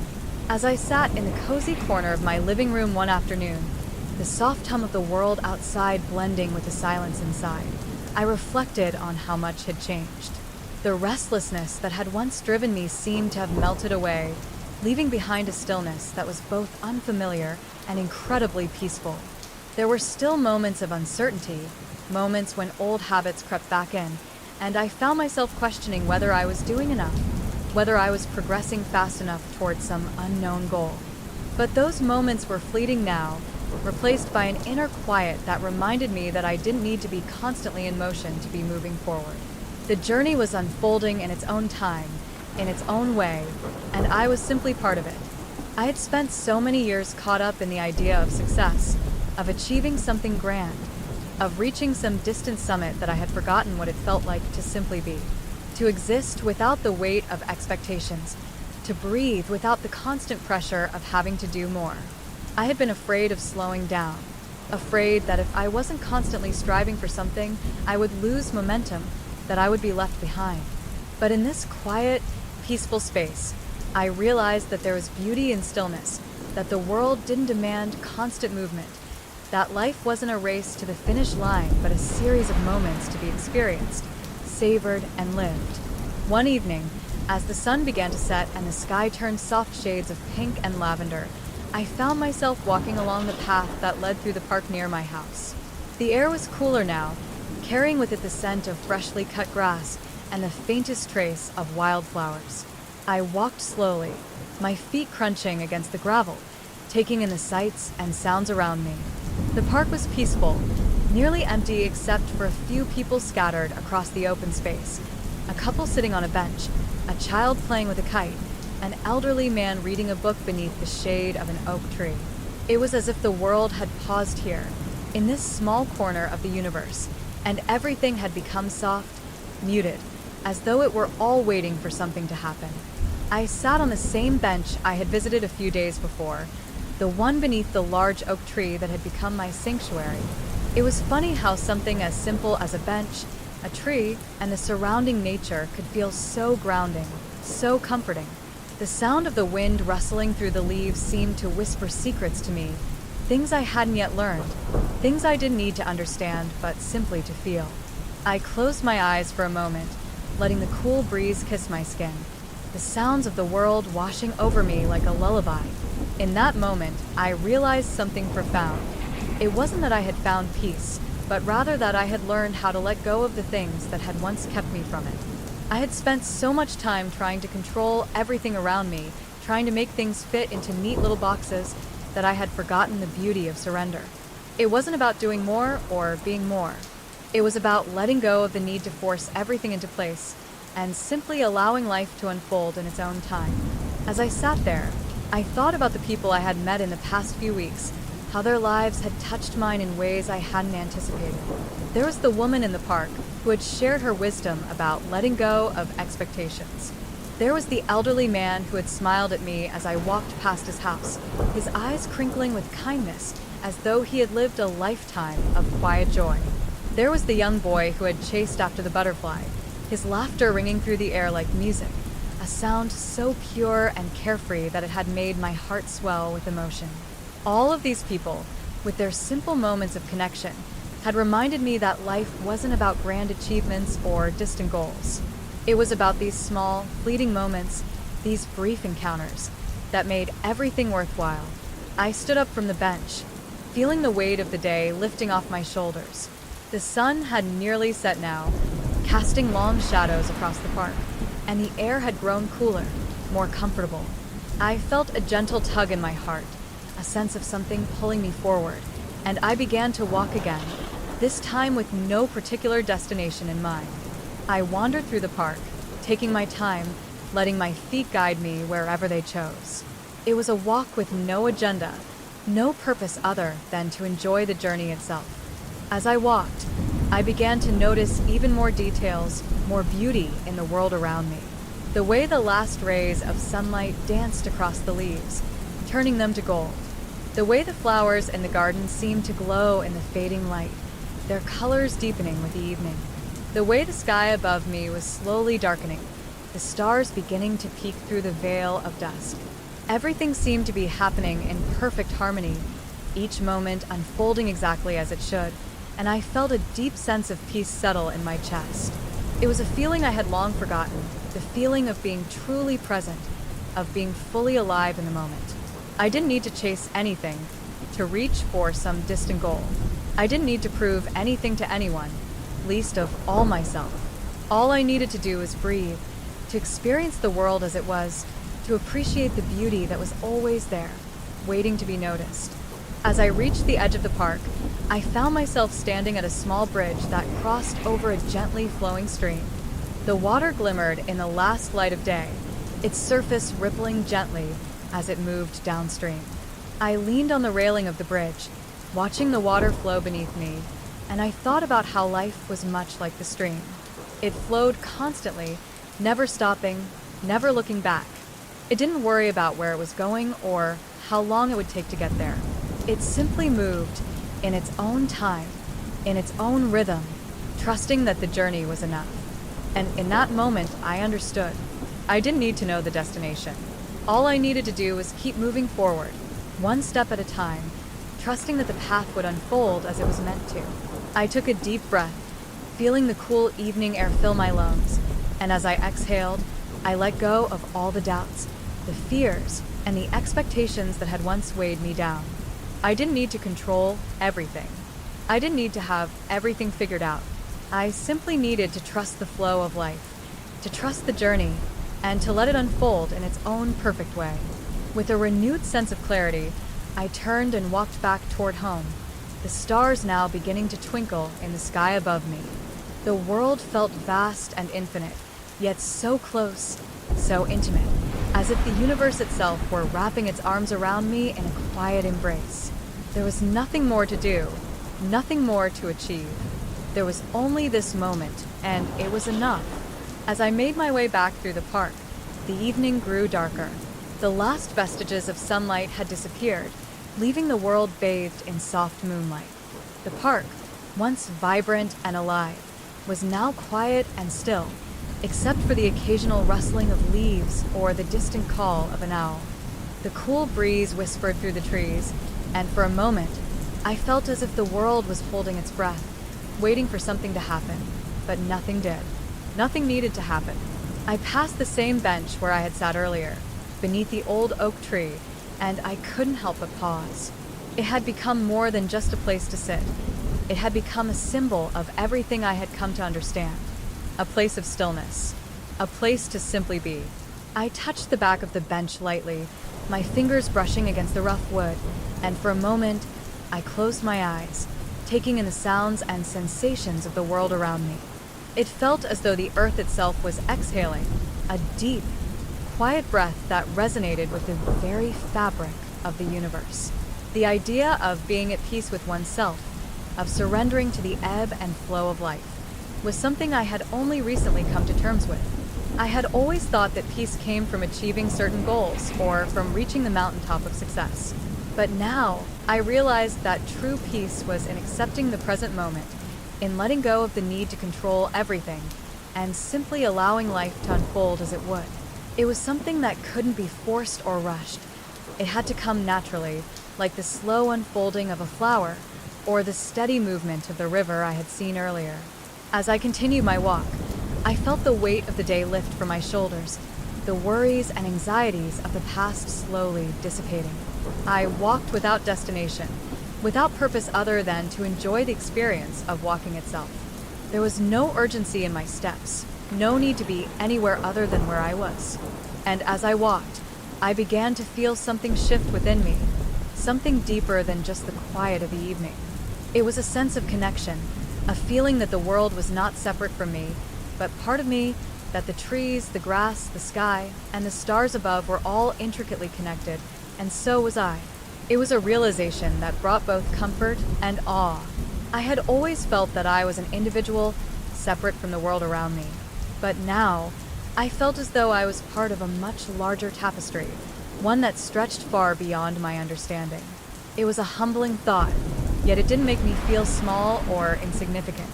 Instead, it made me feel as though I was exactly where I was meant to be, doing exactly what I was meant to do. There was no need to fight against the current of life, to try to swim upstream, because I was already exactly where I needed to be. The stars above twinkled brightly now, casting a soft glow across the park. I looked up, allowing the vastness of the sky to take in all my attention.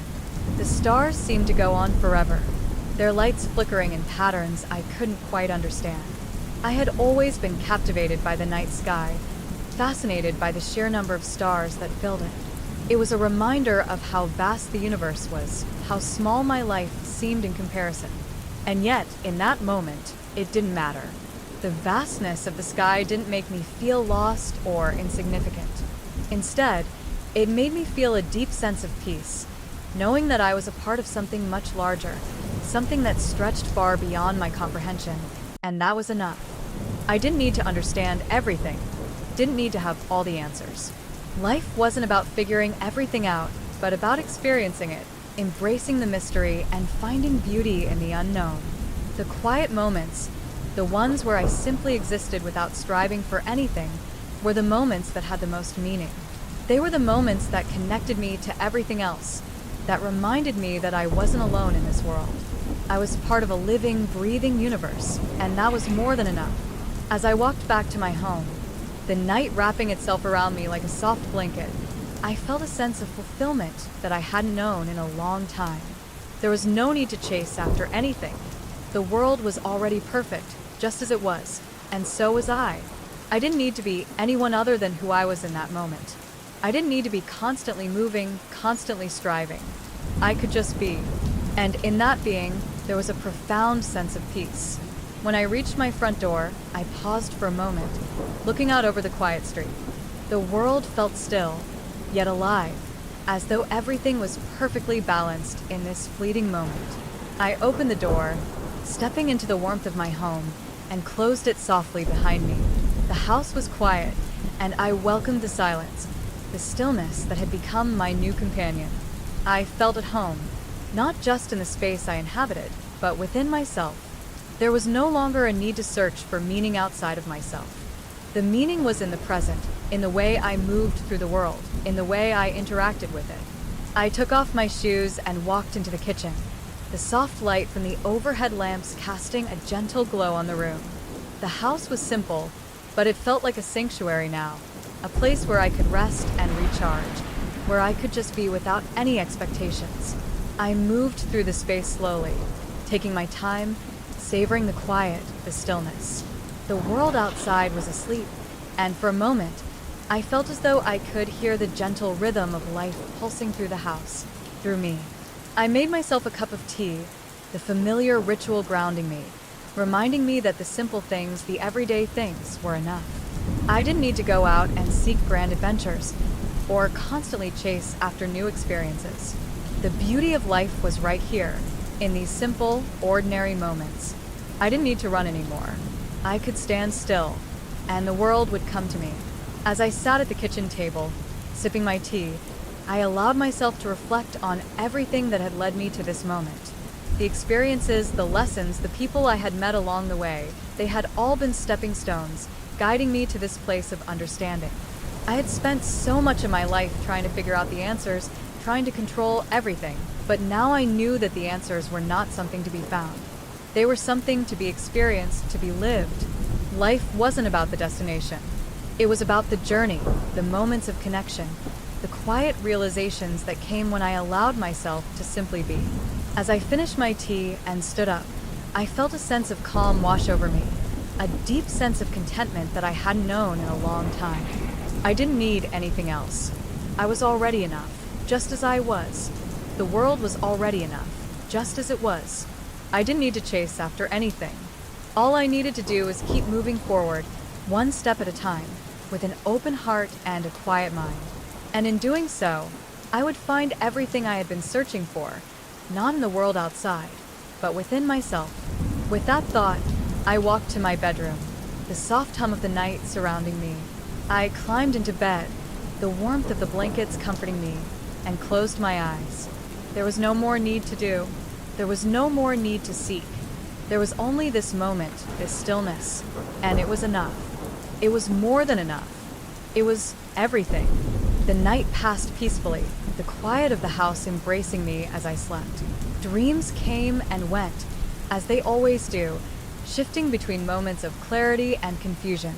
In the morning, when the first light of day broke through the curtains, I woke slowly, the comfort of the bed holding me in place for a few moments longer. There was no rush today, no pressure to get up and face the world outside. The day was mine to do with as I pleased, and I had no intentions of spending it in haste. I stretched my arms above my head, feeling the muscles that had grown stiff from the long, restful night begin to loosen. It was a feeling that had become rare for me, this luxury of time. I had spent so much of my life running, trying to keep up with the constant demands of the world, that I had forgotten what it felt like to just exist without obligation. Now, with this new understanding, I was learning how to savor the moments that had always been available to me, but which I had previously overlooked. I rolled out of bed and padded softly to the window. The air outside was still cool, the early morning mist hanging in the air like a gentle veil. The world seemed to be holding its breath, waiting for the sun to fully rise. I pulled open the curtains and let the light spill into the room, filling it with warmth and a soft glow.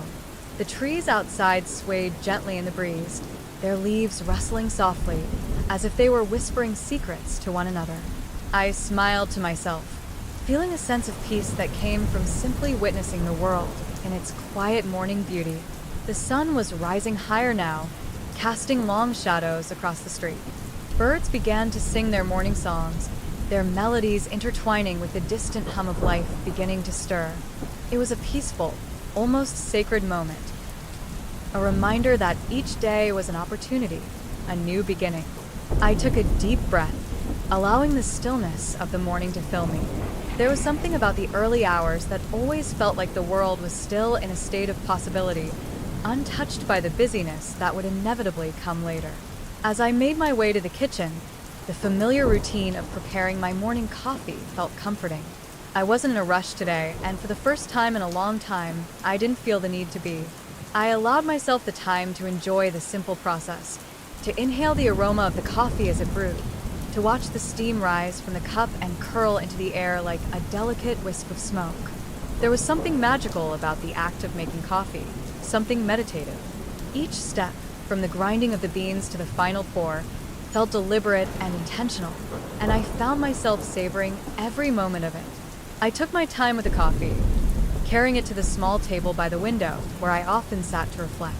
The world outside was coming alive now, the quiet morning giving way to the hustle and bustle of the day. People were starting to walk their dogs, children were heading off to school, and the occasional car drove by on the street. Yet, in my small corner of the world, there was still a sense of calm, a reminder that peace was always available, even amidst the chaos of daily life. As I sipped my coffee, I thought about the previous day, about the quiet walk through the park and the realization that had come to me there. I had been so focused on the idea of achieving something, of finding some elusive purpose or goal, that I had forgotten to simply be. The idea that peace was not something to be sought, but something to be experienced in the present moment, had shifted something within me. It was as though a veil had been lifted, and I could now see the world with new eyes. I didn't need to chase after anything. Everything I needed was already here, within me and around me. The beauty of the world, the simple joys of life, were enough. The realization was both humbling and freeing. For so long, I had been driven by the need to achieve, to prove something to myself and to others. I had believed that my worth was tied to what I could accomplish, to the goals I could meet, to the image I could project. But now, I saw that true fulfillment came not from external achievements, but from internal peace. It came from letting go of the need for validation, from accepting myself just as I was. It was a lesson I had been learning for years, but it had finally clicked. I didn't need to prove anything. I was enough. The quiet of the morning wrapped itself around me like a soft blanket, and I allowed myself to fully embrace it. I didn't rush to fill the silence with noise or distractions. I simply sat there, in the stillness, allowing my mind to wander as it pleased. Thoughts came and went, some of them profound, others trivial, but none of them held any weight. I didn't feel the need to hold on to any one of them.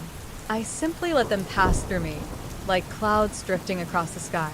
The day stretched out before me, wide open and full of possibility. There were no specific plans, no expectations, and yet I felt a deep sense of contentment, knowing that whatever I chose to do, it would be enough. I didn't need to fill the day with accomplishments or tasks to feel fulfilled. The simple act of being alive, of existing in this moment, was enough. As the morning wore on, I found myself drawn outside once again. The park was calling to me, its quiet paths and towering trees offering a peaceful refuge from the busyness of life. I slipped on my shoes, grabbed a light jacket, and made my way out the door. The air was crisp, the sky still overcast with the remnants of morning fog. It felt like the world was holding its breath, waiting for something to happen, but for once, I didn't need to know what that something was. I didn't need to rush forward. I could simply walk, simply be, and that was enough. The park was quieter now than it had been the previous day, the early morning joggers and dog walkers having already come and gone. Only a few scattered figures remained, some sitting on benches, others walking slowly along the paths, lost in their own thoughts. The trees swayed gently in the breeze, their branches reaching high into the sky like ancient sentinels, and I found myself drawn to the shade of the large oak tree where I had sat the day before. There was something grounding about that spot, something that made me feel at peace with myself and the world around me. I sat on the bench, feeling the cool wood beneath me, and closed my eyes for a moment. The sounds of the park, the rustling leaves, the distant chirp of birds, filled my senses. The world seemed to slow down here, as if time itself was taking a pause. I breathed deeply, allowing the fresh air to fill my lungs, and with each exhale, I felt the weight of the previous days lift from me. There was no need to hurry, no need to get anywhere. I was exactly where I needed to be. I sat there for what felt like hours, watching the world go by, content to simply exist in the moment. The sun had risen higher in the sky now, casting dappled light through the leaves above me. The park was beginning to feel more alive, the colors of the trees and flowers vibrant in the sunlight. A family walked by, laughing and talking, and I smiled to myself, grateful for the simple joys of life. This was it, I realized. This was the beauty of life. Not in the big, dramatic moments, but in the small, quiet moments of connection, of stillness, of simply being present. As the afternoon wore on, I knew that I would carry this sense of peace with me, no matter where I went or what I did. It was a peace that came not from external circumstances, but from within. It was a peace that I could return to whenever I needed it, a peace that was always available to me, as long as I was willing to stop and listen. And in that moment, sitting beneath the oak tree, I understood something profound. Peace was not a destination to be reached, but a way of being. It was something that existed in every moment, if only I was open to it. With that realization, I stood up, stretched my arms, and began walking slowly toward the path that would take me home. The world felt different now, softer, more forgiving. I no longer felt the need to race through life, to constantly strive for something more. I was already enough. I was already whole. And with that knowledge, I felt an overwhelming sense of gratitude, not just for the day, but for the life I had been given. Every step I took, every breath I drew, felt like a gift, and I was ready to embrace it fully. As I walked through the park, the path seemed to stretch endlessly before me. The trees, now fully bathed in sunlight, cast long shadows across the ground. The breeze had picked up slightly, rustling the leaves above, carrying with it a fresh, earthy scent that grounded me even more deeply in the present moment. There was something peaceful about this part of the world, something that had always been there, but that I had only just begun to notice. Each step I took felt deliberate, as though I were not merely walking, but participating in the rhythm of the earth itself. The sound of my footsteps on the gravel path was a soft, almost meditative rhythm, syncing with the beat of my own heart. I thought about all the times I had rushed through life, my mind constantly churning with thoughts of the future, always looking for the next thing. How often had I missed the beauty that lay around me simply because I was too focused on what was to come? I couldn't help but smile at the realization that this moment, right here, was the culmination of everything I had been searching for. There was no need to look ahead any longer, no need to chase something that might not even exist. I had arrived, not at some distant goal or achievement, but at a state of peace. The park seemed to reflect my inner calm. There were still a few people scattered about, each lost in their own world. A couple sat on a bench near the lake, their heads bent close together, speaking softly, their words a quiet hum that blended with the chirping of birds. A jogger passed me by, his breath steady, his steps sure, yet there was no urgency in his movement. It was as if, in this shared space, everyone understood the quiet agreement. This was a place to be, not to do. The world outside may have been rushing, but here, there was only the present, and that was enough. I reached the edge of the park and paused, taking a moment to look back. The trees, their leaves now shimmering in the sunlight, seemed to stand as silent sentinels, guarding the peace of the place. It was hard to put into words what I felt. It wasn't just the beauty of the park or the stillness of the morning that had taken root in me. It was the realization that this place, this moment, was the epitome of everything I had been craving. It wasn't about running away from the noise or the chaos of life. It was about learning to find peace within it. I had spent so long trying to control everything, thinking that if I could just get everything in order, then I could relax. But now I saw that the only thing I needed to do was to let go. Let go of the need to control. Let go of the need to be perfect. Let go of the constant search for something that would give me peace. The path ahead seemed like an open invitation, yet I didn't feel any rush to follow it. For the first time in what felt like forever, I wasn't burdened by the thought of what I should be doing next. I could walk or I could stop. I could turn back or continue forward. The world was full of choices, and yet, in this moment, there was no urgency to make any of them. I simply was, and that was enough.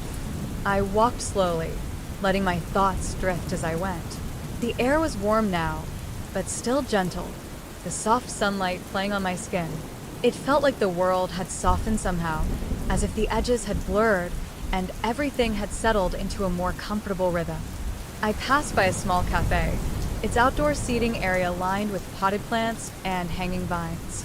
The smell of freshly brewed coffee drifted toward me, mingling with the scent of blooming flowers. Without really thinking about it, I found myself walking toward the entrance, the cool metal doorframe welcoming me into the space. Inside, the cafe was warm and inviting, with soft music playing in the background. The low murmur of conversation filled the air, but it wasn't loud or intrusive. It was as if the whole place had adopted the same slow pace I had come to appreciate so much that morning. I walked up to the counter, greeted by a barista who smiled at me with a warmth that matched the atmosphere. There was no rush here either. The world outside could wait, but in this space, time seemed to stretch in a way that allowed everyone to breathe a little easier. I ordered a coffee not because I needed it, but because it felt right, part of the quiet ritual of enjoying something simple. As I waited for my order, I looked around the cafe, noticing the small details. The shelves lined with books, the paintings on the wall, the way the light filtered through the windows, casting a golden hue on the wooden floors. Everything felt intentional, as though it had all been placed with care, not for perfection, but for the sake of creating a space where people could pause and take a breath. When my coffee was ready, I took it with a quiet thank you and made my way to a table by the window. I sat down, cradling the warm mug in my hands, and let my gaze wander outside. The park was still there, just a short distance away, but it felt as if the world outside had become quieter somehow. As I sipped the coffee, I thought about all the times I had been so focused on achieving something, on reaching some far-off point in the future. But now I knew that the real gift was not in the destination, but in the moments in between. The coffee was rich, the warmth of it spreading through me, and for a moment, I closed my eyes, letting myself just be. There was no need to chase anything, no need to force anything to happen. Life was unfolding at its own pace, and all I had to do was show up for it. The idea seemed so simple now, but it had taken me years to arrive at this point. I had been so caught up in the pursuit of success, in the pressure of being someone or achieving something, that I had forgotten what it meant to truly live. As the day wore on, I made my way back to the park, lingering on the simple beauty that seemed to surround me. The sun had climbed higher in the sky, but the air was still pleasant, a reminder that even in the heat of the day, there was room for ease. I walked slowly through the paths, allowing my thoughts to settle into a quiet rhythm, like the sound of waves crashing gently on the shore. I wasn't thinking about what I had to do next. I wasn't wondering if I was on the right path or if I was wasting time. All I knew was that this moment, this walk, this world, was exactly where I needed to be. And in that realization, I felt a deep sense of gratitude wash over me. It wasn't about fixing anything.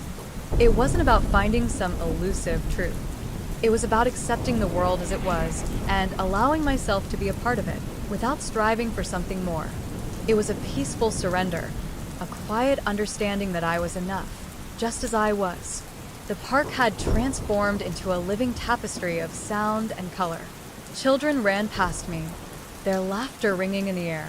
A couple walked hand in hand, their steps in sync with one another.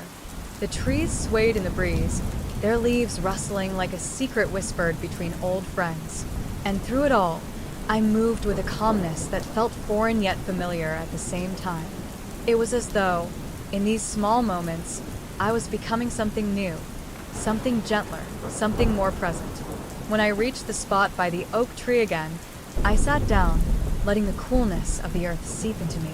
I leaned back against the trunk, closing my eyes for a moment, and let the world unfold around me.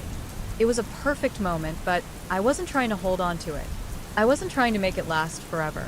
I was simply living it, experiencing it in all its quiet beauty.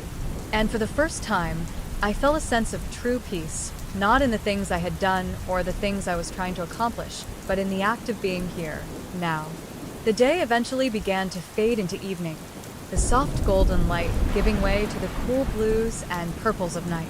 The park was quieter now, the last few people heading home as the sky darkened above them. I stood up slowly, stretching my legs, and began to walk back toward the entrance. There was no rush, no hurry. The world could wait. For now, I was content to simply be. As I made my way home, I realized that the journey I had been on wasn't just about finding peace in the world around me. It was about finding peace within myself. It was about letting go of the need to be perfect, to have everything figured out, and instead, learning to embrace the uncertainty, the beauty, and the simplicity of life as it unfolded before me. And with that understanding, I felt a deep sense of gratitude for everything that had brought me to this point. The struggles, the triumphs, and the quiet moments in between. They had all led me here, to this place of stillness, of peace. And in that, I found everything I had been searching for. The night grew deeper, the cool air now a comforting embrace that urged me to slow down even more. There was something deeply soothing about the quiet of the evening, a sense of the world winding down that matched my own shifting energy. I had been walking for hours, allowing the evening to unfold naturally around me, but as the last few rays of the sun dipped behind the horizon, I felt a pull to find a place to rest. My body was tired, not from exertion, but from the soft rhythm of the day, a rhythm that had somehow brought everything into balance. The path I had followed through the park began to merge into a smaller trail, one that I hadn't noticed before. I found myself intrigued by it, as if it were inviting me to take a step into the unknown.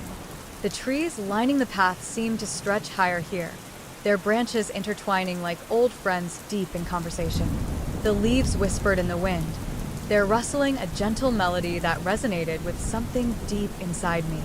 I continued forward, feeling a lightness in my steps, as though the path itself was guiding me towards something unexpected.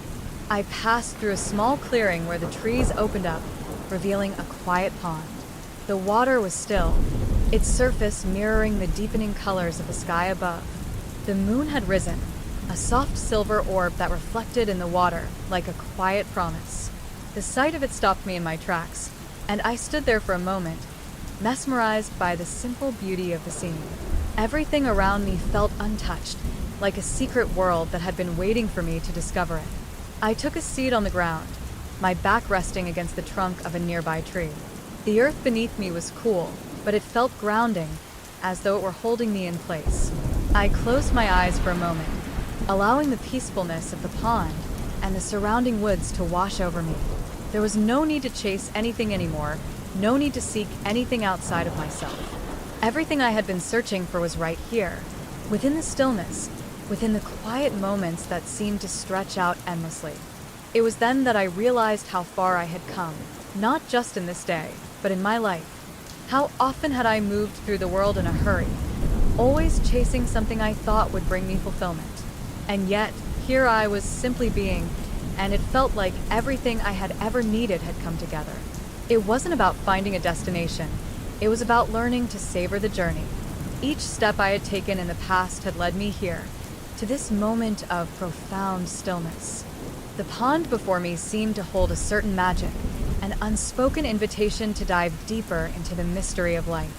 Its surface, still and reflective, appeared to be a mirror for my own thoughts. I found myself contemplating the simple truths that had eluded me for so long.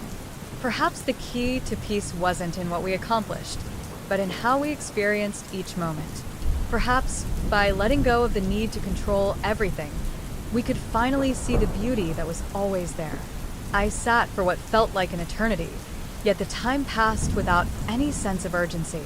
The moonlight grew stronger, casting long, delicate shadows across the clearing, and the air grew cooler. The chirping of crickets filled the silence, their song a soft accompaniment to the stillness around me. I felt a deep connection to the earth, as if the trees and the water were part of me, reminding me of the interconnectedness of all things. I could have stayed there forever, in that perfect peace, but eventually, the pull of reality began to tug at me. It was time to go back, to re-enter the world I had left behind, but I wasn't sure I was ready to. It felt as though this moment of serenity had unlocked something within me, something that had been dormant for far too long. As I stood up and began to walk back along the path, I felt a sense of reluctance. The world beyond the woods, with its noise and chaos, seemed distant now, as though I had left it behind in my quiet reverie. The walk back was slower, more deliberate. I had no need to rush, no need to race against time. The world seemed to have slowed down with me, and as I passed the familiar landmarks of the park, I noticed things I had missed earlier. The delicate way the light filtered through the leaves, the small details in the architecture of the benches and pathways, even the way the air felt warmer now, as if the evening had wrapped me in its gentle embrace.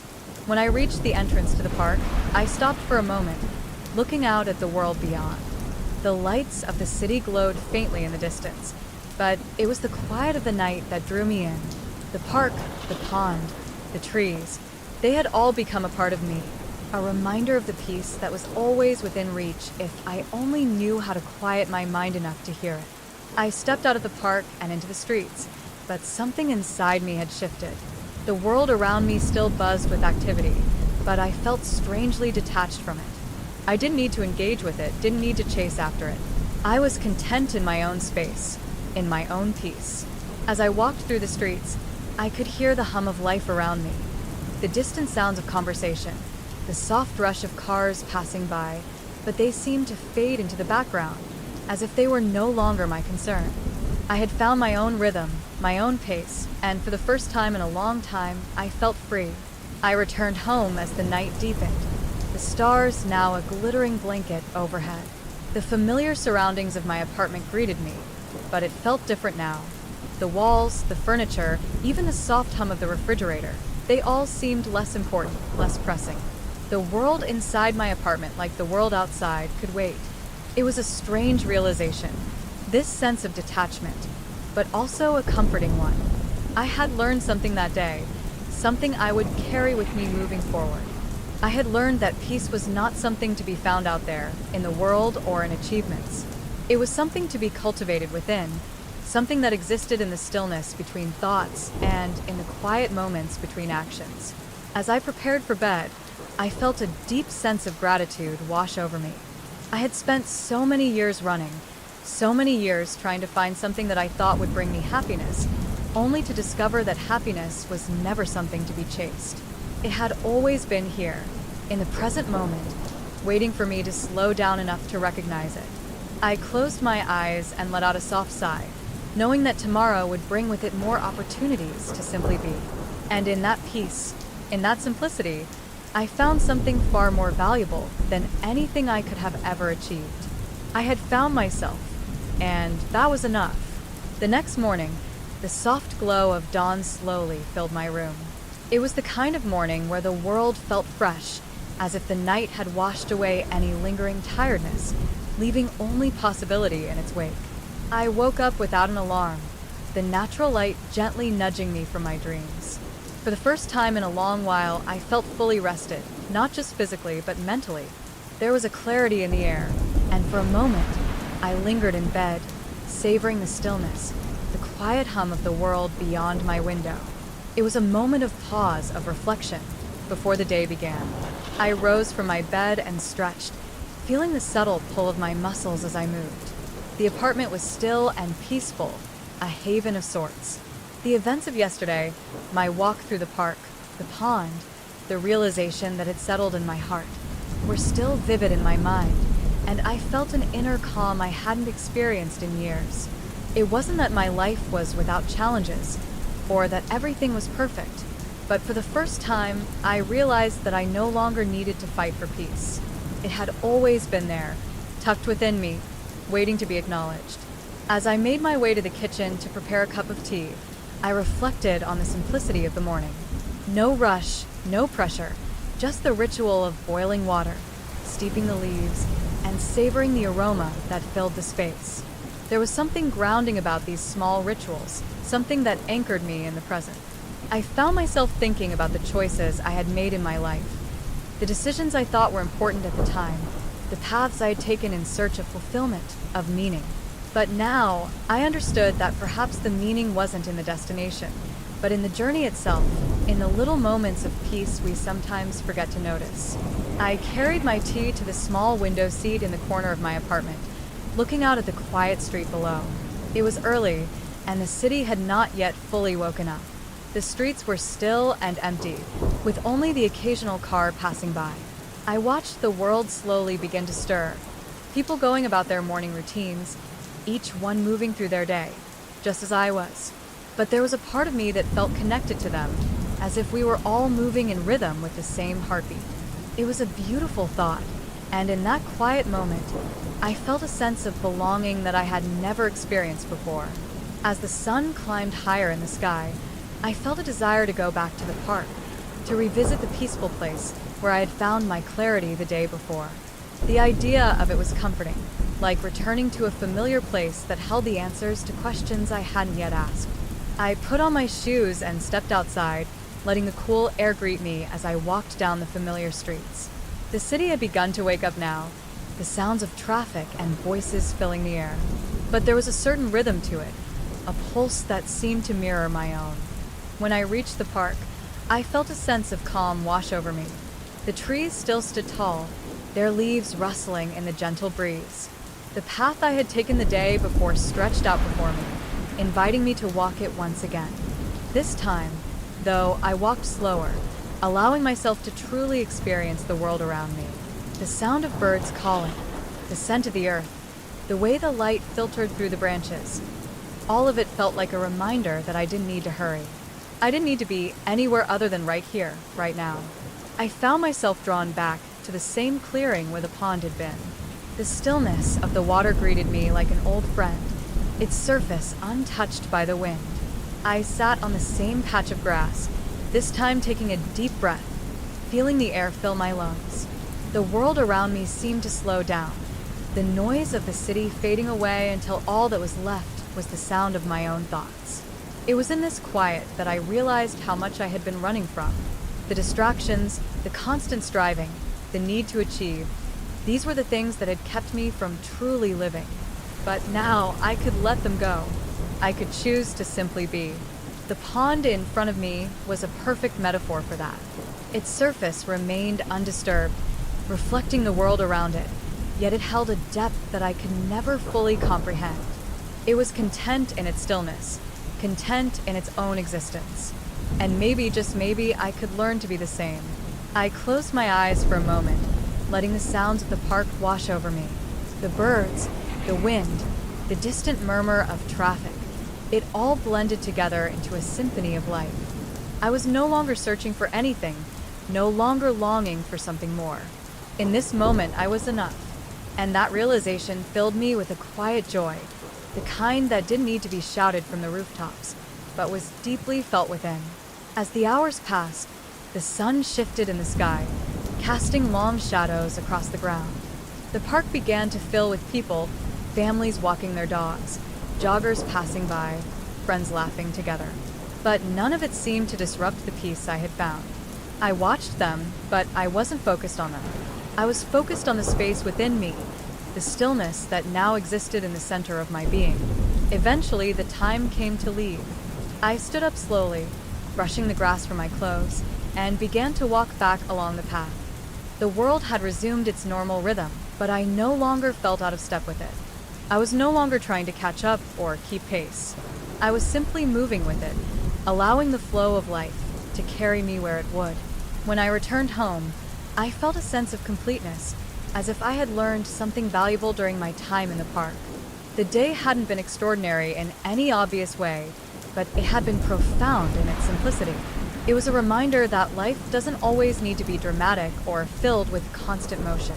Sometimes, the most meaningful moments are the quiet ones, the ones where we simply stop and listen to the world around us. The evening passed slowly, the light fading as the night crept in. I spent the rest of the evening in the same peaceful way, cooking a simple meal, reading a book, and allowing the quiet to fill the space. It was a perfect ending to a perfect day, and as I prepared for bed, I felt a deep sense of gratitude. For the first time in a long time, I felt at peace with myself and with the world. It was a peace that wasn't dependent on circumstances, but on my ability to be present, to be still, and to accept life as it was. And so, as I drifted off to sleep that night, I carried with me the quiet wisdom I had found in the park, knowing that the journey was not about achieving some grand goal or finding some distant destination. It was about learning to live each moment fully, with grace and acceptance, and finding peace within the simplicity of being. And in that knowing, I found a quiet joy, a joy that was enough for now, and enough for always. The following days were more or less a continuation of the peace I had found. There was no immediate rush, no overwhelming drive to achieve or accomplish anything in particular. In fact, I had come to cherish the slow unfolding of time, where every little thing held meaning, no matter how small it seemed. There were mornings where I woke up and simply sat at my window, watching the light filter through the trees in the courtyard. The same trees I had walked past 1,000 times before, but now they felt different.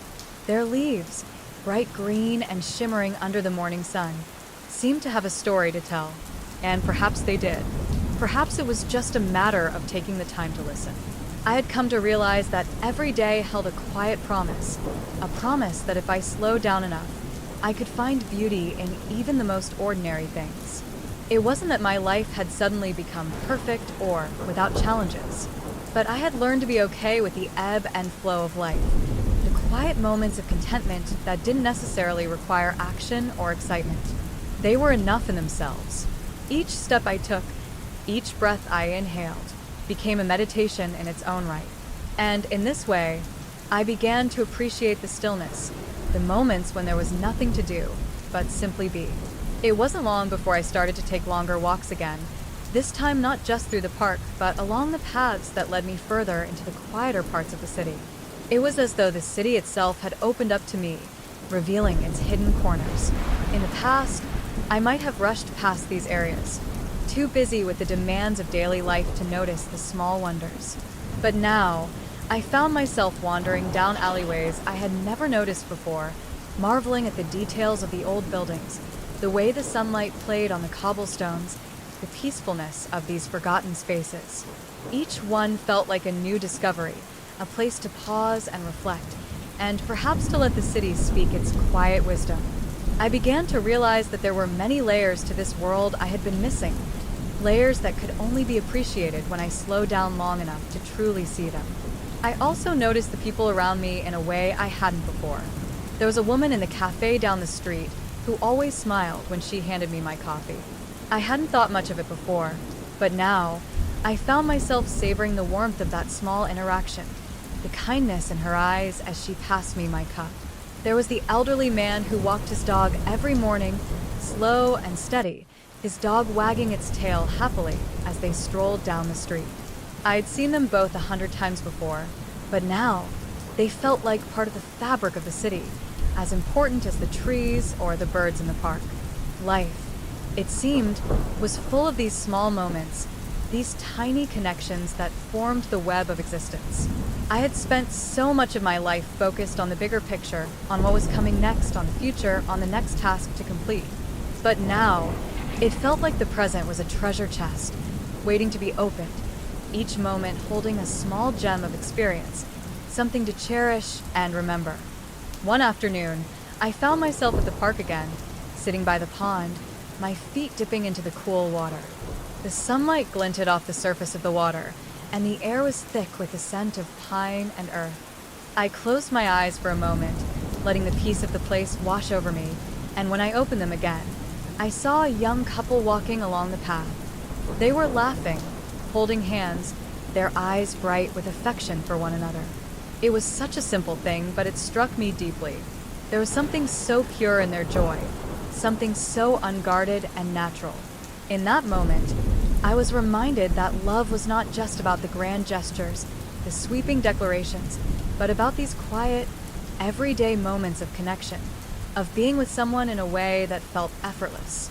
It was as if the world had opened its arms to me, and I had begun to see it all, not just the beauty, but the rawness, the humanity of it. It wasn't about perfection, and it wasn't about chasing happiness or fulfillment. It was about embracing life in all its forms, accepting the ups and downs, and finding peace in the middle of it all. The trees, the birds, the people around me, all of it was part of this great dance of existence, and I was a part of it too.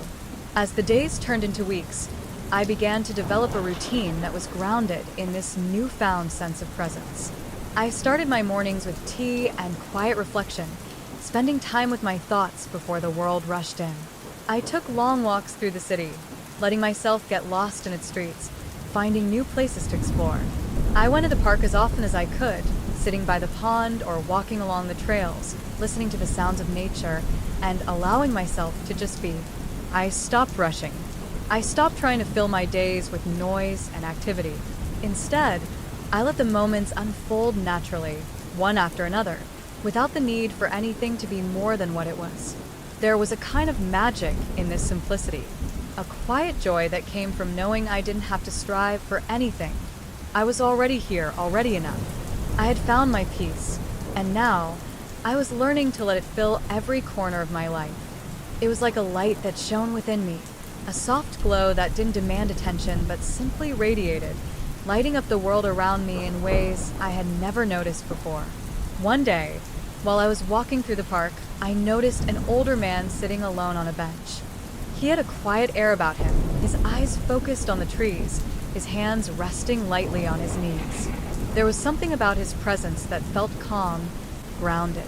As I passed by, I nodded at him, and to my surprise, he smiled back warmly. "It's a beautiful day, isn't it?" he said, his voice soft but filled with a quiet wisdom. "It is," I replied, feeling a sense of connection in that simple exchange. He patted the space next to him on the bench.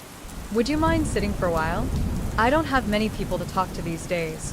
I hesitated for a moment, but then sat beside him, drawn by his peaceful presence. We didn't say much at first, just sat in silence, listening to the wind rustling the leaves. It was a comfortable silence, the kind that didn't need to be filled with words. Eventually, he spoke again. "You know," he said, his gaze still fixed on the trees, "life has a way of showing us what we need, if we're willing to see it. Most people spend their whole lives running, chasing after something, always thinking there's more to be had. But what if the answer was right here, all along?" I nodded slowly, understanding what he meant. It was the same realization I had come to myself, the same truth that had slowly unfolded over the past few weeks. The need to chase, to constantly strive for something better, was an illusion. The peace I sought, the happiness I longed for, had always been within me. I just needed to stop and listen. We sat there for a long time, the minutes stretching out like the shadows beneath the trees. There was no rush, no need to go anywhere. In that moment, the world felt perfect, just as it was. The days that followed were filled with more quiet revelations, more moments of discovery, and a deepening sense of connection to everything around me. The man on the bench had left me with something profound. The idea that life was not about filling the time with endless pursuits, but about allowing space to truly experience the present, to let go of the weight of always striving. There was a freedom in that, a peaceful liberation from the need to be anywhere but right here, right now. I couldn't help but wonder how many people, like me, had spent years chasing after something that was never really out of reach. As I continued to walk through the streets and parks of the city, I noticed that the world around me seemed to change, even if subtly. The flowers in the garden seemed brighter, the chirping of birds felt more like a song, and even the distant hum of the city had a rhythmic quality that matched my own heartbeat. It was as if the city itself was breathing with me, and I with it. I realized that this connection I felt wasn't just about being attuned to the world around me. It was about being in tune with myself. Once I stopped running, once I slowed down enough to listen, everything became more vivid. The city was no longer a place to conquer or a collection of tasks to be checked off. It became a living, breathing entity that I was a part of. I could feel it in my bones now, this unity, this simple, beautiful flow. And so, I let myself walk for hours, sometimes aimlessly, just to see where my feet would carry me. The streets felt like old friends, each corner revealing something new. A tiny bookstore tucked between two buildings, a quiet alleyway where ivy grew thick along the walls, the soft clinking of coins from a street musician playing a forgotten melody. Life wasn't meant to be a race. It was a series of encounters, a collection of memories stitched together like an intricate tapestry. Sometimes it was the smallest, most unexpected moments that brought the deepest joy. The glint of sunlight reflecting off a puddle, a child's laughter echoing across a park, the scent of fresh bread wafting from a nearby bakery. All these things were not just events, but pieces of a story, one I was learning to live and appreciate in real time. One afternoon, as I wandered down a path I had walked 100 times, I noticed a small bench by a quiet, almost hidden corner of the park. I had passed it countless times before, but today, it seemed to call out to me. There was something about the way the sunlight pooled around it, casting soft shadows on the ground, that made it feel like the perfect spot to sit. I made my way over, brushing past the wildflowers that swayed gently in the breeze, and sat down. It was the perfect spot for reflection. The air was crisp, with just a hint of a coming rainstorm. There was a coolness to it that made everything feel more alive, more present. As I settled in, I found myself thinking about how I had arrived at this moment. It seemed like just yesterday I had been caught in the rush of everyday life, always looking for the next thing, always pushing forward. Now I was here, fully aware of the simple joy of sitting on a park bench, of being still, of just breathing. I closed my eyes and let the sound of the wind through the trees wash over me, the distant murmur of the city softened by the peacefulness of the park. There was a certain magic in stillness. I had spent so much time trying to fill the silence, to chase after something. But now, the silence felt full, rich with meaning, as though it held the secrets of the universe. I didn't know how long I had been sitting there when I heard footsteps approaching. I opened my eyes to see a young woman walking toward me. She had an air of quiet serenity about her, her steps slow and deliberate, as if she too was savoring the moment. She smiled when she saw me sitting on the bench, and without a word, she sat beside me. The moment felt natural, effortless, as if we had both come to this place at the same time for no other reason than to share this peaceful space together. We sat in silence for a few minutes, each of us lost in our own thoughts. There was something unspoken between us, a recognition of the tranquility that surrounded us. Finally, she spoke, her voice soft but clear. Isn't it strange how we rush through life, trying to get to the next thing, only to realize that everything we need is already here? I nodded, her words resonating deeply within me. It felt as though she had captured the essence of what I had been learning in recent weeks. Yes, I said, my voice barely a whisper. I've spent so much of my life running, thinking there was always something more to find, something I had to achieve. But now, I see that the most important things are already here. They've always been here. She smiled, and for a moment, we simply sat together, letting the world move around us. The sun began to dip lower in the sky, casting a golden hue over the park. It was a moment of perfect stillness, a quiet alignment between two strangers who had found each other, not by coincidence, but because they were both seeking the same peace. After a while, she stood, brushing the dirt from her pants. "I should go," she said, her voice still calm, but with a sense of finality. "But I'm glad we met here." "Me too," I replied, standing as well. "Take care of yourself." She nodded and walked away, disappearing into the path that led out of the park. I watched her go, a sense of calm washing over me. It was strange how sometimes the most meaningful connections were the quietest ones, the briefest ones. It wasn't always about the length of time spent with someone, but the quality of the moment. And that brief encounter had felt full of understanding, full of shared peace. I sat back down on the bench, feeling the weight of the world shift slightly. It was as though, with that small conversation, something had clicked within me. I was exactly where I needed to be. I didn't need to seek anything else, didn't need to strive or chase or push. I could simply be, and in that being, I was complete. The world had a way of guiding us when we were ready to listen. It was no longer a struggle or a race.